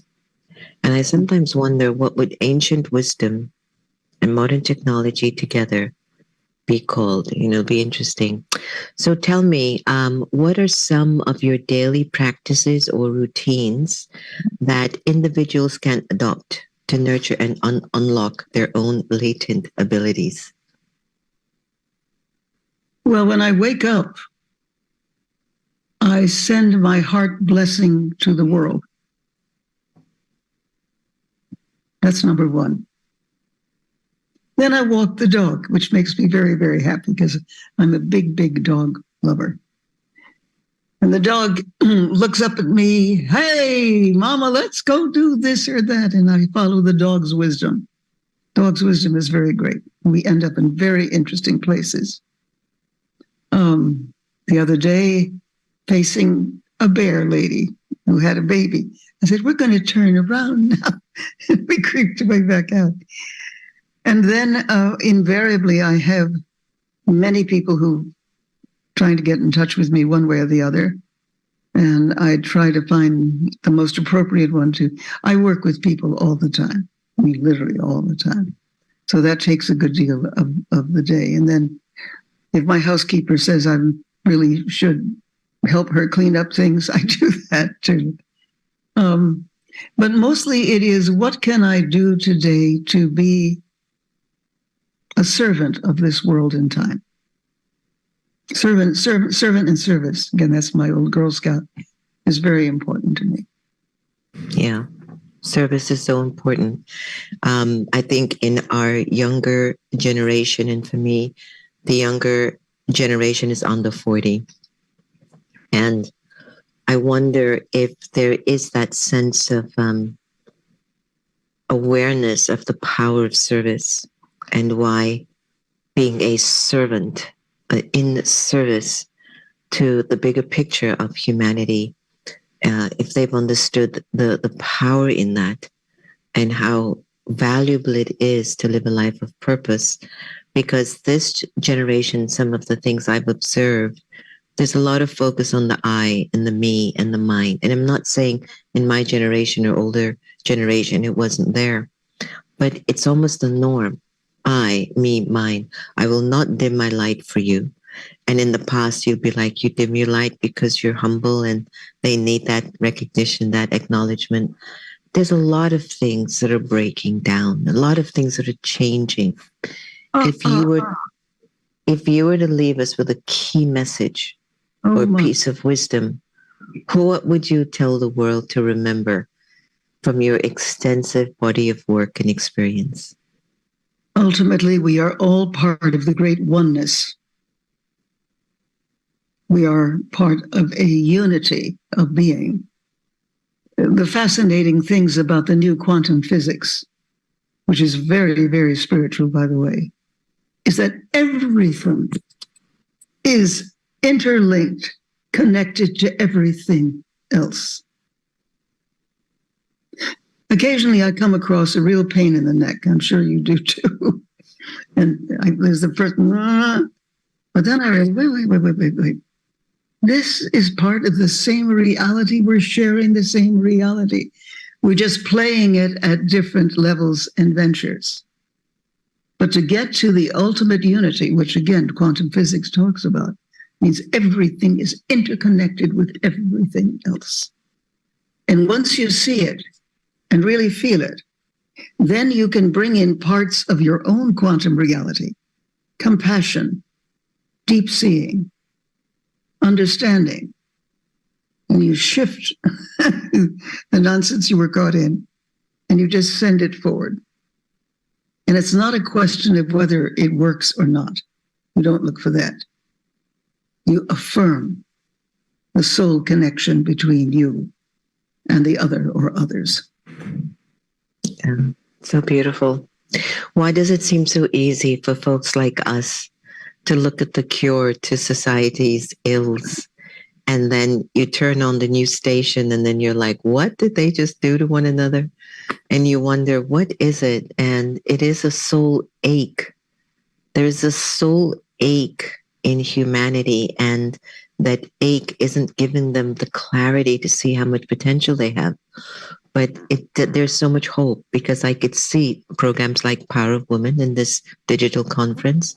We're really being given so many jewels for us to recognize that if you can believe and if you can start to see your greatest potential, it has to emerge. It has to manifest. It has to come to life.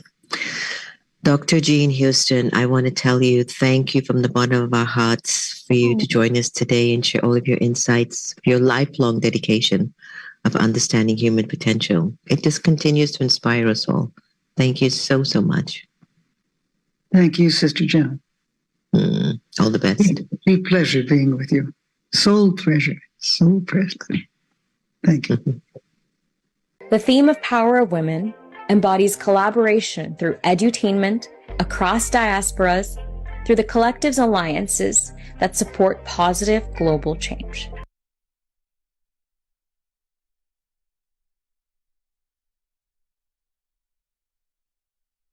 We have the pleasure and honor of having Julie Bergman joining us.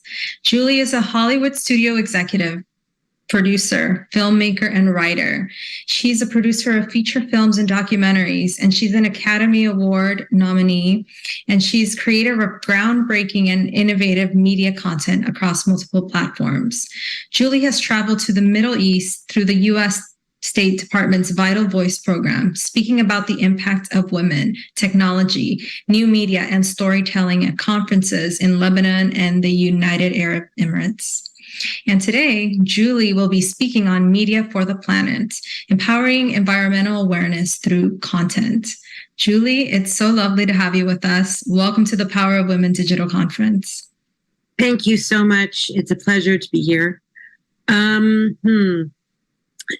So we all know that we're living in really complicated, difficult times. And in many ways, these are moments where opportunities are rife, right? So we have to get up in the morning, we have to look at it as many challenges as we're facing. We also have opportunities for really seismic change. And to me, that the key to this for now is to be as conscious of the connections that we need to be making between the world that we live in socially, the world that we live in through education, through environmental crisis and solutions, and our connection to the earth, and the way in which those connections give us the pathway towards change. My own experience has been sort of broad. I've made a lot of feature films, but later on, I started to become really interested in environmental documentary storytelling, because I feel that we need to tell as many stories that reach us on an emotional level as we can in order for our intellectual pursuits to have a beating heart at the center of them that drives us towards being better and making better choices, whether they're small choices or large ones. And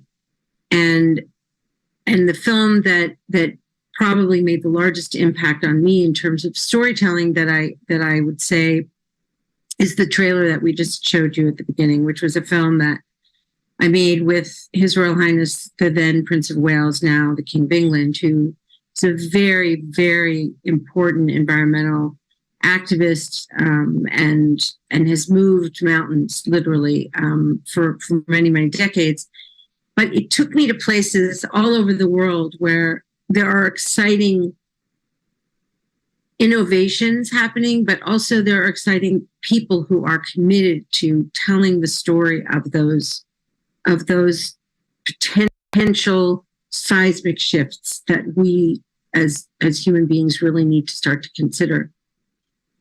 And I would really urge people to start to see the connections in their own life between the food they eat, the air they breathe, the things they buy, the way in which weather patterns have finally made the front pages of the newspapers into mainstream media, where we are talking about these things in terms of climate change.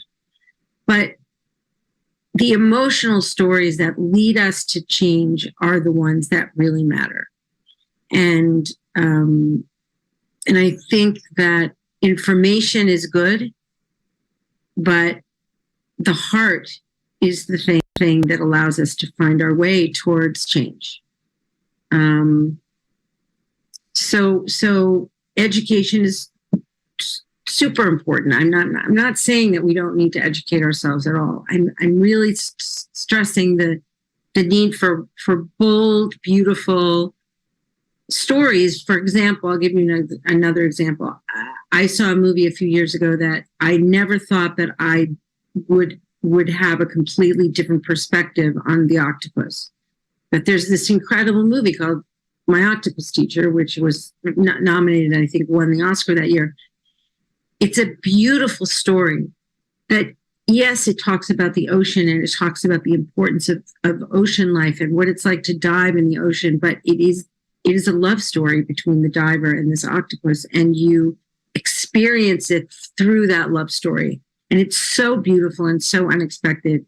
And I've never looked at an octopus the same way again.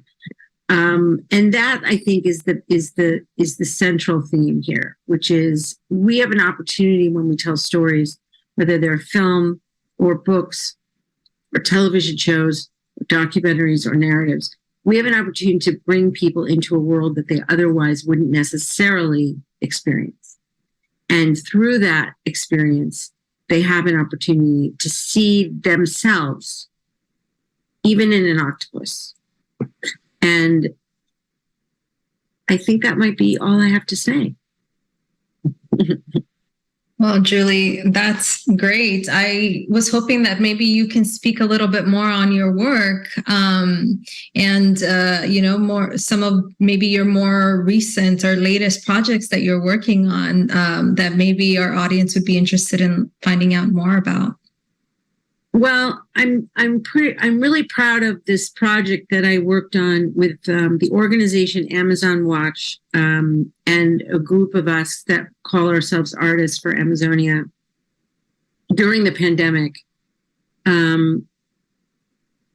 we're moved to do a live stream broadcast to help raise money for the indigenous communities inside the Brazilian Amazon who were suffering greatly, as the rest of the world was as well, but they had no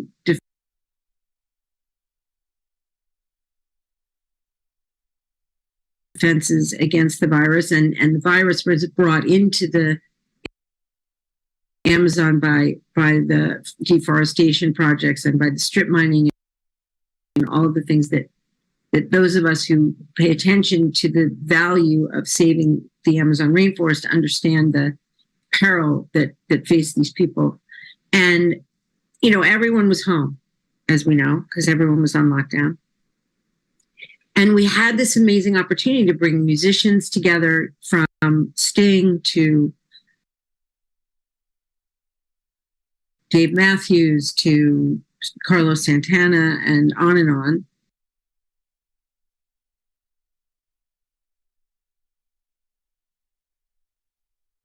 And great thinkers and scientists and indigenous leaders and actors. And we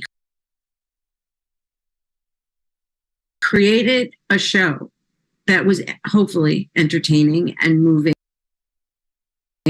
with music and actors speaking and indigenous people live via satellite from the middle of the Amazon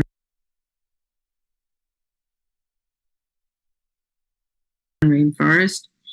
And it was probably the first time that people were able to, again, everyone was experiencing the virus. It's a kind of great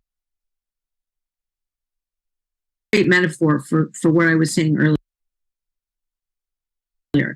You have this kind of common experience that everyone's having.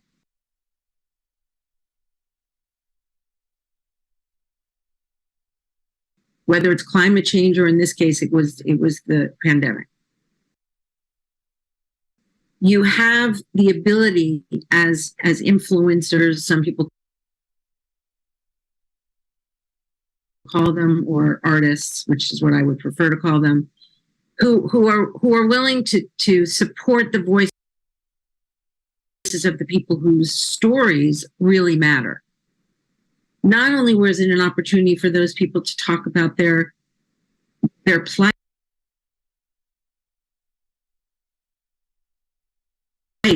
with regard to the virus, but why the lungs of the planet, the heart of the planet, why that place in the world is so important, and why it's so important that we understand that it's not over there, that it's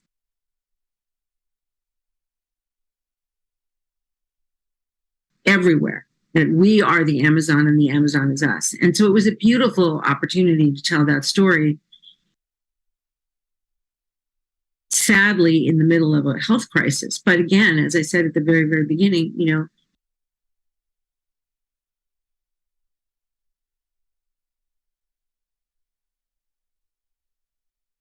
challenges are opportunities for change. And we were able to really be very helpful to them, thank goodness. And that's what I try to do over and over and over again in the work that I do, is I try to find the intersection between the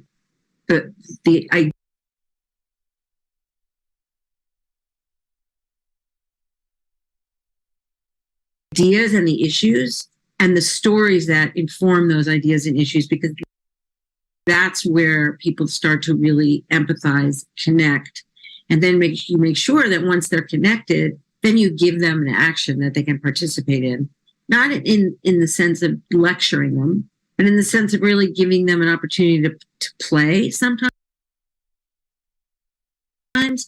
or to participate in an action, because once people are moved,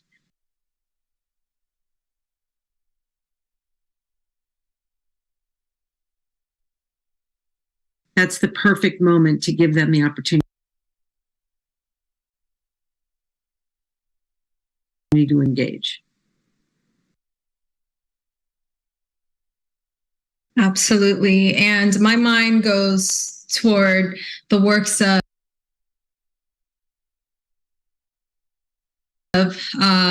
the A Life on Our Planet, right?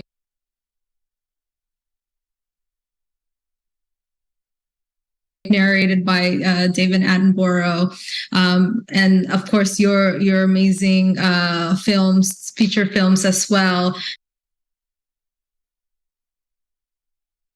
that really evokes a sense of consciousness and oneness, and how we are not so separate from maybe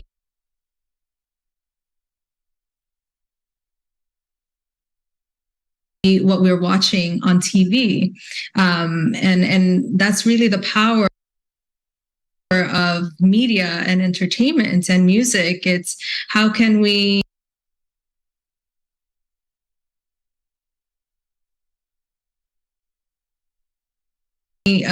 gain the sense of consciousness that prompts action. And so it's truly remarkable work what you're doing, and thank you so much for coming on to this platform to share the power of film and storytelling, and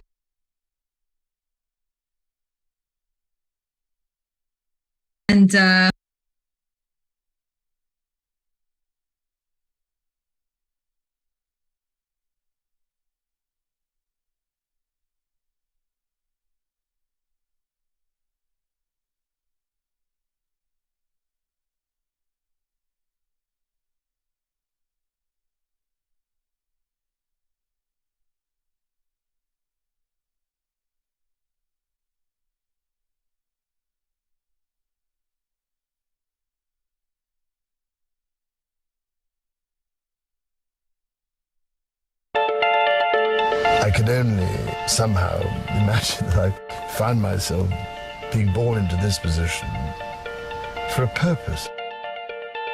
But I started 22 years ago as something that nobody really wanted to know about, except a few people who thought it was pretty crazy. The ozone layer, marine pollution, toxic waste, acid rain, global warming will gradually become part of our daily lives. We used to hunt, now we fish, because there's no more land at all there. It's just open water.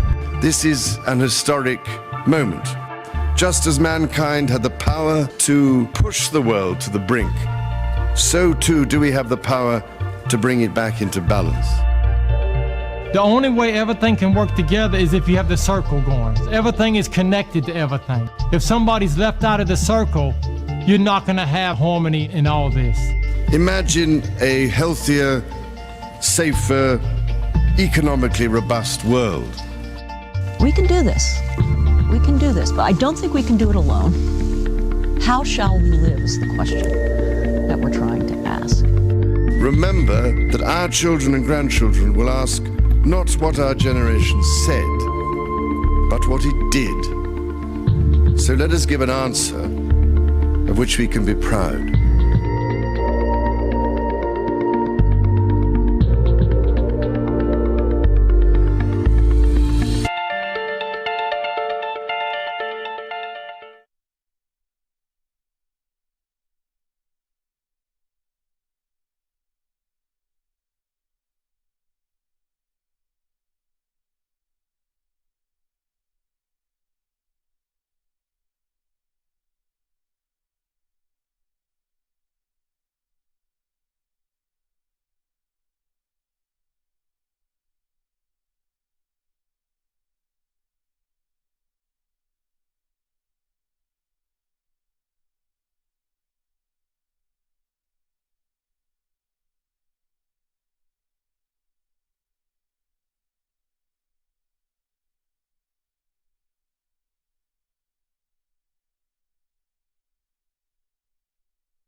Hello everyone.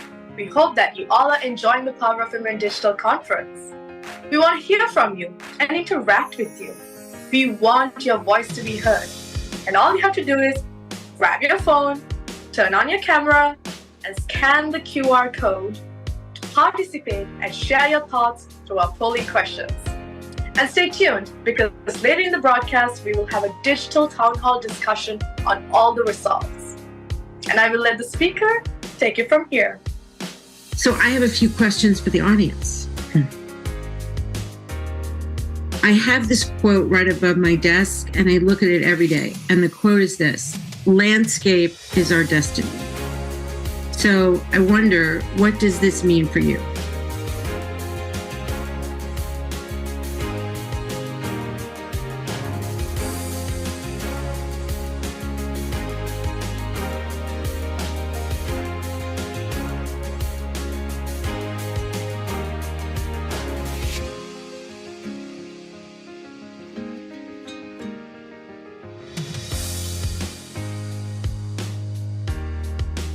Okay, so here's the next question. Greta Thunberg said, "You are never too small to make a difference." How do you relate to that in your own way?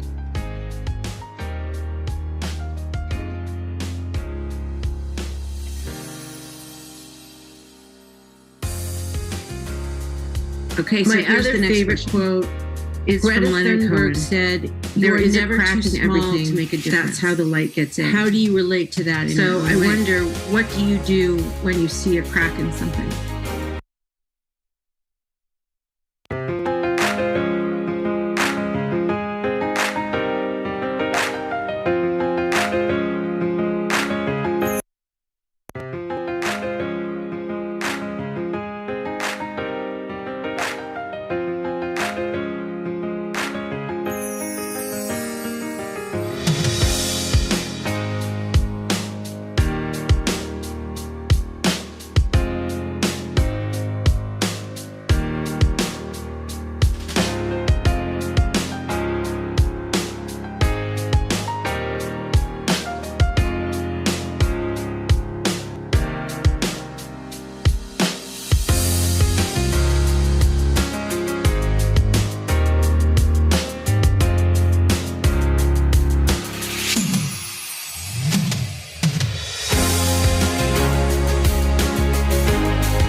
I've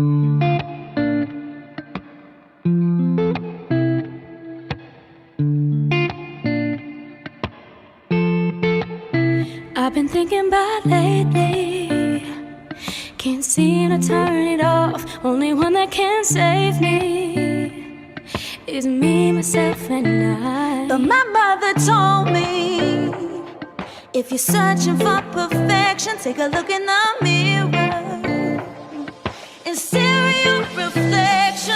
I see the light in the dark and I won't let it get in my way. Hey, I don't know where I'm going, but I know I'm destined for greatness. I'm a dream warrior, it's who I am and always been. Dream warrior, I fell down, got up again. I've been reborn, I've made amends. I conquered demons from within. Dream warrior, a dream warrior, yeah. Dream warrior. Losing isn't an option when you only got one life to live. It's a law of attraction. You get what you put in. I won the battle, won the war, so why should I surrender? I'm finally at peace now. I learned to trust myself. I see the light in the dark and I won't let it get in my way. Yeah, I don't know where I'm going, but I know I'm destined for great. Yeah. I'm a dream warrior, it's who I am and always been. Dream warrior, I fell down, got up again. I've been reborn, I made amends. I conquered demons from within. Dream warrior, a dream warrior. I've been fighting for a long time. How to light my own fire, be my own cosign. Started from the bottom, not everything I do blow minds. I just need a stage and a beat, then it's go time. Did I call a case, I just called a blessing. Thank God I found my way, learning all these lessons, yeah. Kicking on them doors like I'm playing Tekken. You know this ain't a game, I'm the secret weapon. Yeah, I'm the secret weapon. That's who I am and always been. Dream warrior, got up again. I've been reborn, I made amends. I conquered demons from within. I shed my skin, I'm facing it. I finally love all that I am. Dream warrior, a dream warrior, yeah.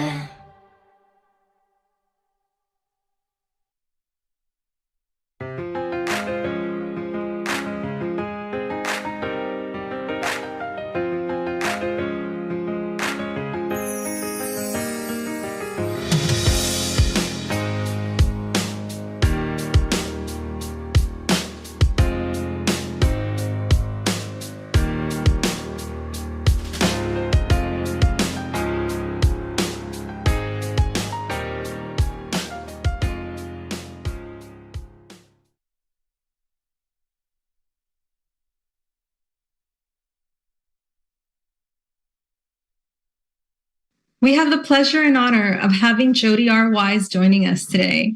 Jody R. Wise is a social entrepreneur, mass consumer marketer, fundraiser, and brand expert with a special focus on the transformation of consciousness through the lens of human rights. She has a podcast, Exploring Reality, Maybe, and is the founder of COP28 Climate Mapping Summit and of Women Funding the World. And today, Jody is going to speak on abundance and conscious living and thriving, economics and balance. Jody, it's such a pleasure to have you with us today, and welcome to the Power of Women Digital Conference. Thank you so much for inviting me here. It's such an honor and a privilege to be here. Thank you for that wonderful introduction of mine. It's been quite a long journey. I'm a social activist. And so what I do with my time is I work on projects that have an impact. And, we look at in business, we look at the P&L of a project, even in a nonprofit. we look at the P&L. But I also really care about our internal P&L along the way. So our internal profit and loss. What are we giving up of ourselves to accomplish our careers, to make money? And how are we balancing the journey between business and a personal life and a spiritual life and a creative life and all of the things that it takes to really thrive in the world? And so I've had a really spectacular career early as a sports agent at IMG. And then in my middle career, I launched a beauty brand called Peacekeeper Cosmetics, which gave donations to urgent human rights issues for women, which sold at Whole Foods, Wegmans, all over the country. And so now what I really care about is I care about the movement of capital to help the least among us and to level the playing field and to raise all boats. That's why I love Web3 and blockchain, because it's disruptive and can help all people thrive around the globe. And I also love consciousness itself. And what I mean by that is that, of course, we create our own reality. And so my question to you today is, are you really committed to living your fire, to spending your time on earth, the precious time you have here, living at the highest and most meaningful inner deep purpose?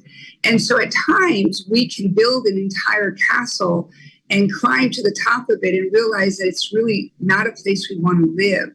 And so I want to inspire you to maybe stop for a moment and explore this question of, am I living my destiny? Am I living the highest and best use of my precious time on earth? And is my North Star joy? And why does this matter, right? In a business world, and when you're trying to take care of your family and all these things, it's because I believe we can have it all. And so there's this beautiful myth. It's a Clarissa Pinkolas Estes myth from Women Who Run with the Wolves of a mythological crone named Laloba that lives in the desert. And people have seen her in the desert with the mirage heat rising up, but they can never figure out quite where she lives. And they wonder, where does this old crone lady live? And what they hear that, and the full moon, when the full moon comes up, like our blue moon that's here right now, Laloba begins to, as night comes up, collect bones. And there she is in the middle of the desert collecting the bones of a coyote. Out on the floor of the desert, she lays out first the jaw bones and the skull and the leg bones and the skeleton of the coyote's vertebra and all the way down until she has an entire coyote laid out on the sand. And then she begins to dance and sing. And you can hear, they say in the village, her singing and howling in the moonlight until these bones begin to shake. And then they dance and then they jump up, and there's Laloba under the full moonlight dancing with the skeleton coyote until the sun starts to rise, when it runs off into the distance and turns into a laughing woman or man. Now, that mythology is such a beautiful metaphor for collecting from the desert of our psyche the lost, forgotten, negated, repressed, ignored parts of ourselves that make us whole, that make us laugh, that fills us with joy. And so my work as a social activist is actually the quality of an ecstatic state in our everyday life. And so that quality of bringing ourselves into let's say a boardroom, as opposed to with our agenda and anxiety and stress, how about entering that boardroom as a trillion cells of vibrating potentiality? How about walking into that boardroom without an agenda, without worry, and living in a sort of a more precious quality without the demands of external stimuli. So I'm watching this podcast called Exploring Reality Maybe with neuroscientist Dr. Davis Schwartz to explore these questions of what is the mind, intellect, and ego? how do we create reality, and how to play with perception, identity, and the ego, because I feel that the next great accomplishment for humanity is, yes, we're going to the moon, yes, we're going to Mars, yes, we have Olympians, but actually the next great accomplishment is the mastery of the mind, intellect, and ego, is what I call a greater understanding of our internal mental domain, our mind. I call it the mastery, or the gaining some mastery over the wild stallions of the mind. And so I hope you'll join me on this journey. We're going to launch in January, this podcast. But then, I also work both individually and with organizations and movements around bringing consciousness to help the greatest numbers of people. Right now, I feel like there's an enormous risk and vulnerability to millions of people as it relates to climate. And so another piece of my passionate work is about the concept of moving capital freely, moving capital courageously, where we understand that the gift of moving more capital can protect millions of people as it relates to climate disasters and as it relates to one's own legacy.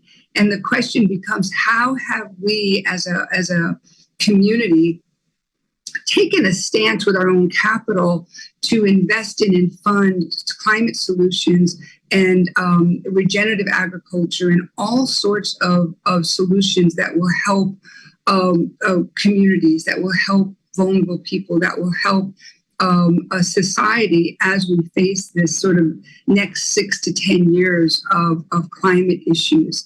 And so this is an existential issue of our generation.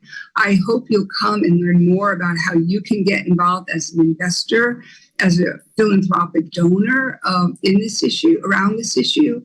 And really the heart of all of this is sort of a quality of compassion for very vulnerable people in the world. We must all come together and help those that really don't have the ability to help themselves.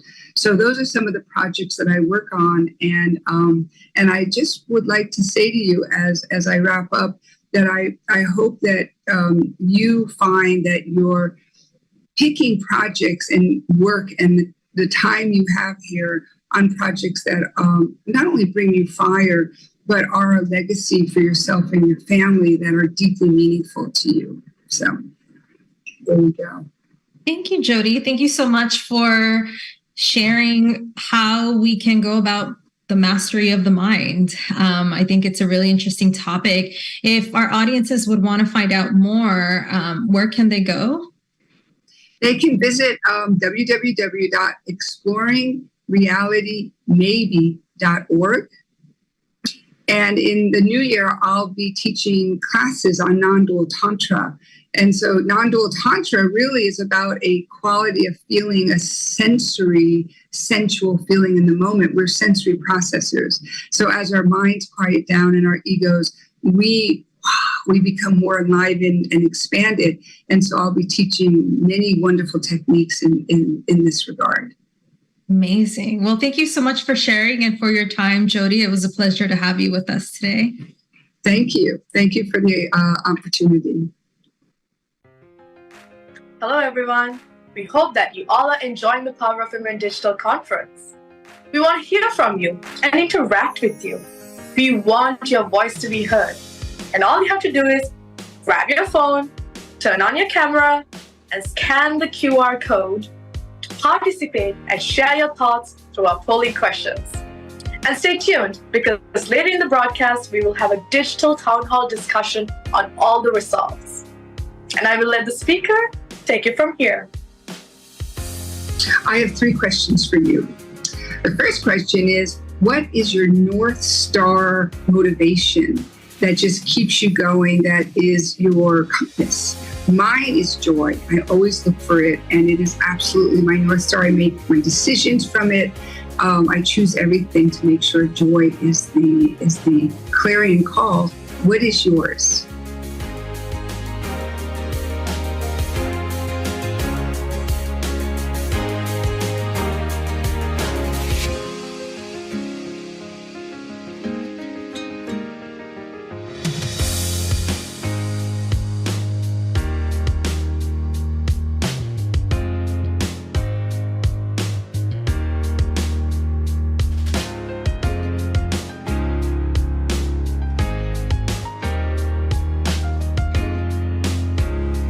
My second question is,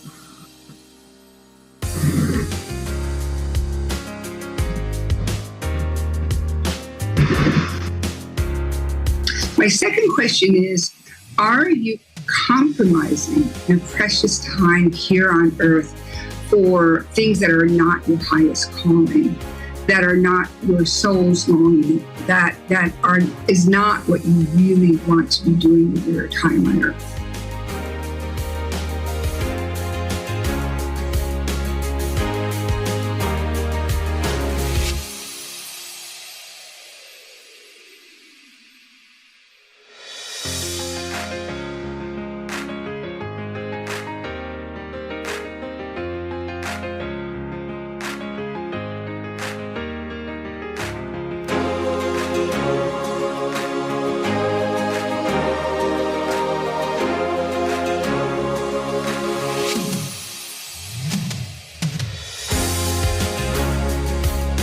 Give it to me.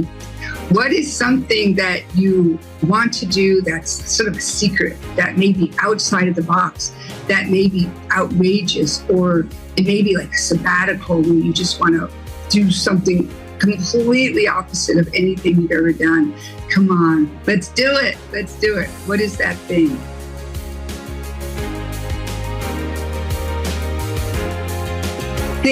Thank you, Jody. Thank you so much.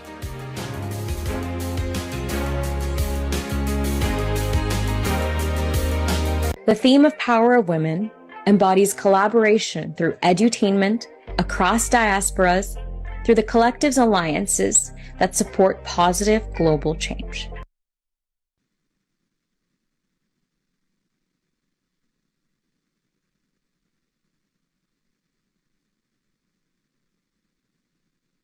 Hello, my name is Boomer Rose. I'm a grateful recovering addict, formerly incarcerated, formerly homeless, and a survivor of all types of childhood trauma. I am also on the advisory board of the International Youth Conference presented by Generation Next Voice of Youth and the host of their podcast. In my day-to-day life, I work with Humanistic Technologies Incorporated as the UX UI designer. Humanistic Technologies is built with a team of social workers and education professionals, and also individuals with lived experience. We understand firsthand the challenges that face the human services industry and the individuals that we serve.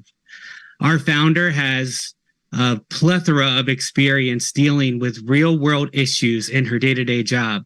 And with that, I would like to introduce our founder of Humanistic Technologies Incorporated, Ruby Guillen. Hi, everybody. My name is Ruby Guillen. I'm from Los Angeles, California. I'm a fatal child abuse investigator.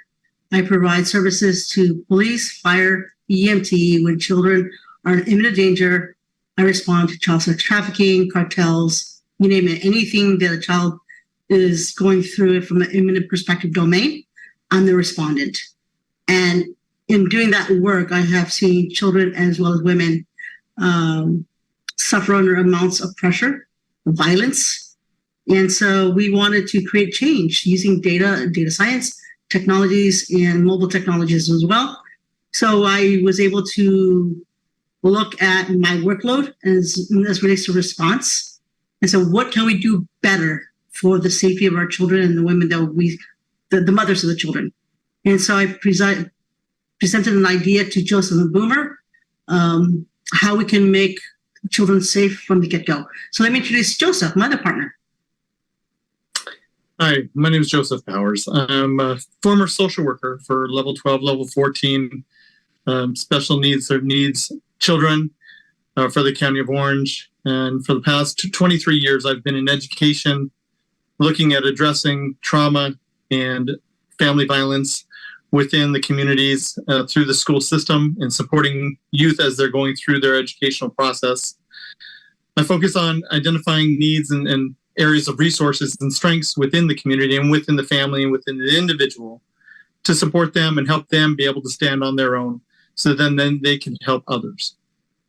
I also, with my background in education, created a program for peer mentorship to support and train others so that they can use their own lived experience.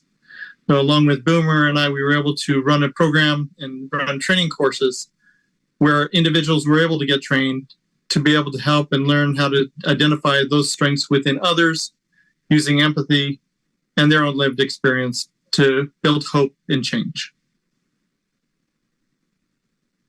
Utilizing all of our different experiences and professional expertise and backgrounds, we have decided to come together and focus on some of our most vulnerable populations.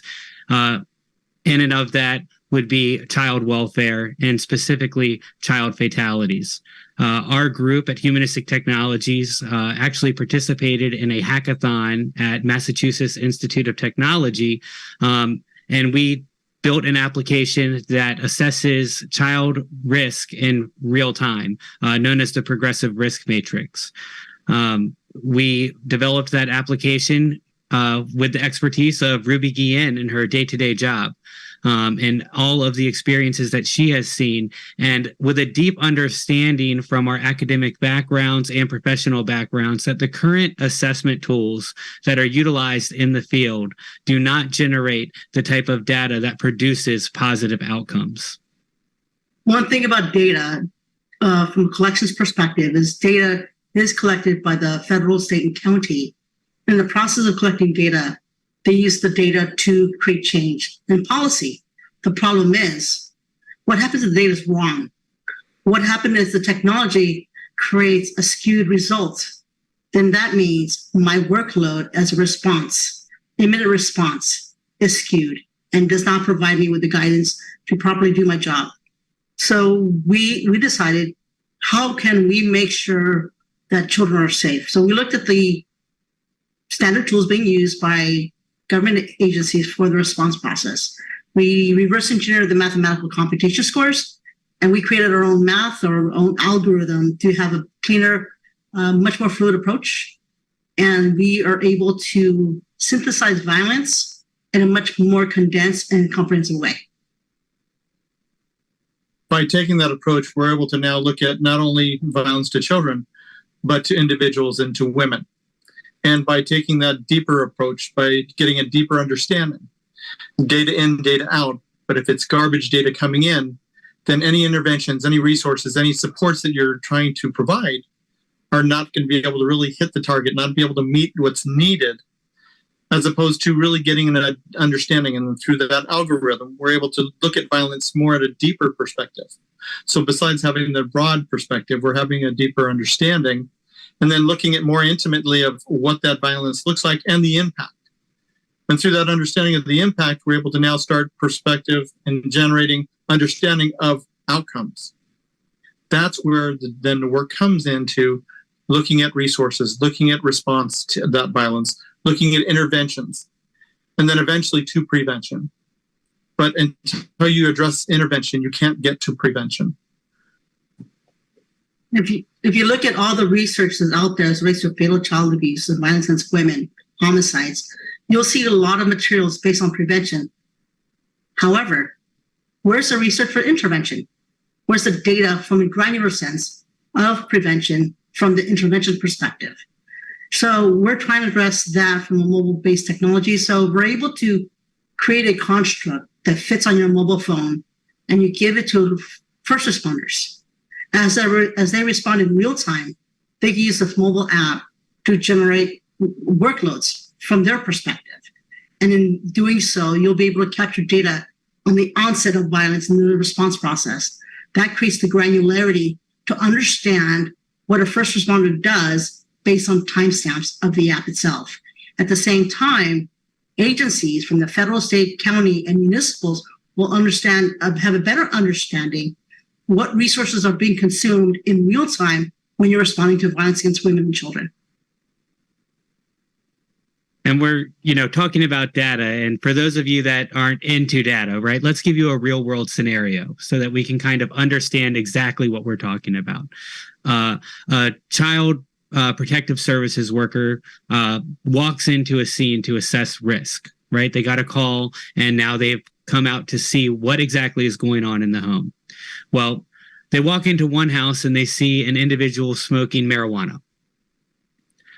They walk into another house and they see an individual that has syringes and illicit narcotics laying around. Both houses have a 5-year-old child that could access these substances.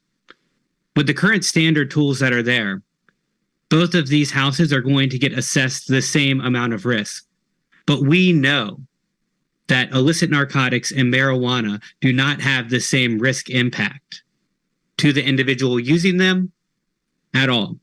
So the result of this could be the removal of the child from each home, where we know that where that marijuana was found, there is an opportunity there to educate, to provide resources, to support the parent into making the proper choices rather than removing that child, causing trauma, causing long-term negative health outcomes to that child. That's the current standard. So our application dives deeper than the current standard that is out there and really looks at the risk that is happening in real time so that first responder can make an informed decision that is not only beneficial to the child, but to the mother or to the father or to the caregiver.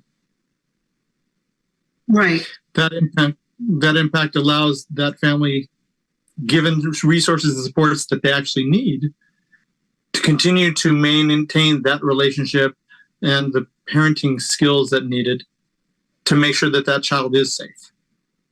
Like Boomer said, it's about supporting the family.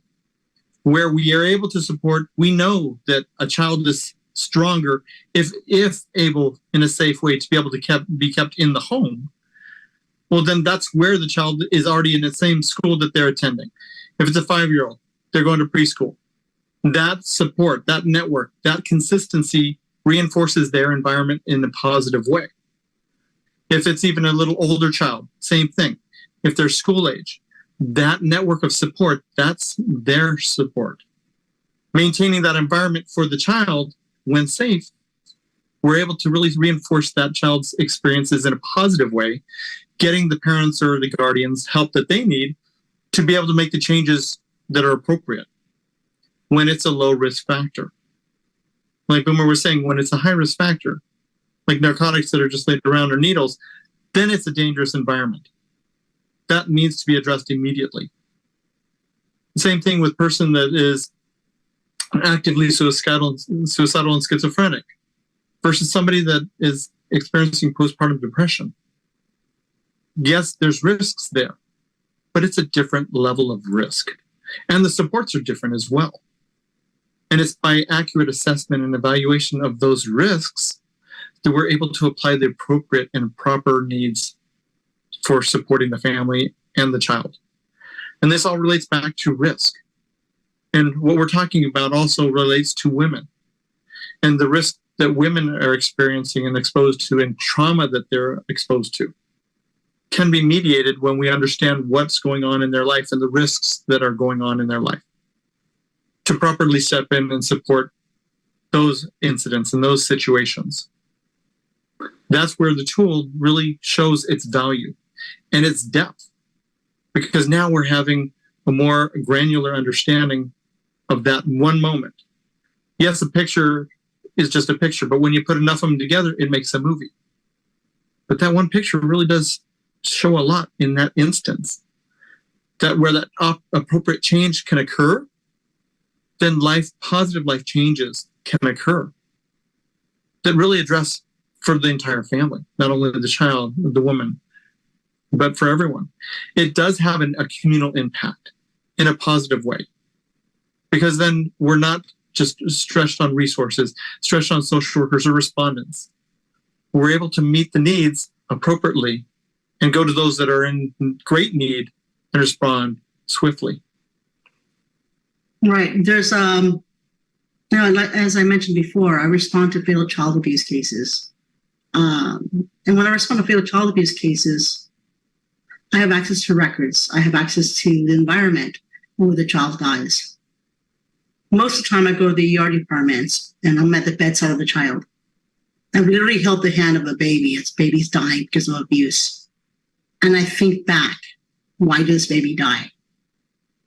And when I look through the records, I look and I speak with first responders. I speak with everyone that ever had contact with a child. I see missed opportunities for us to do something. We have law enforcement that respond. We have DMH. We have a plethora of departments and nonprofits, but we don't talk to each other. And you wonder why kids die. Because we don't communicate, we don't assess the same or standard. So what can we do to look into resolving those issues? And that's through data.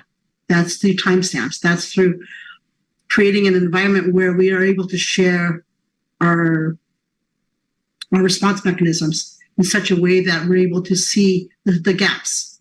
Also through the data, we can show the government, whether it's the county or the local municipal, where the calls are coming from and what type of calls. So they can redistribute the resources more accurately based on the data that's being represented in real time.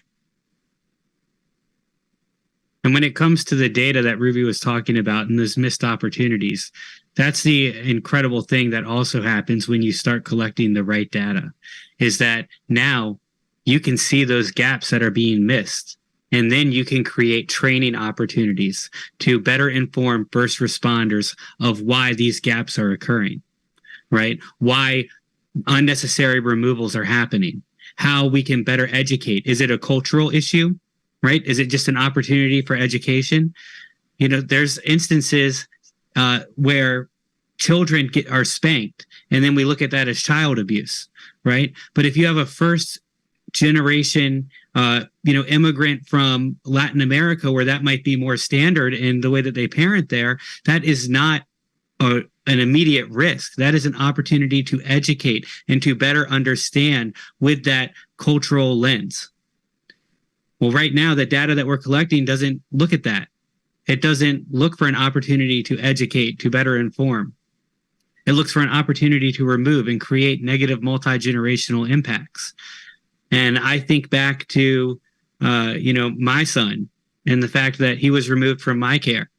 And that's a day that I will never forget. A police officer knocking on the door looking for a welfare check on me because my boss had called in. And, I reached out to that first responder asking for help. Yes, I have needles in this house, but that's it. I'm trying to get clean. And he arrested me and took my son away. He arrested my son's mother and took my son away. Well, that happened in 2014. 2022 is when I finally was able to reunify with my son. It was a long-term battle to overcome that outcome from that scenario, where now I look back and I see all of the signs that I was asking for and all of the opportunities for education and resources that were missed. And that's what creates a passion in me about this project and what we're trying to do. And I think to my mother's son and how she also wears that stigma that surrounds the outcome that we went through, when there was an opportunity to educate and to offer resources. And unfortunately, without those resources and without the proper education and support, I went on a long journey of addiction that lasted up until 2017. And, that's my story. But there's stories like this that are happening every day all around this country. And around the world. And around the world, yes. Yeah. And how different the situation could be if the services that were being asked for were made available. Again, the greatest opportunity of change is when a person isn't asking for it, because then they're ready for at least that opportunity. That's the change that happens. It's when the person's ready for that movement, at least to try. And sometimes you try and you stumble and you try and you stumble. But as long as you keep trying and getting up, you're eventually going to get there. And the other point that Ruby was talking about in regards to data and Boomer was talking about was that it shows us not only where the levels of service or needs are within the community, where those service deserts are within the community. In those areas where they're not having resources or supports, so that we can transfer, move, and shift those services that we have a greater need in this area. We can provide that funding and the support over in that direction. where we're seeing that we're able to address specific needs and that they're less requested, less impacting. Well, we can shift that resource. So now we're being more fiscally responsible. Now we're being more personally responsible to those that are in need and those that are asking for help. I know children are taken away, and it's for their protection. But it's also important to look at the family as a unit to make sure we understand that protection. What are we protecting them from? Are we traumatizing them more in that process? Or by providing the right resources that are needed? And again, it goes back to data. You know, they say data doesn't lie, but it has to be good data. It has to be the correct data and the correct information that we're getting, making we're getting the right information to respond appropriately with the right resources. Right. And as relates to the project that we're doing, it's not based on surveillance. When I talk with folks about our project, they talk about, oh, you're trying to create a surveillance app. No, it's not. One of the things is that I experienced a lot, and I continue to do so, is the parallel process of investigation. When the child is in imminent danger, or as a woman is in imminent danger because of domestic violence, law enforcement and child welfare are supposed to respond together. We're supposed to work in unison, in partnerships, and also with other agencies. But most of the time, we don't respond together. Most of the time, the law enforcement will show up first, and I show up after the fact. Or then I show up, and they show up after the fact. And the child has to be interviewed 2 times, 3 times, and tell her story over and over again to a bunch of strangers. So, and then also we have different calls. Sometimes the law enforcement will make one call, and then I make another call, and they're not in sync. So then we have discord between agencies because we have different opinions. And because we're not there at the same time, we have different results. So at the end of the day, what can we do to create a more systemic process that's more unified in such a way that we are able to respond appropriately with the appropriate services? Sometimes you need law enforcement, sometimes you don't. And so how do we make those determinations? What agencies do we need to bring in as well? Like, for example, I went to a call where I noticed there were multiple issues going on, but each issue belonged to a different agency. There was dogs that were used for fighting. That's Humane Society. There was a grandmother with bed sores. She was 65. That's senior abuse. They were using her money for drug use. That's exploitation. That's not my call. So there's an issue also with some that's violated parole. Well, that's parole. That's law enforcement. That's not my call. So the process is, how do we respond to ensure the safety of the people in our communities? Well, we can figure that out through data, because the data matrix and understanding who responds, what happened, and what time it happened, and what was the outcomes of a response. Because if we're able to tabulate our outcomes and what we did from a task-based perspective, we can literally look at, okay, what did law enforcement do at what time? What did the child welfare do at what time? And what was the outcomes of both agencies? We can see that. And you can see the gaps. You can see the response process. And then we can say, was this a holistic response? Did it bring harm to the child? Did it bring harm to the parents? Did it violate anybody's civil rights? Or what can we do better in general? This could also be used for training, because once you're able to gather information, then you can take what works and what doesn't work and package it in such a way that to train your employees. If things that work, great. Let's use what works as a manual. We can, produce a really good resource material. The things that don't work, we can use it. That also was training. Look, that's what happened because it wasn't working. This is the outcome because it wasn't working. So let's learn from these mistakes so we can be better equipped to respond to children. And if you have a tool, imagine that we're all using a tool that, whether you're a 30-year veteran that has been out in the field and really understands the nuances when someone's communicating, or a first-time social worker going out, or firefighter, or a police officer. If we're all using the same tool that really is not dependent on their education, but on the response and what's happening in that moment, then we don't have to worry about this breakdown in regards to agencies, and one sees it one way, one sees it another, or law enforcement is really driving this because it's entire child endangerment based on what they believe as opposed to what is. Or firefighters when they go out and they see it, or a new social worker, or even doctors in a hospital. They know what a broken bone looks like. They know what a spiral fracture looks like. They know what nursemaiden's elbow is. They know what these things are. But helping them understand the impact and what's happening at the time, whether it was child abuse or not, based on that deeper understanding of the situation, of the incident.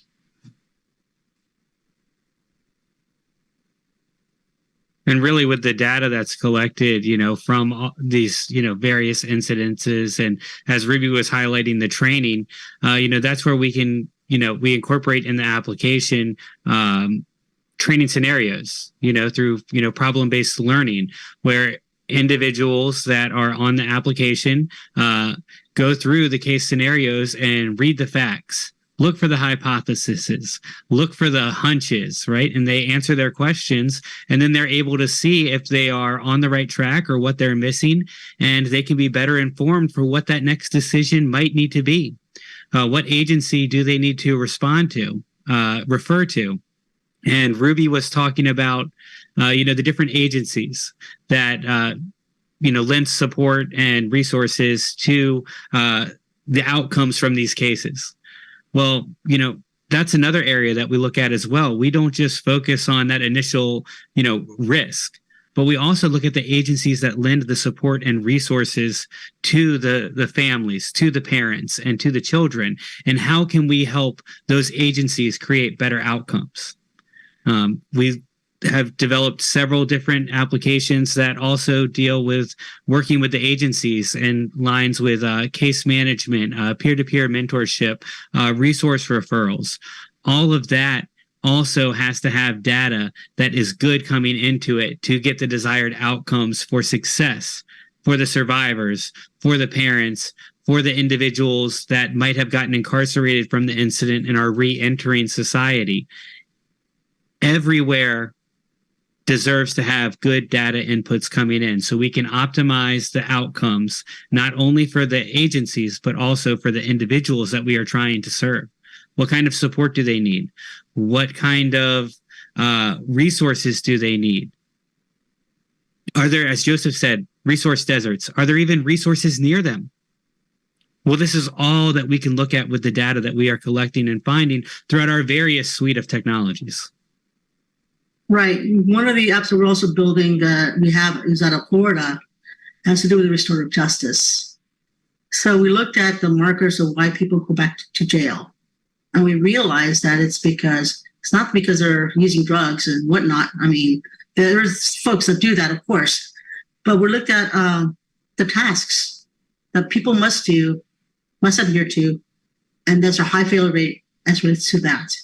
So we were able to look at how do we maximize the value of mobile technology to create the data flows in such a way that reduces the burdens of people that are coming out of incarceration. So we paired up with a nonprofit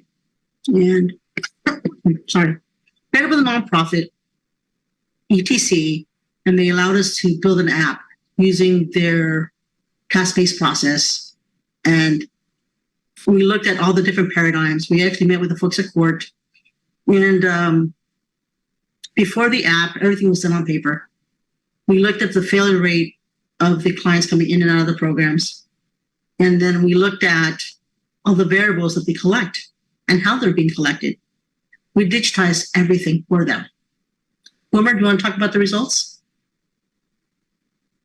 Absolutely. The pilot test of this application began in January of 2022, and we're going on just over a year and a half of the pilot test going, and the results have been absolutely phenomenal.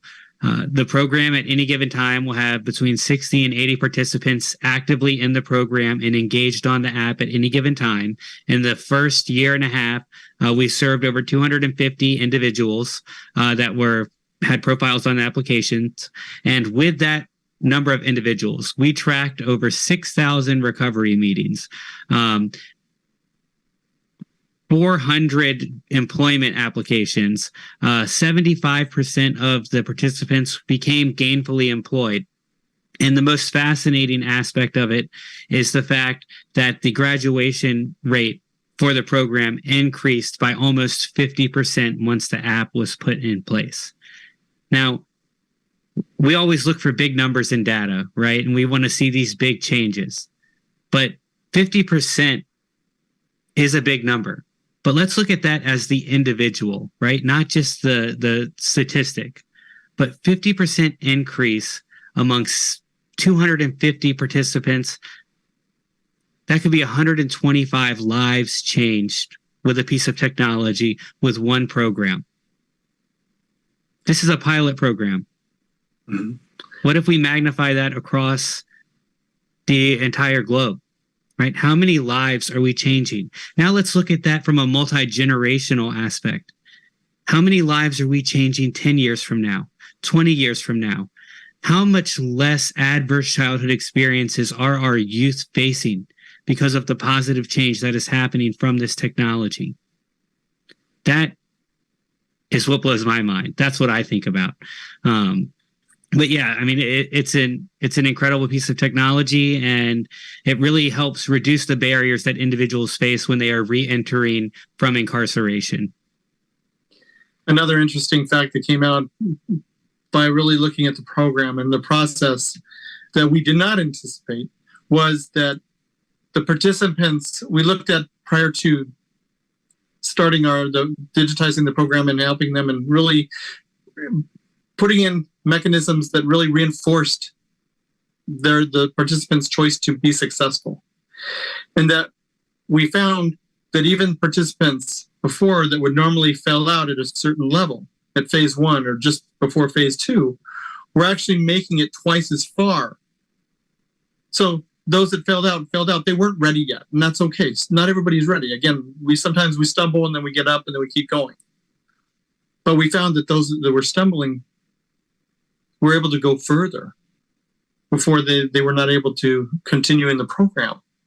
And so that was a win for them, that they were able to say, at least I got this far. I'm not done yet, but at least I made it this far. Where before they would have been very negative on themselves and say, well, I blew out right from the beginning. That's a win too. And like Boomer was saying, when you're dealing with trauma, there is a multi-generational effect of trauma. And by whether it's domestic violence, whether it's substance abuse, whether it's poverty, whether it's exposure within the community to certain events, trauma does affect everyone, and especially the youth. And if we're able to help minimize that impact by helping people be successful, then that multi-generational impact does get less. And in time, you can shave it down by that onward movement forward of reinforcement through positive experiences instead of those negative experiences. Those adverse childhood experiences, ACE scores, they need to be offset by PACEs, by positive experiences. And it takes about 10 to 1 to really start to impact that. But it is possible. Change is possible with the right process and with the right training and the communal response. It takes a village to raise a child. I say we bring the village back together. We use that as a support. And that's the anchor that everybody is able to pivot from and know where to come back to. And that's where they grow from. We, from the perspective of our company, what we're doing, we like when people say no to us, because their no becomes our opportunity to show them that what's possible. And then, 3 months, 6 months later, we show up and say, look, we're going to show you that it's possible. Then we show them the data, we show them the app, we show them the flow charts, and then they look at us and how did you pull it off? It's because we're not talking about money. We're not using technology as an end-all per se. We talk about from a personal experience, empowerment perspective, advocacy perspective, and we put the child, the families, the crisis first, and reverse engineer that. So how do we look at the violence from a granular perspective and wrap technology around that so that we have a better understanding? So once we understand that, then we can employ the first responders mechanisms and the resources to bring everything forward. So when the next scene, a next child comes rolling by, another family is in crisis, we learn from our prior experiences. We create baselines based on the old data, and then we watch it again to see what happens. We trail it, we examine it, we analyze it. We pivot to the left, we pivot to the right. But we are always engaging with our clients. We are always engaging with the agencies to see whether or not what we're doing is on target. There's always going to be a challenge in regards to resources and support. And I know there's a shortage in social workers and there's shortage everywhere. And workloads are high. But we got to make sure that we're human beings, not just human doings. Bring back the human element. Bring back that person. If we're making decisions based off the individual and our responses in technology, so if we're technology-driven decision-making, where it's for the individual, then we're going to be able to make an impact. And that's where policy change comes from. And that's where really that long-term and widespread change. Because then it's just not that one little group that's doing it. And it's a community that's doing it and showing the outcome and showing the effectiveness of it and the efficacy of it and the positive outcomes that are possible when working together. And then you have change. Right. Absolutely. And you know, Ruby said, you know, technology is not the end all be all.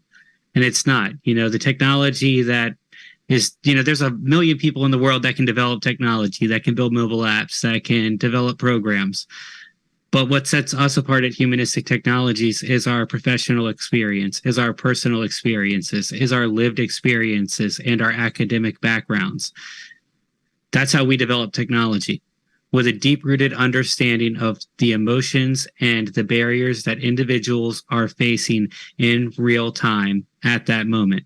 Whether that individual is, you know, the client, or whether that individual is with the government agency or organization. We understand all ends of the spectrum. And that's what really sets our technology apart. It's user-friendly. It's user-driven. The clients and the participants have the choice to use our applications. They have the choice to put their data in there. They have the choice to get the outcomes and results and resources that they need. But ultimately, it is their choice. And that choice helps to empower that individual to be more. You know, Joseph said, let's bring the community back together. Let's bring the village back together. Well, I feel like us at Humanistic Technologies, we're doing that through technology. You know, because sometimes, you know, addiction, trauma is often the disease or an issue of isolation. And it creates the inability to form long-lasting relationships because you don't have that trust. You can barely trust yourself. Well, the technology can become your community if it's built by individuals that understand the trauma and the decision-making and the barriers that that individual is facing. So, you know, that's what I think sets our technology apart. We're not just a technology company. We are a company that focuses on individuals and people and empowering them to be whatever they dream of being. You know, I often say, shoot for the stars and hope that you land on the moon. You know, well, that's what we want every individual that touches our technology to do, to shoot for their dreams, to be more. And I'm, you know, honored to have had the ability to learn from Ruby and Joseph over the past 2.5 years since I've known them. And that's what I hope that this technology can create for other individuals, because I am that individual. And all that I needed was an opportunity and someone to see something in me that I did not see in myself and that I never thought that I could be. And every individual deserves that chance and that opportunity. And that's what we hope that our technology can give them, the opportunity to move forward. We aspire to change our clients through their own voice. And one thing about some of these agencies, some of these clients feel like they're forced to do things because they have to. We want to make sure that they have the choice to do so. If they choose not to, that's their choice. We have to honor that. We have to respect that. So at the same time, you have to also give an allowance for the agency to do what they do, but also empower the agency to partner with other agencies in such a way that they see another agency coming into play and they are able to align themselves based on the current circumstance.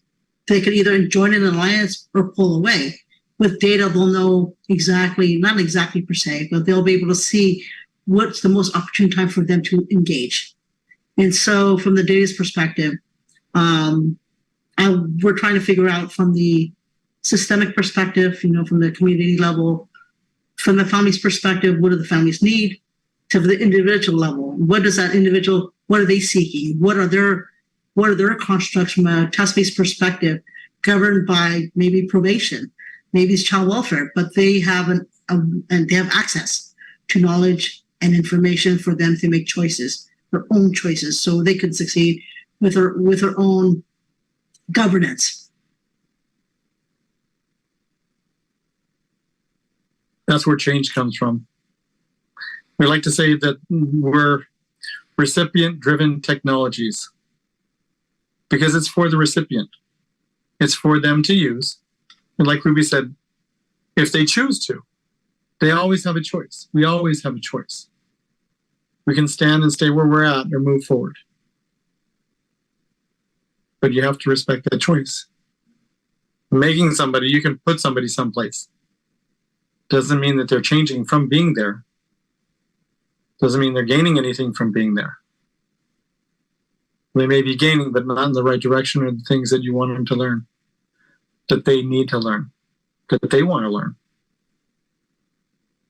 We can all make change. It just starts one situation at a time. And then we're able to model like that change action for our families, for our children, for our communities. There's hope. Absolutely. There is hope in anything you do. So we have a project out of Florida, and based on the success of the project, we are now launching that project in California. We also reached out to other states, to other leadership and agencies. We have the data, we have projects that we're able to showcase. At the end of the day, it's not about the tech, it's not about the showcasing of the data. How do we empower someone? What are the mechanisms to really drive change in such a way that people don't feel powerless? We can reduce the burdens of being vulnerable. And so, I'm passionate about how do we use data science and technology, mobile technology, to really create the beacon of hope. I mean, there is avenues for that. And so we are constantly looking for that level of granular experiences. And we do that every day, because at the end of the, I know for myself, all of us are going to expire, so to speak. I want to be remembered that I cared, and every day I focus on the change. And what can I do to inspire and to continue making change for the most vulnerable populations? And for me, that's for change for children. Who did you help today? Yeah. And are you a better person today than you were yesterday? Are you growing? And can we provide that growth to others through technology? because that's what we're built to do. We're built to grow. We're not built to wither away and wilt. We're built to grow. So how can we create change to where technology can be the water that we sprinkle on these little seedlings and watch them grow into big redwoods, right? That's what we want to create, is a field of redwoods that will stand forever and stand through the test of time. Right. It might seem kind of like a cliche, but we really believe in our work. We really do. We really want to inspire people. We want to provide hope. We want to create avenues where people could access technology to be able to access safe spaces for themselves and their families. We really believe in the action of hope and empowerment process and advocacy. So we look at technology from that lens and that perspective, and that drives us every single day. Sometimes it's just looking at that little win. For somebody that's really depressed, getting up and just getting a shower, taking a shower that day, that's a win. Celebrating those wins, recognizing that that's success. You're not done. That's not where they want to end up, but that is another step. And with every step, you get closer. And that's what we do. That's my team. It's Joseph, Boomer, and I. We focus on those wins, and we focus on the wins through technology and data science. And we all we're done. Yeah. Good. That was good. Yeah.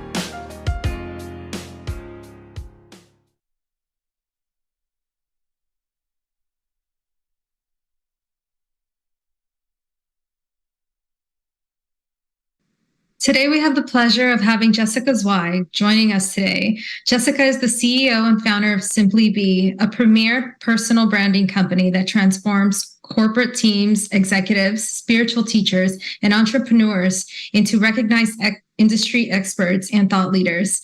Jessica is also the author of the best-selling book, Be, a no bullshit guide to increasing your self-worth and your net worth by simply being yourself, and the host of top-ranked podcast Simply Be. Today, Jessica will be speaking to us about prosperity and the return to the feminine frequency. Hi, Jessica. Welcome to the Power of Women Digital Conference. It's so nice to have you with us. Thank you for having me. This is such an honor to be here. I want us to imagine a world where women held every CEO position across every company, in every country, on every continent. And all of their executive teams were women too. I want us to imagine a world where every government official position across every country and each continent was held by women, and all of their cabinets were comprised of women. I want us to imagine a world where every scientist, doctor, researcher, inventor, and innovator were women. I want us to imagine a world where every building ever constructed was designed, architected, and built by women. I want us to imagine a world where every farm was led by women who harvested the crops and raised the animals and cultivated the produce and tended to the land. I want us to imagine a world where every major religious service was led by a woman. I want us to imagine a world where every major sports team was comprised of women and the men were the cheerleaders. Now, I know that this might sound fantastical, unrealistic, and maybe even a bit wild when we think about it. But for a long time, and when I say a long time, I mean hundreds of thousands of years. This was essentially how society was constructed. We lived within a matriarchy. Matriarchal goddesses and their cultures led civilization. They exalted the cultivation of food, agricultural knowledge of herbs, plants, and other natural healing modalities. This was a culture that invented writing, the arts, weaving, textiles, pottery, and the very foundations of civilization itself. Their societies honored animals, honed complex mathematical systems, advanced astronomy, and were the keepers of story, sacred rites, and maintained temples of worship that honored the sacred in all living things. In research, these communities, they've found that there have been no weapons ever to be unearthed, no defensive earthworks found, and there is no evidence of an oppressive, ruling hierarchy or social conflict. But in the last 4,000 years, things changed. The patriarchy was born. Most of our modern day historical teachings and understandings have been written through the lens of the patriarchal masculine, depicting the forming of the world as we all know it today, one that was formed based on religion, recorded war, and the declarations over land and territory. Looking objectively at this historical text recounting the hundreds of marquee events that took place during these ages, you'll see repeated words like civil war, domination, assassinations, conquest, defeats, victories, attacks, persecution, construction, destruction, secession, reign, and rulership. Now, examining all of these words, we can easily see that they don't only characterize history, but our present-day reality. The things that I speak of are not folklore. This is in our DNA as women. And when we simply objectively look at the timeline, what do you think holds more biological weight in how humans evolved? 4,000 years versus 300,000 years versus 4 billion years, which is the age of the earth. What truly defines our true nature? Historical and religious books written by men, or the civilizations of eons who lived in harmony with the planet? And yet the idea that God was in fact a female since the dawn of civilization might seem impossible to fathom for many of us. But to believe otherwise is our deepest psychological and physiological programming. The patriarchal system of control, supremacy, linear time, separatism, and power, it's so woven into our conditioned consciousness. I say it's like vitamin C in the orange juice. We don't even notice that it's there. It was certainly woven into mine. For the majority of my career up until recently, I played by those rules of the patriarchy. I started a multi-7-figure business, Simply Be Agency, from net negative $0 to now an internationally recognized 30-person full-time team with hundreds of clients across the globe. We wrote a best-selling book, have a #1 ranked podcast. And for a very, very long time, most of my life, I believed that as a woman, because I was a woman, I had to hustle to prove my worth, to overextend myself, to not just thrive, but to simply keep up. And all of that grinding and all of that proving and all of that hustling led me to the winter of 2022, where I reached full-on physical, mental, emotional, and spiritual burnout, to the point where I couldn't leave my house for months at a time. And that's when I really, for the first time in my life, had to examine how hooked in I was to the patriarchal system that was diminishing my innate feminine value. And I've been on a deep healing journey to not only look at my own habits of hustle, but at the world around me and how this society has been designed for me to do just that, to kill myself to keep up. But there is a return. I felt this within myself. I see it around my peers. I see it in the feminine collective. This awakening to the mother goddess within all of us. And it starts with each and every one of us individually, regardless of age, stage in our career, title, socioeconomic status, religion, or otherwise. The feminine has been suppressed.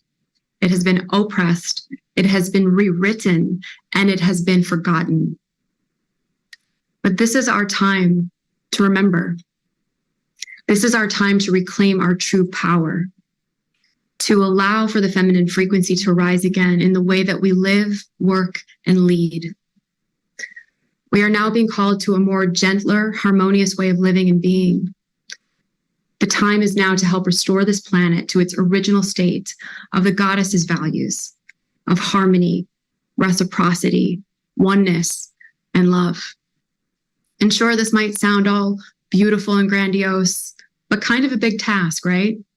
So where do we start? Does it start in our businesses? Does it start in our communities? Does it even start with our families? The answer is no. It starts with us.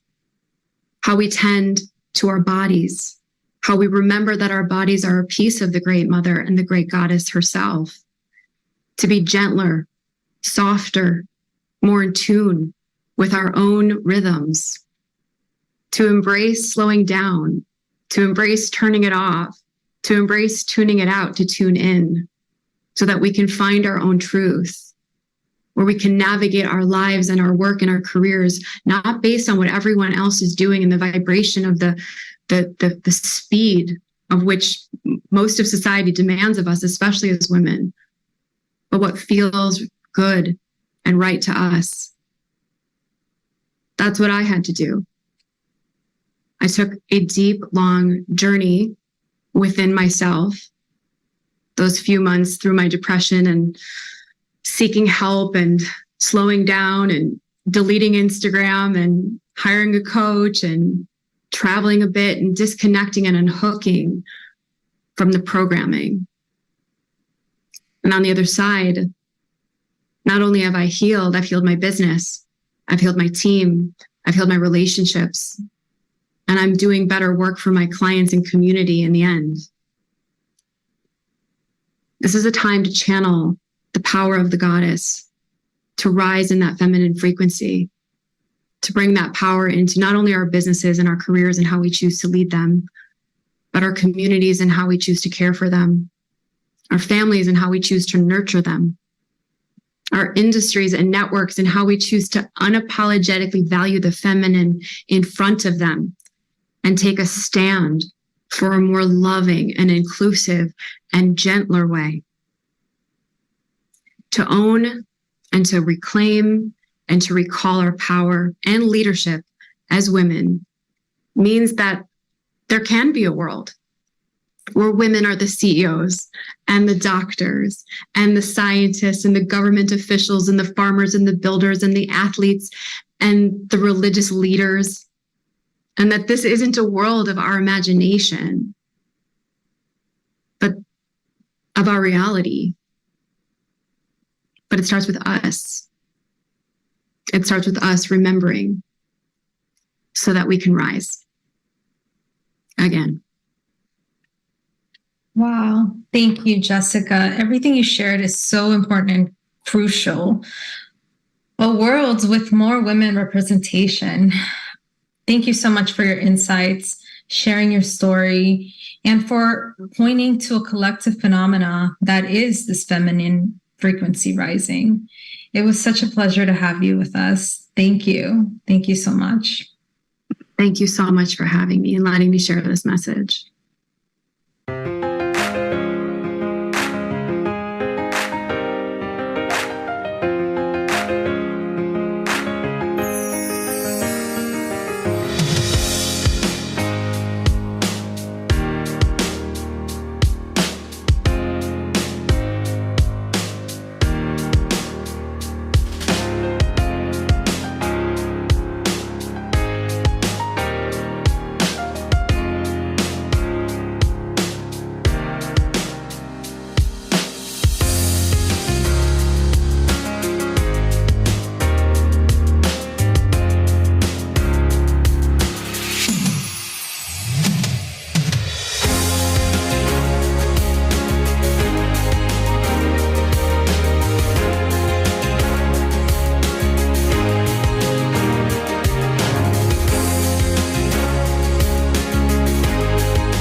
Hello, everyone. I am thrilled to introduce our next speaker. He's known as the #1 Hollywood International Acting and Success Trainer. He has created successful movie and TV stars around the world, and he's also a leader in the field of public speaking and personal transformation. His revolutionary methods have produced unprecedented results, and his techniques have elevated the careers of CEOs, sports athletes, business leaders, and entrepreneurs globally. His mission is to teach how to live an Oscar-winning life by discovering the star quality that lives within all of us. Bernie, please welcome to the Power of Women Digital Conference. Well, thank you very much. I'm very honored to be here. Thank you. So I have a couple of questions for you. Yes, let's see.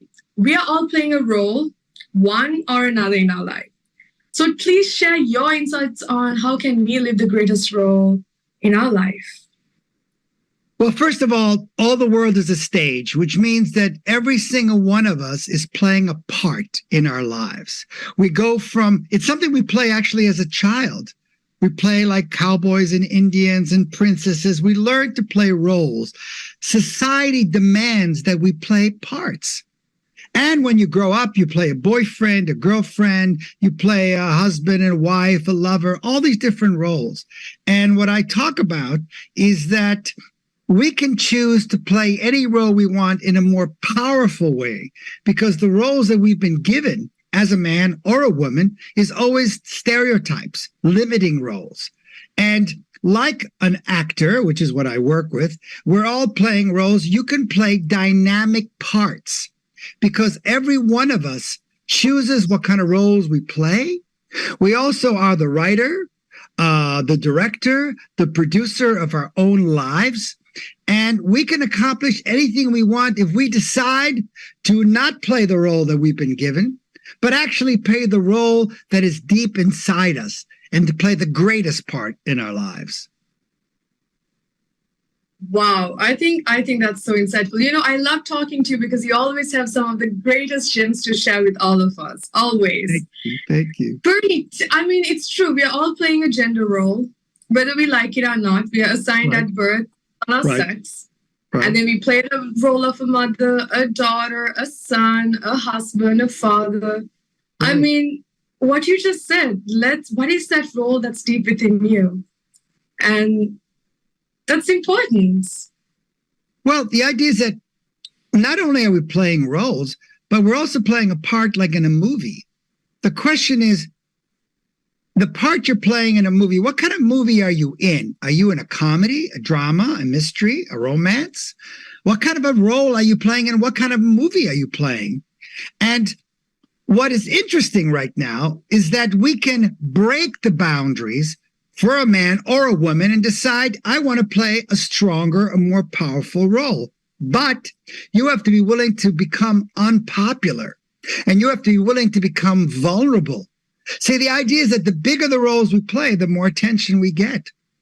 And we sort of go through stages. Whenever you try to do something differently, people look at you and go, hey, how come you're not playing the roles that you've been given?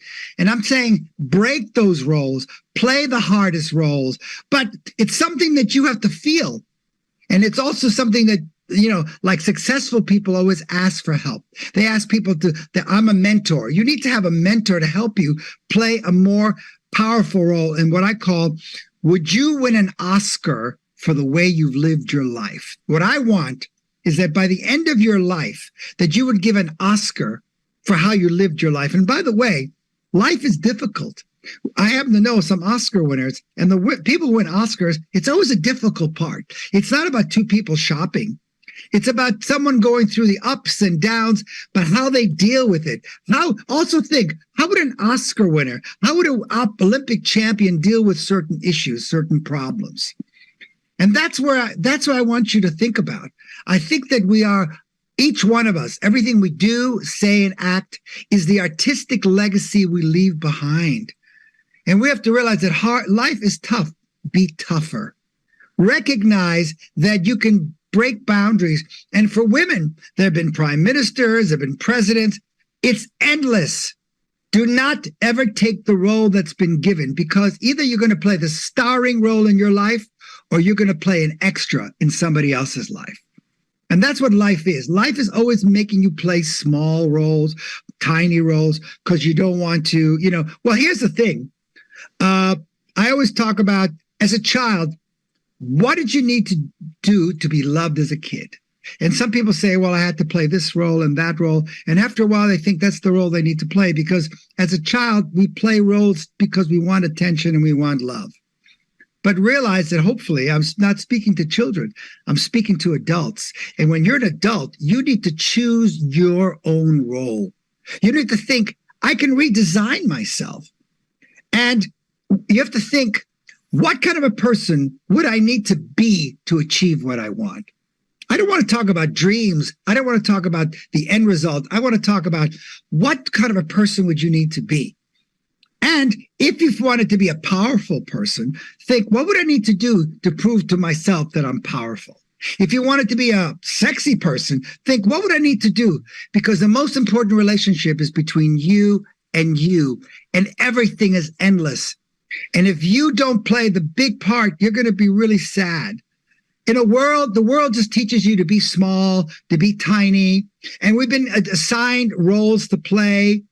And I'm saying, forget that. Stop trying to be popular. Be memorable. Do something that people will say, wow. Do a wow. That's what I'm talking about. Wow, indeed. Wow, indeed, Bernie. I was going to ask you, what does it mean to live an Oscar-winning life? I think you answered before I could even ask you the question. Well, no, the idea is that, I talk about that in my courses, where I think that we need to live a life at the highest level. An Oscar-winning life is that where you live a life of integrity. How you do one thing is how you do everything. I always say that if you work on your job, you'll make a living. But if you work on yourself, you'll make a fortune. I want you to invest time and energy on you. There's nothing wrong. And by the way, success leaves clues. You need to know how to be successful. You need to know how to do that. But remember, the bigger the spotlight, the more you're looked at. Because the secret, don't tell anybody, the secret of total success is wanting to take risks and be vulnerable. Vulnerable is the most important thing. If you're vulnerable, you take risks, and then great things happen.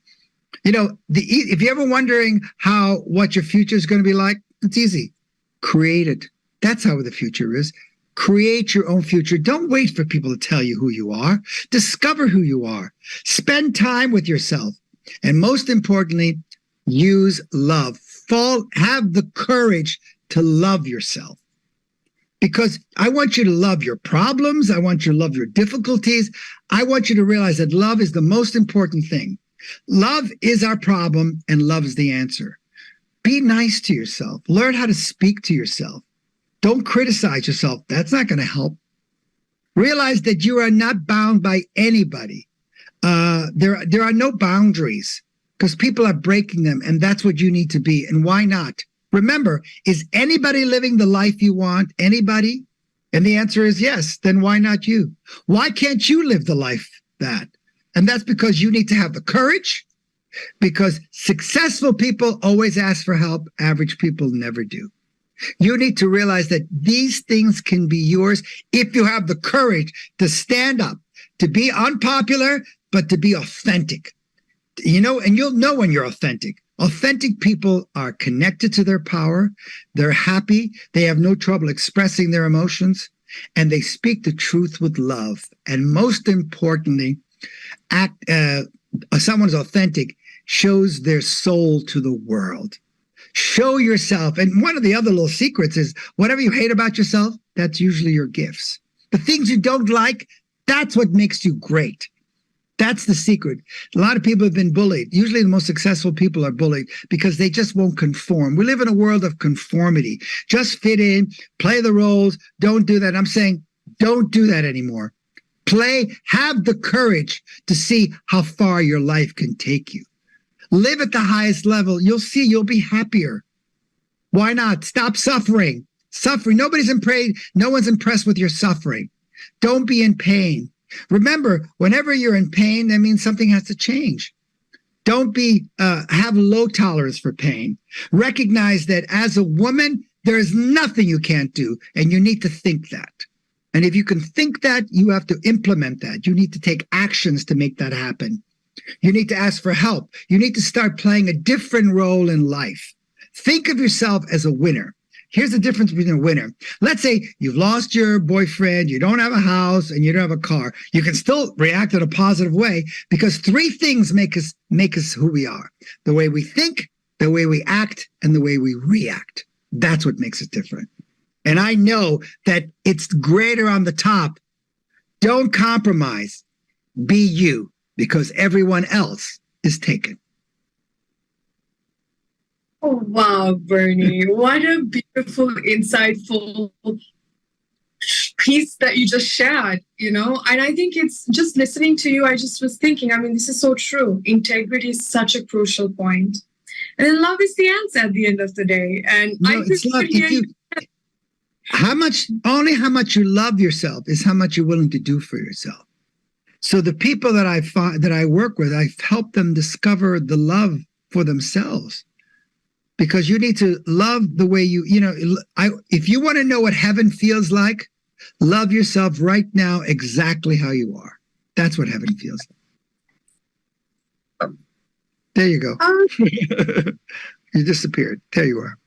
Okay. I'm back.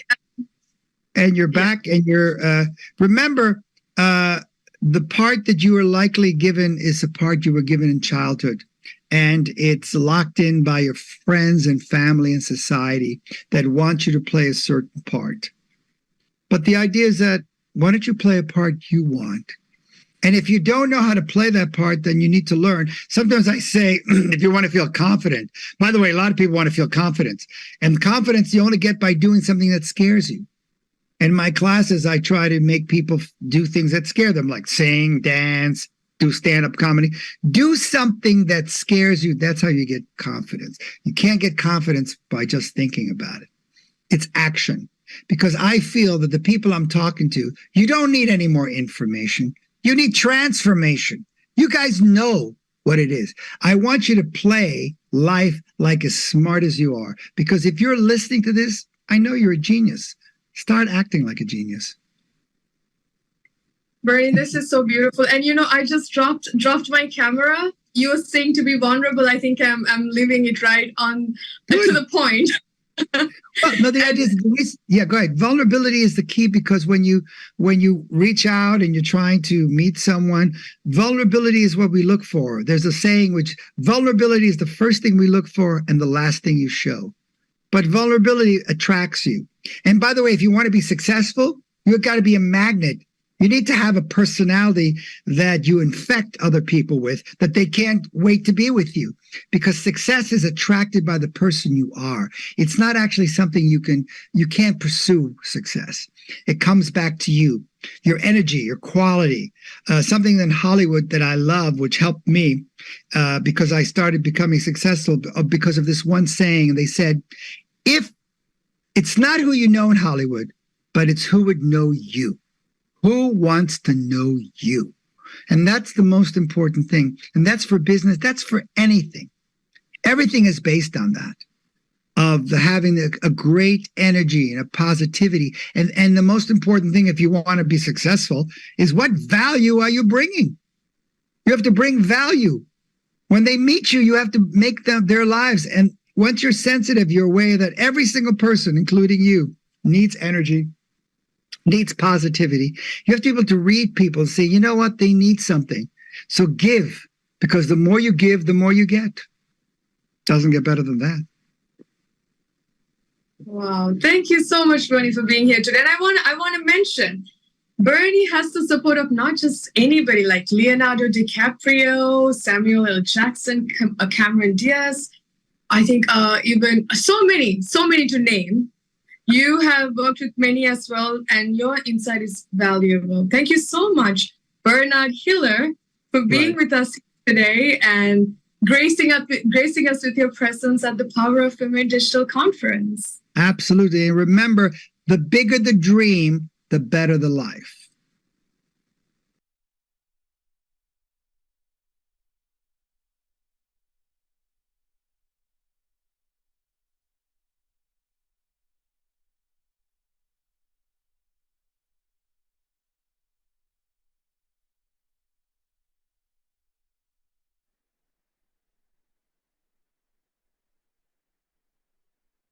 Hi, everyone. I hope that you're all enjoying our programming for today. Lots of incredible information and insights. I hope that you're all and I will invite you to take information that we have reviewed today. And right after the 30-minute break, we're actually going to open up a Zoom room so that we can engage in a discussion. So I want to invite all of you to join in into the Zoom room. And we have the Zoom link in actually on our website. So if you go to www.powerofwomen.info, you'll find the Zoom link. And I'll also send an email out so that you have it with you. But it would be great to have you participate in the discussion. We'll also review the polling that we've been engaged in throughout the conference.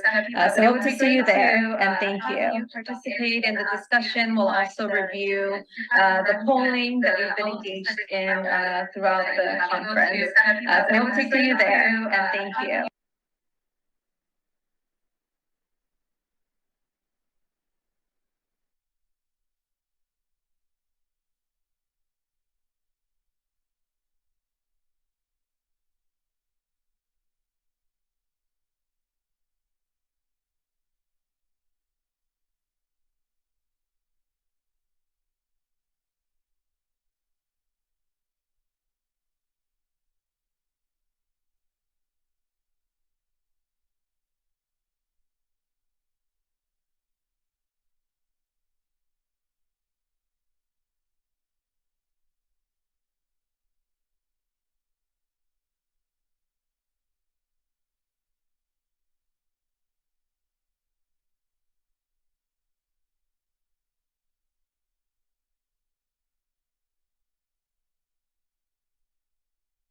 With the Zoom link.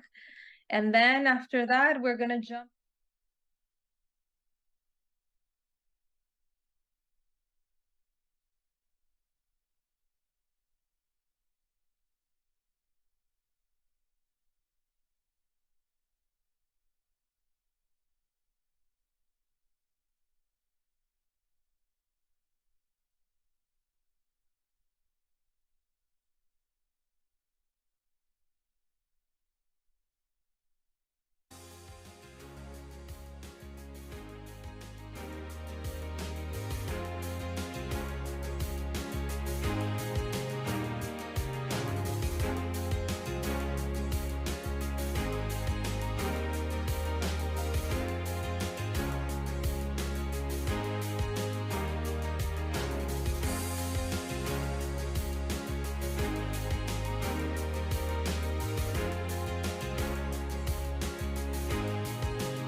The program to see the coming speakers? Yes.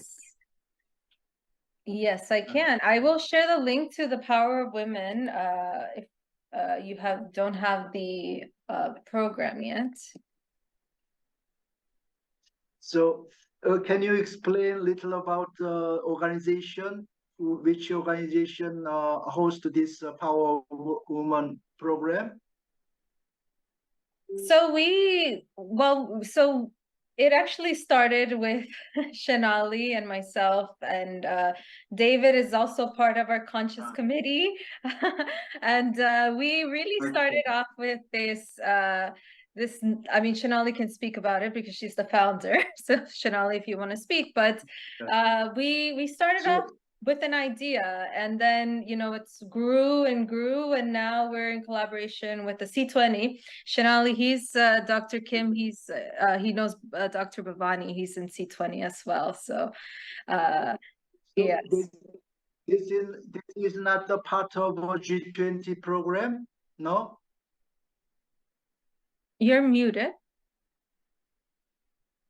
Oh, you guys didn't say me hi. Okay, I said hi to all of you. I don't think you heard. Good.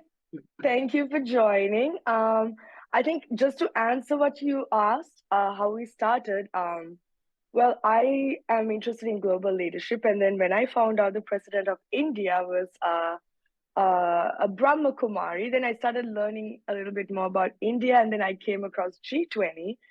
And I looked at who is a part of the leadership. And then I realized out of the 20 leaders that were coming to the G20 summit, there were only 2 female leaders, and then 18 of them were male.